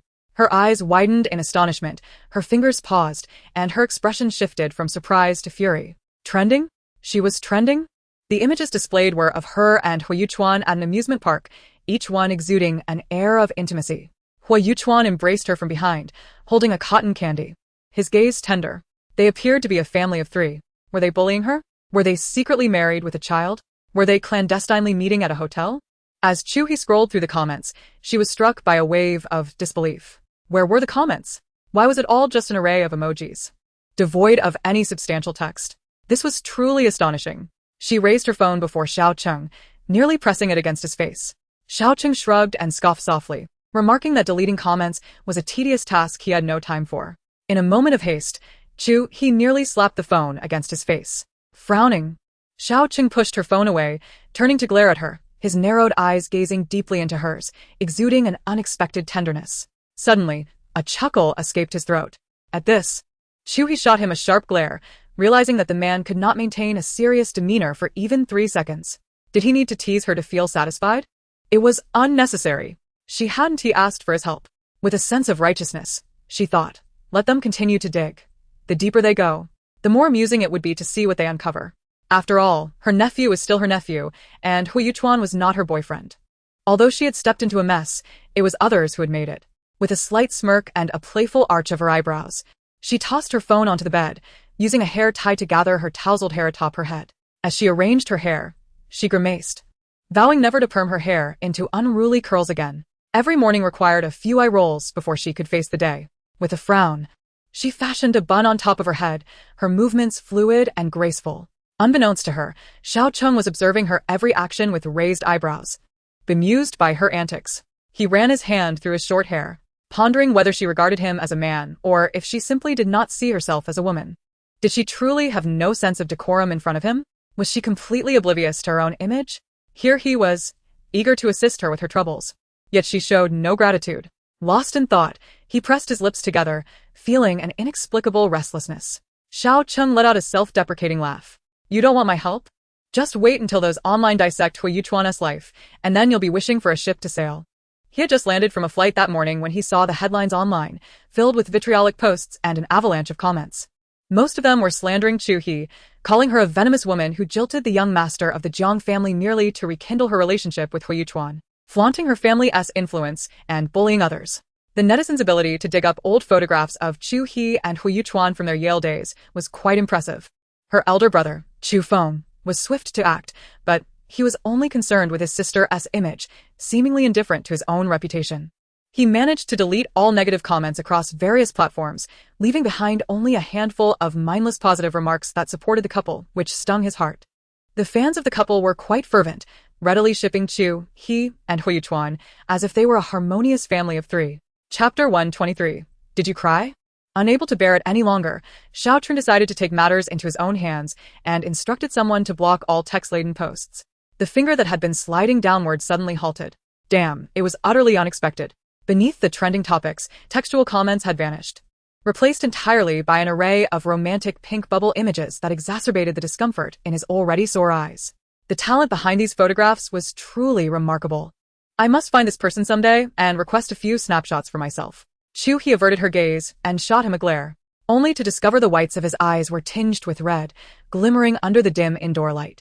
In the next moment, she sprang up, kneeling before Xiao Cheng, leaning in closely with her long lashes fluttering, staring at him in astonishment. No way, are you crying? Feeling jealous? Have you fallen for me? Or is it that your fiancé is seen with another man, leaving the rebellious second young master Xiao feeling humiliated? How sharp her words were, striking him deeply. Chu He's sudden proximity left him momentarily stunned. The familiar scent of her presence tightened his throat, causing his Adam's apple to bob slightly with each swallow. Unable to resist, he leaned forward, seeking to draw nearer, inhaling her fragrance while a smile lingered in his eyes. Are you blind? Which eye saw me crying? Clearly. It's the word terrible that fits. His deep, muffled voice, tinged with faint gasps, brushed against Chu He's ear, sending a delightful shiver through her. As their noses nearly touched, Chu He instinctively recoiled, her hands bracing against her sides, startled enough that her heart skipped a beat. What are you afraid of? He chuckled. Leaning back, exhausted, he reclined against the headboard, fingers massaging his brow to alleviate the aching strain in his eyes. Chu He cleared her throat, producing a couple of awkward coughs. Internally, she chastised herself for being so shameless. Yet, upon reflection, the trending topic did indeed seem to unjustly implicate Hu Yuchuan. Unintentionally dragging another innocent soul into this mess filled her with guilt. Glancing at Xiao Cheng, she found him still with his eyes shut. Thus, she picked up her phone and dialed Hu Yuchuan's number, hearing only the beeping tone. No answer? Is he busy? He wouldn't have been doxed, would he? A wave of panic washed over Chu He. Oh no, she had caused him trouble. Just then, the man rolled over, looming over her, his hands bracing beside her, trapping her within the confines of his arms in a dangerously intimate manner. What are you doing? What are you up to? Xiao Cheng cast a glance at the phone screen, his eyes bloodshot, and his expression darkened instantly. You wish for Hu Yuchuan to clarify this matter? No. I merely wanted to apologize to him. After all, I am the one who got him involved. Xiao Cheng raised an eyebrow, his rugged features exuding a potent aura of primal masculinity. His gaze was deep, his voice lowered as it brushed against her ear. I will handle this matter. Just ensure you act obediently. What am I being disobedient about? Every fiber of your being radiates disobedience. I am quite fatigued today, and if I take action against you now, it will not be pleasant. So, do not provoke me. Chu He's heart raced, and she stammered, barely managing to utter a few words. What is there to discuss? Xiao Cheng maintained a calm demeanor, his lovely eyes sparkling with mirth as his long fingers gently traced her cheek. His tone was languid and tender. Of course, I must allow you to truly appreciate my strength. You have yet to experience it while awake, have you? Perhaps on a more auspicious day. I shall grant you that pleasure. Such provocative words left Chu He's cheeks aflame, as if ignited by a fervent fire, her embarrassment radiating to the very tips of her ears. Yet, Xiao Cheng remained unfazed, his demeanor steady and composed. In Chapter 124, the atmosphere crackled with tension. Chu He, with unblinking eyes and hands clasped before her, dared not move, fearing that Xiao Cheng's primal instincts might consume her entirely. In her mind, she acknowledged his restraint, albeit cautiously. However, in the next instant, he nonchalantly swung his legs over the bed and began to disrobe, unashamedly shedding his clothing. The veins on the back of his hands stood out as he deftly unbuttoned his shirt, tossing each piece carelessly to the floor. Before her stood a man with a robust, bare torso, a sight that struck Chu He with considerable impact. Two words echoed in her mind: striking. His impressive musculature, trapezius, biceps, pectorals, rectus abdominis, external obliques, the coveted V-line, were all laid bare as her gaze traversed his form, each glance sending her heart into a frenzy. With a resounding click, his belt buckle was undone, and his trousers fell away, leaving him clad only in a pair of black briefs. Chu He bit her lip, her eyes unwittingly drawn to his formidable masculine attributes. The next moment, her gaze became fixed, as the sight of his physique shattered her previous notions of beauty. If he were to model, he would be nothing short of extraordinary. As an artist accustomed to painting the human form, she had attended life drawing classes. Yet the mere sight of Xiao Cheng's body sent her heart racing, a reaction she deemed somewhat peculiar. Her breath caught in her throat, her thoughts racing as she wrestled with her burgeoning desire. Clenching her fists behind him, she resolved to relent. After all, she had teased him too. He had seen her, and there was no need to compete. Thus, she hastily adjusted the straps of her nightgown, her eyes darting about as her fingers cautiously explored the sheets. Discreetly grasping her phone, planning to call Hu Yuchuan later. Suddenly, a muffled voice emerged from beneath the covers. Do what you must, just don't disturb my slumber.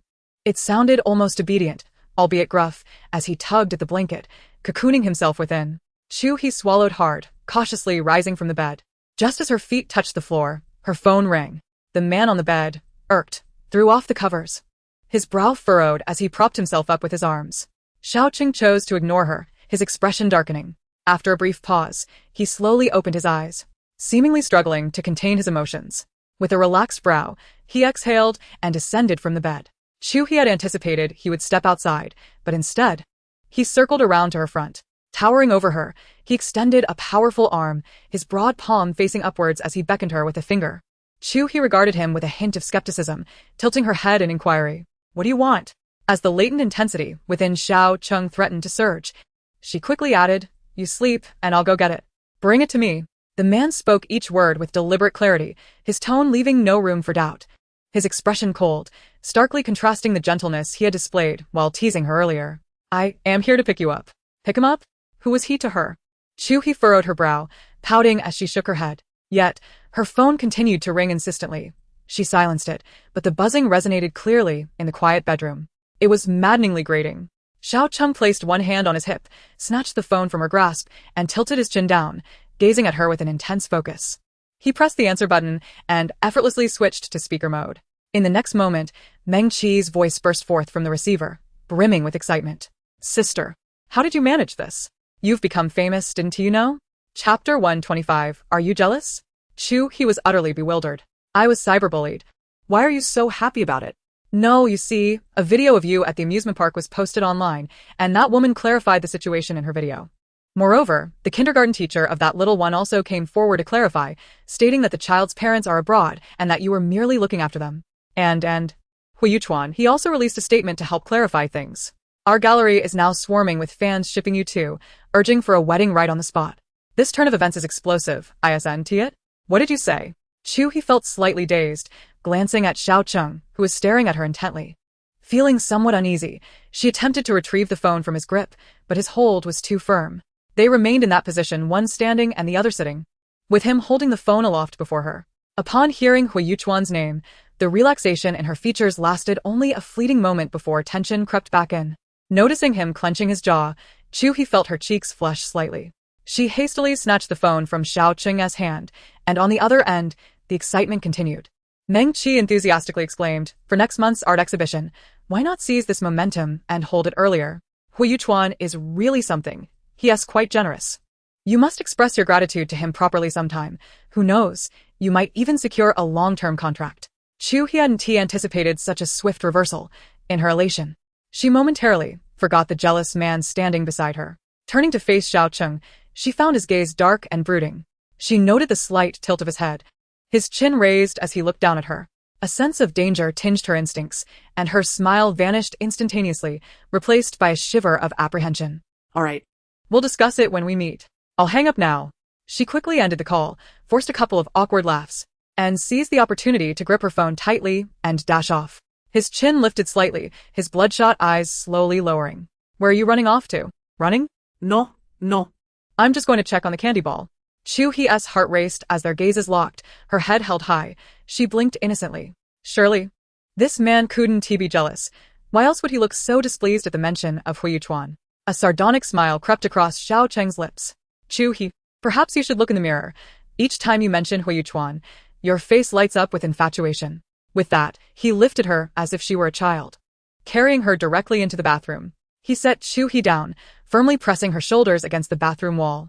Chu He winced, her expression shifting dramatically as she raised her voice. You must be bewildered. I am the one who has burdened him, yet he proactively sought to clarify matters for me. I genuinely appreciate his efforts. One must adhere to a sense of conscience, after all. Xiao Cheng let out a derisive snort, a smirk playing on his lips as he seized her delicate hands, holding them captive above her head. Gratitude? Surely, you must be mistaken. Conscience, do you possess such a thing?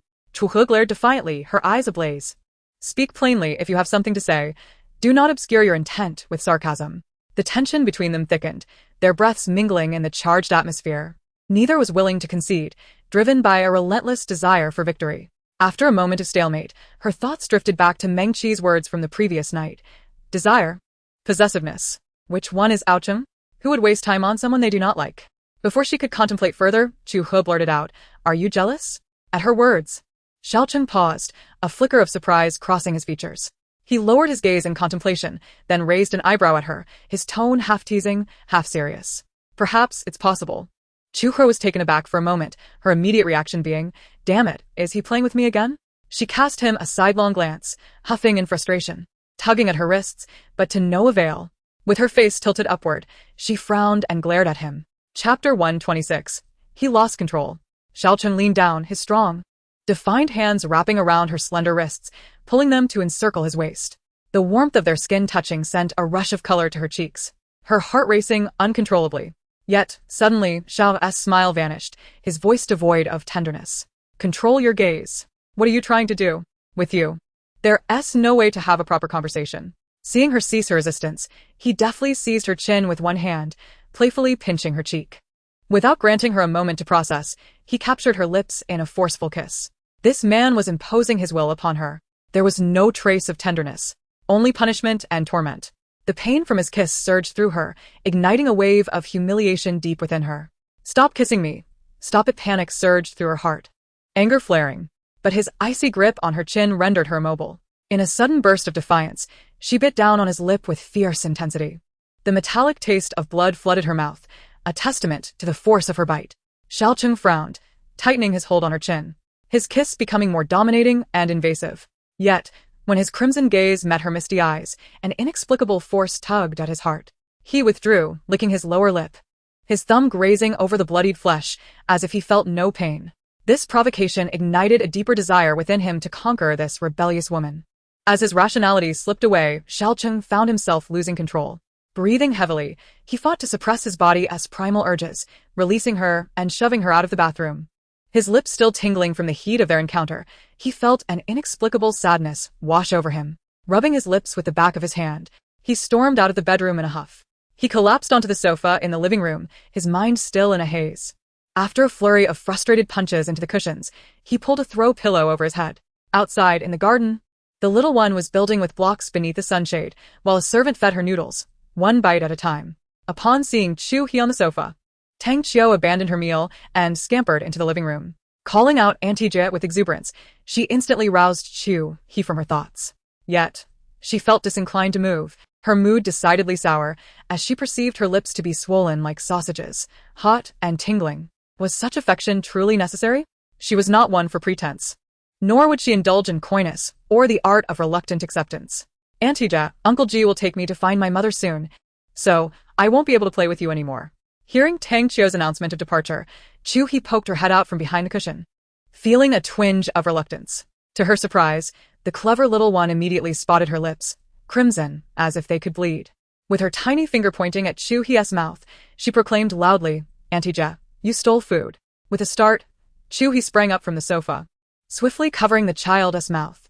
Turning back, she regarded Tang Qiu with a serious expression. In the next moment, she cradled the little face in her hands, her thumbs pressing down as if kneading dough, squeezing the child's features together, rendering them adorably compact. The little one's round, dark eyes whirled around in surprise. "Auntie Jie, I will help you keep it a secret, but when I sneak chocolate, my mother always finds out. She says I shouldn't eat secretly, and that I should tell her if I want some." Chu He could only chuckle, bemused by the conversation that danced around the topic, yet shared a common thread of understanding. Tang Qiu climbed onto the sofa, cupping her small hands into a makeshift trumpet and leaning close to Chu He's ear. "Auntie Jie, I want to tell you a secret." Raising an eyebrow, Chu He turned to look at the child, who pressed her lips together, revealing two adorable dimples on her chubby cheeks. With fluttering long eyelashes, in a hushed tone, she whispered, "Cheng has a flower on his bottom." Knowing Xiao Cheng's possessiveness, she warned, "Be careful, if you tease him, he might retaliate." Despite her caution, Chu He couldn't help but picture the rebellious second young master Xiao with a cheeky grin, a flower wedged between his cheeks. Unable to restrain herself, she let out a soft laugh. Sitting cross-legged, she playfully poked the child's forehead with her finger. "I'm not joking. It's red." The little one abruptly stood up, jumping off the sofa and dashing into the bedroom, emerging moments later with a pen and paper in hand. She sketched the flower that had popped into her mind. Chu He squinted at the drawing, unable to discern its resemblance to anything. A flame? A tail? Surely not a flower. A grown man, so proud, would not have a flower tattooed on his behind. Impossible, absolutely impossible. Chu He shook her head, puzzled over what the child had drawn, her curiosity piqued, eager to examine it more closely. Suddenly, a wave of absurd thoughts surged within her mind. A blade of grass? What? Goodness, this child is quite audacious. Tang Qiu raised her eyes, regarding her with a look of incredulity. I told you it's red. Red. Chu He chuckled softly, forcing herself to dismiss the colorful thoughts that had invaded her mind. After a while, the doorbell rang several times, and the servant opened the door. Ji Lin, impeccably dressed in a suit, stepped inside. Observing a large and a small figure drawing on the sofa, he curiously approached. Standing above them, he slyly glanced down. One arm crossed, resting his chin on his hand, his eyes reflecting earnestness. Chu He took the pen from Tang Qiu's hand and added a few strokes, satisfiedly declaring, "This doesn't suit him. It should be like this. Much more appealing, wouldn't you agree?" Tang Qiu pouted, no. The little one's tone was drawn out, clearly a bit upset. Ji Lin, who had remained silent for a long while, chuckled softly above them. The duo looked up, meeting Ji Lin's clear and endearingly foolish gaze. In the next moment, Ji Lin bent down, picked up a pen from the table, and swiftly sketched a few lines on the paper. Pleased, he calmly pointed to the tattoo design on the stick figure's waist. Chu He nodded in understanding, realizing it wasn't T on the rear, but rather on the waist. She murmured, "On the waist? What does that signify?" Recalling the earlier image, it seemed she hadn't noticed a tattoo on his lower back. Could it be that a tattoo would enhance his strength? The three of them gathered around a table, solely to scrutinize his posterior. If Xiao Cheng were to find out, he would surely feel murderous intent. All right. This is pointless. Let us wrap it up. Ji Lin, why don't you help the little one with his luggage? Ji Lin responded with an "oh" and led Tang Qiu to the bedroom. Once they left, Chu He seized the opportunity to secretly fold the paper and tuck it into her clothing pocket, realizing it was empty, only to remember her pajamas had no pockets. She casually shoved it into the crevice of the sofa. Chapter 128. A bit disheartened. When Chu He went to stay at Xiao Cheng's, she didn't bring any luggage, departing without a second thought. In the days that followed her departure, Xiao Cheng didn't make a single call or send a message. However, this was quite agreeable. They disturbed each other not at all, which was precisely how a marriage of convenience should be. The trending topics were entirely blocked the following day, rendering any search for information related to Chu He futile. Even the associated term, Huiyuchuan, was untraceable. This wave of attention vanished as swiftly as it had appeared, leaving one astounded. Those who had tasted the gossip found it unsatisfying, while those unaware were oblivious to the entire incident. In the early hours of the art studio, Chu He yawned, listlessly scrolling through Weibo on her phone. Just a few days prior, Huiyuchuan had posted about the unraveled gallery on Weibo, causing the gallery's official account to gain followers exponentially. The comments surged. Just a moment ago, she had seen a comment inviting her and Huiyuchuan to participate in a dating show, only for it to vanish upon refreshing the page. Initially perplexed, she had grown accustomed to it over these past few days. Any comment featuring both Chu He and Huiyuchuan would be swiftly deleted within seconds. The intriguing remarks were no longer visible, leaving only the mundane. She decided to toss her phone onto the table, no longer wishing to look at it, and removed the paintbrush from her hair, taking off her apron. Suddenly, her nose felt tingly, and she sneezed forcefully, rubbing her nose. She sensed a slight heaviness in her head. She lifted a cup of coffee from the small round table beside her and took a sip. Meng Qi was soundly asleep on the sofa, but was startled awake by the sudden noise. Rubbing her eyes, she glanced at the wall clock, slowly awakening from her slumber. What's wrong? Caught a cold? She squinted at the direction from which the wind blew, unsteadily making her way to close the window. Standing by the window, she peered down and noticed a white car parked below. Narrowing her eyes to focus for a few moments, she found the vehicle oddly familiar, yet too far away to discern the license plate. Chu He was taken aback, her grip on the cup tightening unconsciously. Could it be Xiao Cheng? Reflecting on her abrupt departure, she felt somewhat guilty for his cold demeanor. She glanced at her wristwatch, feeling a flicker of anticipation. Setting the coffee cup down, she approached the window. Looking down, she saw a white Mercedes, its headlights illuminated, parked by the roadside. The moment she recognized the white vehicle, her expression dulled. Aside from that black Maybach, Xiao Cheng's garage was filled with flashy sports cars. A white Mercedes was certainly not his. Meng Qi waved her hand dismissively, shaking her head. Look at you, it's not Xiao Cheng, is it? Disappointed? It was neither here nor there. She felt a strange mix of hope and trepidation. Sighing, Chu He turned to draw the curtains, then made her way to the sofa to grab her jacket and bag. It's been ages since I had a drink. You should join me. In case I get tipsy and make a fool of myself, you can hold me back.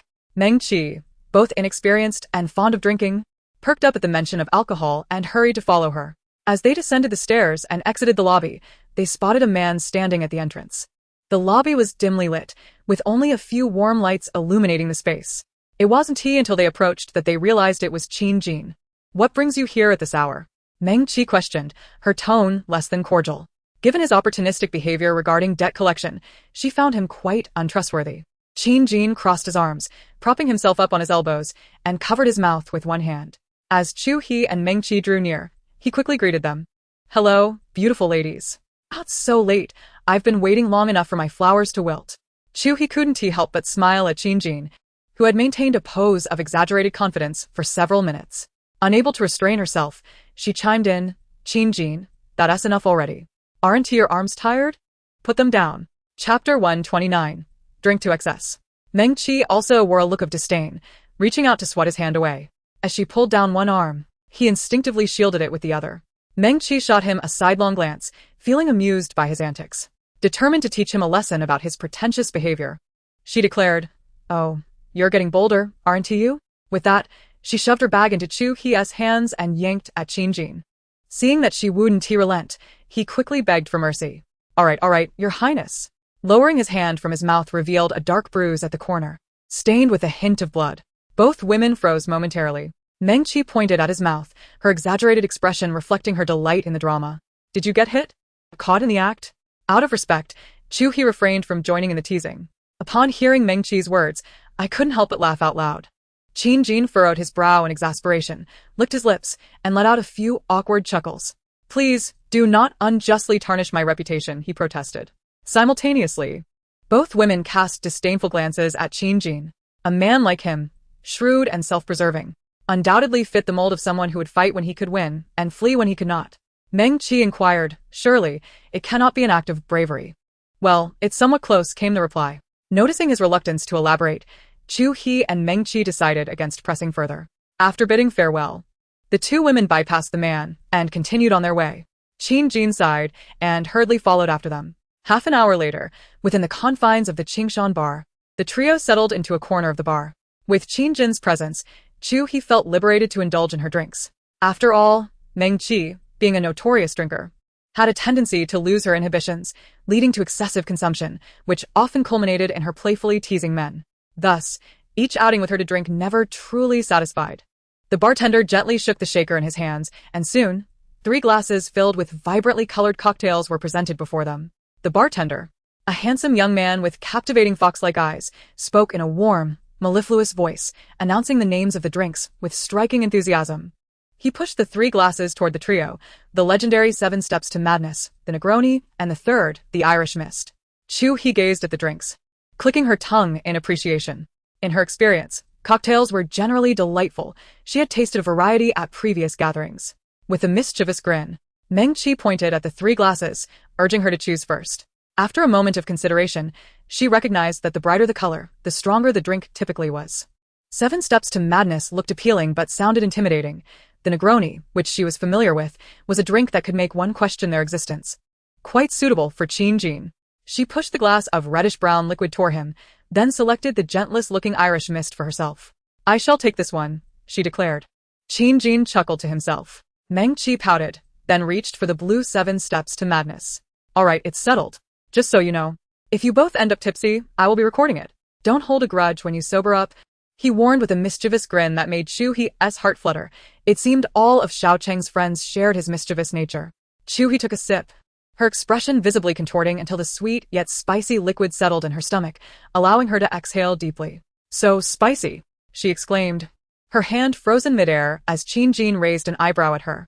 "You two better handle your drinks well. If you end up incapacitated, I shall have to call for assistance, and the consequences will be yours to bear." Chapter 130. Indulging in temptation, Meng Qi's eyes lit up. His words struck a chord with her. Leaning her arm on Chu He's shoulder, she adopted a playful tone. "Sister, let us invite a few exquisite male models later to experience the joy of companionship."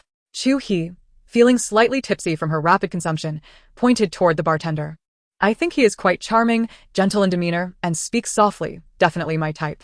The bartender is accustomed to reading people's expressions, particularly those flirtatious young ladies who are all too familiar with such encounters.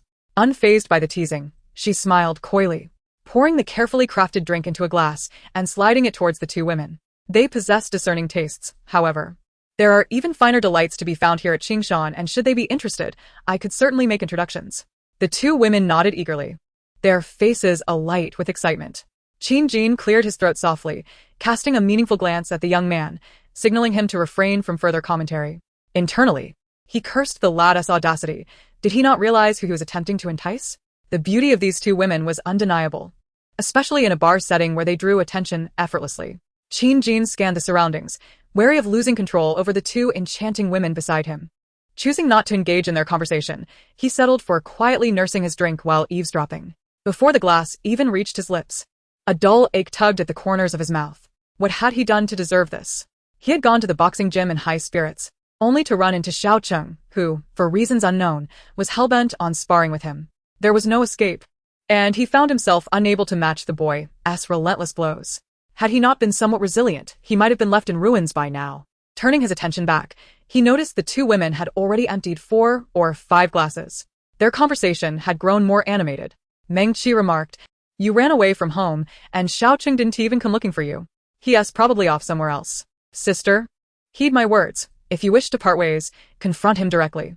If you don't want to part, let us indulge in a little infidelity." With several drinks consumed, Chu He felt as though her head were stuffed with cotton, her reaction sluggish. "I can't just break up with him. We've never even been together," she protested. Meng Qi retorted, "Nonsense. You've shared kisses, and yet you claim there's nothing between you? You're the one being unfaithful." "No, you both are." "I am not unfaithful. He is," Chu He exclaimed, feeling wronged as tears began to flow. Her words grew increasingly muddled, and in moments of agitation, she extended her cries into a drawn-out wail. Seated between Meng Qi and Qin Jin, the latter, having consumed little, abruptly covered Chu He's mouth, his gaze darting around in fear of encountering an acquaintance, fearing for his safety. He had not anticipated that these two women would possess such poor tolerance for alcohol and even worse behavior. Meng Qi, dissatisfied with his intervention, tugged at Qin Jin's arm. "Leave her be. Sometimes, one needs to vent in the throes of emotion. We cannot let this drinking session go to waste. Go now." And demand an apology from Xiao Cheng, a full 180-degree bow. No, he must kneel and apologize. If he refuses, find a muscular man to ravage him, leaving him with a metaphorical green hat atop his head. Chu He lifted her gaze and finished the last sip of her drink. "You're right. It must be in front of him. First caress his chest muscles, then touch the deltoids, bite the biceps and provoke the glutes." Just a moment ago, her cheeks had flushed with pride, but in an instant, her expression fell, and she began to weep once more. "I fear he might strike me. If he truly doesn't take care, I might shatter into pieces." Chapter 131. The Drunken Woman. Qin Jin, listening intently, found his features involuntarily contorting in response to their chaotic conversation. Indeed, it appears that when women embrace their wickedness, they can surpass men in their eccentricity. The words they utter are utterly irksome. Chu He must have endured immense grievances from Xiao Cheng, as her tears flowed freely, rendering any onlooker nearly heartbroken. "My dear ladies, this is a bar, not a disco. Might we exercise a modicum of restraint?" The two inebriated women retorted, "Silence." The soft melodies of the bar's background music could not drown out the raucous shouts of the two drunken souls. Qin Jin sighed, touched the bruise at the corner of his mouth, and nodded helplessly. "Fine, fine, I shall remain silent." After taking a sip of his drink, he pondered for a moment before adding, "However, let's not vilify Ah Chung so harshly. It was he who resolved that trending issue for you, so he deserves some credit." Upon hearing this, Chu He looked up, momentarily stunned, wiped her nose, and her tears cascaded down like an unending stream. "He says I am heartless. Calls me an ingrate." Meng Qi, standing nearby, patted her head in an attempt to soothe her. Qin Jin felt overwhelmed and swore that he would never again accompany these two women for drinks. Yet, wasn't he supposed to be at the gallery, attempting to charm Meng Qi tonight? He had intended to perform a sympathetic act, but instead, he found himself cast as the scapegoat. While the two women were not utterly intoxicated, they were certainly tipsy. They initially flirted with the handsome bartender, who, aware of their intentions, flexed his muscles in readiness for their advances. Qin Jin, witnessing the scene, widened his eyes and hurriedly intervened. "I see you're looking for trouble." When their flirtation failed, the two drunken women turned their attention to Qin Jin, pummeling him playfully. In front of everyone, he wished he could down an entire bottle of vodka, thereby drowning his sorrows in oblivion. With such a poor tolerance for alcohol, they dared to venture out for drinks? A cold, authoritative voice pierced through the commotion. Xiao Cheng's tall figure appeared behind the trio, his black shirt unbuttoned at the collar, hands languidly tucked into his pockets. He frowned, his chiseled jawline set in a firm expression as he observed the spectacle before him. Qin Jin found himself ensnared by the two women, one locking his throat from behind and the other tugging at his hair from the front. Upon sighting Xiao Cheng, hope surged within him. Why are you so slow? Hurry, and take your people away. Xiao Cheng mockingly clicked his tongue, his gaze filled with disdain. A grown man being tormented by two women is quite the sight to behold. Seeing that Xiao Cheng remained unmoved, Qin Jin exclaimed urgently, Hurry. I can't hold on any longer. The bartender, having overheard Qin Jin mention Cheng Ji's women, felt a chill run down his spine, his lips twitching as he contemplated a hasty retreat. However, Xiao Cheng, unfazed, signaled to the bartender with a glance, nodding slightly. Well done. Settle the bill with finance later. His gaze returned to the drunken and disheveled Chu He. With a swift motion, he wrapped his arm around her waist and pulled her back a meter. This was immediately followed by Qin Jin's pained exclamation, Damn, my head is going bald. Xiao Cheng squinted, licking his cracked lip, a smirk playing at the corners of his mouth. You're not bald this time, but if you dare take her out for drinks again, I cannot guarantee the same outcome. With that, ignoring the women's struggles, he hoisted Chu He onto his shoulder and turned to leave. Qin Jin followed suit, carrying Meng Qi, grumbling as they exited. Chapter 132. The villain in the nightmare. Chu He felt as though she were spiraling into madness, her head spinning and her stomach churning violently, as if it were about to explode. Put me down, you rogue, she exclaimed. Behave yourself. With that, a sharp slap landed on her backside, instantly silencing her cries as if a pause button had been pressed. Throwing her into the back seat, Xiao Cheng followed suit into the luxurious Maybach. Jilin glanced at the rearview mirror and prudently lowered the partition. Xiao Cheng furrowed his brow, eyes shut tightly as he leaned back, suppressing his temper. The audacity of this woman to leave home without a word. Before arriving, he had resolved to teach her a lesson, never imagining the situation would unfold in this manner. Chu He clung to him like an octopus, her small hands recklessly igniting sparks upon his body. She mumbled, Xiao Cheng, you scoundrel. Ah. The contrast of this woman when intoxicated was striking. Her insults came in a soft, lilting tone, utterly endearing.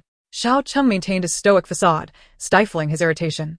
His gaze fell upon her delicate face, her lashes damp and complexion flushed, resembling a soft kitten burrowing into his embrace, impossible to push away. Typically sharp-tongued, she now babbled to herself, her words bubbling forth like effervescent pearls, rather charming indeed. He poked her forehead gently, pushing her back slightly only for her to inch closer, once more. Was she genuinely intoxicated or merely pretending? Hey, behave yourself. Xiao Cheng pressed his lips tightly together, firmly grasping her restless hand, a tension coiling in his abdomen. He called out to Jilin, his voice strained with patience, but received no response. Little did he know, Jilin, keenly aware of the earlier scene, had hastily inserted a pair of Bluetooth earbuds to avoid overhearing anything inappropriate. It wasn't until Xiao Cheng forcefully kicked the back of the driver's seat that Jilin felt his body jolt, prompting him to quickly remove his earbuds. Brother Cheng, what is it? Surprisingly, Xiao Cheng did not unleash his fury upon him. Instead, he exhaled softly and replied, Find a convenience store up ahead and buy some honey water. If they don't have that, just get honey and have the attendant mix it for you. Jilin complied. And soon the car halted in front of a 24-hour convenience store. As Jilin exited, the air inside the vehicle became stiflingly warm.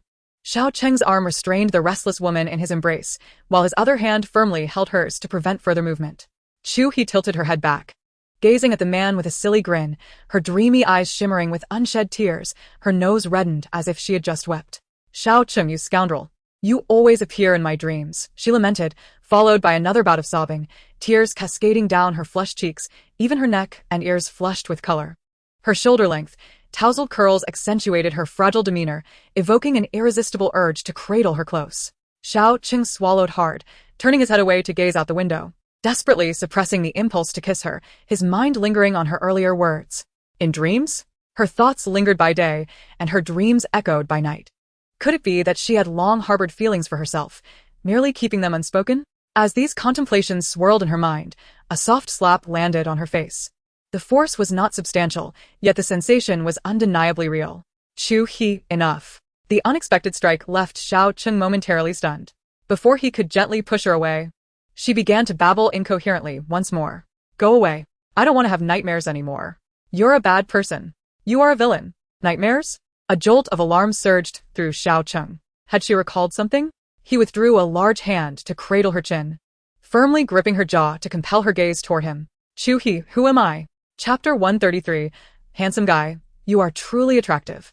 As soon as the words left his lips, the woman blinked her clear, misty eyes, momentarily closing them before reopening. It seemed she focused for a few seconds, her glistening eyes narrowing into cheerful crescents as she beamed at him. You are a handsome guy. In the next instant, her lips puckered, aiming to press against Xiao Cheng's. He widened his eyes in alarm. Wait, not so fast. He leaned back abruptly, his hands bracing against the sides of the seat, producing a dull thud as his head bumped against the car door frame. Chu He missed her target, her momentum pushing her forward, her forehead colliding with his muscular chest. Xiao Cheng frowned, internally lamenting the surprising strength of a woman who had been drinking. What are you dodging? She pouted, her face a portrait of displeasure, inching closer, her face looming in front of Xiao Cheng. She then queried, am I not pretty? Let me tell you, this is my first kiss. I've never kissed anyone else. Seeing how handsome you are, I'm giving you this chance. As she spoke, her fingers traced the contours of his prominent nose and rugged jawline.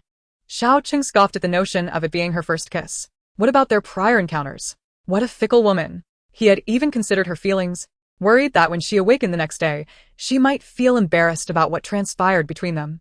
At that moment, Jilin entered the driver's seat, lifting the partition. Upon witnessing the scene before him, he froze in astonishment. Meeting Xiao Cheng's piercing gaze, he feigned ignorance, silently sliding a bottle of honey water from beneath the partition, while discreetly tucking a small square packet into the crevice at the bottom. Xiao Cheng narrowed his eyes, instantly recognizing the letter adorning the packet's label. Suddenly, the woman nestled in his arms sat up, gingerly touching her throbbing forehead. What is that? She inquired, as she reached out to grab it. Xiao Cheng swiftly seized the item, clutching it tightly in his hand. Chu He fell silent, her expression vacant, her eyelids sluggishly fluttering as she fixated on Xiao Cheng's hand. He let out a huff, casting a skeptical glance her way. Could she be pretending to be intoxicated? She neglected a sizable bottle of honey water, yet was keenly aware of a diminutive condom. Xiao Cheng casually shoved the small packet into his pocket, vowing that had she exhibited even a hint of lucidity, he would have taken advantage of the situation right there in the car.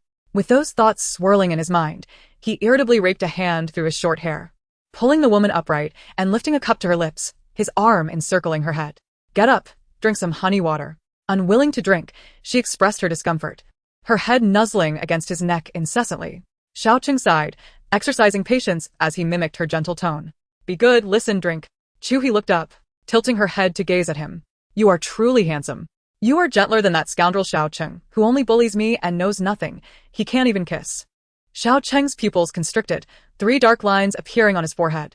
After a moment, he licked his chapped lower lip, feeling a heavier weight in his heart, refusing to stoop to the level of a drunken fool. Jilin, seated in the driver's seat, nearly spewed his drink upon hearing this. What the hell? Can he really hear this?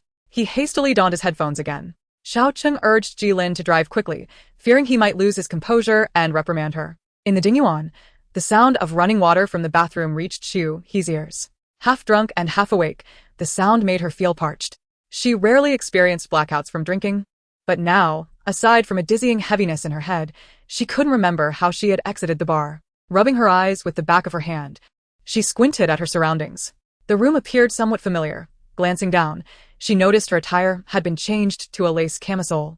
Could it be a drunken escapade? Chapter 134. Are you sober now? Chu He grasped her hair tightly with both hands, her face drooping as she directed her gaze toward the bathroom. The moment the bathroom door swung open, a man emerged, shrouded in the mist behind him, as if emanating a radiant glow. Wrapped only in a white towel around his waist, his perfectly sculpted muscles made Chu He swallow hard. Xiao Cheng casually dried his hair with a towel, droplets of water glistening on his taut skin. Barefoot and oblivious to his surroundings, he approached the bed, casually tossing the towel atop Chu He's head, obscuring her face. He did this deliberately, covering her entire visage, and for a few seconds, the towel perched atop her head as she remained still, the air in the room thickening. Though she was unaware of the events that transpired the previous night, each time she saw him, an inexplicable sense of reassurance washed over her. Yet, she feared that should she appear too defiant, Xiao Cheng would trample her pride. Removing the towel, she stammered a few words. What did you do to me? Xiao Cheng's motion to light a cigarette paused, the flame from the lighter casting an alluring glow on his exquisite profile, irresistibly captivating. Momentarily taken aback, he broke into a wicked grin. I suggest you ponder carefully what you did to me. Amused, Xiao Cheng felt fortunate he had left evidence from the previous night. Otherwise, having endured a night of restraint without any actions on his part, only to be accused, would have been utterly unfair. He stepped closer, standing above her, looking down with that characteristic disdainful expression, yet exuding a powerful aura of intimidation. Chu He felt flustered. Although the alcohol had worn off, her head still swam, her brain temporarily incapacitated, unable to function normally. Drinking, flirting with men, Jin had mentioned that Xiao Cheng had smoothed things over for him. Her last memory lingered on a man's anguished cries. Who was it again? Never mind. It didn't matter. After all, when the sky fell, there would be a mouth to bear it. She raised her head, boldly declaring, I am usually very well behaved when it comes to drinking. You should not slander me. Xiao Cheng chuckled softly. The bite marks on his thumb were still distinctly visible, 2 rows of dark red imprints pulsating with life. Brother, you are so handsome. Let me give you a kiss, just one, please. The next moment was filled with the man's anguished cries. Brother, your chest muscles feel so nice to touch. And your glutes are so firm. They would look magnificent if drawn. After some playful contact, a low growl escaped the man. Don't provoke me. Brother, hug me, please. You smell so good. Overwhelmed, he pressed her down onto the bed, his phone flung several meters away, the screen going dark in an instant. Had he surrendered? The intensity was explosive. Being embarrassingly drunk wasn't terrifying. What was truly daunting was a sober individual ready to dissect the events. Chu He felt utterly dazed, as if she were being roasted over an open flame, her blood boiling, rushing to her head, thumping loudly, her scalp feeling as if it might burst. How could she have been so bold with a man, especially him, Xiao Cheng? What would he think of her? The last time he had forcefully kissed her, she had bitten him. Surely, he couldn't think she was pretending to be aloof. Unconsciously, her fingers gripped the quilt tightly, her expressions in disarray. She desperately wished to vanish. Xiao Cheng stood with one hand on his hip, his gaze intensely scrutinizing every subtle shift in her small face, a smile playing at his lips. Once he sensed she had unraveled her thoughts sufficiently, he decided to speak. Are you sober now? Startled, she panicked for a few seconds. Was he here to settle the score? Chapter 135. Who do you want to kiss? An internal struggle ensued. Should I wake up? Should I not? Should I really awaken? Deciding to feign unconsciousness, she dove back into the quilt like an ostrich. Not yet awake. That scoundrel, was he recording a video to humiliate her once she sobered up? If only she had a gun in hand, she would shoot him dead. No, a death sentence, carried out repeatedly. Xiao Cheng stifled a laugh and cleared his throat. Last night, this woman had truly revealed her true nature in her drunken state. It turned out she was a woman of carnal desires. However, compared to her wild antics, he preferred the sweet, delicate demeanor she exhibited last night. Unfortunately, once she regained her senses, she treated him with cold disdain. If it weren't for his extraordinary willpower, she likely wouldn't even be able to rise from the bed now. Thinking of this, he could no longer suppress his restlessness and asked symbolically, Are you sober yet? I told you, I'm still dazed, came a muffled voice from beneath the quilt. Before he could respond, Xiao Cheng yanked the soft quilt off, revealing her curled-up form. What are you doing? I didn't do anything last night. Surely you must be wide awake by now. What? You jerk. After a forceful kiss, he finally released her. Now, that's more like it. You seem to be awake. Chu He cursed inwardly. Was this man not shameless? Yet, she found herself a bit pleased by his teasing. Regaining her composure, she quickly protested. It's not like that. Xiao Cheng looked puzzled, narrowing his dark eyes. In what way? Kissing you is uncomfortable. Chu He was genuinely a bit angry, yet deep down, she felt a twinge of fear. She turned her face away. She was still somewhat dazed, but her reason remained intact. Her heart was in turmoil. She couldn't guarantee how she would react in front of Xiao Cheng's enchanting visage. What would she do if she couldn't maintain her composure? Yet, kissing him was far from pleasant, evoking a visceral aversion within her. Perhaps this was the essence of love and indifference. If given the chance, she would certainly try kissing someone else. Who would you like to kiss? Xiao Cheng's long fingers wove through her hair at the nape of her neck, his deep voice resonating in her ear, laced with an undertone of threat. Chu He instinctively recoiled, biting her lips, wondering if he possessed the ability to read her thoughts. Noticing her silence, Xiao Cheng raised his hand to cover her eyes, as if sealing her heart in an instant. His heavy breath, mingled with the cool scent of body wash, filled her nostrils. Xiao Cheng? She called out, her heart racing at the tone she had unwittingly adopted. Was he some kind of male seductress, having drawn away half of her soul? A satisfied smile curled at the corners of Xiao Cheng's lips as he watched her red mouth form his name. Internally cursing how captivating he was, she thought him a true enchantress. It felt as though her very blood had been unleashed, as delicate kisses graced her lips, overwhelmingly tender and comfortable. His large hand still obscured her vision. Focus. This sensation was terrifying. Chu He felt herself on the brink of surrender. The suffocating feeling was intoxicating. Chapter 136. This time, they were surprisingly in sync. Only when her cheeks flushed did he release her. Should we continue? As she inhaled fresh air, Chu He felt her heart pounding violently against her chest, as though it might leap out at any moment. She pushed aside his hand that had covered her eyes. Frowning and glaring at him, Xiao Cheng had deliberately shattered her defenses, leaving her suspended in a dizzying state. After all, she had claimed he couldn't kiss and had shamelessly admitted to having never kissed before.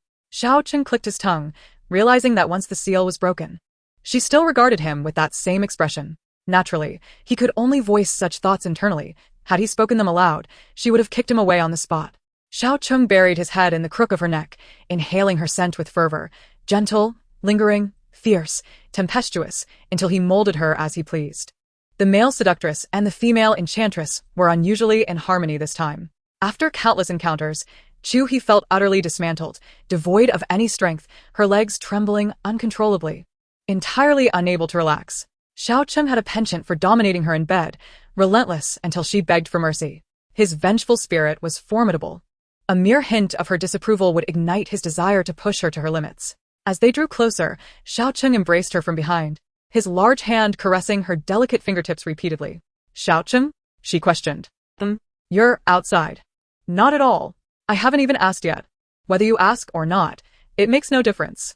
Chu He turned her head, casting him a sidelong glance, her expression suggesting disbelief. Where did you learn that? The man remained silent, resting his chin atop her head and nuzzling her hair. With a sigh of relief, her tone was languid yet tinged with pride. Talent. Self-taught. Nonsense. Xiao Cheng exhaled, a smirk escaping his lips. Then who did you learn that howling from? Xiao Cheng. His elder scolded, rolling over and pinning him down, delivering a flurry of playful punches. She was no match for him, be it in words or in bed. All right, how many have you done? Are you satisfied now?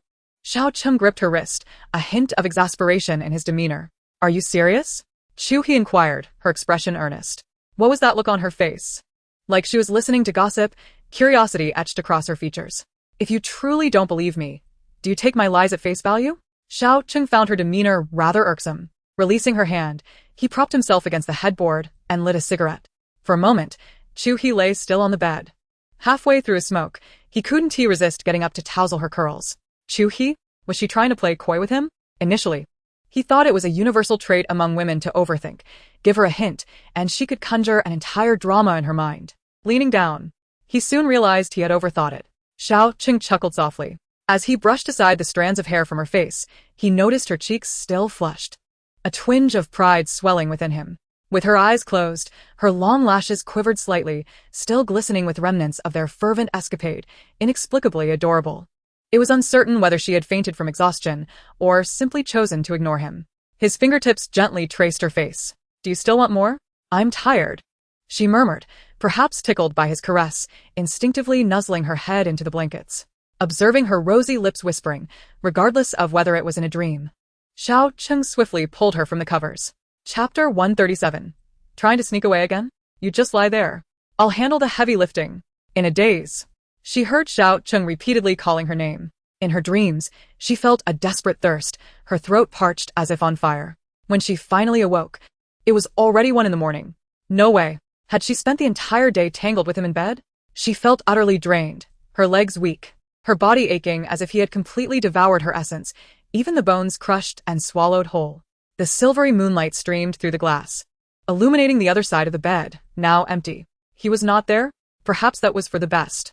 She could already envision Xiao Cheng's smug expression upon witnessing her in such a state after his relentless teasing. Rising, she carefully navigated the darkness to get out of bed. The moonlight revealed the scattered remnants of a small umbrella on the floor, prompting an inward scoff. Had this rascal subjected her to a day of torment?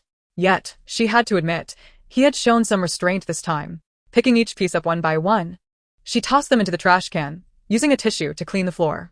The room was thick with the lingering sweetness of a battle just concluded, Reminiscent of tranquility after a storm, the air still charged with remnants of passion. Supporting herself against the wall, Chu He made her way to the dining area, grabbing the cold water pitcher from the table and downing half of it in one go. In the living room, Xiao Cheng reclined on the black leather sofa, engaged in a video conference. Due to the time difference between hemispheres, most of the company's meetings were scheduled for the early hours of the morning. He took one final drag from his cigarette, extinguishing the butt in the ashtray, and meticulously perused the documents in his hands, examining each page with great care. A fluent female voice emanated from the screen. "President, our headquarters has assembled a team, and we will expedite the project proposal for the plot of land in the southern part of Wancheng." Xiao Cheng toyed with his phone, subtly adjusting his posture, his gaze fixed intently on the data within the forms. He merely acknowledged with a nonchalant and set the documents aside. A glance at the restaurant behind him prompted a playful smile from Xiao Cheng. "What's the matter?" Chu He was compelled to halt her steps, awkwardly turning around. Xiao Cheng silently gestured for quiet, yet the meeting continued, the voices still audible through the speakers. "What? Planning to sneak away? Who's sneaking away? I'm just thirsty." She truly hadn't considered fleeing, after all, who had run away in their pajamas. "Oh, still thirsty? Can you be a bit more serious? Speak properly." Chu He shot him an exasperated look, fidgeting with her fingers. Stealing a glance at his computer, she noticed the chat box filled with foreigners, all sporting uniform professional smiles. Except for one Asian woman, whose expression appeared displeased. Unfazed, Xiao Cheng rose and moved to the back of the sofa. He leaned in, whispering into Chu He's ear, "We've done everything, serious or not. Don't be ungrateful." Chu He felt her cheeks warm, pushing him away. Who cares? Good heavens. What was she doing? Flirting? The realization of her tone shift left her momentarily stunned. Xiao Cheng raised an eyebrow, tilting his head with a smirk. There was an unexpected sweetness in the air. Chapter 138. The feeling of being a husband. Enough of games. Let us talk seriously. You've exhausted me all day. Sit with me for a moment. He languidly supported his neck with one hand, tilting his head back to stretch. Repeat that. Who's exhausting whom? Her voice rose several pitches, and upon hearing the female voice on the screen speaking in English, she hurriedly covered her mouth. Chu He had grown accustomed to Xiao Cheng's unorthodox nature, yet his relentless flirtation seemed to know no bounds. She truly could not emulate his audacity. "Are you in a meeting?" Chu He lowered her voice, almost synchronizing with the woman on the video. The woman on the screen initially called out in English, evidently noticing the woman beside Xiao Cheng, before switching to Chinese, her tone sounding somewhat urgent. "Mr. Xiao? Xiao Cheng?" Chu He pressed her lips together tightly, quickly shifting aside and pointing at the screen. Xiao Cheng, appearing indifferent, gave her a knowing look. "Unmute," he commanded with an air of authority, his demeanor exuding the composure and assertiveness characteristic of a leader as he addressed those on the screen in fluent English. "I give you 3 days. I want to see the proposal for the Southern District by then. That is all for today. Everyone get back to work." As he spoke, he cast a sidelong glance at her.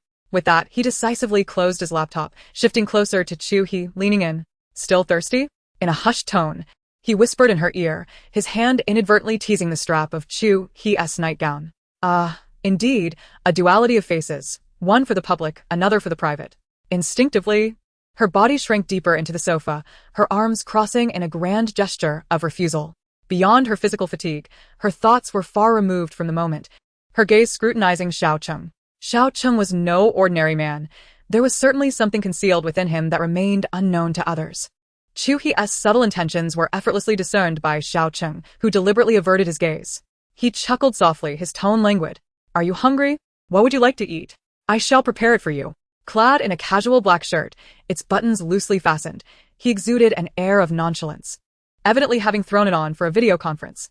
Below, he wore a pair of loose-fitting trousers, and as he strode, his clothing swayed, radiating a charmingly carefree and rakish demeanor. The kitchen's wall lamp cast a warm, inviting glow, and the moment he opened the refrigerator, his back straightened, the light illuminating his exquisitely handsome profile, utterly flawless. At that instant, he embodied the essence of a devoted husband. Should Xiao Cheng maintain this demeanor, she might genuinely find herself enamored. Chu He leaned against the back of the sofa, momentarily entranced, unwittingly beginning to envision his virtues. His virtues? What virtues? Closing her eyes tightly, she endeavored to contemplate Xiao Cheng's merits. After much deliberation, she concluded that he was merely handsome and adept. Upon opening her eyes, she met his gaze. He tilted his chin slightly, casting a flirtatious glance her way, a smug smile gracing his lips. Rather than dissecting him here, she mused, she would be better off reclining upon his well-defined abdomen and savoring the experience. She turned and sank into the sofa, her head perfectly nestled in the crevice. Retrieving a drawing she had made of Xiao Cheng's posterior. Lifting it high, she admired it repeatedly. In chapter 139, I ask you answer. Xiao Cheng prepared a simple dish of tomato and egg noodles, intentionally transferring the fried eggs into her bowl. After wiping his hands, he rolled up his sleeves and placed the bowl on the dining table. Although the kitchen was open concept, it was still a good 7 or 8 meters from the living room. From that angle, he could only see the tips of Chu He's fingers resting on the armrest of the sofa. Her delicate, pale fingers appeared even more fragile against the dark fabric. Reflecting on the fact that he had indeed been a bit excessive during the day, he thought she must be utterly exhausted. He treaded lightly, circumnavigating the sofa, only to find her truly asleep, her arm draped over the carpet, still clutching a crumpled piece of paper. Curious, Xiao Cheng bent down to pick it up, only to feel a sudden heaviness in his chest. He unconsciously tightened his grip, crumpling the paper into a tight ball before tossing it onto the floor, where it rolled beneath the coffee table. Sensing the paper being snatched away, Chu He furrowed her brow and slowly lifted her eyelids, just in time to see the rolling paper ball. Her expression faltered, clearly displeased. That was a drawing of a sugar ball, a playful creation. How petty of him. Xiao Cheng, suppressing his voice, looked down at her from above, his expression inscrutable. What do you wish to ask? Do not regard me with such a gaze. Do not speak. She is indeed quite curious about this man. Yet she is aware that with Xiao Cheng's carefree disposition, any inquiry would merely elicit a dismissive and sardonic response. If you ask sincerely, I shall respond earnestly. Chu He hesitated momentarily before inquiring. What business are you involved in? Rest assured, it is a legitimate enterprise. She felt a sense of relief upon realizing her question was not about tattoos. If she had inquired, he would not have concealed the truth. The sofa was spacious. Chu He reclined upon it, leaving a space beside her for Xiao Cheng, who effortlessly settled next to her, affectionately ruffling her hair as one would a pet. Have you engaged in the family business? Chu He found herself asking, uncertain why she posed such a question. Perhaps she felt that with Xiao Cheng's commercial acumen, he could not possibly rival Xiao Su in any familial power struggle. No. Then where did you go last time, the incident with the candy ball? New York. Handling business affairs. You need not worry. I have no entanglements of a dubious nature. Who is Nana? Xiao Cheng's fingers grazed her ear. Upon hearing the name, his brow furrowed, seemingly puzzled by how she knew of Nana. You have met her. He did not withhold the truth, his tone nonchalant. Seeing her bewildered expression, Xiao Cheng gestured towards a notebook on the coffee table. Was it that just now? Xiao Cheng shot him a glance, his voice deepening. What do you mean? You appear quite disappointed. Chu He shrank back slightly, offering a timid laugh, choosing not to respond. Indeed, there was a hint of disappointment. The outside world labeled him a wastrel and a romantic wanderer. If she could not pinpoint his faults, would she forever be subjected to his dominance? Lost in thought, she suddenly felt a shift in altitude. Xiao Cheng's powerful hand slipped beneath her arm, effortlessly lifting her to a seated position as if she were a mere chick. His physique bore testament to his rigorous training. You. A red exclamation mark flashed overhead, incessantly beeping. Danger. Her subconscious warned her not to provoke him at that moment. Are you done asking? Now it is my turn. Chu He nodded repeatedly, feigning compliance. Chapter 140. Oranges. Chu He's eyes flickered. She believed him, of course. He was not jesting, but what right did he have to dictate her actions? What is our relationship? She murmured softly, her gaze drifting, feeling small and helpless before him. This woman consistently used their relationship to silence him. Perhaps they should simply obtain their marriage certificate. He let out a cold laugh, nodding. Is this my fault then? Otherwise, I could simply send someone to fetch your household registration from the Chu family. Shall we go to the Civil Affairs Bureau tomorrow morning to collect our certificate? Xiao Cheng scoffed internally. Her reaction to the mention of the certificate revealed her true colors as a heartless woman. Their foreheads nearly touched as they locked eyes, sending a chill down her spine. Chu He bit her lip, momentarily unable to discern whether he was serious or jesting. Do you have any further questions? If not, hurry and eat. Once you finish, we shall rest together. Rest? What a calamity. As he spoke, he had already risen, lifting her and heading toward the dining room. He gently placed her in a chair, then took a seat opposite her, beginning to eat with indifference. She gazed at the steaming bowl of noodles before her, topped generously with egg, then glanced at his bowl, which had a woefully meager amount of egg. She swallowed hard, her lips twitching a few times. Yet she could not suppress her urge to speak. Xiao Cheng, do you have feelings for me? Observing her hesitance, Xiao Cheng already discerned her inquiry. He swallowed the noodles in his mouth, his tongue grazing the broth at the corner of his lips, and replied, "We've already crossed that line. Just say what you mean." Chu He frowned, letting out a hiss. In the next moment, her words rushed out as if she had bitten into a scalding iron. "Do you have a romantic interest in me?" Upon hearing this, Xiao Cheng paused slightly in his chewing, blinking with an expression that seemed to harbor amusement, yet he did not lift his gaze. Nonchalantly, he remarked, "Finish your meal. The noodles are getting soggy." Chu He pouted, thinking him to be a straightforward man. Why not just say it plainly? Did he fear that she would be hurt? She jabbed her chopsticks forcefully into the noodles, slowly lifting a few strands to her mouth, finding them surprisingly delectable rather than the dreadful taste she had anticipated. Xiao Cheng finished the last bite of noodles and wiped his mouth with a napkin. "Chu He, do you know what you resemble?" Chu He looked up, her brow knitted. With noodles still dangling from her lips, shaking her head, he leisurely took a sip of water, glancing at the oranges on the dining table before reaching for one. "An orange!" she exclaimed. "What?" Chu He scoffed, rolling her eyes before returning to her meal. As she spoke, he peeled the orange, mischievously tossing the skins onto the edge of her bowl. "You, my dear, are like this orange pulp, delicious yet prone to igniting flames. However, the outer skin is quite valuable. It has medicinal properties and can cool one's temper. Though the taste may be discordant, it suits my palate perfectly." After tossing a segment of the orange into his mouth, he added teasingly, "But your skin is bitter and astringent. Most would find it inedible. Only I would swallow both skin and flesh whole." With that, he skillfully tossed the remaining orange peel in a perfect arc, landing it atop her head. Chu He, with her mouth full of noodles, abruptly halted her chewing. When she looked up again, he had already walked into the bedroom with his hands in his pockets. Was he likening her to an orange? What could ignite flames and also quell them? It was merely an indirect way of expressing his desire for her, making his inquiry no different than if he had asked outright. Frustrated, she polished off the bowl of noodles, leaving not a drop of broth. After finishing, she retreated to the guest room, knowing her petite frame could not withstand much more. Otherwise, she would surely struggle to get out of bed the next day. Chapter 141. Forgotten Memories. The following day, at the Chu residence, in the living room, Chu Feng sat on the sofa with his legs crossed, wearing a serious expression. Opposite him, Xiao Cheng faced his brother-in-law's penetrating gaze with an air of nonchalance, lounging on the sofa, playing with a cigarette, a devil-may-care smile gracing his lips. "Brother-in-law, why not be straightforward about our entangled feelings? Your demeanor makes me question whether you're truly her brother." Upon finishing his statement, he leaned forward slightly and added in a low voice, "I am serious about your sister. You needn't view me as an adversary." Chu Feng straightened his posture, enunciating each word. "If I entrust my sister to you, can I truly rest easy? Do you have any awareness of your own intentions?"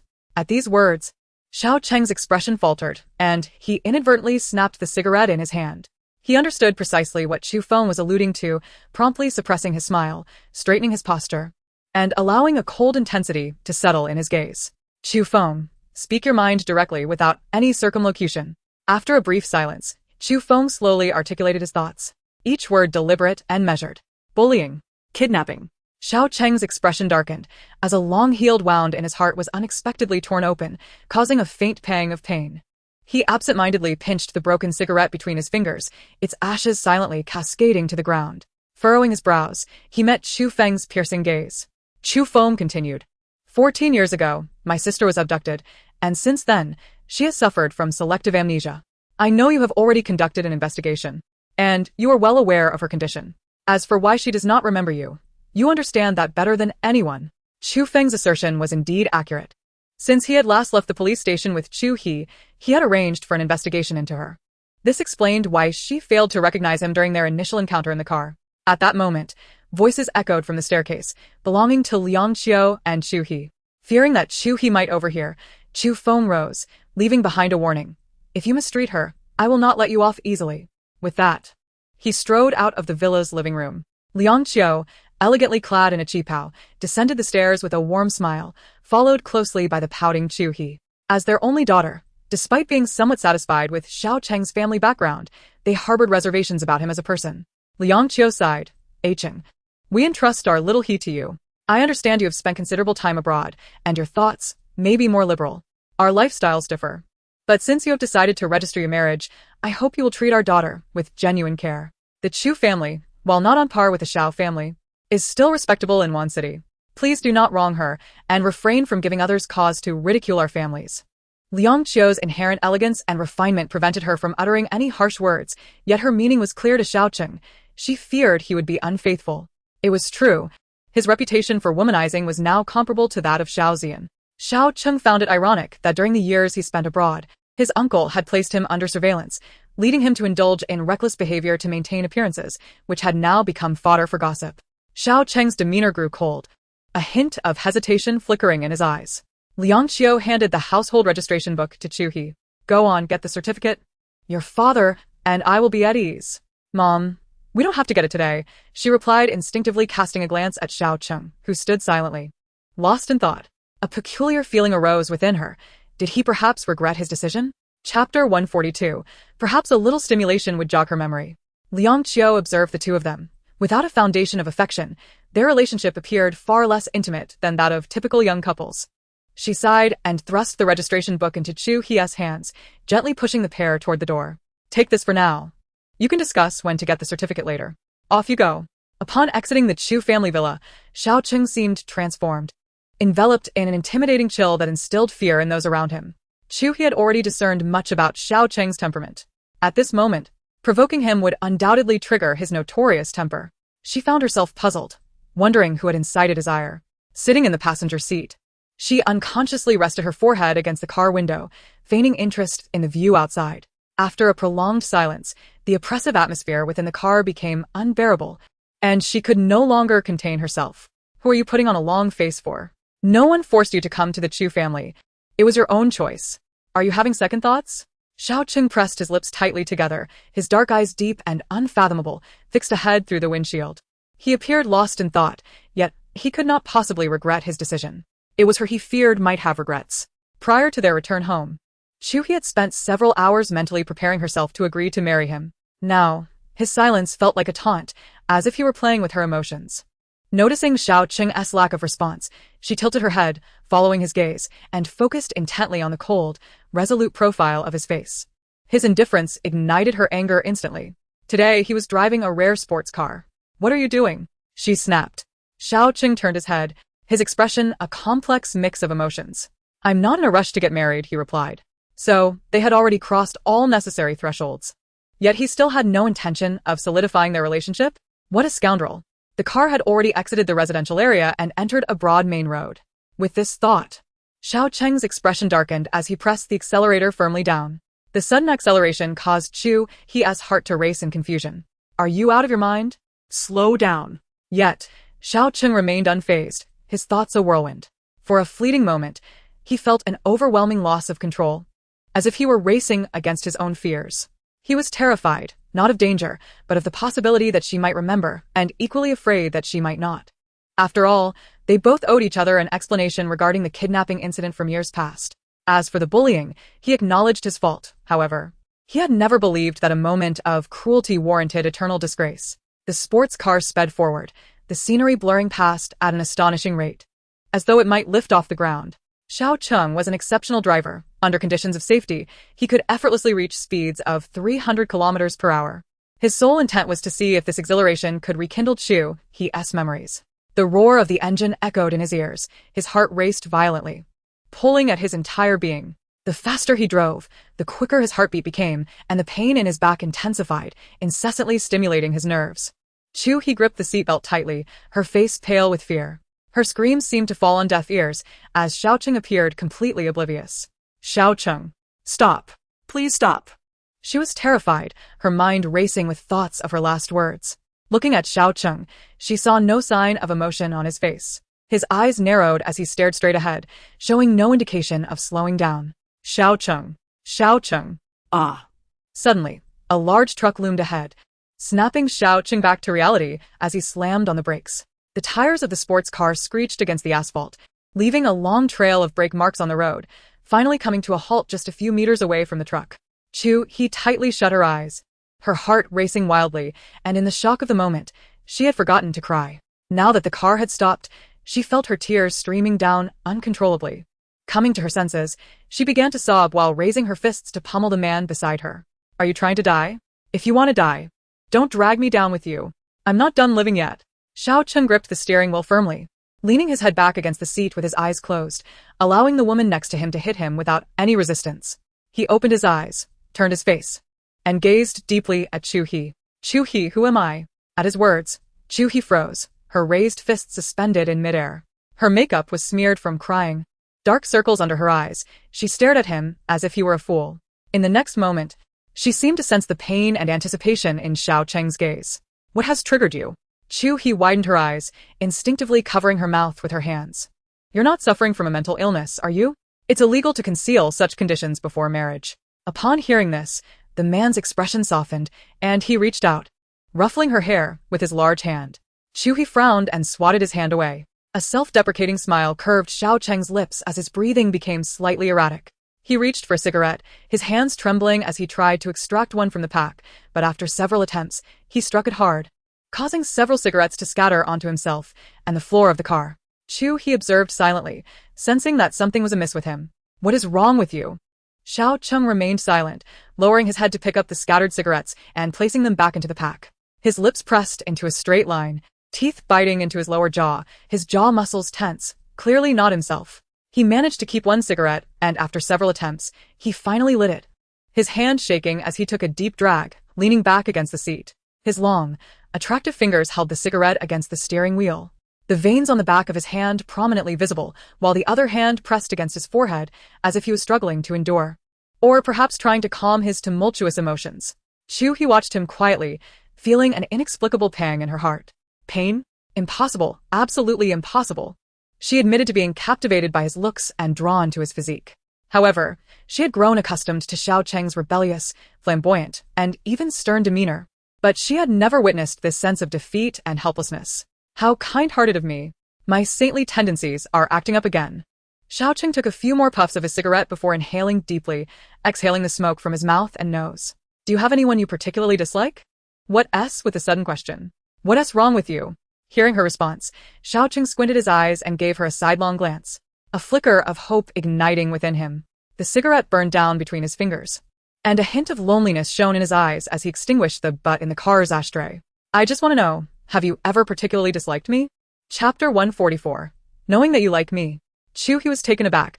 Xiao Cheng's face had occasionally haunted her nightmares. Was it because of dislike? Was it truly because of his unparalleled charm that he occupied her thoughts day and night? If Xiao Cheng had not inquired, she might have resented him to the point of grinding her teeth, for even his every utterance seemed to tread upon her sensitive spots. Yet, as he posed the question, she found herself questioning her own feelings. If she genuinely loathed him, why could she tolerate being intimate with him? They exchanged glances, and the car was enveloped in a fleeting silence. Chu He found herself unable to decipher the man's expression or emotions. Suddenly, she turned her face away and replied with a hint of irritation. You possess quite the self-awareness. Are you implying that you dislike me? Xiao Cheng's eyes dimmed abruptly, his right hand gripping the steering wheel a little tighter.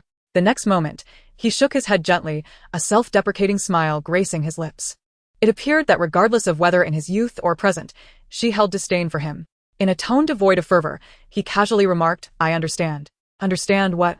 Xiao Cheng inhaled deeply, exhaling smoke slowly, while tilting his chin slightly upward, his gaze resting upon her.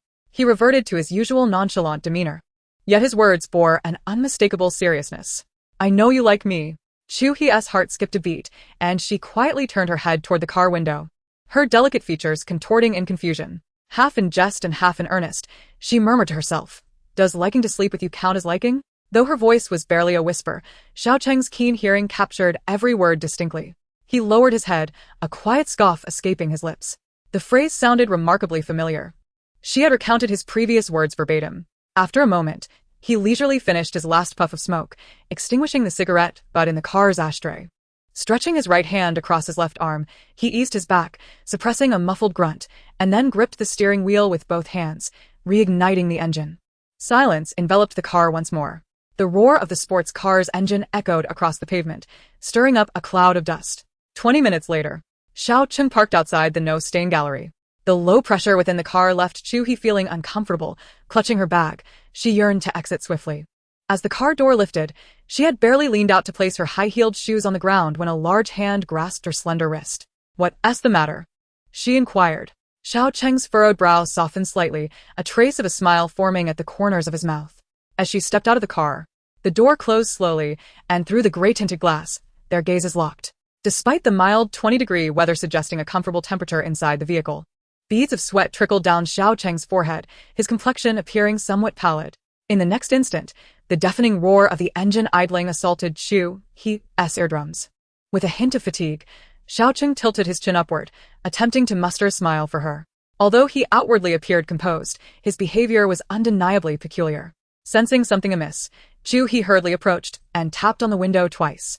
Before she could articulate her concern, a thunderous sound erupted as the silver sports car surged forward like an arrow released from a bow. Chu He stumbled a few steps after it, inexplicably worried. As she watched the car vanish from sight, she retrieved her phone to dial Xiao Cheng's number, only to find the line perpetually busy. Inside the car, Xiao Cheng pressed the accelerator to the floor, racing at a speed of 300 kilometers per hour. Chapter 145. Who else has provoked him? He dialed his friend Si Gaoyun's number, and after a series of beeps lasting several seconds, a languid, hoarse voice finally responded. Hello. Where are you? Xiao Cheng's voice was strained and slightly trembling. At home. Just came out of surgery. Without descending into the underground garage, Xiao Cheng parked his car directly at the entrance of the building, closest to the elevator. The elevator ascended slowly to the 11th floor. As soon as the doorbell rang, the person inside swiftly opened the door. Leaning against the door frame with one hand, Xiao Cheng's face was ashen, his shirt damp with sweat. Upon seeing the man inside the room, he forced a bitter smile. Si Gaoyun, unperturbed, looked at him with a cold expression and stepped aside. Tall and handsome, Si Gaoyun wore silver-rimmed glasses, his demeanor cool and detached, a stark contrast to Xiao Cheng. Although concerned, he always wore an expression that seemed to convey, "You brought this upon yourself." Despite being an esteemed expert in both traditional and Western medicine, having conquered numerous significant challenges in the medical field, Si Gaoyun felt powerless regarding Xiao Cheng's predicament. Can you get up? He spoke casually, accustomed to Xiao Cheng's state by now. Xiao Cheng sank deep into the sofa, swiftly removing his shirt, leaving only a black t-shirt. His arms lacked strength, and his entire back pulsed with an intense ache, accompanied by a throbbing sensation at his temples, as if his head were about to explode. Without raising his head, he gasped for breath, muttering hoarsely, "Come here." Si Gaoyun, with a resigned nod, directly pulled down Xiao Cheng's t-shirt to his shoulders, exposing the smooth, taut skin of his back. Pain tugged at his nerves, making his back rise and fall with each breath, his muscles tensing and relaxing. The faint red tattoo above the left side of his spine became more vivid with the rising temperature of his skin. Si Gaoyun frowned, adjusting his glasses with a sigh of exasperation. Who else has provoked you? His tone was cool, feigning ignorance, yet his hands continued their work with precision, expertly locating the acupoints and inserting silver needles into Xiao Cheng's back. Finally, he used a thick, sharp needle knife to vigorously puncture the acupoints on Xiao Cheng's back, causing blood to spurt out from the needle holes. Xiao Cheng let out a muffled groan. Si Gaoyun, are you trying to kill me? Endure it. After a prolonged silence, Xiao Cheng was jolted back to life by the needles, instantly feeling invigorated.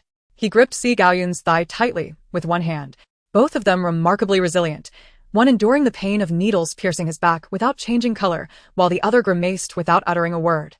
You ungrateful brat. If you have the ability, don't take my money. Fine, you have money. Your grandfather. Cursing me? Xiao Cheng gritted his teeth, a hint of mockery in his voice. As his body gradually relaxed, Si Gaoyun ignored him, focusing intently on finishing the last needle, stepping back while rubbing his thigh, which had been painfully pinched by Xiao Cheng. Soon, the pain began to alleviate slightly. A few minutes later, he glanced at the wall clock and methodically removed the silver needles from Xiao Cheng's back. I foresee your demise at the hands of that woman. Chapter 146. Relapse of Old Ailments. If I perish, it shall undoubtedly be due to your incompetence as a physician. After carefully storing the silver needles, Si Gaoyun straightened up, arms crossed, gazing down at Xiao Cheng with a serious expression.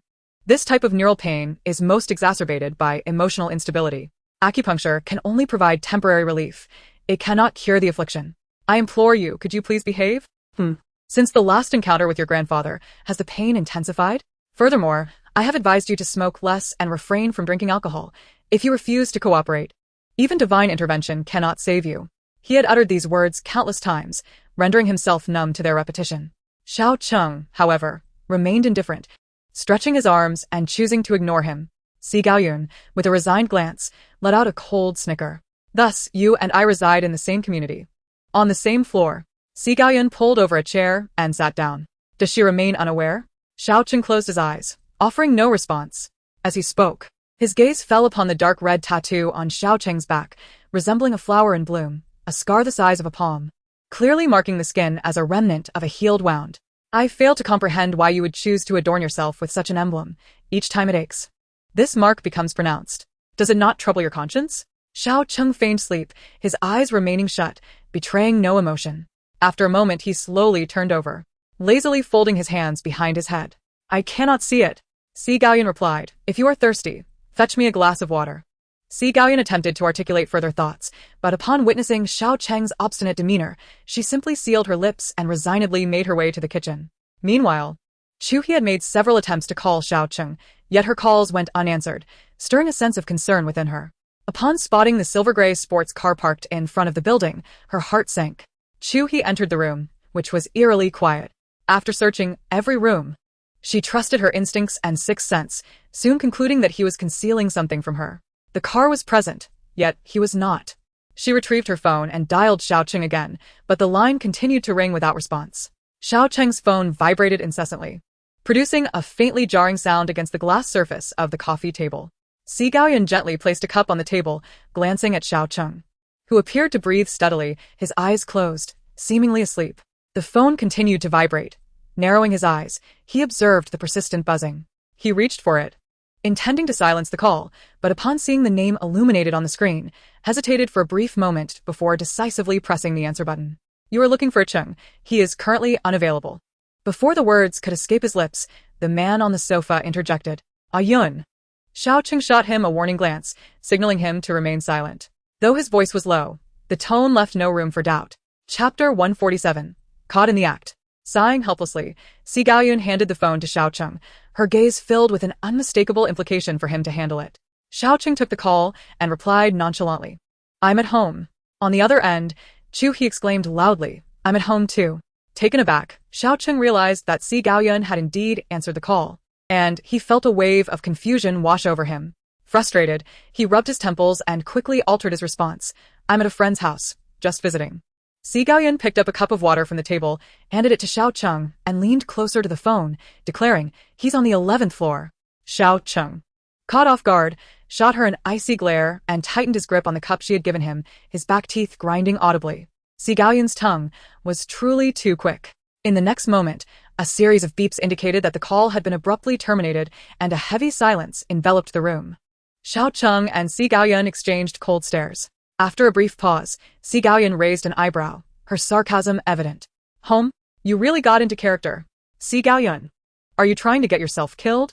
Xiao Cheng's tone was frigid. Si Gaoyan's gaze remained unwavering, locking onto Xiao Cheng's. She doesn't know. Then tell her. It wasn't you who kidnapped her. She doesn't remember me. What do you mean? Never mind. It doesn't matter. Your injuries have long since healed. The pain persists only because you harbor secrets in your heart. You are emotionally troubled. Despite Xiao Cheng's notoriously short temper, he could only sigh in resignation when faced with Si Gaoyan. After all, she had saved his life, holding a metaphorical get-out-of-jail-free card. He anxiously raked his fingers through his hair. The pain in his back had subsided, yet his mind buzzed with impatience. Why are you so talkative today? Just do what you need to do. Leave the rest to me. I am a doctor, and I am also your brother. I must be responsible for your health. Stop playing the silent martyr. Tell her the truth. Release your burdens. Your neuropathic pain is not without the possibility of self-healing. Do you wish to live a life worse than death? After a moment of silence, Xiao Cheng sat up, resting his elbows on his knees and rubbing his face with his large hands. He grabbed his shirt with an icy tone, standing up as he made his way to the door. This is infuriating. You want me to be celibate? Do you think I'm you old bachelor? Just then, he came face to face with Chu He, whose bright eyes widened in surprise, clearly taken aback by Xiao Cheng's disheveled state. His shirt was half on, one sleeve hanging down while the other was still on, leaving his upper body bare, muscles taut, and a look of guilt etched across his face. While his complexion was not particularly good, it bore a hint of color, though he still exuded an aura of weakness. In Chu He's eyes, the expression he wore was akin to being caught in the act of infidelity. Earlier, the voice she heard on the phone was unmistakably that of a man. Chu He tilted her head, casting a sidelong glance at Xiao Cheng, her disdain evident. She curled her lip, a derisive snort escaping her nose. As her gaze shifted from his face to the living room, "What are you playing at?" "Playing?" Xiao Cheng was momentarily bewildered, rendered speechless, as the atmosphere grew oddly tense. Si Gaoyan stepped out from the room, her tone chilling. Chu He? He came because. Ayun. If you dare to say it, you are doomed. Xiao Cheng's expression darkened, his gaze a stern warning. Chapter 148. Sorry for the interruption. Please continue. Observing Xiao Cheng's reaction, Chu He's eyes shifted from astonishment to disbelief, followed by a scrutinizing glance at Si Gaoyan. This man was tall, with a fair complexion, and his narrow, alluring eyes behind glasses possessed a certain charm that was undeniably captivating. Unconsciously, she compared him to Xiao Cheng beside her. The sight of them standing together was indeed one that sparked the imagination.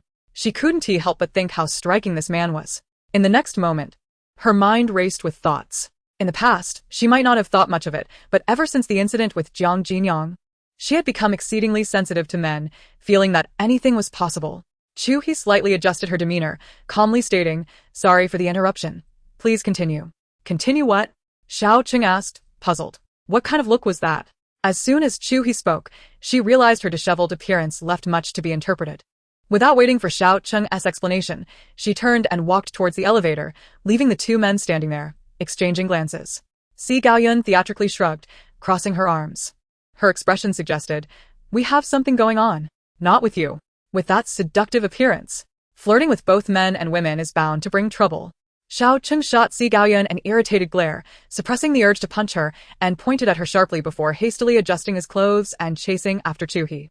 Si Gaoyun chuckled lightly, adjusting her glasses as she leisurely closed the door. Just as the elevator was about to close, Xiao Cheng dashed in, pinning Chu He against the wall of the lift. "I can explain." "No need. I have no interest in knowing," Chu He replied nonchalantly, though internally she was quite distressed. What kind of fate was this? Why did she keep encountering such men? She had only heard of those who attracted trouble, but never of those who attracted a bend in orientation. Seeing her expression, Xiao Cheng realized she was likely overthinking this, rendering him both amused and exasperated. He cupped her face in his large hand, forcing her gaze to meet his. "Am I straight or bent? Are you unclear? Did you grow that head just to appear taller? What does it matter, whether clear or unclear? Our relationship is merely one of marriage, not romance. I don't need to care." While that reasoning held true, for some inexplicable reason, seeing Xiao Cheng appear before her in such a state made her feel uneasy. "What do you mean?" Chu He tilted her head slightly. "Marriage can exist without affection, but it can include intimacy. However, if you fancy men yet still share a bed with me, such behavior is far worse and more repugnant than Jiang Jinyang. At least he never touched me." Xiao Cheng was both amused and exasperated, realizing this woman was forever haunted by her past experiences. He pulled her into his embrace. "I like women." "Ah. So you're open to both genders, I understand. If I didn't know earlier, I'd consider it a dog bite. Now that I do, you can forget about touching me again." With that, the elevator dinged as it reached the first floor. She pushed Xiao Cheng away and stepped out. Xiao Cheng found himself at a loss for words. It was as if he had jumped into the Yellow River and could never cleanse himself of the situation.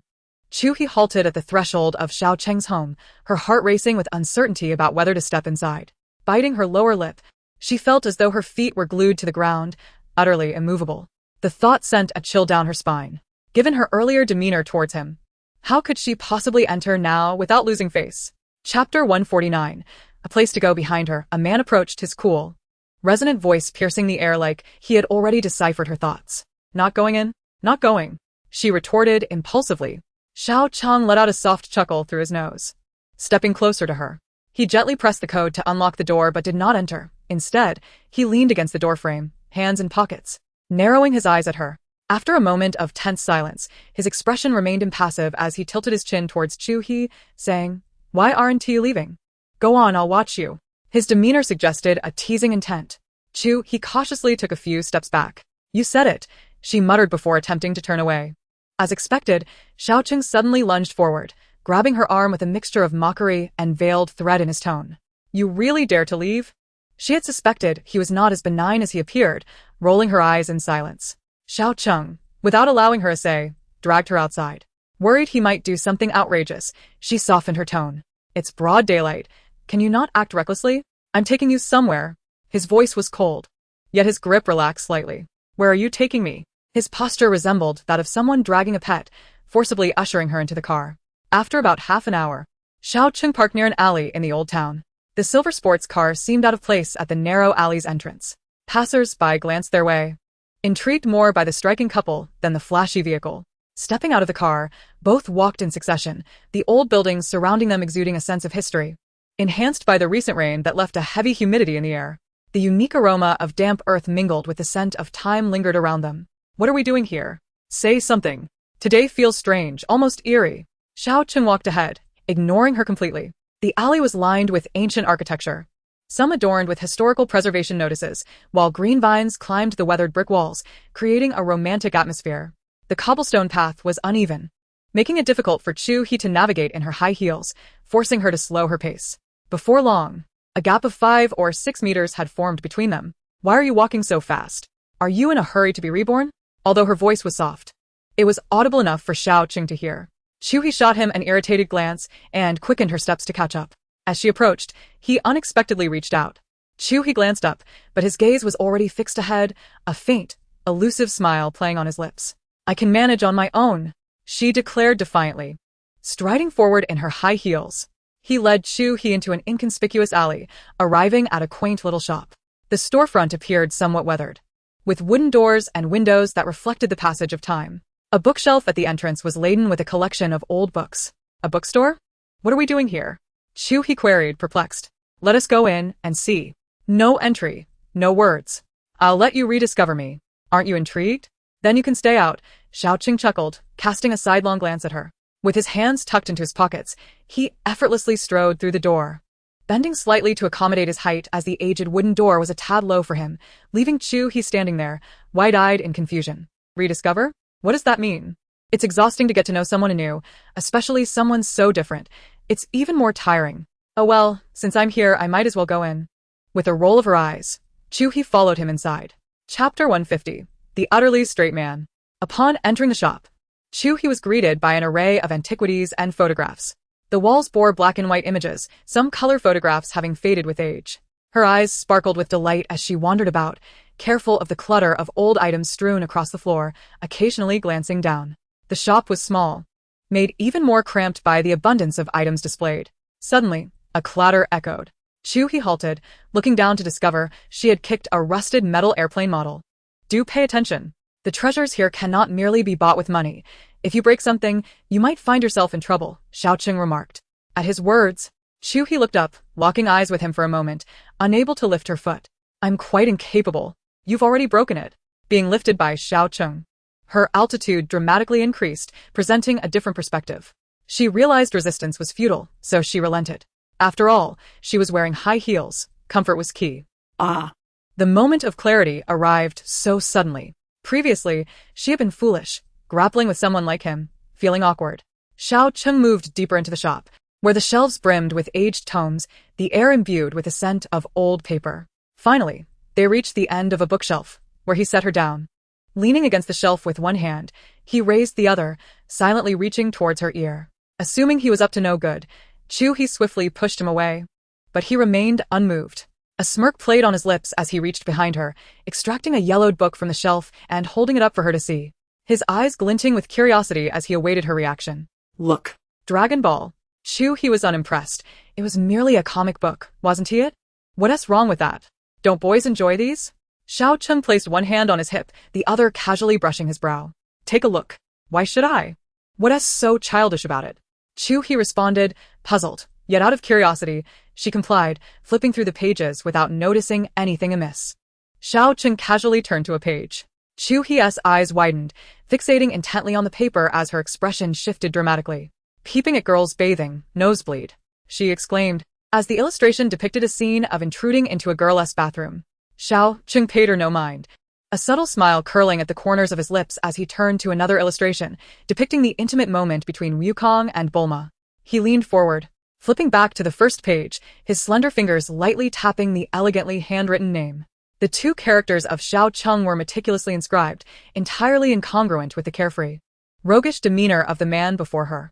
Regaining her composure, she inquired, "Is this your handwriting?" Xiao Cheng nodded, rubbing his nose, and gestured toward the bookshelf. "All of these belong to me. Everything before I turned 13 is right here." Chu He tilted her head, casting a sideways glance at him, contemplating the implications of his youthful proclivities. So, he was quite the flirt even as a child, she mused to herself. finding some merit in his claim of innate talent in that regard. He then pointed to a pile of rusted toys scattered on the floor, including a metal airplane. As he spoke, he leaned in closer, his chiseled features magnifying before her, nearly brushing against her nose. His voice, deep and tinged with fatigue, dripped with a seductive allure as it entered her ears. I am a straight man. A purely straight man. This entire bookshelf is filled with books that would incite far more provocative thoughts.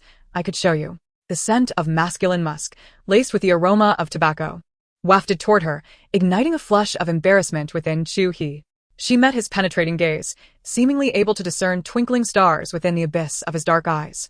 This sensation was both familiar and frightening. I don't want to see. I don't wish to look. Yet, she found herself unable to resist. Xiao Cheng nodded, feigning contemplation, and continued. Then let us consider this your acceptance of my self-assertion. Do not unjustly label me. Self-assertion? What does that prove? She retorted, skepticism lacing her tone. It proves that I have liked women since childhood. His voice held a teasing lilt as he lightly patted her head. This place is a treasure trove. You may explore it at your leisure. It's all about me. I have no desire to waste time getting to know you. It's exhausting. Chu He muttered, her gaze inadvertently drifting to the well-defined muscles visible beneath the collar of his shirt, swallowing hard at the sight. A crew cut paired with abs is truly lethal. Xiao Cheng raised an eyebrow, pressing closer to her, a wicked smile gracing his lips. Do you not wish to engage in a romance? Huh, what? Chu He, caught off guard and pressed firmly against the bookshelf, failed to comprehend his words. At that moment, a series of coughs echoed from the attic. Someone's here. Chu He hastily pushed him away, but the man remained unmoved, instead tightening his hold on her. What are you afraid of? Don't move. Someone? That only adds to the thrill. Xiao Cheng shot her a sidelong glance, chuckling softly at her apprehension. The next moment, retribution for mocking Chu He arrived swiftly. A sudden force struck Xiao Cheng at his waist, causing him to grunt as he bent over, rubbing the spot where she had pinched him. Chu He seized the opportunity to slip away, just as a gray-haired elder emerged from the shadows of the attic, surveying the scene between Xiao Cheng and Chu He. Xiao Cheng's voice carried an undertone of displeasure as he frowned, muttering, "Old man, your timing is impeccable." The elder huffed, retorting, "Am I not in my own domain? Must I choose a time? And you, young rascal, why are you back again? You spend your days in this shabby place, never stepping beyond its threshold. I fear that should anything happen to you, it would go unnoticed." Chu He was taken aback. Was it permissible to speak so freely? His words, unrestrained and unfiltered, were indeed surprising. With a playful wink at Chu He, Xiao Cheng signaled her to remain calm. The elder, rather than displaying anger, chuckled, seemingly indifferent to Xiao Cheng's remarks. He shook his head and, pointing at Xiao Cheng, turned his gaze towards her. "And who is this young lady?" he inquired. "My little sweetheart." Xiao Cheng was momentarily stunned, unprepared for such an introduction. Nevertheless, she quickly composed herself and offered the elder a gentle smile.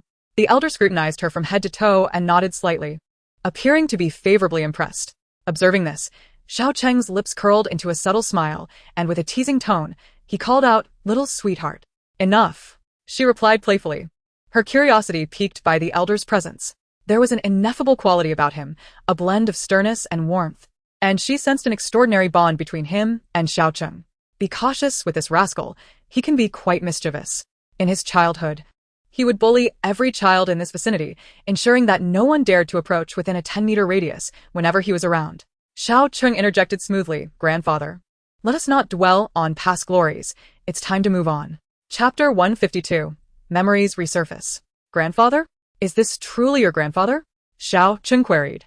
Xiao Cheng crossed his arms, slightly lifting his chin, responding nonchalantly, "Yes, my grandfather." Regaining her composure, Chu He felt somewhat awkward, brushing her hair back and clasping her hands together, standing upright. The elder approached, donning a pair of reading glasses from his traditional attire, scrutinizing her closely, his dim eyes glimmering slightly.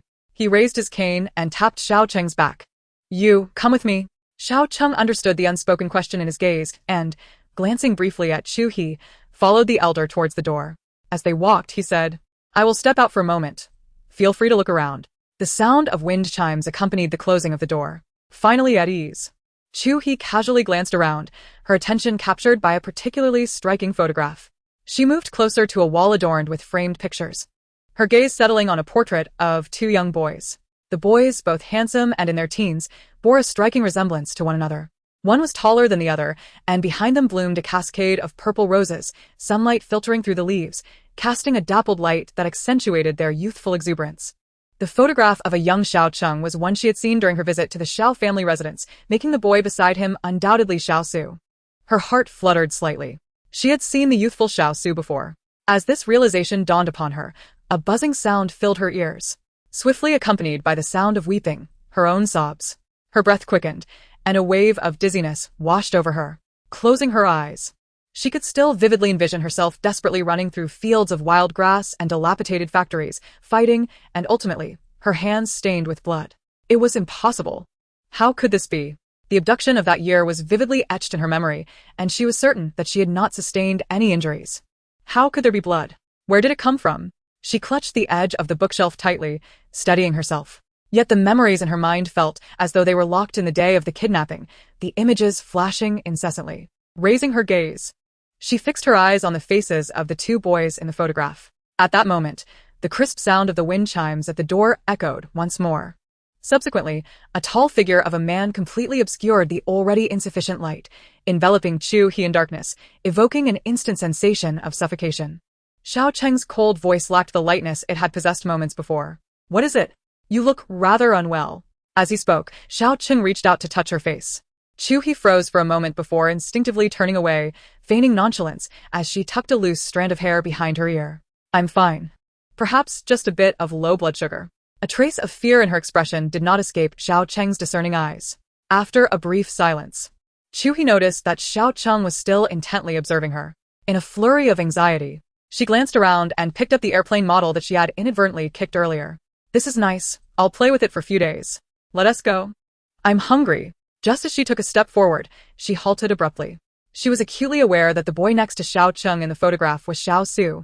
Yet she felt compelled to seek confirmation. Turning back, she saw Xiao Cheng still standing there and pointed to the group photo on the wall, inquiring, "Is the one standing next to you your brother?" Both harbored their own secrets, and a moment of silence ensued. He recalled her expression and words when she first met Xiao Su at the Xiao family's ancestral home. And her inquiry about Xiao Su now stirred an inexplicable agitation within him. "You mentioned my elder brother seemed familiar. Have you met before?" Chapter 153. Clearly something was amiss. Xiao Cheng was probing her, unbeknownst to Chu He, who believed he was merely curious. She casually replied, "Perhaps I saw him when I was young. I can't quite remember." She recalled that it was Xiao Su who had fortuitously appeared to rescue her when she desperately fled from the kidnappers. "I can't remember? What about me? Perhaps we met in our childhood as well." Xiao Cheng's words trailed off, but Chu He's complexion had already turned pale. She could not comprehend why she was reacting this way. Memories surged within her like a flood. The terror, the chaos of that night, the face of Xiao Su, the blood, and a blurred visage. "I'm feeling a bit unwell. I'll inform your grandfather and take my leave." With that, she turned and dashed out. Xiao Cheng stood rooted in place, his expression darkened, his back tense, as a subtle tug on his nerves began to inflict both pain and clarity. Since their departure from the old bookstore, they had resumed their roles as strangers, refraining from disturbing or interfering with one another. Thus, 3 days passed. At that time, the Chu Corporation was facing a commercial crisis, and its competitive relationship with the Xiao family had reached a boiling point. Her parents had once suspected a connection between the kidnapping and the Xiao family and had contemplated hiring someone to investigate. However, shortly after the abduction, news broke that the Xiao family's second son, Xiao Cheng, had inadvertently killed 3 individuals in an act of excessive self-defense. This incident sent shockwaves throughout one city, prompting the Chu family to redirect their attention towards it. Both families find themselves in a delicate situation. The revelation of the kidnapping could potentially incite a greater uproar. Moreover, since Chu He emerged unscathed, this incident was swiftly and discreetly managed, allowing the Chu family to refrain from pursuing the matter further. In the gallery's restroom, Chu He felt as if the world was spinning, her mind clouded. What possessed her to enter that antiquarian bookstore with Xiao Cheng? She must have been possessed. A wave of nausea hit her again, and she leaned over the toilet, feeling utterly drained. Meng Qi entered hurriedly, her heels clicking against the floor. Her expression filled with concern as she approached Chu He and gently patted her back. "How are you feeling? Is it any better? I've noticed you've been frequenting the restroom, and you look pale when you step outside. Surely food poisoning wouldn't last this long?" "I'm fine. I feel much better after throwing up," Chu He replied, but just then, her phone began to ring incessantly. Meng Qi quickly handed it to her. "Your phone has been ringing off the hook. It seems to be Xiao Cheng." I wonder if it's urgent. You should answer it. With shaky legs, Chu He steadied herself against the wall and walked to the sink, splashing cold water on her face before finally answering the call in a languid manner. On the other end, Xiao Cheng's voice was deep and direct. There's a gathering tonight. I need you to accompany me. Chapter 154. Returning a favor. I'm not feeling well. I can't go. Not feeling well? What's wrong? I said I can't go. Just can't. With that, she hung up the phone, letting out a weary sigh as she splashed more cool water on her face. Meng Qi watched in astonishment. With that attitude, it seems your relationship is stagnating. In response, Chu He turned her head and replied curtly, yes, stagnating. No progress. As she spoke, a smirk formed in her heart. She had initially been quite taken with his abs. But who could blame her for feeling disgusted after Xiao Cheng's latest half-naked display at that handsome man's residence? Meng Qi squinted at her, suddenly opening her mouth. How about I accompany you to the hospital later? No need. After saying this, Chu He grabbed a tissue to wipe her damp face, touched up her lipstick, and tossed the tissue into the trash. Just as she turned to leave, Meng Qi pulled her back. With a gossiping glint in her eyes, she looked around the restroom before leaning in closer and whispering, You're not pregnant, are you? Chu He scoffed and shot her a glance, then looked at her reflection in the mirror. Her complexion was indeed poor. She raised her hand to pat her face and declared, Pregnant? That's impossible. What are you even thinking? Am I that kind of person? With that, she left Meng Qi, who wore a disappointed expression, and walked away with a smile. As for Hu Yuchuan, ever since the last trending topic, he had not reached out to her, and she had not had the opportunity to express her gratitude. Pressing the answer button, his voice came through softly. Do you have time tonight? Is there something you need? Yes, I am in the midst of planning something. I would like to invite you to a dinner tonight. Although the host is from the financial sector, several art collectors and philanthropists from Europe and North America have also been invited. This could potentially aid your gallery's business expansion abroad. Chu He hesitated momentarily. She was truly reluctant to go. She felt unwell today, and attending such a formal event required considerable effort in terms of attire and preparation, which was exhausting to contemplate. Just as she pondered how to decline, a considerate voice resonated from the receiver. It's perfectly fine if you don't wish to attend. Not everyone brings a partner. Just don't forget to treat me to a meal sometime, as you promised. Please send me the time and place. Consider it a token of gratitude for the trending topic. I haven't properly apologized for the last time. I caused you trouble. After hanging up, Chu He slumped into the leather chair and retrieved a compact mirror from the drawer, sighing as she gazed at her pale visage. Meng Qi entered, carrying a paper bag. I had someone buy you some hot soy milk. Perhaps it will make you feel better. Once you finish, I'll accompany you to the hospital for a checkup. It's always better to be at ease. As she spoke, she placed the soy milk in front of her. Chu He blinked, her expression one of gratitude. My dear best friend truly cares for me. But I want to be going to the hospital. I have to attend a banquet this evening. A banquet? With whom?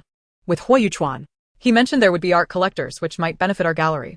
Given your current state, are you certain you want to go? Chu He forced a smile. After all, she owed him a personal favor regarding the trending topic, and it felt impolite to refuse. Didn't Qin Jin say that the trending matter was resolved by Xiao Cheng? You owe Hu Yuchuan no favors. Being his female companion is best kept from Xiao Cheng. He has his own engagements tonight. Chapter 155. Just wanting to be an accessory. I can hardly imagine Xiao Cheng's reaction if he knew you were being so cunning. Straddling two boats. What would he say? What are you talking about? I'm not. Chu He took a sip of the hot soy milk, feeling an immediate sense of relief in her stomach. She licked her lips, her demeanor turning serious. I must admit, I am a bit apprehensive. You have no idea how petty he can be. I think your observations about his possessiveness were quite accurate. Even before marriage, he seeks to control me. Sometimes, I genuinely feel as though he is jealous. But that can't be. He has so many women outside. How could he possibly manage to be jealous? Chu He rambled on, while Meng Qi rolled her eyes dramatically, attempting to leave but was pulled back by Chu He, who continued her monologue. He flirts with other men, and then claims there are no women in his life. How can I possibly believe him? Meng Qi shook her head helplessly, patting Chu He's shoulder.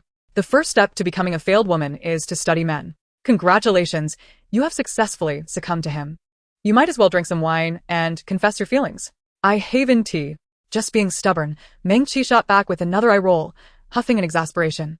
Finding the conversation futile, she turned and exited the office. Suddenly, the phone on the desk lit up with notifications from various apps. Chu He glanced at it briefly, uninterested, and continued sipping her hot soy milk.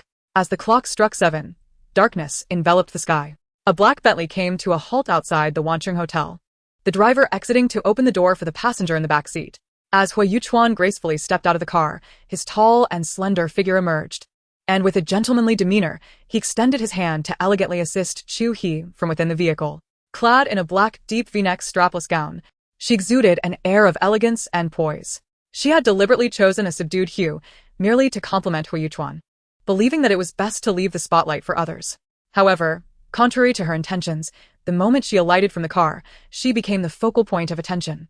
Unfortunately, Chu He was naturally fair-skinned with exquisite features, and even in the most unassuming of gowns, her radiance was impossible to conceal.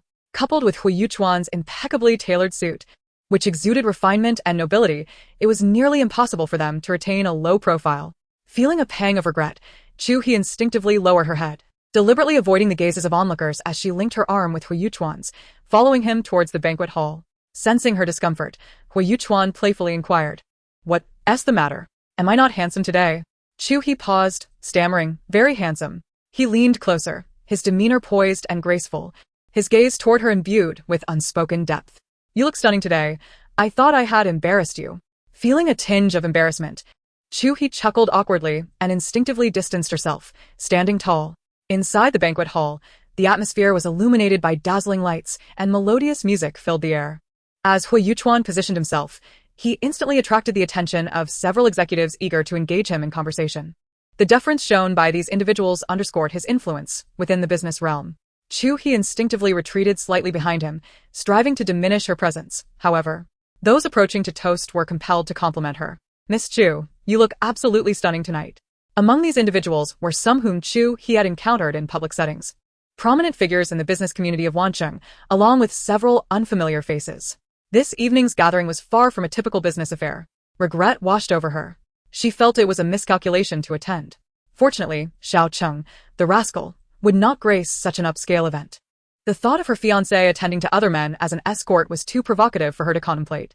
In Chapter 156, Encounter, Hui Yuchuan smiled as he observed Chu He, who seemed to cower like a quail behind him, fully aware of her thoughts.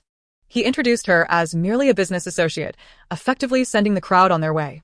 He retrieved a glass of orange juice from a server's tray and handed it to Chu He. Glancing around, he leaned closer to her, whispering, "Are you unwell? You don't look too good." "Indeed, I feel a bit off." "I'll manage on my own.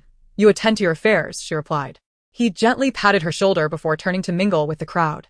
Chu He stood quietly in a corner, clutching the orange juice, her gaze wandering uncertainly around the room. Suddenly, she sensed a piercing gaze directed at her from behind. Slightly turning, she spotted a familiar figure not far away, surrounded by a throng of people.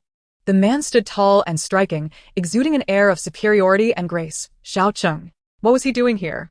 His eyes were locked onto Chu He, the coldness within them rendering the surrounding atmosphere almost palpable. Chu He felt a sudden tightening in her chest. Standing beside Hui Yuchuan was no different from publicly striking Xiao Cheng. It was a disaster, a complete disaster. Gripping her cup in one hand and lifting her skirt with the other, she instinctively sought a place to hide, flitting her gaze left and right like a headless fly. Suddenly, she halted her steps. Hiding was futile. She had to run directly. Immersed in her internal turmoil, she had not noticed the presence of a man beside her. Xiao Su squinted slightly, arms crossed, his expression inscrutable as he watched her. "Sure? What?" Chu He looked up, maintaining her posture of lifting the skirt. Xiao Su wore a half-smile, observing her demeanor, and if he hadn't called her, she would have already fled. "Xiao Su? Not my elder brother." There was an elusive glint in Xiao Su's eyes. "Are you hiding from a Cheng?" "No, I'm not hiding." Xiao Su remained his usual composed self, revealing no emotion on his face. He merely stated, "I am here. You need not fear him." As he turned, she spotted Xiao Cheng striding toward her with long, decisive steps. Today, he was impeccably dressed in a well-tailored dark suit, a crisp white shirt, and, unusually, a tie neatly fastened at the collar, shedding the previous air of casualness. He appeared both serious and formal, concealing a wild and domineering spirit beneath a veneer of sophistication. His presence unmatched in the entire banquet hall. Lost in thought, Chu He barely noticed when Xiao Cheng stood before them. She then recognized the woman beside him. Adorned in a striking red evening gown, tall, elegantly made up, with her long hair neatly tied back, exuding an air of competence and grace. She was a fitting companion for Xiao Cheng. Chu He instantly recognized her as the woman from Xiao Cheng's video conference that evening, Nana. Watching the woman link her arm with Xiao Cheng's, an inexplicable discomfort washed over Chu He, prompting her to quickly avert her gaze. Su Ge, is this your companion? The woman asked with a poised smile, then turned her scrutinizing gaze upon Chu He. Would you care to introduce us? Xiao Su remained unperturbed, his tone indifferent. Chu He. An old friend. My future sister-in-law. Upon hearing the term sister-in-law, Chu He's complexion paled significantly. Her mind felt muddled. As if someone had forcibly stuffed a tangle of yarn into her head, chaotic yet devoid of a discernible beginning. The woman beside Xiao Cheng, upon hearing the phrase sister-in-law, also slightly trembled her eyelashes, a trace of barely perceptible jealousy crossing her face. She steadied her emotions and raised her gaze to Xiao Cheng, only to find him expressionless, his attention fixed on Chu He's face. Hello, Miss Chu He. You must be a Cheng's fiancé? I am Sina. Chu He remained silent for a moment, offering a slight nod and forcing a smile. She looked toward Xiao Cheng, meeting his deep, fathomless eyes, standing across from her, where silence spoke volumes. The melodious music played on, yet Chu He felt an enveloping stillness around her. At that moment, Xiao Su's expression turned cold as he directed a pointed look at Sina, gesturing toward her hand resting in the crook of Xiao Cheng's arm. In public, one must exercise discretion. Sina's expression momentarily stiffened, and she awkwardly lowered her hand. Xiao Cheng rested his chin on his hand, his gaze drifting between Chu He and Xiao Su, and he remarked nonchalantly, Brother, we are not at the Xiao residence. Sina is my companion tonight. If you must interfere, let it be within reason. Those nearby who had intended to approach with toasts halted in their tracks, silently retreating. Let us depart. Xiao Cheng cast a glance at Chu He, uttering those 3 words before turning away. Xiao Su's face remained impassive, though he furrowed his brow slightly. Draining his glass in one swift motion, Chu He discerned that Xiao Su was speaking up for her, subtly admonishing Xiao Cheng. Thank you for that. Thank you? Why express gratitude towards me? Chu He momentarily paused, biting her lip before softly replying, for standing up for me just now, and for saving me all those years ago. She was reluctant to mention the latter, fearing the memories it would evoke. Despite the passage of years, she felt compelled to acknowledge it to Xiao Su. With a profound gaze, he looked toward Xiao Cheng. I assumed Miss Chu had forgotten. It appears you still remember. Xiao Su nodded, his tone tinged with sarcasm. Perhaps you should reserve your thanks for Cheng, considering he nearly lost his life because of you. What do you mean by that? Xiao Cheng est face registered surprise. She doesn't he know? Noticing his silence, Chu He pressed on. What did you mean when you said, I nearly lost my life? It's nothing. Chu He felt a buzzing in her ears. If he and Xiao Cheng had known each other previously, why did she have no recollection? Not far away, Xiao Cheng stood tall, clearly the focal point of the gathering, casually conversing with a group of business moguls, his every gesture radiating effortless elegance. Who is Xiao Cheng? Who exactly is he? Chu He stood frozen, her mind blank, the boy who had haunted her nightmares overlapping with Xiao Cheng's visage. His bloodthirsty eyes piercing through her thoughts. Memories clawed at her like a ravenous beast, relentlessly pursuing her escape, and though they were sealed away, she believed the physical and psychological scars were undeniably real. This uncertainty left her dizzy, anxious, and nauseous. Fear ignited her survival instincts. She needed to leave, and quickly.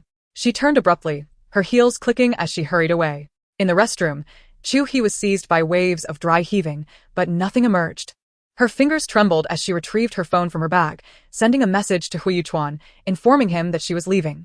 Outside the stall, the sound of high heels echoed, followed by the chatter of 2 women. Did you see the news? The female vice president by his side. Today's financial headlines? Indeed. HC Group, known for its financial investments, shockingly acquired that plot of land in the south at 3 times the market price. Their first venture into real estate, and they're going all in. Did you notice the expressions on the faces of those business elites earlier? They were astounded. Isn't that astonishing? They seized it right from the Xiao and Chu families, and now they're collaborating with both. What could HC's president be thinking? It's practically giving away money. I have heard that the total investment in the project approaches a staggering 10 billion. The president of the HC Group truly possesses remarkable audacity. Do you know who the woman by young Master Zhao's side is? Who is she? After a brief silence, the voices outside continued. That woman is none other than Sina, the female vice president of the HC Group. It is said that her family wields significant influence in North America and shares a rather extraordinary relationship with the president of HC Group. But isn't young Master Xiao already engaged? How could he possibly be involved with Sina? Did you not just see the man beside Miss Chu? In the world of high society, such unions are merely games, and who takes them seriously anymore? Moreover, that is young Master Xiao we are speaking of. Have you not heard the rumors that swirl around him? Young Master Xiao is undeniably handsome, and one can only imagine his experience in the bedroom. What woman wouldn't he desire to be with him? Don't you feel the same? I certainly do. I do as well. Soon, the shrill laughter of two women echoed. Chu He leaned against the bathroom wall, each word piercing her ears. And she could vividly imagine the infatuated expressions of the two women outside. It was not until the clicking of high heels faded into the distance that she dazedly pushed the door open. If Sina is the vice president of HC Group, then Xiao Cheng must be the president of HC Group? The revelation was overwhelming, leaving Chu He utterly bewildered. She cupped her hands around cold water, splashing it onto her face in an attempt to awaken her senses. Turning around, she exited the restroom, her legs still unsteady. In the hotel corridor, with a flurry of thoughts racing through her mind, she was oblivious to the fact that someone had been following her all along. Suddenly, a clatter of a trash can being overturned resonated from behind, causing Chu He to halt her steps and turn around. There she saw a man, a sinister smile playing upon his lips as he gazed at her. Chu He was momentarily taken aback. Had she inadvertently stumbled upon a familiar den? Good and bad alike seemed to congregate. Zillian? What are you sneaking around for? Chu He frowned, standing her ground, a sense of unease creeping in, for it was evident he was approaching her with intent. Her hands instinctively formed fists, her steps grew heavier, and she retreated a few paces before turning to flee. Since the last confrontation where Xiao Ziyan was brutally beaten by Xiao Cheng, he was clearly not as agile as before. Yet, pursuing a woman in high heels, he swiftly closed the gap, grasping her wrist with force. Thinking of fleeing? She glanced around, pondering that she bore no grudge against Xiao Ziyan. Noticing her lack of resistance, he refrained from using brute force. Xiao Ziyan released her wrist, pinching her chin with a malicious grin, his fingers gliding across her cheek, only to be swatted away by Chu He. Xiao Ziyan, what are you doing? Xiao Cheng's mad dog is after you, because of me. I thought you were something special to him, yet it appears he grew weary of you quite swiftly. A cunning smile flickered in his eyes. Xiao Ziyan, I have no idea what you are talking about. He struck you, because you brought this upon yourself. Let me go. At her words, Xiao Ziyan's expression darkened instantaneously. You don't know? I haven't done anything to you, yet I took a beating for no reason. It feels like a loss regardless of how you look at it. You dare play the innocent? Chapter 159. Thinking is not an option. With that, he pushed both hands against Chu He's shoulders, forcing her back against the wall, an immediate chill coursing through her spine. Despite the admirable genetics of the Xiao family, Xiao Ziyan, too, possesses a commendable appearance. However, his touch incites a visceral discomfort within Chu He.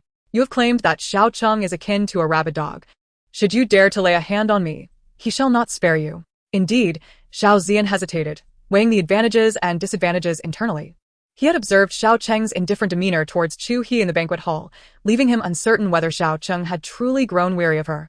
Having learned from past experiences, Xiao Ziyan refrained from acting rashly, for when Xiao Cheng descends into madness, he is known to sever ties with all. Chu He inhaled deeply, forcing herself to regain composure, and then suddenly exerted force, pushing him away. Xiao Ziyan, taken aback by her unexpected resistance, stumbled back a few steps. After running a short distance, he was intercepted by several bodyguards clad in black. Each towering figure in their sleek black suits blocked the corridor, creating an impenetrable barrier. The passageway on either side was similarly obstructed by 4 imposing guards. Just as he contemplated his predicament, Ji Lin emerged from behind the bodyguards, advancing directly towards Xiao Ziyan without uttering a word, seizing his collar and lifting him effortlessly against the wall. Xiao Ziyan, standing at over 6 feet and weighing at least 150 pounds, was hoisted with ease, showcasing Ji Lin's formidable strength. This was the first time Chu He witnessed Ji Lin's violent side, leaving her momentarily stunned. Suddenly, a familiar, icy voice resonated from behind the bodyguards. Dare to touch her again, and you shall see. Following the voice, Chu He turned to see Xiao Cheng, impeccably dressed in a tailored suit, gracefully making his way forward as the bodyguards parted to clear a path. He leisurely removed his suit jacket, tossing it to a nearby guard, and unhurriedly rolled up his shirt cuffs, removing a pair of platinum cufflinks and presenting them to Chu He. Though Xiao Cheng did not glance at her throughout the ordeal, Chu He instinctively opened her palm to receive the cufflinks.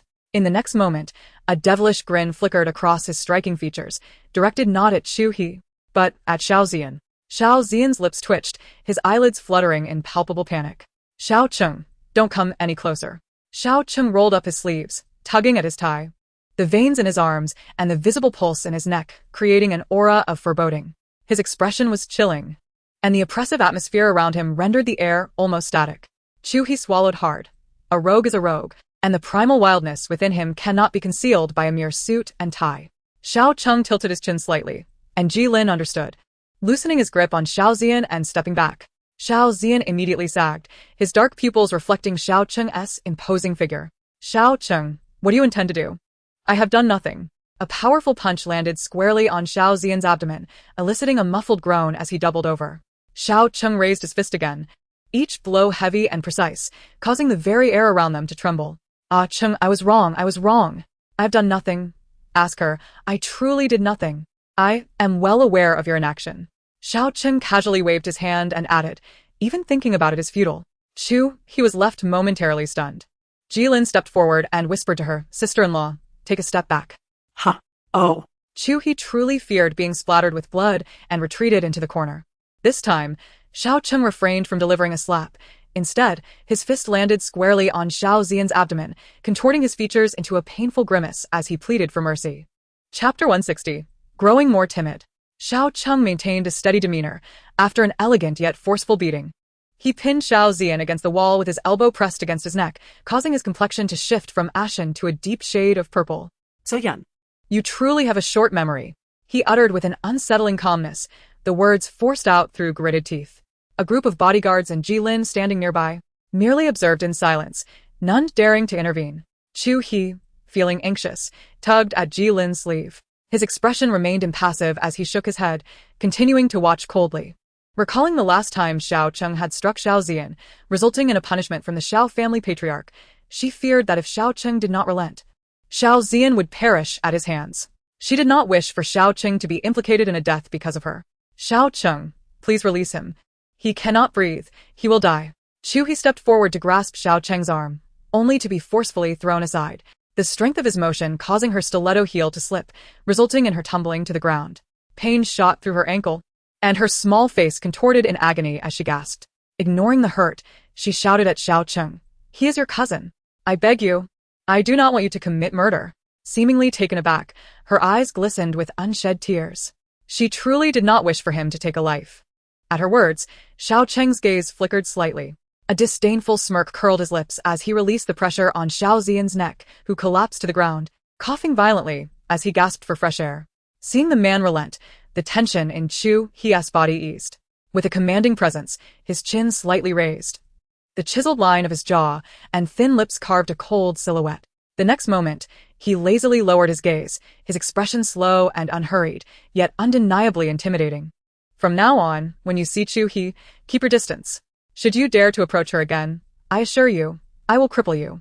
Xiao Zian clutched his neck, his eyes brimming with resentment and fury, yet he dared not utter a word in defiance. His father was the head of the Xiao family, and as the eldest of his generation, why must he constantly endure the oppression from their branch? Moreover, Xiao Cheng was merely a good-for-nothing slacker. Not superior to him in any regard, yet he had the audacity to act so arrogantly. Xiao Zian's heart seethed with indignation, yet he understood that resisting at this moment would only lead to greater losses. Time was on his side. He would remember every grievance and await the day of retribution. Chu He touched her swollen ankle, struggling to rise. Jilin attempted to assist her, but as he took a step forward, he met Xiao Cheng's warning gaze. Internally cursing, Jilin, you are such a sycophant. She sighed, realizing that relying on others was futile. Forcing herself to stand, she locked eyes with Xiao Cheng, maintaining a standoff for a few seconds before she spoke first. Thank you. When Xiao Cheng is taciturn, it invariably signals his discontent, a pattern that Chu He has discerned. To evade indiscriminate ire, she refrains from speaking further and dares not take her leave. Thus, she stands precariously on one foot, contemplating her escape. When Xiao Cheng unexpectedly approaches and effortlessly sweeps her up in his arms. How increasingly cowardly. His visage is stern, and his tone is frigid. Yet, with him cradling her, Chu He feels a profound sense of relief. From the moment he appeared, she knew she was safe. Chapter 161. Pretending to be good works on him. Chu He gazes up at his taut jaw and prominent Adam's apple, feeling the warmth radiating from his body, which she finds immensely comforting. Unconsciously, she raises her arms to encircle his neck, relishing the sense of security it brings. She nestles her head against him, seeking a position of comfort. Your gratitude should be reserved for a Cheng. After all, he nearly lost his life because of you. That mad dog, because of your conflict with me, nearly left me battered. The memory of Xiao Cheng's question echoes in her mind. What about me? Perhaps we have met before in our childhood? Chu He is unaware of Xiao Cheng's destination or the events of their past, and she does not wish to disrupt the belonging she feels in this moment, allowing him to hold her. Yet, a flicker of fear dances in her heart. This man harbors grudges. He must have seen her standing with Hu Yuchuan earlier. It's over. His passions are indiscriminate. Xiao Cheng squints one eye, raising an eyebrow and lowering his gaze upon her. The arms encircling her tighten, and upon noticing her closed eyes, a wave of tenderness washes over him, causing his lips to involuntarily curve upward. This woman had vanished since leaving his grandfather's antiquarian bookstore, and she had just appeared at the banquet with Hu Yuchuan, treating him, her fiancé, as if he were invisible. He had intended to reprimand her severely. What is she doing now, clinging to him? Surely, she is not inebriated today?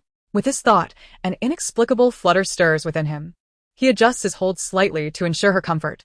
Then, as if struck by a realization, he halts, noticing the entourage of bodyguards trailing behind him, finding them suddenly bothersome. Ji Lin. Before he can complete his thought, Ji Lin interjects. Understood, Brother Cheng. Disperse. Now immediately, vanish. Xiao Cheng chuckles, acknowledging that today Ji Lin is using his wits. Ji Lin and his men swiftly retreat from the silent corridor, leaving just the two of them. Upon returning to the residence, Xiao Cheng gently places the woman on the bed and observes her eyelashes fluttering momentarily. He murmurs with a low voice. If you have the audacity, continue feigning sleep. Regardless of what happens, I am indifferent. Yet, as he stands, she seizes his arm. Where am I? Have I returned home? No more pretense? She opens her eyes, frowning and emitting soft grunts, gripping tighter, while her other hand theatrically caresses her forehead. I am not pretending. I truly feel unwell. She stubbornly refuses to concede, continuing to feign defiance. After all, Xiao Cheng is susceptible to gentleness rather than firmness. She believes that pretending to be good will indeed work on him. As the words fell, Chu He tugged at the man's arm, causing Xiao Cheng to unexpectedly tumble onto her. Their eyes locked, and the atmosphere became charged with a subtle tension. Chu He's expression froze. Was this a surprising display of strength? When did he become so fragile? Indeed, the next moment, the man's tone softened. He squinted, inwardly scoffing at her act of feigned ignorance. Strangely enough, this tactic seemed to work on him. Leaning closer, their noses nearly touched. Uncomfortable? Is Hu Yuchuan the remedy? Ah! Chu He was momentarily taken aback, her mind lagging as she struggled to comprehend his meaning. Xiao Cheng let out a soft chuckle, his emotions inscrutable. On the phone. You mentioned feeling unwell, yet in the blink of an eye, you're with Hu Yuchuan. Now, here with me, you're uncomfortable once more? Chu He was at a loss for words. Why did his words sound so harsh? What did he mean by being with Hu Yuchuan? Chu He. Who gave you the audacity to be with another man behind my back? Chapter 162. Like. I am utterly enamored. Xiao Cheng did not press his weight fully upon her, merely hovering. As she spoke, Chu He instinctively shrank from beneath him. I didn't know you would attend. If I had known, what would have happened? The man's large hand pressed against her forehead, stroking it gently, a clear warning evident in his gesture. Chu He continued to feign weakness, her voice soft and delicate. I never expected you to be part of such an elite gathering. Had I known, I certainly wouldn't have dared to attend. You wouldn't dare? I see you possess quite the audacity. Realizing the implication, Xiao Cheng raised an eyebrow, supporting his weight with his hands. Elite gathering? Do you look down upon me? Chu He was rendered speechless. He certainly knew how to engage in banter. Continuing this conversation could only lead to an escalation of tension. She swiftly changed the subject, asking, Was your confrontation with Xiao Zian because of me? Upon hearing this, Xiao Cheng pressed his lips together. Did Xiao Zian tell you? Chu He nodded, her beautiful eyes sparkling as they met his under the dim glow of the bedside lamp. Xiao Cheng was unflinching, always meeting her gaze with unwavering intensity. It seemed as though there were no dark corners in his heart that others could pry into. He acknowledged her with a nod. A wave of emotion surged within Chu He, overwhelming her with an unexplainable feeling, as if this man occupied her entire mind, replacing all doubts and sealed memories. Her warm hand brushed against his face as she murmured softly, Xiao Cheng, your face, your body, and you as a person are truly wonderful. Finally, she spoke a sincere truth. Reflecting on it, although Xiao Cheng's words could be cold, he had always been protective of her. Wrapping her arms around his neck, she gently pecked his lips, a teasing caress. In Chu He's heart, this was her first kiss, a spontaneous, intoxicating moment that felt deeply significant. Xiao Cheng was taken aback. She had initiated the kiss? A fire ignited within him, and this time, It was he who took the lead, their lips meeting in a lingering embrace. As the kiss concluded, Xiao Cheng cradled Chu He's soft, delicate face in his large hand, their foreheads touching. Her long eyelashes fluttered against his skin, tantalizingly teasing his senses. Did you deliberately ignite the flames? Are you aware of the consequences? Do you not enjoy it? I do. I absolutely adore it. He lowered his head to cover her lips once more, this time with a seriousness that contrasted with her inexperience. He was remarkably skilled. Chu He clung tightly to his neck, surrendering to his fervent deepening of the kiss. It was only when her heart raced and her cheeks burned crimson that he finally pulled back, breathless. Xiao Cheng closed his eyes, his chest heaving. Did this count as taking advantage of her vulnerability? If she were to regain her memories, would she despise him? The more he contemplated, the more he felt that engaging in such acts with a girl whose memories were so fragmented was both despicable and cowardly. All right. That's enough. Why? Did you not claim to enjoy it? I do. But is your foot also feigned? Doesn't he hurt anymore, does it? It's feigned. It doesn't he hurt. Chu He felt as if she had been doused with a bucket of cold water, chilled from head to toe. After speaking, she bit her lip, frowning with an indignant glare at him. He was quite handsome, yet annoyingly articulate, truly a paragon of restraint. How could he dictate when to stop? Once her stubbornness flared, she felt as though she could scarcely catch her breath. With her arms tightly wrapped around his neck, she was determined to gain the upper hand. She pressed against him forcefully, her small hands unable to pry him away. Chapter 163. Avoid strenuous activity. She relished the scent that enveloped him, a blend of men's shampoo and nicotine, which provided her an overwhelming sense of security.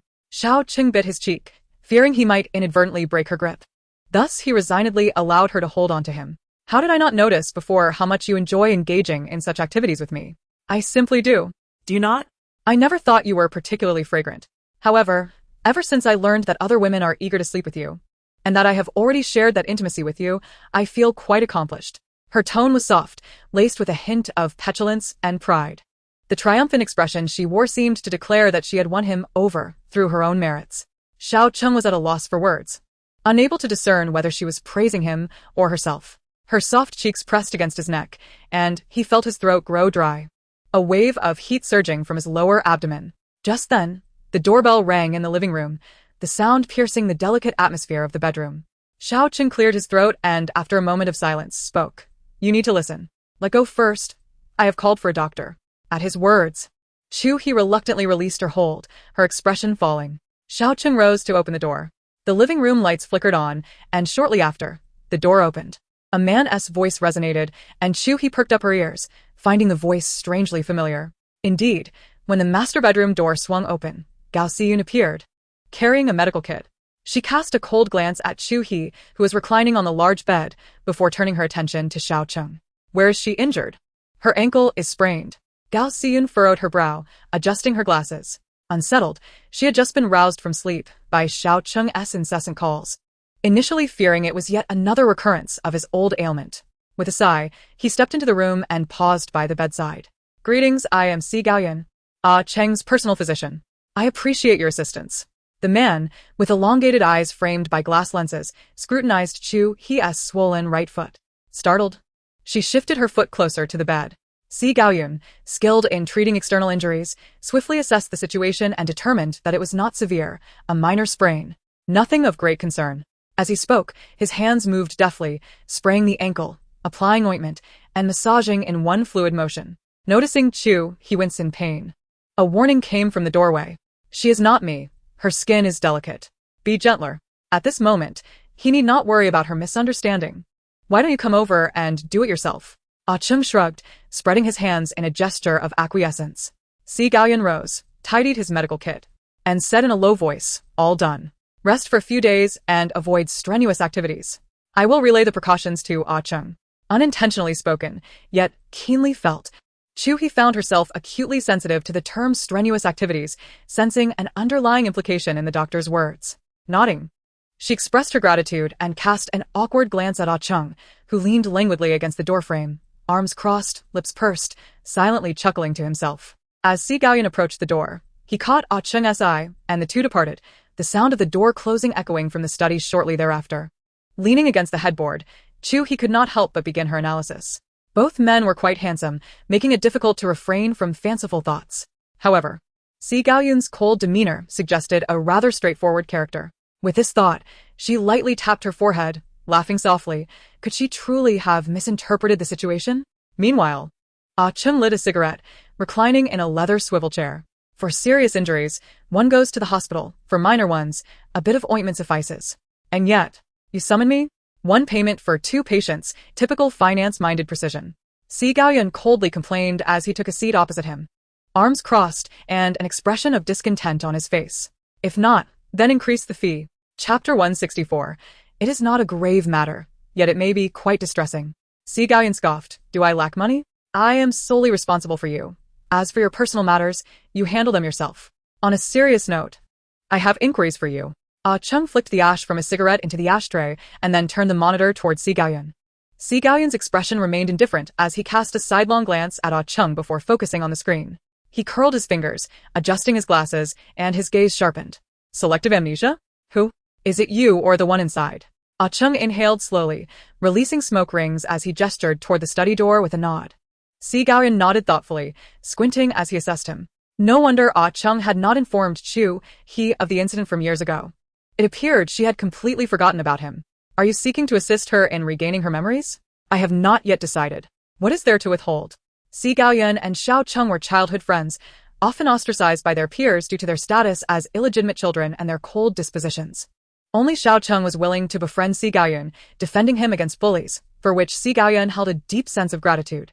It was until one fateful evening 14 years ago, when he witnessed a harrowing scene at an abandoned factory, that he vowed to become a doctor for the sake of his brother, Xiao Cheng. At that moment, Xiao Cheng lay in a pool of blood, 2 gaping wounds on his back incessantly oozing blood, teetering on the brink of death. Surrounding him were 3 lifeless kidnappers, the scene drenched in blood. A sight both shocking and distressing.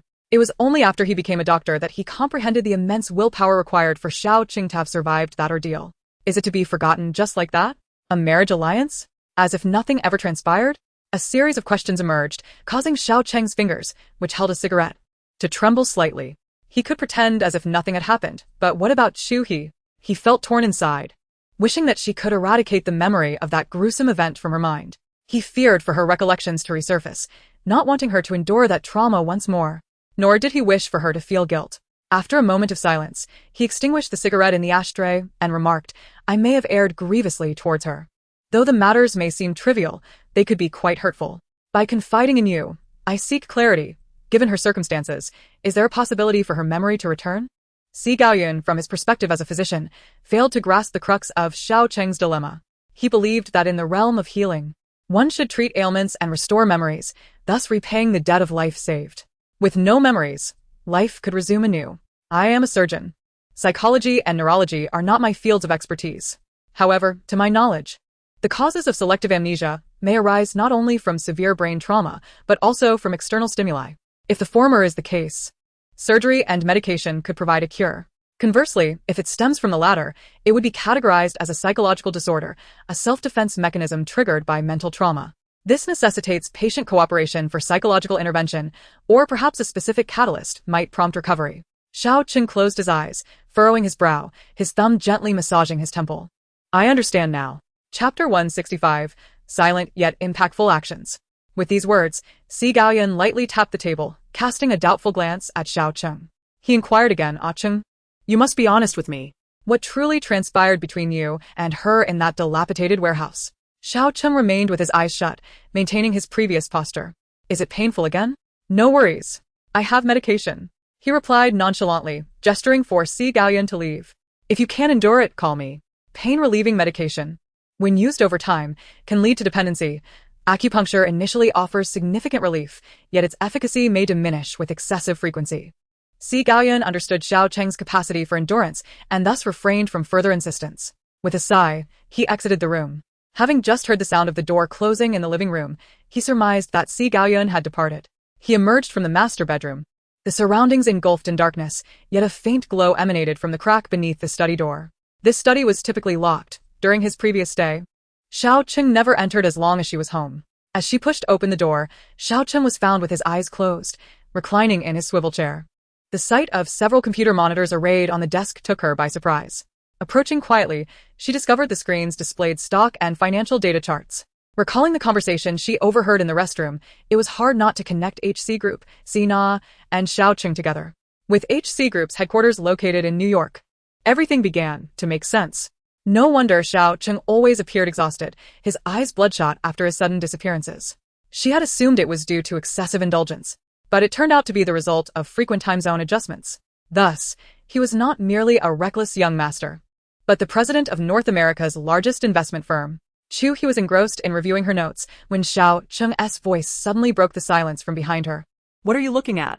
Having only one good foot, she wobbled precariously, startled by his sudden voice, nearly losing her balance. Xiao Cheng quickly stood and steadied her. With such little courage you dare to spy? Chu He scoffed, regaining her composure by leaning against the desk, tilting her head to look at him. It turned out that the second young master of the Xiao family was quietly accomplishing significant things. No wonder this room was always locked. It was to keep her out. Xiao Cheng leaned closer, lightly flicking her forehead with his finger. Keep yourself in check. Do you really think you can comprehend such sophisticated charts? Hey, You hold a grudge. using my own words against me, huh? Who says I can't understand? Just because I haven't seen a pig run doesn't mean I don't know what stock is. The corners of Chu He's mouth curled up, but a sudden pain in her foot made her wince. She was standing on her right foot, not daring to put weight on it. Serves you right, Xiao Cheng said. And without hesitation, he lifted her and set her down on the desk. Chu He pouted, feeling a wave of dissatisfaction. Where is all your gentleness directed? Must you treat me so rudely and sarcastically? Is this how you treat other women? Xiao Cheng raised an eyebrow, believing he had changed significantly compared to before. He had learned gentleness through her, yet she still seemed unsatisfied. Did she prefer simpering fools? You think other women receive such treatment? Chu He bit her lip, her eyes darting around, realizing that sitting on his desk left her with no retort. Chapter 166. Try pushing me away again. Xiao Cheng sighed softly, softening his tone. Sit still, let me take a look at your foot. Wait a moment. Chu He quickly grasped his arm, her keen eyes catching the dampness of his white shirt collar and the sheen of sweat on his forehead. Are you feeling hot? Xiao Cheng paused, narrowing his eyes at her. Indeed, you seem to care about me. Finally, a hint of awareness as a fiancé. Your complexion isn't great. Are you unwell? She reached out to touch his forehead, then her own. You're not hot, you're cool. Why are you so cold? Oh. It might just be. Xiao Cheng pressed his lips together, struggling to find an excuse, momentarily at a loss for words. Chu He, puzzled and slightly worried, tilted her head following his gaze and, without hesitation, embraced him. Xiao Cheng's entire body tensed, caught off guard by her boldness, nearly losing his breath. He swallowed hard and uttered dryly, I haven't taken a shower yet. He had just broken a sweat, his shirt damp, and his body felt cool. Being embraced by him provided a considerable warmth. I hadn't indicated any intentions beyond wanting to help warm you up. As I spoke, my small hands began to fidget restlessly. Xiao Cheng suppressed the heat coursing through his body and patiently replied, if you want to warm up, please do so properly and refrain from touching me. Did I touch him? Or not? What was my hand doing then? He tilted his head back, closed his eyes, and exhaled deeply. Is it better now? Chu He inquired softly, pressing against his chest. Here it came again, that affected tone. It was truly maddening. With his feet in such a state, she still wooed until he settled down. Xiao Cheng helplessly patted her head. Much better. Now let go. I need to shower. I don't mind, Chu He replied, tilting her face up and winking at him, her head still pressed closely against him. Transitioning from active to passive, Xiao Cheng, lacking experience, felt momentarily at a loss, as if she had him completely in her grasp.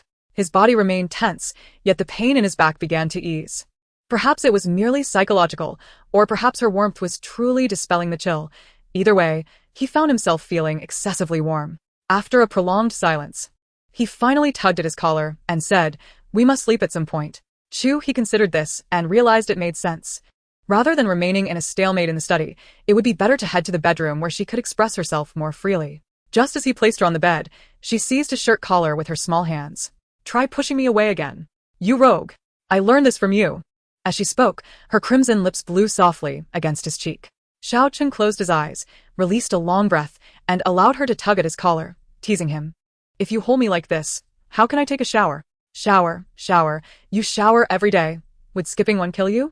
Chu He replied with growing impatience.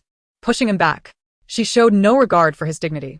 Xiao Cheng pressed his lips together, the last remnants of his self-restraint crumbling under her advances. Emotions swirled in his gaze, and unable to contain himself any longer, he leaned down and pressed her into the soft bed. Chu He scrunched her nose, tightly pursed her lips, her eyes sparkling with delight, her heart racing with anticipation. She looked at him eagerly and wrapped her arms around his neck, pulling his head down. Chapter 167. Not enough. I want to try. Their breaths intertwined, enveloping the air in a sweet and intoxicating ambiguity. In the next moment, his cool lips brushed against hers, and his long fingers gently glided over her soft waist, slipping beneath her skirt, igniting a spark of electricity. Only when the woman beneath him blushed deeply did Xiao Cheng release her. Are you satisfied now? His voice, laced with desire, tantalized every nerve in Chu He's body, drawing her deeper into addiction. Her eyes darkened as she nodded, a broader smile gracing her lips. So, kisses are indeed sweet. Not enough. I want to try. In the midst of her words, Chu He had already flipped over, instantly switching their positions to her atop him. Xiao Cheng was momentarily taken aback by her actions, staring at her in a daze. What is this? Live demonstration? Learning on the spot?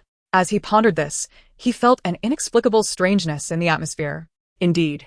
In the following moment, she struck directly at Xiao Cheng's heart. Please cooperate with me. I assure you, I shall be gentle. Her eyes, glistening with curiosity and anticipation, elicited a mixture of laughter and tears from Xiao Cheng.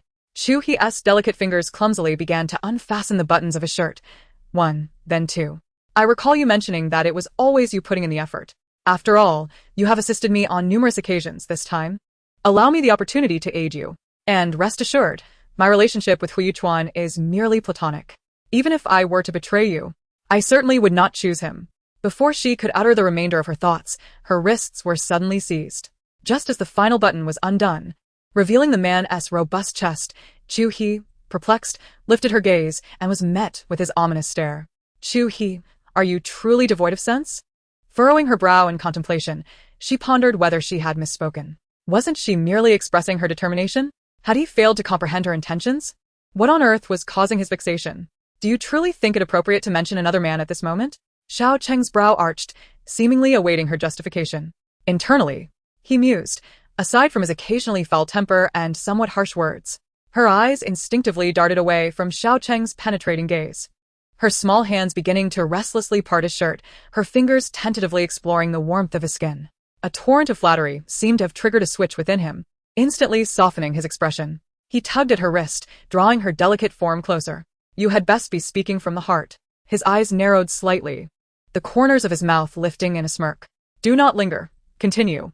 With that, he regarded her with an expression of indulgence.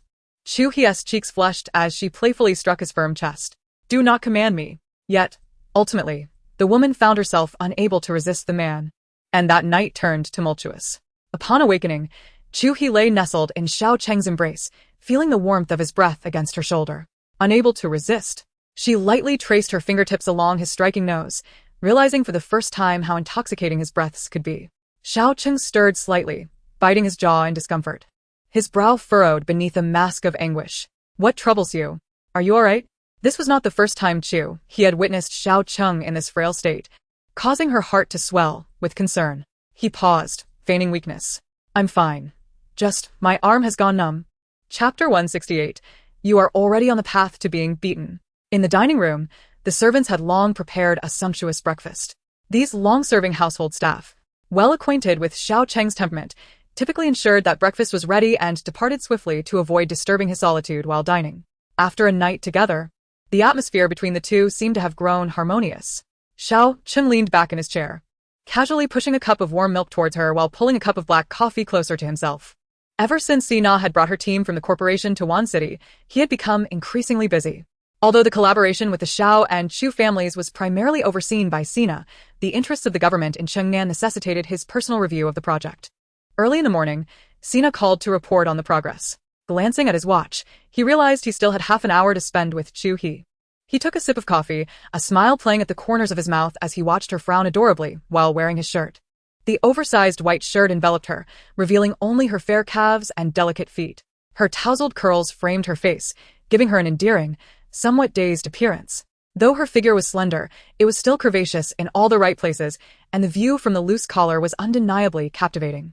Upon waking, He had discovered that the various pajamas hanging in the guest room closet were mysteriously missing, replaced entirely by Xiao Cheng's shirts, neatly arranged in a gradient of colors. Resigned, He pulled one on. leaning on his hand, Xiao Cheng grinned mischievously as he peered down her collar, his gaze unabashedly lingering. What a nuisance. Why did you hide all my pajamas? She huffed, tugging at the collar of her shirt, her thoughts laced with irritation. He couldn't help but think how lovely she looked in his clothes. His voice held a hint of tender affection, almost unnoticed by him. You're already on the path to getting into trouble, and you still have the audacity to laugh at me. Having struck Xiao Zian yesterday, he knew his uncle would not let it slide so easily, concerned that Xiao Cheng would face repercussions because of her. Chu He recalled the Xiao family's disciplinary measures with a shiver. Hearing her, Xiao Cheng tilted his head, licking the remnants of coffee off his lips, a glint of mischief in his deep-set eyes. Worried about me? Chu He sighed, tearing off a piece of bread to stuff into her mouth, her cheeks bulging. If someone hits you, you can fight back, but if it's your grandfather, you can only endure it. After all, he is your own grandfather. Don't worry. The old man knows how to distinguish right from wrong. Their usual banter, occasionally laced with genuine concern, felt rather pleasant. Chu He sighed softly, setting down her bread. About your grandfather. But before she could finish, Xiao Cheng interrupted. These are not thoughts for you to entertain. I will handle it.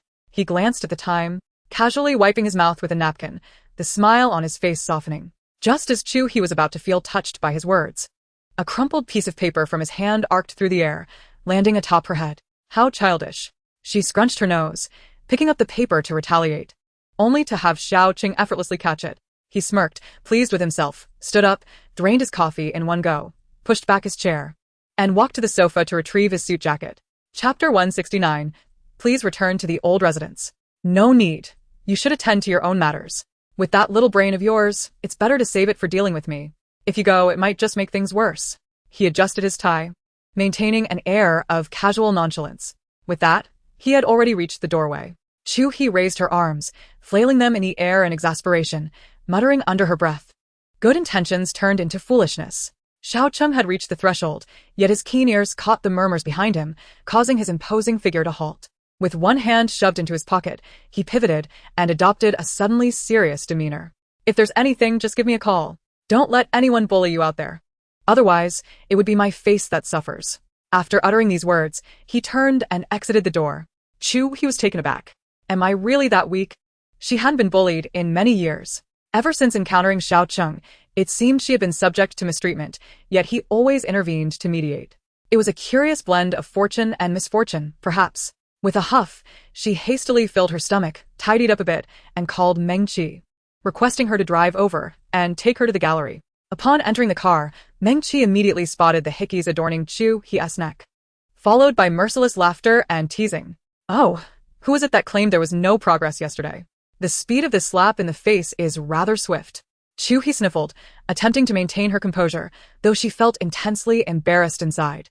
Hadn't she concealed them with foundation before leaving? Were they truly that conspicuous? She quickly opened the makeup mirror in the passenger seat, examining herself from various angles. Indeed, the foundation had oxidized, diminishing its coverage, leaving several dark red marks glaringly evident on her neck. She closed her eyes, suppressing the roar rising within her, cursing under her breath. What a jerk. Such peculiar preferences. Truly diverse. She closed the makeup mirror and slumped back against the seat, deciding to abandon all pretense. She acknowledged the ache coursing through her body from a night of exertion, feeling as if her bones could shatter. To prevent Meng Qi from reveling further in her amusement, Chu He feigned calmness and explained, well, yesterday was an accident. I couldn't control myself. As Meng Qi drove, she stole a glance at Chu He, unable to resist a chuckle. An accident? Given your half-dead appearance, Xiao Cheng must have been quite vigorous last night. You ought to take care of yourself, lest you wear him out. Slow and steady wins the race, you know? Chu He rolled her eyes in exasperation. Meng Qi, with her unabashed manner of speaking, was relentless. Yet Chu He had to concede that Xiao Cheng was indeed quite impressive in that regard, rendering one utterly defenseless. Reflecting on their first encounter in the car, which lasted an hour, she had thought it was merely normal, only to realize later that the confined space had limited his prowess. Indeed, he was vigorous, and the pain was genuine. Oh, spare me the embarrassment.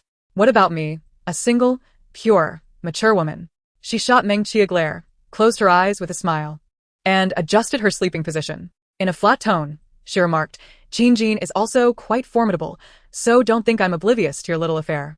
All right. Enough of that. Let us drop it. True to form, they needed to reveal one another's secrets to conclude the topic. A few minutes later, as the car exited Dingyuan and merged onto the main road, it suddenly came to a screeching halt. Chu He was jolted, nearly colliding with the central console. What's wrong? Meng Qi's brows furrowed as she pointed ahead. Chapter 170. The West Courtyard of the Xiao family. Before them stood several black sedans, completely obstructing their path. Moments later, one of the car doors swung open, and a man in formal attire emerged, his expression grave and unfriendly. Meng Qi turned her head slightly and whispered, "Do you know them?" Shaking her head, Chu He felt a twinge of unease.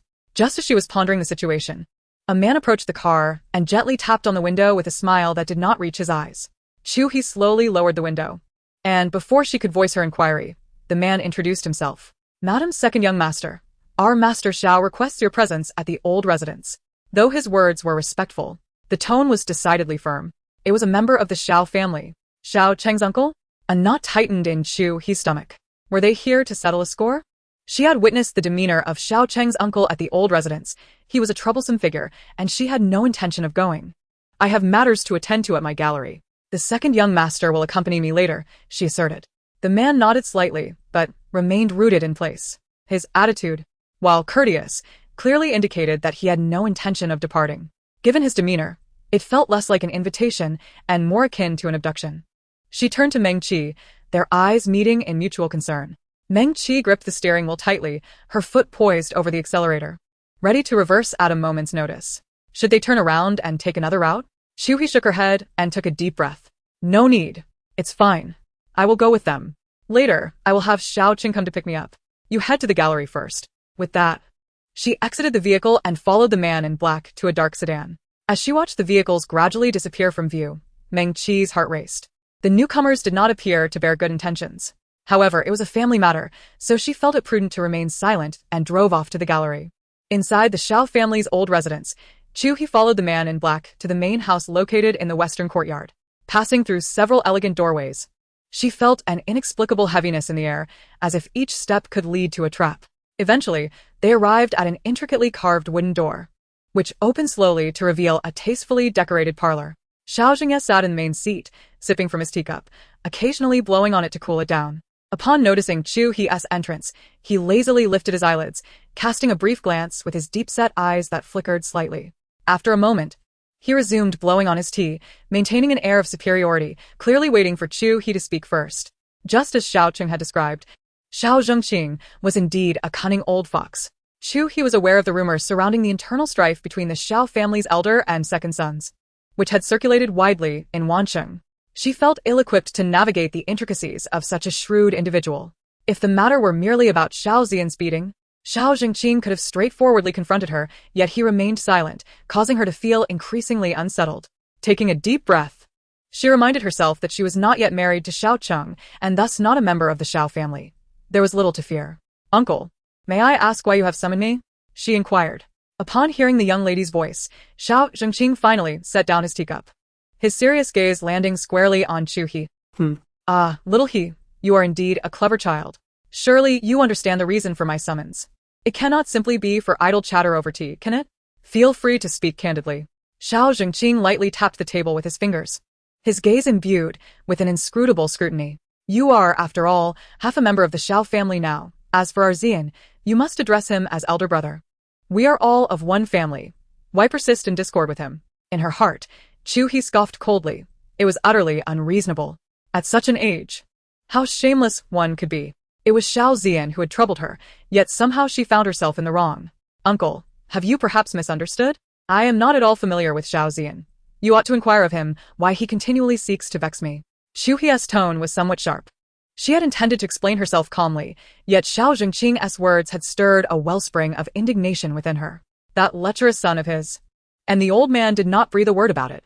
Upon hearing this, Xiao Zhengqing's brow furrowed, his expression darkening.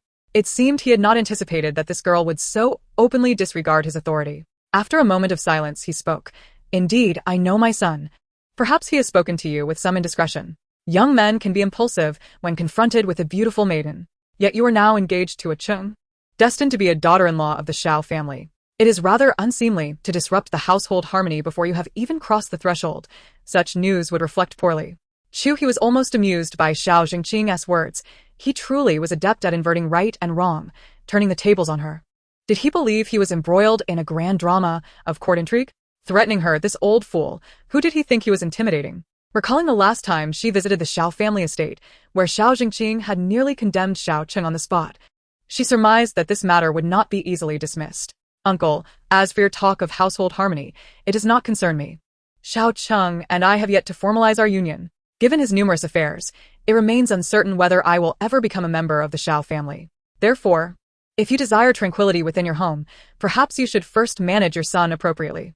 After all, as I am also considered a member of the secondary branch, I cannot allow the second young master of the Xiao family to lose face. With this thought, Chu He felt a sense of inner satisfaction. Xiao Cheng, evidently taken aback by her forthright rebuttal, turned an even darker shade of anger. He huffed coldly, abruptly sweeping a teacup from the table. The cup, filled with hot water, first struck Chu He's arm before plummeting to the floor. With a sharp crack, the porcelain shattered and scalding water splattered, striking her arm. Unfortunately, she wore a sheer chiffon blouse today. The fabric was thin, allowing the hot liquid to seep through easily, leaving her skin scorched and eliciting a sharp intake of breath, nearly causing her to cry out. Biting her lip, she endured the searing pain in her arm, her gaze locking fiercely with Xiao Cheng's. He withdrew the pretense, his eyes now glacial. To speak disrespectfully to one's elders, this is how your Chu family teaches you decorum? Do not presume that with Xiao Cheng as your support, you can disregard your elders within the Xiao household and act as you please. Chapter 172. You are both cut from the same cloth. Our Xian suffers, and Xiao Cheng is not exempt from physical retribution. Even in the absence of family discipline, as the elder, I possess my own methods to teach him a lesson. This is an overt threat, she thought, torn between confronting it and fearing trouble for Xiao Cheng. Chu He bit her lower lip, striving to suppress her emotions. After much contemplation, she reminded herself that she was a member of the Chu family, not someone to be bullied. With this thought, courage surged within her. I have always respected the decorum, addressing you as uncle out of deference for your seniority. Ultimately, the conflict between Xiao Cheng and Xiao Xian is a matter for your family. How ironic that you, who pride yourself on being an elder of the Xiao clan, would avoid confronting Xiao Cheng and instead unleash your frustrations upon me, a woman. Aren't you afraid of becoming a laughingstock? Xiao Cheng's face darkened to an extreme, his finger trembling as he pointed at Chu He. He was utterly astounded, feeling as though he had lost his sanity. One Xiao Cheng was already difficult enough to handle. If he were to marry a woman like her, would he ever know peace again? They were truly cut from the same cloth. Cut from the same cloth? Chu He scoffed, shaking off the water on her hands. Since you hold me in such high regard, I cannot afford to disappoint you. As she spoke, her gaze fell upon an antique vase on the pearwood cabinet, a mocking smile curling her lips. Realizing her intention, Xiao Cheng inhaled sharply, but in the next moment, the sound of porcelain shattering filled the room. Silence enveloped the space, interrupted only by the crisp sound of fragments scattering across the floor. Xiao Cheng stood in shock, his face draining of color as he stared at the shards, his heart trembling. These were treasures he had painstakingly acquired at auction. His facial muscles twitched with rage, his voice stuttering. You are mad. This is the Xiao family. Are you attempting to overturn everything? With a clap of her hands, Chu He regarded Xiao Cheng with blatant disdain. Let this account rest upon Xiao Cheng. Since you claim that I am of the same ilk as him, you should understand that I am not one to be trifled with. With that, she left behind a sea of porcelain shards and a panting, furious Xiao Cheng, striding purposefully toward the exit. As she reached the door, a figure clad in black appeared, blocking her path. A heaviness settled in her heart. She had said all she needed to, but would the old man truly detain her? Just then, a commotion arose outside the main entrance. A servant rushed in, nearly colliding with Chu He as he hurried into the hall, bowing and gasping for breath. Someone is coming. Xiao Cheng barked. What are you panicking about? Speak slowly. The servant steadied his breath, swallowing hard before reporting. Young Master Xian has arrived. Isn't he in the hospital? Yes, he is with the second young master. Xiao Cheng's eyes narrowed, and he sprang from his chair, glaring at the servant. Are you saying that Xiao Cheng's people have come? The servant nodded vigorously. Yes. They are outside confronting our men. Upon hearing that Xiao Cheng had arrived, Chu He let out a sigh of relief, leaning against the doorframe. Not far away, a dark crowd of dozens gathered. Ji Lin led the way, dragging Xiao Xian along as if he were a chick. As Jilin approached Chu He, noticing her pale complexion, he quickly inquired, "Are you all right, sister-in-law?" Chu He shook her head, her gaze locking onto the furious Xiao Zian. Jilin, noticing the tension, tightened his grip, lifting Xiao Zian with ease. Xiao Zian shrank into his collar, like a turtle. Upon glancing back, Chu He saw that Jilin was flanked by a dozen or so men in black, creating a formidable presence reminiscent of a powerful figure making a public appearance. But where was the powerful figure? Chapter 173. Is today the day for upheaval? Recognizing her confusion, Jilin leaned in closer and spoke in a lowered voice. Brother Cheng will arrive shortly. With that, he proceeded to drag Xiao Zian into the main hall. Xiao Jingqing's eyes narrowed, revealing his displeasure as he slammed his palm onto the table. The porcelain teapot lid rattled with a loud clatter. Where was Xiao Cheng? What did this mean? Jilin remained silent, his imposing stature exuding an air of pressure even when he wore a stern expression. Unfazed by Xiao Jingqing's bluster, he tightened his grip further. Observing this, Xiao Jingqing gestured to the men in black by the door, who then stepped aside. Only then did Jilin release his hold, pushing Xiao Zian forward. Stumbling a few paces, Xiao Zian grasped a nearby chair for support. Upon seeing his father, he immediately raised his voice in a wail. "Sister-in-law, please spare me. I merely spoke a few more words. You cannot incite Cheng to strike me. Father, you must stand up for me." Indeed. The father and son were cut from the same cloth. Their pleas seemed desperate, but were filled with absurdity, the villain crying foul first. Chu He, standing at the doorway, felt a surge of anger. "Xiao Zian, you speak falsely. It is you who harbors ill intentions towards me. Scoundrel." Xiao Jingqing thundered, slamming his palm onto the table. "Where are my men? Surround them." After calling out for a while, he realized there was no one left. All had been blocked outside by Jilin's men. He continued, "Does Xiao Cheng truly disregard the rules of a Xiao family? This is the West Courtyard. Today he dares to create chaos here, and I shall see if he possesses the ability." With that, he turned to the servant who had rushed in with the news and commanded, "Go, summon the old master." At that moment, a deep, resonant voice echoed from outside. "There's no need to summon me." Supporting himself with a cane, old Master Xiao paused briefly beside Chu He, casting a fleeting glance her way and offering a subtle nod of reassurance before striding steadily into the main hall.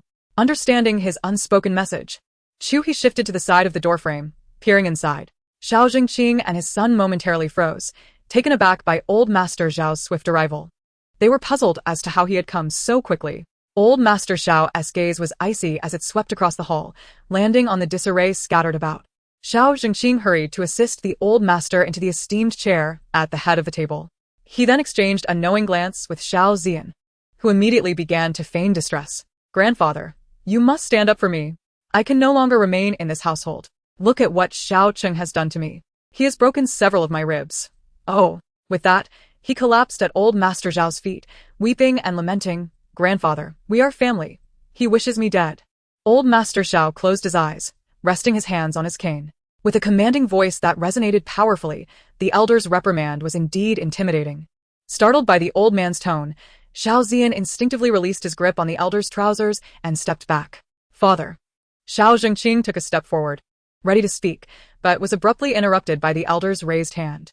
Slowly opening his eyes, the elder's gaze fell upon the shattered porcelain fragments on the ground, his dark eyes suddenly growing colder. "Is that girl from the Chu family someone you summoned?" Yes, father. As you witnessed, yesterday Cheng struck Zian again. We cannot disturb you every time, so I thought to ask that girl, Xiao He, to come and inquire about the reason. Have you clarified the matter?" Chu He, leaning against the doorframe, eavesdropped intently. "This girl has quite the temper. Just look at me. I merely wanted to ask why Xiao Cheng hit our Zian, and she." Xiao Zhengqing wore an expression of feigned indignation, sighing dramatically while patting his thigh. Chapter 174. The family law must not be neglected, yet one must also distinguish right from wrong. Xiao Jingqing's lips curled slightly as he replied, "I have inquired thoroughly. Since you have clarified," the elder commanded, "go to the front hall and receive your punishment." Xiao Jingqing's face brightened, a flicker of concealed pride crossing his features. Chu He, in a state of alarm, clung to the doorframe, hastily protesting, "It's not like that," before she could finish her sentence. Her foot barely lifted over the threshold when a man behind her abruptly pulled her out, covering her mouth with his hand. His eyes, concealed behind dark sunglasses, glinted with a wicked smile, and in a nonchalant tone, he said, "What's the rush? Why are you so impatient?" Chu He blinked fervently. tapping Xiao Cheng's hand forcefully until he released her. Xiao Cheng, raising one eyebrow, lost his previous smirk, his lips pressing into a straight line. As he peered beneath his sunglasses, he lifted Chu He's sleeve, revealing a glaring bruise. "You'd better stay quiet and behave," he warned, then leisurely stepped into the room. The atmosphere inside grew tense as the elder's voice rang out once more. The family law must not be neglected, yet one must also discern right from wrong. "Zian, you must be punished." At this pronouncement, Xiao Jingqing, Xiao Zian, and even Chu He, who stood at the doorway, were struck with disbelief. Xiao Cheng's brow furrowed slightly as he casually sat down on a nearby chair, hands in pockets, prompting all eyes in the room to turn towards him, the mood shifting into an even heavier silence. Chu He clenched her fists nervously, fearing Xiao Cheng might not withstand the pressure. Xiao Zian, upon seeing Xiao Cheng, dared not utter a word, shrinking quietly by the elder's feet. The elder cast a disdainful glance at the debris on the floor, his expression inscrutable. Seeing his son as cowardice, Xiao Jingqing muttered inwardly, "Useless." He spoke sternly, "Ah Cheng. The elder has already spoken. Go to the front hall and face your punishment." As he finished speaking, Xiao Jingqing approached Xiao Cheng, only to be blocked by Ji Lin. Xiao Zian chimed in, "Yes, go receive your punishment. You're so arrogant. Let us see how long you can maintain that attitude." They mistakenly believed the elder had misspoken, unaware of the gravity of the situation. Xiao Cheng removed his sunglasses, twirling them in his hand, casting a cold stare at Xiao Zian. "Old man, are you not here to uphold justice and maintain a dignified family reputation?" The elder Zhao's gaze darkened, his eyelids lifted slightly, and without uttering a word, he merely responded with a grunt. Xiao Cheng raised an eyebrow, narrowing his eyes as he scrutinized the old man seated calmly across from him. Prior to this meeting, all pertinent matters had been addressed, yet the old man now feigned ignorance? Xiao Cheng nodded, biting down on his molars, contemplating the theatrics at play. "Yilin." "Yes." "Second young master." As they spoke, Ji Lin produced a stack of documents and handed them to Elder Xiao. The elder nodded, indicating for them to be passed to Xiao Jingqing, and the final stack of papers was subsequently presented before him. Trembling, Xiao Jingqing opened the documents, revealing a dense array of text and images. His eyes widened in shock, nearly popping from their sockets, before he hurled the evidence toward Xiao Zian. "You scoundrel. You absolute scoundrel." Xiao Cheng scoffed, towering over Xiao Zian. "Xiao Zian, you have been harassing women and coercing them into unspeakable situations. Uncle, is it not true that your reckless audacity stems from your secretive aid in covering up numerous matters? Not to mention, he has been embezzling funds through several shell companies registered under the guise of our group. Are you aware of this, or are you complicit in it?" Chapter 175. He should not have touched my people. "How could that be?" "I would never betray my own company. I truly had no knowledge of this, father, I swear." Xiao Jingqing, surveying the scattered documents, hurriedly attempted to dissociate himself. He had assumed his son was merely engaging in trivial mischief, never imagining this incompetent fool could orchestrate such a grand scheme. Anger flared in his eyes as he glared at Xiao Zian. Had he not been his blood, he might have been tempted to end his life right then. Xiao Zian, avoiding eye contact, hastily gathered the fallen evidence. "Xiao Cheng, do not speak such nonsense." "No, grandfather. He is lying. He is framing me." Xiao Cheng let out a cold snort and continued, "Uncle, if this is insufficient evidence, I possess even more. Shall we have the old man revisit your long-forgotten cases as well?" Upon hearing this, Xiao Jingqing's body stiffened, his complexion draining of color. With deliberate emphasis, he growled, "Xiao Cheng." Xiao Cheng removed his sunglasses, exhaling nonchalantly as he polished the dark lenses with his thumb. He slowly spoke, "Old man, you have declared that family law must not be neglected. The evidence is before us. How do you intend to address this?" Xiao Zian trembled in fear, casting a pleading glance at his father. Xiao Jingqing, his face twitching, found himself ensnared by Xiao Cheng's grip. Any additional words could spell doom for both father and son. After weighing his options, the earlier bravado evaporated. He spoke in a subdued tone, "This does not concern you. He should not have touched my people." Xiao Cheng's furious outburst drowned out Xiao Jingqing's voice, while the sunglasses in his hand were forcefully smashed to the ground. Rising to his feet, his imposing figure loomed over Xiao Zian, his gaze piercing as it locked onto Elder Xiao. Chu He, clutching the doorframe, was startled by his outcry, her body trembling as every hair on her skin stood on end. In her heart, she marveled, "This is exhilarating. How utterly satisfying." Hatred ignited in Xiao Jingqing's eyes. Regarding the long-standing matters mentioned by Xiao Cheng, he has concealed them for so many years. Even after Xiao Cheng went abroad, he sent someone to monitor the situation. Yet he truly believed that Xiao Cheng was an inept and unlearned individual. Had I known that letting the tiger return to the mountain would lead to this, I should have shown no mercy from the beginning. If the old master were to discover this incident, not only would they lose their shares in the family estate, but they might also be stripped of everything. It is my fault for being preoccupied with the affairs of the group and neglecting to discipline Xian. He should be taught a lesson to remember the consequences of his actions. As for how to proceed, I leave it to your judgment, esteemed elder. Father, you must assist me. Father. Xiao Zhengqing resolutely shook off his son's hand and turned his head away. At this moment, preserving his position in the group and the shares he held was of utmost importance. The old master shook his head and finally spoke. The foundation and reputation of the Xiao family, built over generations, must not be tarnished by your generation. I had only heard rumors of the disgraceful acts committed by Xiao Zian that have now turned against our own. With irrefutable evidence, we can no longer be lenient. Grandfather. Please spare me, grandfather. I understand my mistakes. Grandfather. Xiao Zian's face turned ashen, fully aware that there was no escape this time as he pleaded for mercy. Silence. The old master scolded, turning his disappointed gaze toward Xiao Zhengqing, his wrinkled hand slowly raised, pointing helplessly at him. How could you raise such a disappointing child? Xiao Zhengqing fell silent, uttering a single father, too fearful to say another word. Chapter 176. You should know when to stop and take your leave. Chu He hid her entire body behind the door frame, peeking in with only her head exposed, just in time to meet Xiao Cheng's cool gaze. Xiao Cheng beckoned her with a finger, communicating silently across the space. Come in. I won't. Xiao Cheng frowned and commanded, come in. Chu He bit her lip, hesitated for a moment, and finally tiptoed inside. Xiao Zhengqing scoffed internally. Just moments ago, she had appeared so fierce. Yet now she was acting timid in front of Xiao Cheng. Chu He stood to the side, meeting Xiao Cheng's cold stare, and subtly inched closer to him. The room fell into silence. Finally, the old master spoke. I will personally handle this matter. From today onward, Xiao Zian shall not interfere in any affairs of the group. As for you, Xiao Zhengqing, I will reconsider your position within the group. Upon hearing this, Xiao Zhengqing's heart sank. He dared not contest the statement and could only accept it with closed eyes. Xiao Cheng stood with one hand on his waist, pointing at the shattered porcelain pieces on the ground, thoughtfully stroking his temple. Zhengqing, as an elder, how could you act so impulsively? The old master frowned in admonition, his cane striking the ground with a resounding thud. Xiao Zhengqing's expression changed dramatically, clearly pained, yet he could only swallow this bitter pill, feeling as if a thorn were lodged in his throat. Chu He pricked up her ears, listening intently to every word, increasingly admiring this man. His words were not wasted. At a critical moment, they were akin to a weapon of mass destruction. And it was not over yet. The man raised Chu He's arm, deliberately speaking for the old master to hear. Are you hurt?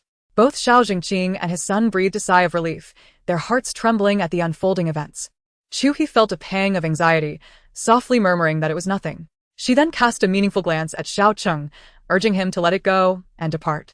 Elder Xiao cleared his throat, firmly striking his cane against the ground. All right, my dear, today's incident was your uncle's fault. You have been wronged. Yes, you. There will be no next time, otherwise, he shall face severe consequences. Xiao Cheng scoffed, his gaze sharp as it swept over Xiao Zhengqing and his son. Since grandfather has spoken, we must accept this loss today. However, uncle, do not blame me for the warning. I have a good memory. Should you ever seek to make my life difficult again, we may have to revisit these past grievances. Xiao Zhengqing, suppressing a breath of rage, felt a flicker of malice in his eyes, but was compelled to endure. Oh, you are the one suffering? He laughed bitterly, inwardly seething. You shattered my priceless vases worth millions, and yet you claim to be the aggrieved ones? Chu He felt a sense of relief at his discomfort, though a tinge of apprehension lingered. After all, one must tread carefully around treacherous individuals to avoid future retribution. She gently tugged at Xiao Cheng's sleeve, signaling that it was time to leave, but was met with a dismissive glare from him. Fortunately, Xiao Cheng seemed to grasp the concept of moderation. Expression impassive as he uttered 3 words while grasping Chu He's hand and leading her toward the exit. Let us depart. His lips barely moved as he added, Grandfather, please do not show favoritism. His tone was slow and laden with meaning. Elder Xiao, upon hearing this, frowned slightly and gestured for Xiao Cheng to go on. Xiao Zhengqing's complexion shifted from green to white, then to a deep purple, ultimately leading him to grit his teeth in silence, standing as if struck by lightning. With that, Xiao Cheng took Chu He and strode out of the hall. The group of black-clad subordinates quickly and orderly followed Xiao Cheng, vacating the western courtyard. Chapter 177. Not a woman, yet still sulking. Chu He felt the warmth of the man's large hand as he pulled her along, her small steps struggling to keep pace with his long strides. Despite the exertion, the warmth enveloping her palm filled her with comfort and even a hint of excitement. Looking up at his tense profile, she could not suppress her smile, forgetting entirely the ache in her arm. As they traversed the courtyard, ancient trees cast mottled shadows on the ground, sunlight shimmering through the leaves and glinting off Xiao Cheng's head. To Chu he radiated a dazzling light that made it difficult for her to look away. The black Maybach glided out of the estate, followed by a convoy of 4 or 5 business vehicles. Chu He noticed that whenever Xiao Cheng was accompanied by others, it was invariably for her sake, invoking a wave of guilt within her. In the back seat, Xiao Cheng donned a stony expression reminiscent of the one he had after leaving the hot springs resort. Chu He bit her lip, her eyes darting as she stole a glance at him, realizing he had grown angry again. Instinctively, she edged closer to the door, pressing her head firmly against the window, deciding it prudent to maintain a safe distance from him. The air in the car was as silent as if it had been frosted, with only the rapidly retreating cityscape outside changing before their eyes. Ji Lin drove the car, casting glances in the rearview mirror at the movements in the back seat, poised to shift gears at any moment. He paused, tentatively inquiring, "Chengge, where shall we head next?" Xiao Cheng exhaled sharply, his voice cold as he replied, "To the hospital." "That isn't necessary. I'm fine," she insisted. "Look, it's just a bit red. A little ointment will suffice." "I said we are going to the hospital." Chu He internally winced, muttering under her breath. Anger is harmful to one's health, and it's not like I'm a woman who's sulking. Regardless of his mood, she was in good spirits today, feeling victorious and exhilarated. Chu He playfully teased the man throughout their journey, surprised by his stoic silence, as he resolutely ignored her words. Their entourage, quite grand, followed them into an upscale private hospital in a convoy behind the Maybach. Xiao Cheng, ever the cold-hearted one, remained seated as if glued to the seat, insisting she exit the vehicle alone for treatment. 20 minutes later, with her arm wrapped in a layer of bandage, it looked rather severe, though it merely involved a basic application of ointment. Upon exiting the emergency room, she spotted a familiar tall figure in the distance. Was that her older brother, Chu Feng? Shouldn't he be at the company at this hour? Besides, she had heard the project in the south of the city had commenced. What was he doing here? Chu He hurried a few steps to catch up, playfully tapping Chu Feng on the shoulder. "Brother." He instinctively tightened his grip on the examination slip in his hand. Her keen eyes quickly discerned the report in his grasp, and she stared at him in confusion. "Brother? Are you here for a checkup?" "Yes, I'm accompanying a friend." Chu He nodded, raising her bandaged arm for him to see. Chu Feng's gaze immediately turned stern. "Who did this?" Realizing his protective instincts were kicking in, Chu He quickly explained, "Oh no, it wasn't he, Xiao Cheng. Please don't hold any hostility towards him. I accidentally scalded myself with hot water. It's not serious, just a minor issue." Chu Feng squinted at her, clearly still skeptical, and asked, "Really?" "Absolutely. Where's Xiao Cheng? Isn't he with you?" Chu He casually remarked, "He's in the car, sulking." She craned her neck to sneak a peek at the report in Chu Feng's hand, then lifted her gaze to his face. Chu Feng wanted to ask more, but upon seeing her scrutinizing expression, he began to feel uneasy. "What are you looking at me for?" "To see if you have any hidden ailments that you're concealing." Chu He was quick, snatching the examination report from his hand before he could react. "Hey, you little rascal, give that back." Chu Feng reached out, but she evaded him deftly. "Brother, we're family. You can't hide anything from me." Let me see. As she held up the report, her mouth gradually formed an O shape. Pregnancy test report. Chu He looked at Chu Feng, her eyes wide with shock and disbelief. Rubbing her eyes to confirm, she realized it was indeed a pregnancy test report, with the patient's name listed as Qin. Chu He looked at him with some confusion, her heart filled with questions. Her elder brother had always been discreet regarding his private life and relationships. How could he have fathered a child so easily? Moreover, judging by his earlier reaction, he clearly did not wish for anyone to know. "Brother, am I going to be an aunt?" Chu Feng's expression momentarily shifted, and he inhaled deeply, stating earnestly, "Let's not tell Mom and Dad about this just yet." "Don't worry, I can keep a secret," she replied. "You better." Chu Feng shot her a skeptical glance, clearly unconvinced by her words. After pondering for a moment, Chu He inquired further, "Why can't we say anything? It's not the right time. Besides, the situation is rather complicated." Chu He fixed her gaze on Chu Feng's eyes, persistently questioning, "Who is the child's other parent? Is it someone surnamed Qin? Miss Qin?" As soon as the words left her mouth, she internally dismissed the notion. no, don't ask. Before she could finish her thought, a sweet voice floated in from behind Chu Feng. "Ah Feng, why are you taking so long with that report?" Turning towards the sound, Chu He beheld a woman of striking beauty, her long black hair cascading gracefully down her back, complemented by a pristine white dress that radiated tranquility. As realization dawned upon her, her heart skipped a beat. This woman was Qin Chuxue. Suddenly grasping the implications, she wondered if her brother was involved with her. Chu Feng's expression remained stoic. He neither confirmed nor denied her connection to the woman. A wave of confusion and unease washed over Chu He. No wonder her brother had said things were complicated. How could they not be? Chu Feng's betrothed was none other than Qin Yanji, the eldest daughter of the Qin family. While this woman before her was the illegitimate daughter, the unacknowledged fourth daughter, Qin Chuxue. Given her brother's current standing within the corporation, he could not afford any blemishes on his reputation. In truth, their father, Chu Yuanbai, had gradually withdrawn from the company affairs, leaving everything in her brother's capable hands. Though this had yet to be publicly announced. If this matter were to surface now, it would not only tarnish Chu Feng's reputation but could also provoke discontent from the Qin family, potentially jeopardizing the collaboration between the two families. Both Qin Chuxue's background and Chu Feng's girlfriend status were not matters to be openly discussed, which explained why her brother had concealed this clandestine affair for so long. Chu He tentatively asked, "Brother, are you certain the child is yours? Don't speak too much in front of our parents." Chu Feng's brows knitted together, his expression displaying irritation. Chu He bit her lip, realizing that her brother was indeed serious about Qin Chuxue, and she chose to remain silent. Just then, the woman had approached Chu Feng, intertwining her arm with his. Upon catching sight of Chu He, she appeared momentarily surprised, yet quickly regained her gentle smile. Chapter 179. Are you threatening me? Long time no see, Chu He. Chu Feng narrowed his eyes, a look of confusion crossing his face. Do you two know each other? Qin Chuxue smiled sweetly, leaning slightly closer to Chu Feng. Yes. Chu He and I are classmates, university classmates. Chu He found it difficult to muster a smile and opted to ignore her. She knew all too well about Qin Chuxue.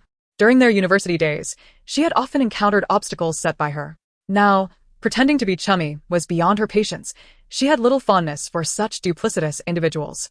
Brother, I'll take my leave now. Xiao Cheng is still waiting for me. After speaking, Chu He turned to leave, but was called back by Qin Chuxue. She paused her steps and looked at Qin Chuxue. Ah Feng, I haven't seen Xiao He in quite some time. Let us have a brief conversation while you fetch the other examination reports for me. Chu Feng nodded, casting a meaningful glance at Chu He before turning to depart.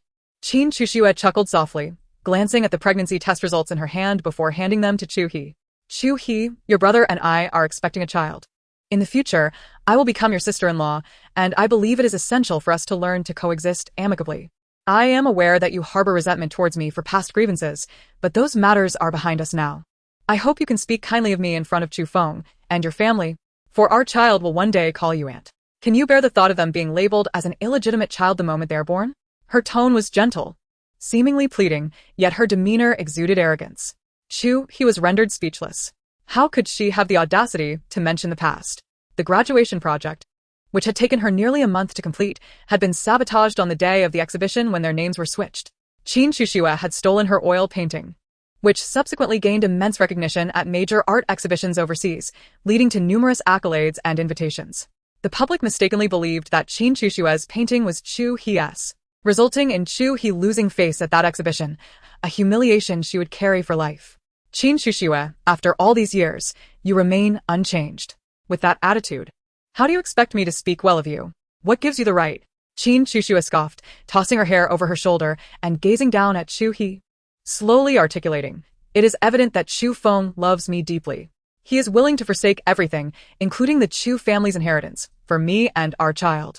Can you bear to watch your parents' lifetime of hard work go to waste? Your brother cares for you immensely. Can you truly stand by and watch him ruin his future? As she leaned closer to Chu He, she whispered, thus, you must understand that assisting me is equivalent to aiding your brother. Chu He was utterly astounded. Not exposing Qin Chuxue's facade in front of her brother was already pushing her limits. Who gave her such confidence? How dare she pressure her with such manipulative tactics? It was indeed true. The confidence stemmed from her blind older brother. Yet, she was not swayed by such tactics. If the Chu family were to welcome a woman like this, it would surely lead to chaos. Tell me, if my brother knew of your cunning nature, would he still wish to be with you? Clearly, Qin Chuxue did not anticipate Chu He's retort. Her expression faltered, and she countered, Are you implying that you refuse to help me? Previously, Chu He merely harbored disdain for Qin Shuxue, but now her feelings had escalated to intense loathing. She inwardly cursed her brother's blindness for being attracted to such a scheming woman. Nevertheless, the child was innocent. Although she was unwilling to assist, she had no intention of sabotaging them either. I cannot assist you. This matter is yours to resolve. Since you have already conceived, you must find your own solution. I have other matters to attend to. I shall take my leave. Chu He spoke with an unequivocal tone, leaving no room for negotiation. She had no desire to entangle herself further, and after finishing her words, she attempted to turn away. Unexpectedly, her arm was seized by Qin Shuxue, grasping the very limb that was wrapped in bandages. Let go. Chu He furrowed her brow, wincing in pain. Qin Shuxue remained steadfast. Her once sweet visage now shadowed by a dark demeanor, her grip tightening rather than loosening. Chu He, during our university days, you maintained a low profile. At that time, I was unaware that you were the daughter of the Chu family. Now that I know, the rift between us has already formed. Since you refuse to coexist peacefully with me, we shall continue this struggle. Feel free to speak ill of me to your brother. Let us see whether he believes you, his sister, or the mother of his own child. Qin Shuxue, are you threatening me? Chu He struggled to free herself from Qin Shushue's grasp, her expression shifting from pain to fury. You may interpret it that way. The child in my womb is already 2 months along. I am running out of time. My background may be humble, but I refuse to allow my child to become a laughingstock in the eyes of others. Thus, I shall do everything in my power to provide him with a good start in life. If the child truly belongs to my brother, even as a bastard, the Chu family will not neglect him. Why are you so anxious? Surely it cannot be. Silence. Qin Shuxue interrupted Chu He, a hint of barely concealed panic flickering across her face, quickly masked but not unnoticed by Chu He. Chu He stared at her, pondering her unease when suddenly a cold voice interjected. Release her. In the next moment, the imposing figure of Xiao Cheng appeared before them. The man swiftly approached, gripping Qin Shushue's wrist, compelling her to relinquish Chu He. Are you all right? He inquired, examining her injured arm as he spoke. Xiao Cheng enveloped her in his embrace, his gaze sharp as a blade, locking onto Qin Shushue's eyes. Startled by the man's formidable presence, Qin Shuxue retreated a few steps, nearly losing her balance. Chu Feng regarded Xiao Cheng with a penetrating gaze, revealing no trace of anger. Chu He too felt perplexed. This was unusual. Wasn't he supposed to care for Qin Shuxue? On the contrary, Xiao Cheng, like a protective guardian, began to question Chu Feng. Elder brother-in-law, you should inquire what this woman has just done to your sister. Upon hearing this, Chu Feng's peripheral vision caught sight of the loose bandage on Chu He's arm, his gaze falling upon her pale countenance. Qin Shuxue, oblivious to the concern in Chu Feng's eyes, felt a surge of hatred. Her eyes reddened, brimming with tears as she shook her head vehemently. Feng. I truly did not know that Xiao He was injured. It has been so long since we last met. I was merely happy and accidentally touched her wound. It was unintentional. You must believe me. Chu He couldn't help but laugh inwardly, marveling at Qin Shushue's ever-improving acting skills. This was the same expression she had worn years ago when Chu He had questioned her about swapping her work. If she were to enter the Chu family, not only would she overshadow this legitimate daughter, but even her own mother, the matriarch of the Chu family, would have to take a back seat. Unintentional? That was far too careless. As the words fell, Chu He tugged at Xiao Cheng's clothing, signaling him to speak less. Enough. Chu Feng interrupted him and turned his attention to Chu He's arm with concern. Are you alright? I'm fine. I'm leaving now, brother. Xiao Cheng, let's go. He was her biological brother, and she did not wish for Xiao Cheng to harbor animosity towards him. Casting a discreet glance at Chu Feng, she hurriedly pulled Xiao Cheng away. Chapter 181. Are you starting to understand how to handle him? In the hospital lobby, Chu He had just been repulsed by Qin Shuxue, and now everything seemed bothersome. She stared at the vending machine's dispensing slot, waiting for what felt like an eternity, yet nothing fell. She had scanned the code, intending to purchase a coffee to clear her mind, but even the machine seemed to conspire against her. After tapping it twice with no response, she stood there, lost in thought. Xiao Cheng crossed his arms and stood behind her, letting out a scoff as he observed her. This woman's temper was truly reserved for him alone. Outside. Anyone could trample over her dignity.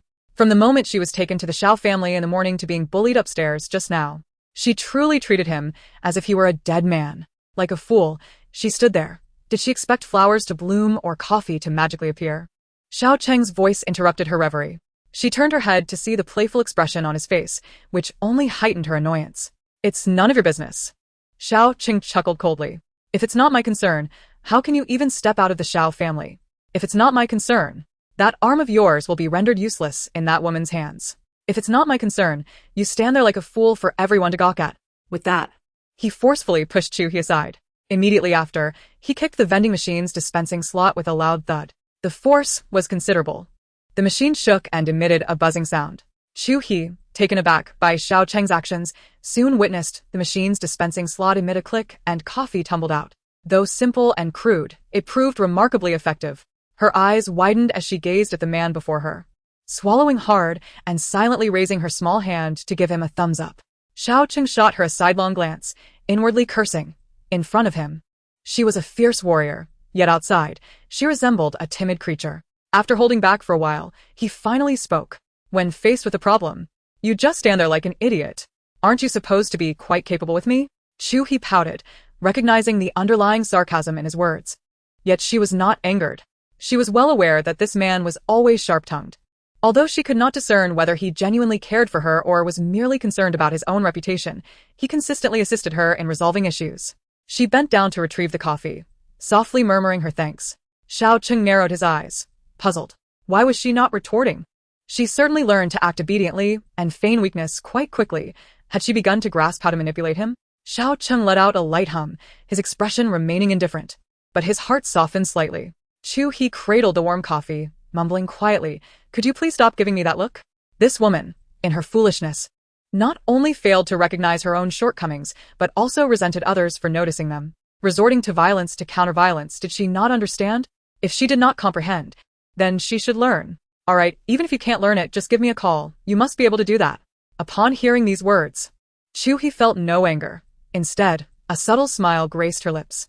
She realized that her resilience against Xiao Cheng had grown remarkably strong of late, to the point where she began to derive amusement from his jibes. She took a delicate sip of her coffee, unable to suppress the smile that lingered at the corners of her mouth. Xiao Cheng turned to continue walking, yet his pace noticeably slowed, as if he were waiting for her to catch up. With a serious demeanor, he inquired, "What's so funny?" Unable to contain her laughter, Chu He scrunched her nose and quickened her pace to follow him toward the exit. Chapter 182. Hold me for a while. In the back seat of the car, Chu He cradled her coffee, feeling the warmth seep into her palms, her facial expressions betraying her inner delight. The coffee was undeniably bitter, yet her heart felt as sweet as if she had indulged in candy. The man beside her noticed her foolish grin and couldn't help but smile faintly in return. At the hospital, Xiao Cheng had intended to mock her mercilessly, to make her aware of her foolishness and naivety, to emphasize her need for his protection. Even if she were injured, it would serve her right. After all, it was the consequence of her impulsive decision to visit the Xiao family estate. However, upon seeing her feign innocence, he found himself at a loss for words. Frustrated, he pressed further. "What are you laughing at?" Chu He paused, biting her lip. She couldn't very well admit that he had looked exceptionally handsome during both of his appearances today, or he would surely be insufferable. With a quick flick of her eyes, she raised her hand and patted the driver's seat. "I just think Jilin is incredibly brave." "Jilin, how do you manage to be both fierce and adorably foolish?" Jilin chuckled, blissfully unaware of the dark cloud looming behind him in the form of Xiao Cheng. "Thank you, sister-in-law," he said. Xiao Cheng gritted his teeth, rolling down the window slightly to let the cold air jolt him awake. This insufferable woman, has her conscience been devoured by dogs? She even praises Jilin more than me. He scoffed, feeling a tinge of jealousy rise within him. "Brother Cheng, Miss Sina has arrived in the southern part of the city. She asks if you can still come by today." Jilin's voice broke the silence in the vehicle. "Go. Let's go together." Xiao Cheng was being deliberately obstinate, eager to tether her to him from that day forward, ensuring she learned to rely on him. Chu He turned her head to meet Xiao Cheng's dark gaze, silently protesting. Jilin, with a furrowed brow that could crush a mosquito, murmured, "Sister-in-law, I must heed Brother Cheng's wishes." Chu He bit her lip, her displeasure rising. What did he mean? He had no need to bring her along to meet Sina, whether for business or personal matters. Did he not realize she needed rest? Why drag her around like this? With a sigh, Chu He adjusted her posture, seeking a comfortable position to steal a moment of respite. Leaning her head against the window, her eyes fluttered shut, and her mind was flooded with memories of Sina standing beside Xiao Cheng at the banquet. This was utterly maddening. Damn it. I shall never drink this brand of coffee again. It makes me far too excited. Xiao Cheng suppressed his smugness, maintaining a facade of composure. It seems that she is not entirely indifferent to her own feelings, which brings her some solace and instantly brightens her mood. With a firm grip, he cupped the back of the woman's head, drawing her into his embrace.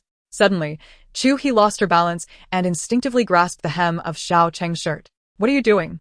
she exclaimed, not forgetting to give a light kick to Jilin in the driver's seat. In the next moment, the partition slowly rose, isolating the front and back seats into a private space. As if that were not enough, the sound system activated, gradually amplifying a melodious and romantic tune that filled the entire cabin. The ambience became overwhelmingly enchanting. Xiao Cheng was momentarily taken aback. Jilin had become quite adept at this. Chu He clicked her tongue. Jazz music. Who would have thought this man had a penchant for such melodies? Chapter 183. The Audacity of Day and Night. She lifted her head, casting a sideways glance at Xiao Cheng, and softly inquired, "Given your seamless cooperation, do you often have women in your car?" His voice was low and deliberate. With the atmosphere set to this extent, should we not do something? Chu He's heart raced uncontrollably. She bit her lip, her delicate features contorting with anxiety. What was this man planning in broad daylight, in the confines of the car? No. Did he forget how he had charmed her last night? It was daytime. Chu He was utterly speechless. Did he not realize there was someone else in the vehicle? His shamelessness was astounding, and yet she had her own desires. Raising an eyebrow, the man feigned seriousness, nodding earnestly. Observing her blushing and bashful demeanor was rather endearing. Unable to resist, he leaned down and placed a gentle kiss on her lips, light and tender, a casual peck. He suppressed the urge to tease her, forcing back a smile. He knew that if he broke his composure at this moment, she would undoubtedly turn against him. In the next instant, his long fingers caressed her cheek. And he chuckled softly, whispering into her ear in an enticing tone, "Is your level of audacity different between day and night? Scoundrel, are you mocking me again?" Chu He's face flushed crimson, her fists clenched as she delivered a playful punch to his shoulder. In a hushed voice, she exclaimed, "Xiao Cheng, you scoundrel. Jilin is right in front." Xiao Cheng squinted and grinned mischievously, speaking slowly, each word laden with meaning. Does he dare to listen? Jilin had grown accustomed to selective deafness, yet could not resist the allure of curiosity, delightfully eavesdropping. The moment the death threat was uttered from the back seat, he had been about to chuckle, but quickly sealed his lips. Outside, the scenery rapidly retreated, while inside the car, Chu He lay comfortably against Xiao Cheng, peacefully asleep. By the time they arrived at the resort in the southern suburbs, it was already afternoon, and Xiao Cheng hurried off to attend to business matters. Chu He, on the other hand, was escorted by the staff to a luxurious suite. Although she had secured a place to stay, her stomach was growling, nearly collapsing from hunger. Holding her abdomen, she sank into the sofa, her stomach rumbling incessantly. "Xiao Cheng, you scoundrel! Do you truly care nothing for my well-being?" she grumbled, reaching for her phone to message him. However, upon opening WeChat, a new message appeared in the chat window. "Xiao Cheng, are you hungry?" Her heart leapt with joy. And with the last remnants of her strength, she sprang up from the sofa, exhausted and trembling fingers poised over the keyboard. She had just managed to type the words, "I am hungry." Before she could press send, a flurry of new messages flooded the chat window. Photographs, 7 or 8 in quick succession, each accompanied by enticing captions: French lamb chops, roasted snails, black truffle steamed eggs, red wine, decadent chocolate desserts, strawberry mousse. Each dish glimmered temptingly under the light. Even through the screen, Chu He could almost scent the aromas, and she swallowed hard, cursing under her breath. What a selfish beast. Do you think your life matters more than mine? The sound of her fingers striking the screen echoed in the room. As she sent the message, an instant reply from Xiao Cheng appeared. "Come downstairs. I'm waiting for you in the restaurant." Without hesitation, she snatched her phone and dashed out of her room. Chapter 184. A straightforward man speaks plainly. His fingers danced rapidly across the screen as he sent a message to Si Gaoyun. Xiao Cheng tapped lightly on the table, and a new message popped up. "It's nothing serious, just petty." Si Na sat across from him, her beautiful eyes fixed intently on the man. Noticing his distracted demeanor as he stared at his phone, she felt a flicker of doubt. Having known Xiao Cheng for over a decade, she recognized that he was not the type to be consumed by romantic feelings. Yet today, he seemed unusually out of character. "Cheng, why aren't you eating? We have a meeting soon, and time is pressing." Yet Xiao Cheng did not lift his gaze, continuing to engage with his phone with keen interest. "Tell them to delay the meeting by 15 minutes.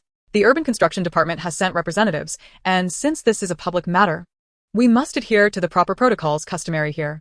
Xiao Cheng loathed when others lectured him on rules. If they insisted on doing so, he would ensure they understood the true meaning of protocol. In simple terms, it meant disregarding conventions. He cast a cool glance at Sina, scoffing lightly, and stated seriously, with that said. Sina felt reassured.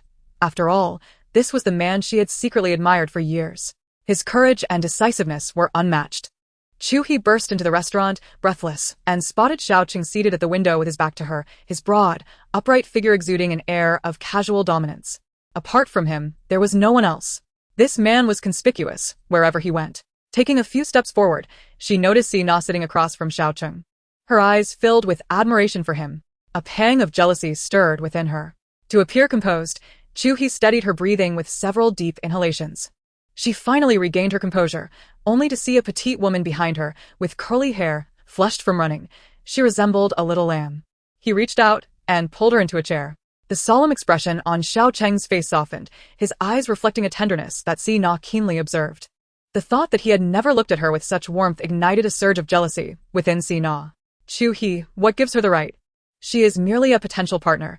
How could Xiao Cheng possibly harbor any genuine feelings for her? Sina, having navigated the professional realm for years, achieved the position of vice president at a remarkably young age. She adeptly manages hundreds, if not thousands, within the corporation, thus her emotions are seldom discernible to others.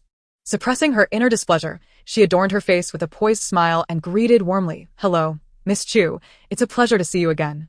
Chu He nodded politely in response, "Hello, Miss C." Sina candidly remarked, "I am quite familiar with Ah Cheng's preferences, so I ordered some of his favorite dishes. I wasn't aware of your presence. Otherwise, I would have ensured you had something more to your liking."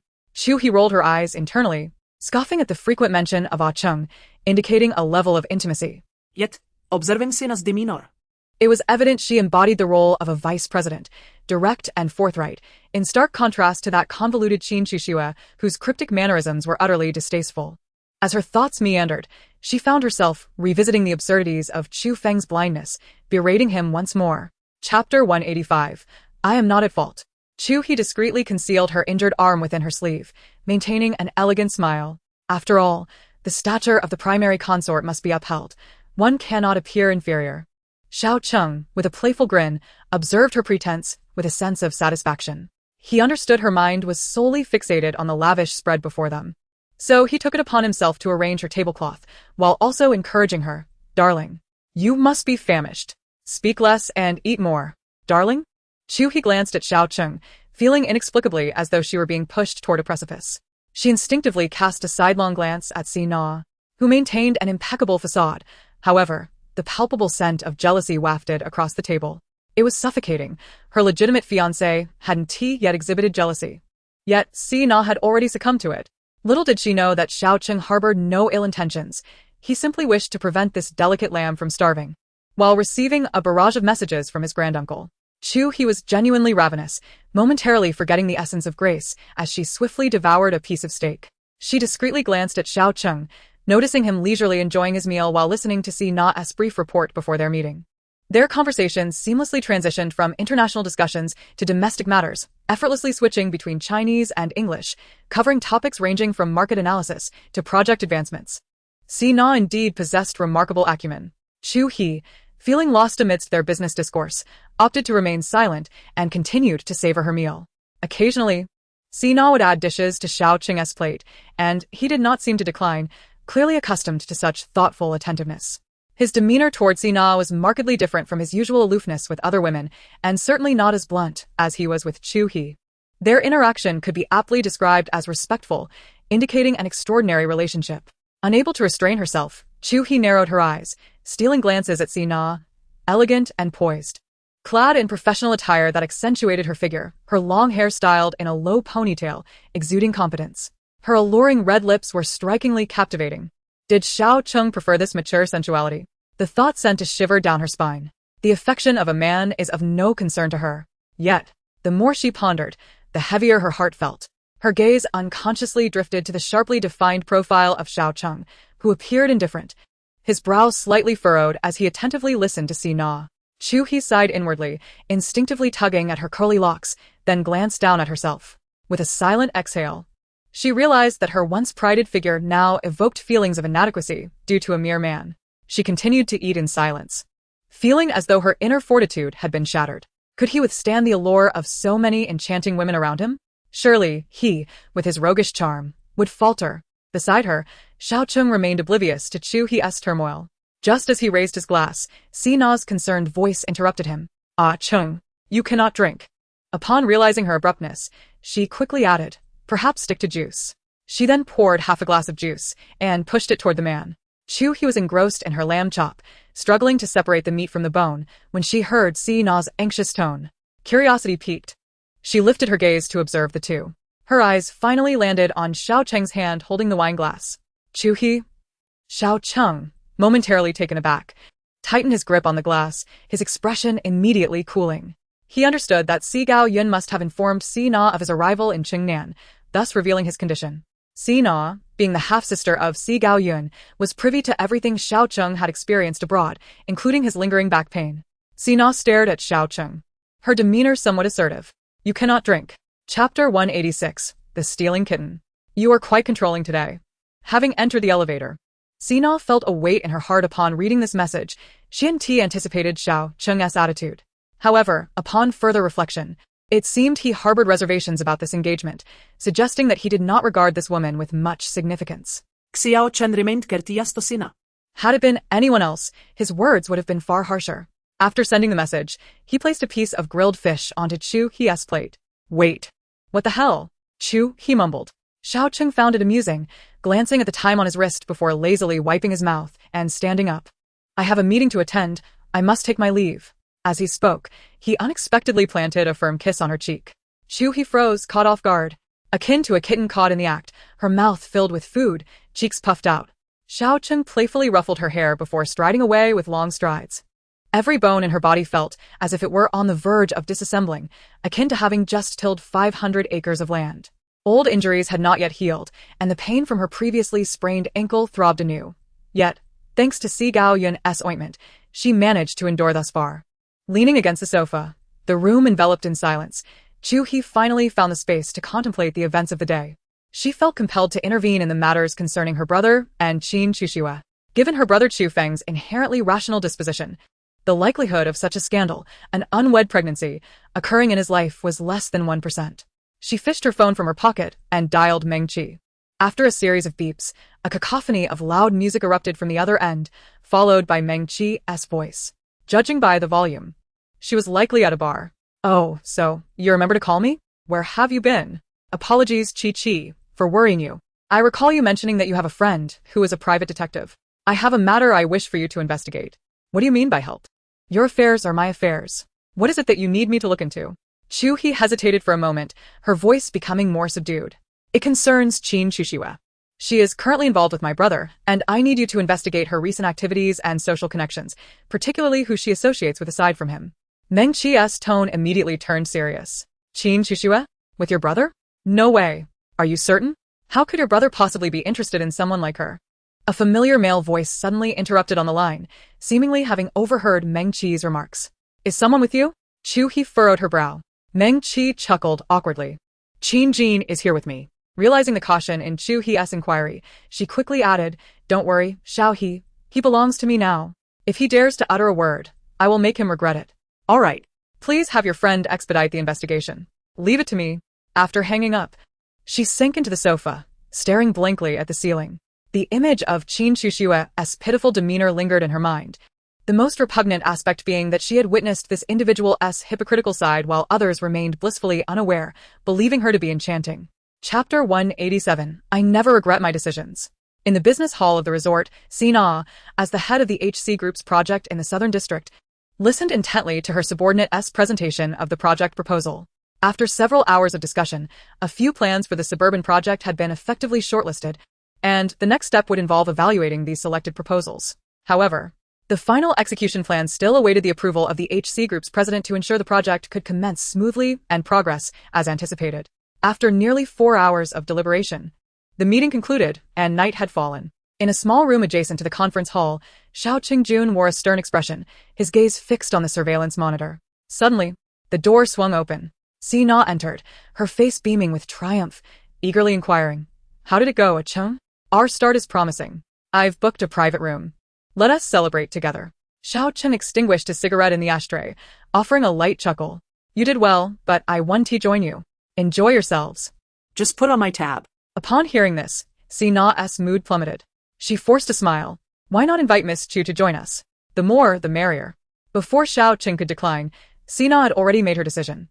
It's settled then. We'll head out first, and I'll have Jilin notify Miss Chu. After all, in recent days, Sina has made significant contributions in the southern part of the city, and out of respect for her, Xiao Cheng ultimately acquiesced. It must be said that Sina is indeed an invaluable assistant to Xiao Cheng. They were university classmates, and she has been managing his business since their school days, also serving as a veteran in the group. During his university years, Xiao Cheng exhibited exceptional commercial acumen, rising from a humble beginning with a billion-dollar enterprise to quickly gain renown on Wall Street. This man, through his daring and resolve, has propelled HC Group from a nascent company to a titan in the investment realm within just a few short years, becoming a force capable of influencing the North American economy. The nature of Sina and Xiao Cheng's relationship has long been the subject of rampant speculation within the company, to the extent that even Sina has come to believe in the notion of love blossoming over time and circumstances. The man she has devoted over a decade to has, rather abruptly, become another woman's partner. Sina stepped forward, approaching Xiao Cheng. Cheng, You cannot possibly accept a family marriage. I refuse to believe it. Upon hearing this, Xiao Cheng let out a scoff. Leaning back against the sofa, a hint of fatigue visible, he rubbed his temples and organized his thoughts before replying. Whether you believe it or not is inconsequential. His tone, though laced with jest, was notably indifferent as he continued. If you doubt it, why not test it? A family marriage is merely a tool for the exchange of interests. How could you become a pawn in such a transaction? She bit her lip, unwilling to relent. Marrying someone you do not love will lead to regret. Sina prided herself on knowing Xiao Cheng. Compromise and sacrifice were foreign concepts to him. Yet, his expression remained unchanged as he coldly gazed at her. I never regret my decisions. A question suddenly arose within her, one she feared to voice, for the answer may not align with her desires. Yet she clung to a glimmer of hope. Will you come to love her? Xiao Cheng hesitated for a brief moment, his eyes flickering slightly before quickly regaining their deep, shadowy intensity. Yes. I have already fallen in love. Chapter 188. The boss called for a miss? The atmosphere in the private room was lively. The individuals present were those who had come with Sina from the New York headquarters. They could be considered her confidants, possessing a certain camaraderie with both Xiao Cheng and Sina, thus feeling less constrained than ordinary employees. They deliberately left a seat next to Xiao Cheng vacant, clearly intended for Sina. Sis Na, the boss has come at your behest. You certainly have quite the influence. One remarked. Indeed, Sis Na. Why do you appear so unenthused? The meeting went quite smoothly. Just this afternoon, you seemed quite spirited in confronting those minor officials. The speaker, Shun Hao, adjusted his glasses, casting a curious glance at Xiao Cheng, who was fiddling with some dice on the sofa, then exchanged knowing looks with the others. Sina's mind was consumed by Xiao Cheng's declaration of already being in love, leaving her little inclination to engage in their banter. The group, emboldened by the wine, playfully endeavored to create an opportunity for Sina. Sis Na, come sit by the boss. We've saved a spot for you. The seat next to the boss has always been yours. Why are you sitting so far away today? Shen Hao pushed his glasses up, attempting to temper the atmosphere. All right, Sis Na, sit wherever you wish. It's none of your concern. Yet, the playful chatter continued, each person interjecting their thoughts. The more she spoke, the more discontented Sina became. Indeed, the position beside Xiao Cheng had always been hers. It had been this way for many years. Why should an unexpected fiancé change everything? In matters of affluent marriages, as long as Xiao Cheng did not consent, who could impose their will? Moreover, the Xi family's influence in North America far surpassed that of the Chu family. In terms of both lineage and personal capability, she was undoubtedly the most suitable match for Xiao Cheng. She cast a glance at him and jested with the crowd. While it's all in good fun, if you dare to jest with Mr. Xiao, you should consider the consequences first. Just as she settled onto the sofa, the door to the private room swung open. The moment Chu He stepped inside, all eyes converged upon her. Upon witnessing her stunning beauty, several men in the room were visibly captivated, their eyes gleaming with intrigue. This was soon followed by a chorus of gasps. Sina's gaze quivered slightly. Seeing the woman at the door, she regretted bringing her along. Xiao Cheng looked up, an involuntary smile gracing his lips, while the dice in his hand landed on 6. He chuckled softly, but his gaze remained fixed on Chu He. Chu He had casually purchased a garment from a small shop at the resort, not anticipating that she would become the center of attention. Clad in an elegant white dress, Simple yet refined, her subtle makeup accentuated her fair complexion, akin to a freshly shelled egg, glowing with a dewy radiance. The dim lighting of the room cast a warm glow as she surveyed her surroundings, effortlessly locking her gaze on the man seated in the center of the sofa. Xiao Cheng, with his black shirt slightly unbuttoned and sleeves rolled up to reveal his muscular forearms, was striking even while seated. This nonchalant, rebellious demeanor suited him far better than any formal business attire. Did this beauty wander into the wrong room? Chu He was the first to break the silence, his tone laced with playful mockery and curiosity. Regaining her composure, Chu He smiled and replied, "I didn't wander in. Mr. Xiao invited me." The revelation left everyone in the room astonished. Invited by Mr. Xiao? They murmured. But Miss C is right here. Aren't they supposed to be in a different relationship? They couldn't help but marvel at their boss's audacity. All eyes turned to see Na, eagerly awaiting her reaction. Xiao Cheng tilted his head, a knowing smile playing on his lips as he glanced at Chu He. She found his roguish charm unexpectedly appealing, momentarily lost in thought. The two shared a charged gaze that felt almost tangible. At that moment, someone chimed in, "Sister Na, your boss even invited a lady? Aren't you going to say something?" Upon hearing this, Na felt a surge of satisfaction. "Don't speak recklessly. Why would I interfere?" Her ambiguous response only heightened the misunderstandings. With a smile on his face, Xiao Cheng leaned forward, resting his elbow on his knee, and tilted his head slightly. Come. "Have a seat." His command left everyone stunned. Na bit her lip, casting a glance at Xiao Cheng, her frustration mounting. With so many eyes upon her, the position was a conundrum. She felt torn between sitting and standing. This was her territory, and she would not yield. Taking a deep breath, she donned a gracious smile. "Miss Chu, do come in." Chu He approached the sofa, her steps faltering. Sit. "Where's there room to sit?" The scene had grown somewhat awkward. She glanced at Na, her gaze settling on the man beside Xiao Cheng. "Could you?" "Oh, all right. Before she could finish her sentence, the man quickly understood the situation, rising and shifting aside to create a considerable space. Chu He instantly donned a smile, expressed her gratitude, and took a seat next to Xiao Cheng. This maneuver inadvertently made Na appear rather petty. With everyone's attention now fixated on her, Chu He felt a wave of discomfort. Had this group truly taken her for a lady of distinction? Xiao Cheng remained silent. Was he toying with her again? A cold chuckle echoed in her mind. If he chose silence, then she would not be held accountable for her outburst. "Greetings. I am Xiao's fiancé. My name is Chu He." Indeed, the atmosphere in the private room came to an abrupt standstill. Xiao had become engaged? What of C? The man who had earlier referred to Xiao Cheng as Miss now blushed furiously, hastily retracting his words. "Oh, it's sister-in-law. My apologies for my lack of discernment. I was just rambling. Our Xiao is quite serious and never refers to anyone as Miss." The crowd chimed in unison, "Greetings, sister-in-law." Yet, the two stunning women flanking Xiao Cheng were clearly vying for attention. How could outsiders not notice? To ease the tension, someone proposed a game. Upon hearing this, Xiao Cheng immediately reclined against the sofa, clearly disinterested in participating. Chu He also had no desire to play, but the others seemed to have conspired, urging her to join in. To refuse would be to disrespect them, so she reluctantly acquiesced. The game, after all, consisted merely of dice rolling, charades, truth or dare, and riddles. Unsurprisingly, they all opted for the most cliched of dares. Chu He was unaware that everyone in the room possessed an average intelligence exceeding 130. With her limited wits, playing games with such individuals would undoubtedly lead to her downfall. Upon hearing dare, Xiao Cheng's interest was piqued. He thought it might be amusing to accompany her in a few rounds and gain some advantage. "Count me in for the dare," he declared, prompting cheers from the crowd. The game commenced. Chu He exerted himself, spinning the bottle rapidly on the table. As the bottle gradually slowed, Chu He's heart raced and finally, it pointed to the man beside her.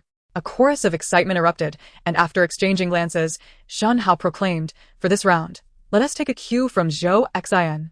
Are we going with truth or dare?" Zhou Xin was the man who had just offered his seat to Chu He. He appeared to be a straightforward character and, without a second thought, blurted out, "Truth. All right, straightforward it is. Now tell us about the easiest money you ever made." "I went out to buy coffee and happened upon some commotion. The crowd mistook me for a participant, and I ended up getting beaten up. The police mediated, and I was compensated 50,000. Laughter erupted around the room. The warm-up concluded, and the subsequent rounds promised to be more serious, unless something unexpected occurred. Traps had already been set for the next round. Chu He remained tense, her hands clenched into fists, her eyes glued to the bottle on the table. Chapter 190. It's just a game. Observing her timid demeanor, Xiao Cheng leaned closer to her ear and whispered, "It's merely a game. Is there really any need to be this anxious? Fear not, for I shall ensure you do not have the chance to kiss anyone else." Chu He shot him a glance, muttering to herself that who still played truth or dare with the intention of kissing. That outdated trick had long been discarded. As the bottle began to spin, Chu He felt an exhilarating rush, silently praying. Yet, as if it possessed a mind of its own, the bottle pointed decisively in her direction. A few individuals glanced at Xiao Cheng, and seeing their esteemed leader's lack of reaction, their courage surged. "Wow, sister-in-law." Chu He raised his hand to hush the room, and silence enveloped the box. "Sister-in-law, as the newcomer among us, we shall take it easy on you. If you choose to forfeit, you may appoint someone to drink in your stead, but they must consume double." Chu He clasped her hands tightly. Claiming that she wasn't nervous would be a lie, though a flicker of excitement lingered within her. With a serious expression and sparkling eyes, she declared, "It's just a game. No need for that. Bring it on." The crowd cheered in unison, anticipating that she would select Xiao Cheng to drink on her behalf, a notion he shared. However, upon hearing her firm refusal, the audience erupted in excitement. Xiao Cheng, exasperated, closed his eyes briefly before chuckling softly, wondering if she still did not recognize who sat beside her. Very well, let her discover the consequences of ignorance. Noticing Xiao Cheng's silence, Chu He turned to Chu He, his eyes narrowing playfully as he smiled with ulterior motives. In the next moment, he signaled Zhou Xian to fill 2 empty glasses with liquor and place them before Chu He. Then, Chu He retrieved a prepared A4 sheet from his pocket, cleared his throat, and announced, "Sister-in-law, the earlier stipulation still stands. If you cannot endure, you may still find someone to assist you in drinking." Before Chu He could pose his question, Chu He interrupted, exclaiming, "Truth." A murmur of disappointment rippled through the crowd. It lacked excitement. Sina glanced at Xiao Cheng, noting his raised brow and focused attention on another woman, which stirred feelings of jealousy within her. "Chu He, don't overdo it," she cautioned. Chu He frowned and shot her a disapproving look before selecting a question from his list. "Sister-in-law, among the gentlemen present today, one and all, who has the finest physique?" Another wave of murmurs ensued. This question, while simple, held deeper implications. Chu He blushed, wondering what kind of absurd question this was. It was evident that the answer would point to Xiao Cheng. He chuckled softly, casting a sidelong glance her way, only to find her earnestly assessing each man in attendance. He felt an unfamiliar sensation rising within him. Kicking her lightly under the table, he whispered, "Are you blind? Is it truly difficult to choose? These men cannot possibly compare to me." Admitting it outright seemed rather embarrassing, yet appearances had to be maintained. As the other men posed dramatically, Zhou Xian bluntly remarked, "Chu He, aside from the boss, you're the only one here with a decent physique. What's your angle? Sister-in-law, this is clearly leniency. Hurry up and choose, so we can proceed to the next round." With a note of excitement in her voice, Chu He replied, "If that is the case, I'll choose your boss. I cannot let him lose face." Chu He continued, "We cannot accept this. The boss is always dressed. We have never seen his physique. Have we? Have you seen it, sister-in-law?" Chu He blushed fiercely, her face turning crimson to her neck as she tugged at Xiao Cheng's trousers. Xiao Cheng covered his mouth, stifling a laugh. Upon reflection, there was indeed a hint of color to the situation. Chu He raised an eyebrow, silently chuckling, casting a meaningful glance at Sina, and resumed arranging the bottles of liquor. Chapter 191. The Deep Kiss. At last, Xiao Cheng spoke. "That's enough. Let's move on to the next round." She turned her head, secretly offering Xiao Cheng a grateful glance. Xiao Cheng tilted his chin, looking down at her with an imperious expression. The bottle spun, and the game commenced anew. In the subsequent rounds, the bottle consistently pointed towards Chu He, who consumed 2 glasses and began to feel slightly dazed. Once again, the bottle landed on her. Regardless of her proficiency in the game, she could not withstand the relentless losses, and her frustration mounted. "I refuse to believe this. Is there something wrong with the bottle? Why is it always me?" Chu He adjusted his glasses, smiling. "Sister-in-law, a wager is a wager. I assure you, the next round will not be your turn." Assure? "How can you guarantee that? He is not the bottle." Everyone present was aware that Chu He was a brilliant student with dual degrees in architecture and physics from Yale University. As a PhD in physics, he could undoubtedly calculate the bottle's resting position with precision. Only Chu He remained oblivious. Suddenly, Chu He sensed something amiss. This group dared not target Xiao Cheng, nor could they engage Sina, yet they were intent on playing her. She glanced at Xiao Cheng, who maintained an indifferent expression. At that moment, Sina leaned in to whisper something in Xiao Cheng's ear, catching Chu He's eye. Instantly, she lost the desire to stay, having played. She resolved to leave after this round. Clenching her fingers tightly, she closed her eyes and declared, "I choose a dare." In the previous rounds, it had either been truth or drinking, and upon hearing dare, the crowd erupted in astonishment. Chu He chuckled softly and spoke.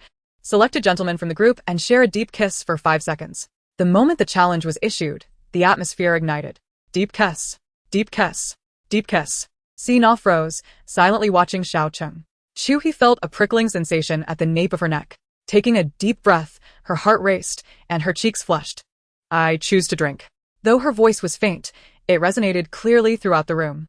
Instantly, silence fell, with everyone's gaze fixed upon Chu He and Xiao Cheng. "Drink?"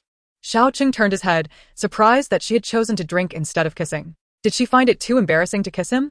Yet Xiao Cheng closed his eyes, his jaw tightening. Chu He stole a glance at him, quickly averting her gaze. Before she could lift her glass, the man's large hand swiftly grasped the glass first, tilting his head back to down the contents in one go, gulping down 2 glasses. He then turned, capturing her lips with his own. Her lips were soft and sweet. Intending only a brief taste, he inadvertently deepened the kiss. This single act sent ripples through the room, igniting a wave of cheers and applause from the crowd. Chu He admitted, this man possessed exceptional kissing skills, leaving her utterly dazed. A multitude of spectators surrounded them, a sensation that felt akin to a public execution. Her delicate visage flushed crimson, as though it could bleed. The back of her head was firmly grasped by the man's powerful hand, rendering her unable to escape. Xiao Cheng disregarded the warning glint in Chu He's eyes. At that moment, the countdown echoed. 5, 4, 3, 2, 1. It was only upon its conclusion that Xiao Cheng released her. Chu He bit her lip, still tasting the mingling of alcohol and nicotine from Xiao Cheng's mouth. She caressed her warm lips, striving to maintain a forced smile, casting a fierce glance at Xiao Cheng. Sina observed the scene, her heart twisted in pain. Xiao Cheng had audaciously kissed Chu He in front of so many. Fully aware of her inability to drink yet insisting on consuming those 2 glasses of liquor on her behalf. After sipping her drink, she suppressed the bitterness stirring within her. Her gaze dimmed, overwhelmed by a profound sense of helplessness. This man had genuinely fallen for Chu He. As the conversation unfolded, the bottle pointed towards Sina, who momentarily failed to react. The crowd held their breath. Someone inquired, "Sister Na, will you choose truth or dare?" Collecting her thoughts, Sina remained composed, well aware that the questions would inevitably circle back to her and Xiao Cheng. To preserve her dignity, she opted to forego the challenge. Just as she reached for the glass on the table, a voice interjected from the side. "Sister Na, everyone knows you are a heavy drinker. This game would be rather dull otherwise." Chu He teased, "Sister Na, can't handle it?" Sina forced a smile, nodding in acknowledgement, and set her glass down. "Very well. Dare it is." In the ensuing excitement, Chu He's eyes gleamed mischievously as he announced, "Select a gentleman from the gathering and engage in a passionate kiss for 5 seconds." The question was repeated, igniting a fervor among the attendees once more. Anger flickered in Sina's eyes, but she knew she could not afford to explode in fury. That would truly be unplayable. Although her demeanor appeared calm, turmoil raged within her. She glared at Chu He, fully aware of Xiao Cheng's fiancé's presence. What was his intention? Chu He feigned innocence, shrugging as he navigated around the table to stand before Sina, awaiting her decision. Another wave of cheers erupted. She surveyed the room, ultimately turning her gaze toward Xiao Cheng. Chu He, who had been hiding behind Xiao Cheng, peeked out from behind him. This cliched game, played twice, confirmed her suspicion that Chu He was deliberately instigating trouble. Beside her, Xiao Cheng cast a sidelong glance at Sina, his eyes narrowing as he slightly withdrew, and in the next moment, stood up. "Continue without me. I need to use the restroom." With that, he discreetly winked at Chu He before exiting the private room. It seemed he possessed a semblance of principle. Chu He exhaled deeply, her body collapsing against the sofa with force. Seeing this, Chu He's lips curled upward. The boss had departed, but the game must persist. Suddenly, Chu He leaned in and abruptly captured Sina's lips in a fervent kiss. The room fell silent for several seconds, as if no one anticipated Chu He's bold move. This was soon followed by an uproar of cheers. "Young Master Shin, is this your bid for ascendance? Young Master Shin, young Master Shin." Chu He stood in shock, internally exclaiming in disbelief at Chu He, now regarding him with newfound respect.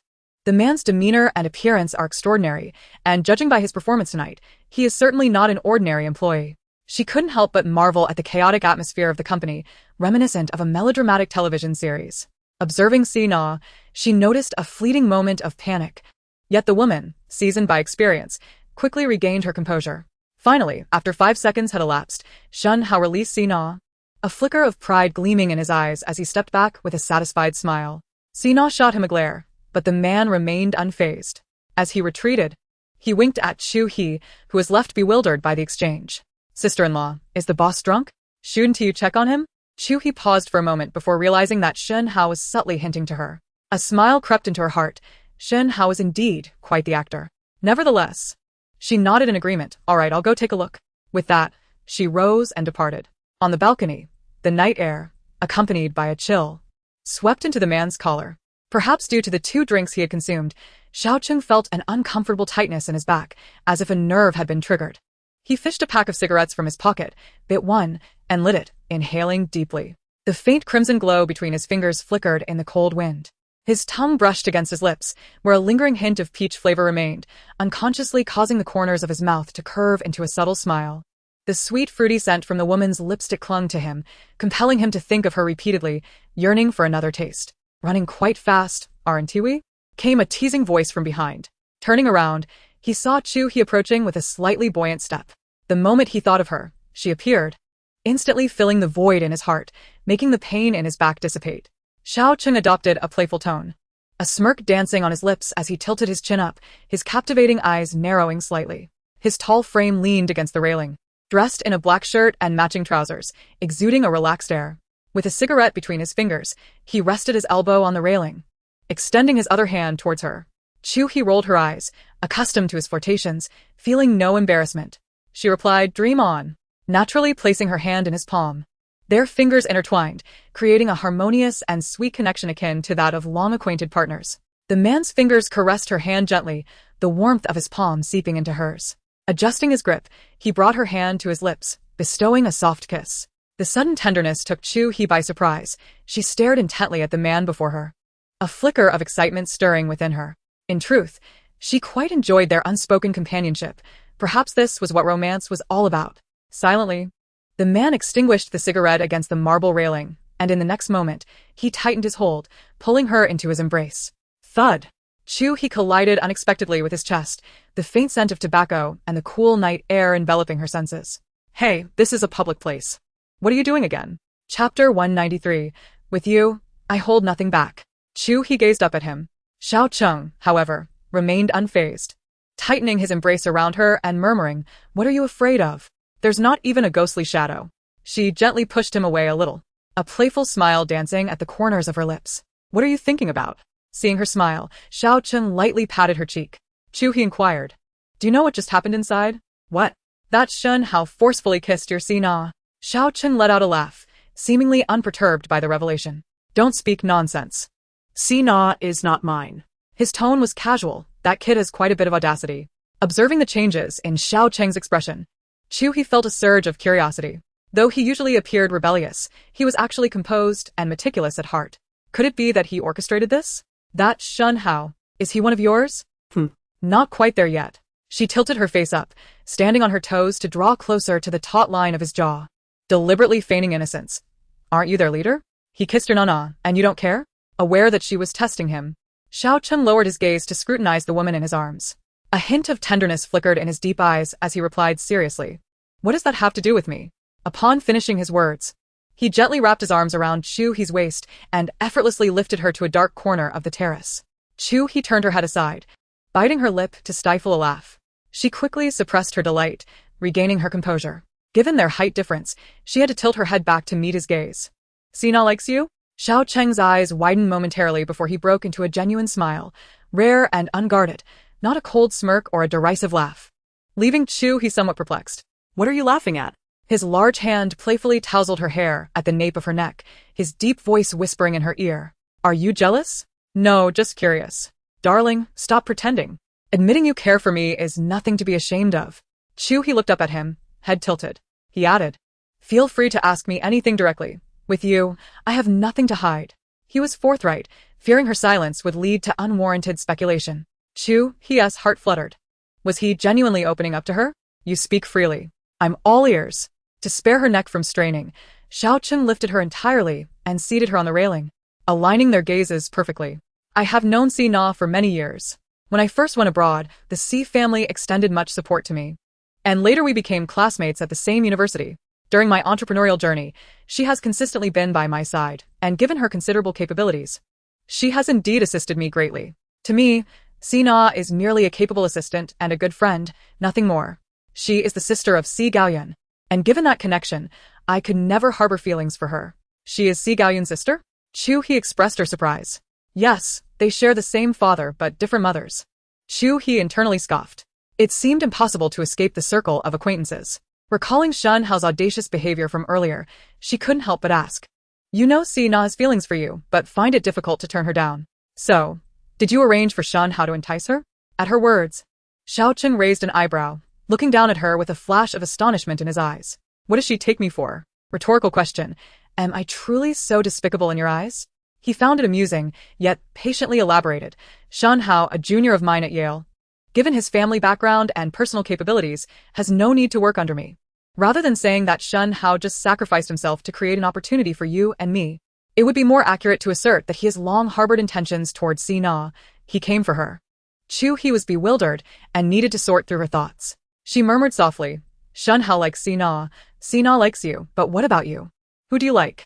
Chapter 194, As long as you like someone. Chu He wrapped her arms around his neck. His dark, handsome eyes sparkled faintly like stars in the night.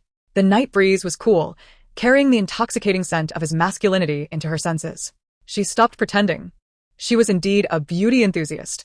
Seizing the moment, she decided to revel in the present. It mattered little whom he liked. Suddenly, as if struck by an idea, Chu He withdrew one hand and pointed at Xiao Cheng's nose. I warn you, there are certain boundaries that must be maintained. You are mine now. Even if you have someone you like, keep it to yourself and do not let me find out. At least that way, I can believe you remain untainted. Out of sight, out of mind, she could not bear the drama of palace intrigue every few days. Xiao Cheng tilted his head back, chin slightly raised, evading her finger. He then chuckled softly, asserting that he had always been quite clean, and that was indeed a fact. She let out a soft sound, a satisfied smile gracing her lips. Tilting her head back, she could not help but rise on her toes, closely admiring the man's features. Her delicate fingertips traced the contours of his prominent brow, gliding down his straight nose, barely parted thin lips, taut jawline, until they reached the pronounced Adam's apple and the well-defined trapezius muscles peeking from beneath his collar. How unfair it was, she mused, that heaven should bestow upon him such a fine visage along with a superb physique. And, as if that were not enough, he was gifted with a beguiling tongue. Xiao Cheng, you are truly handsome. Indeed, that is my sincere sentiment. I know. Chu He pouted, her expression reflecting her pride. Look at your haughty tone. As long as you like someone, liking someone makes it too enticing. It must be secured with a chain. Taken out for a stroll, showcasing it without the fear of being whisked away by another, right? After she spoke, Xiao Cheng gazed deeply into the shifting hues of neon lights beyond the balcony, pondering for a moment. Let us get a marriage certificate. Legally binding. Even if someone were to steal you away, you would still receive half of my fortune. You'd not be at a loss. Chu, he was momentarily speechless. He had a way of turning every statement into a game. She suddenly felt as though she had dug her own grave. Biting her lip, she fell silent. Xiao Cheng's long fingers caressed the tender flesh at her waist, feeling her warmth through the fabric of her dress, the sensation easing the tension in her nerves. Perhaps it was just an illusion, but Chu He distinctly sensed the tautness of his muscles, the collar of his shirt slightly damp, and the skin of his neck so cool it felt devoid of warmth, as if he were chilled to the bone. Xiao Cheng furrowed his brow, swallowing hard. Even in the darkness, one could discern the fine sheen of sweat glistening on his forehead. Chu He frowned, wanting to inquire what ailed him. As she sensed something, Xiao Cheng raised his hand to brush the moisture from his forehead, a faint smile curving his lips. He then tilted his head aside, attempting to ease his breath and suppress the calm that adorned his face. My heart raced with anxiety as I fixated on Xiao Cheng's eyes. What did you say? The 3 words escaped my lips, laden with discomfort. My voice was a desperate whisper, tinged with a hint of caution. Xiao Cheng could no longer contain the stirrings of his body. Caught between pain and desire, he chose a form of self-inflicted torment. What did you say? His voice was barely audible, and I failed to catch it. Before I could respond, his lips sealed mine with fervor. I widened my eyes in surprise. Inexplicably, the man released his grip on my waist, once again covering my eyes. In an instant, darkness enveloped me. His kiss rendered my entire being numb. Teetering on the brink of consciousness, My mind raced back to the words I had not quite heard. I needed to confirm. Xiao Cheng, what did you just say? Don't speak. Focus a little. Chapter 195. What is there to fear? Engaging in a serious romance. The man's breath was slightly ragged, his voice heavily suppressed. Perhaps I was the remedy he needed. Only I held the cure for his affliction. I felt utterly soft, as if bewitched by his beauty, during our last encounter. This time, however, I realized I desired more from him. As our breaths entwined, I heard his low voice, stifled with desire, whispering in my ear, "Don't let your voice be too loud." Realizing what he intended, I was taken aback, instinctively clutching his hand that was exploring beneath my skirt. No, not here. His icy touch sent shivers coursing through me. My body involuntarily recoiled, forgetting for a moment that I was perched on the railing of the terrace. His restless hand halted, resting against my forehead, a teasing smile gracing his lips. What do you mean by no? Are you afraid for your life? He was merely teasing. He would never truly act on his impulses. Suddenly, distant voices echoed from the corridor, causing me to instinctively wrap my arms around his back, curling into a small ball beneath his chest. My heart pounded fiercely, the rhythm of my anxiety palpable even through the fabric. Xiao Cheng frowned, his throat tightening slightly. He gently patted my back, signaling for me to relax. Our breaths mingled. In the next moment, he lowered his head, his nose brushing against my hair by my ear. What is there to fear? We're just having a proper romance, yet you act as if we are committing treachery. With such a timid disposition, how can you keep up with me? Though it was meant as a jest, warmth spread through my heart. I straightened my posture, seeking confirmation. You mean romance? Xiao Cheng raised an eyebrow, countering. What else could we be? What is our relationship? I regarded him warily, with a sidelong glance. This topic could easily lead us in circles toward the matter of marriage certificates. Thus, I opted for silence, yet his next words caught me entirely off guard. Xiao Cheng's expression sobered as he stated, "How about we attempt to follow the proper procedures for once?" Their gazes met, and Chu He sought to decipher the sincerity and jest in his words. She felt his eyes glowing with intensity in the darkness. After a moment, her eyes curved in delight, unable to suppress the smile tugging at her lips. It seemed that this outing was not in vain. It mattered little. For as long as she remained within her principles, she would indulge in his company, conserving a few brain cells in the process. At that moment, the pressure around her waist intensified, jolting her back to reality. Xiao Cheng's back stiffened instantly, his muscles tensed, and his breathing became uneven. "Xiao Cheng?" She called out softly. Chu He assumed he was merely gathering his strength for an impending outburst. Yet, in truth, Xiao Cheng was trembling internally, his complexion paling slightly, though the dim night concealed her observation. "What the hell are you doing?" Chu He managed to utter, feeling as though this man were suffocating her. "Damn it. Why is your grip so tight?" Xiao Cheng, let go. Chapter 196. Woof woof woof. Only then did Xiao Cheng realize his tension was excessive, his voice, cautious and low, urged, "Be quiet, don't make a sound." Chu He, bewildered by his demeanor, remained frozen in place. The man exhaled, slowly opening his tightly shut eyes. He glanced at the object on the ground, suppressing the urge to flee, and carefully lifted her from the railing. Ensuring her safe descent, he cautiously stepped back a few paces, pressing his body against the wall, one hand still gripping the railing. "What is wrong with you?" Chu He asked, playfully striking him. At that moment, a series of barks echoed from behind. Woof woof woof in the moonlight. Chu He discerned a dog sitting a couple of meters away. Its eyes gleamed with an eerie green glow in the darkness, fixed on her and Xiao Cheng. Goodness, it looks so serious. The atmosphere resembled that of a stern instructor catching young couples during evening study hours. She turned to see the man, still braced against the wall. "What are you doing?" "It's a dog, not a person." Of course, he knew it was a dog. Xiao Cheng felt his reaction was somewhat exaggerated. Just as he withdrew his hand from the railing, the dog barked furiously at him. Woof woof woof, clearing his throat, he feigned calmness, shoving his hands into his pockets. "See? Even the dog doesn't tea like you," Chu He remarked. "Some individuals cultivate good relationships, and naturally, small creatures will be fond of them.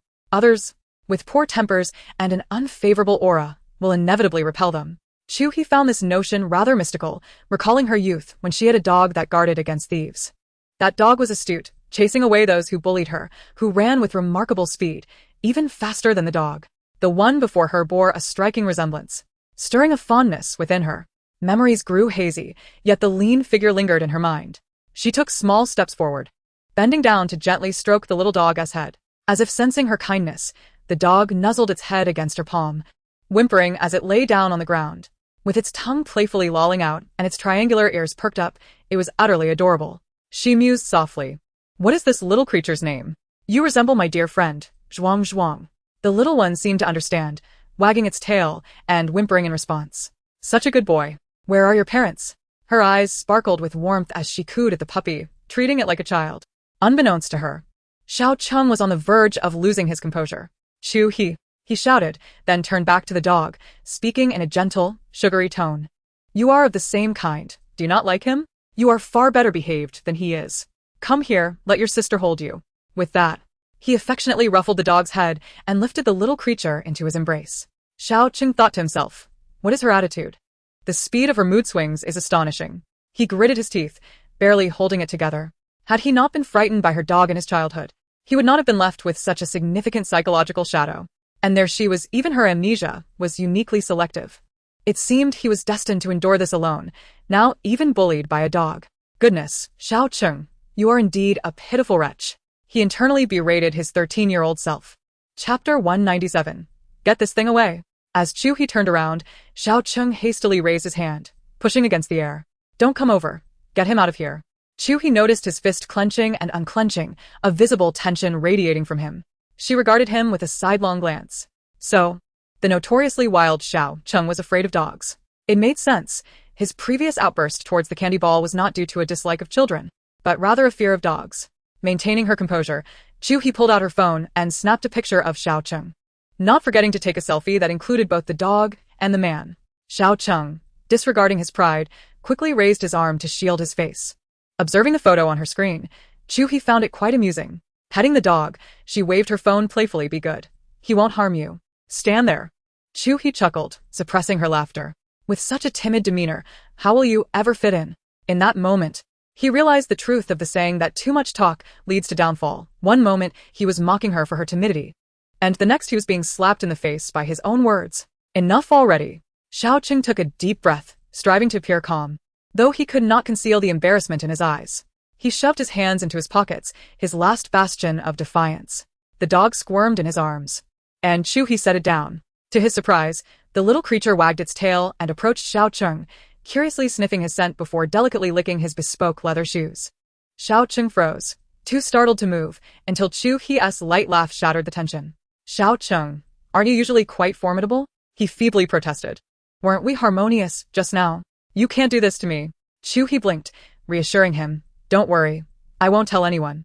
After a moment's pause, she added, by the way, what about that video from the car a while back?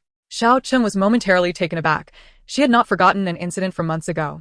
After a brief pause, he said, delete it. Chu He raised an eyebrow, skeptical. Delete it? When did you delete it? Just as she was about to speak, the dog at her feet began barking incessantly. Tentatively, Chu He called out Zhuang Zhuang. The dog, as if understanding human speech, whimpered and quieted down. Xiao Cheng, startled by the call, stumbled slightly.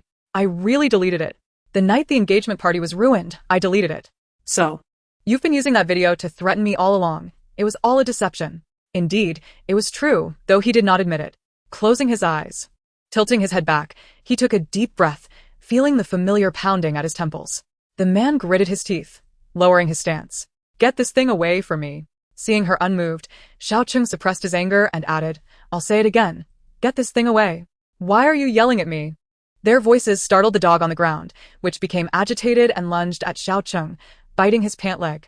Chu He was taken aback and hurried to shoo the dog away, but as she took a few steps forward, she noticed Xiao Cheng's chest heaving visibly. In the next moment, the dog let out a piercing yelp, struggling on the ground before whimpering. A man is indeed a man, even in the face of fear. When pushed to the limit, he can unleash astonishing power. How dare you kick it? It's just a baby. Her voice trembled as she stepped forward, pushing Xiao Cheng back a few steps. Chapter 198. Love turned sour within 5 minutes. On the spacious, quiet terrace, a cool breeze brushed against their hair. In that moment, the air felt frozen. Both of their faces contorted simultaneously, one from real pain, the other perhaps from emotional turmoil. Chu He swallowed hard, feeling inexplicably anxious. For a moment, she couldn't discern who had erred. She stepped forward, hesitantly, then retreated 2 steps. It was too close, though she hadn't exerted much force. He seemed to lose his balance, prompting a frown from Chu He. Are you okay? Did you get hurt? The man struggled to straighten up, still dazed.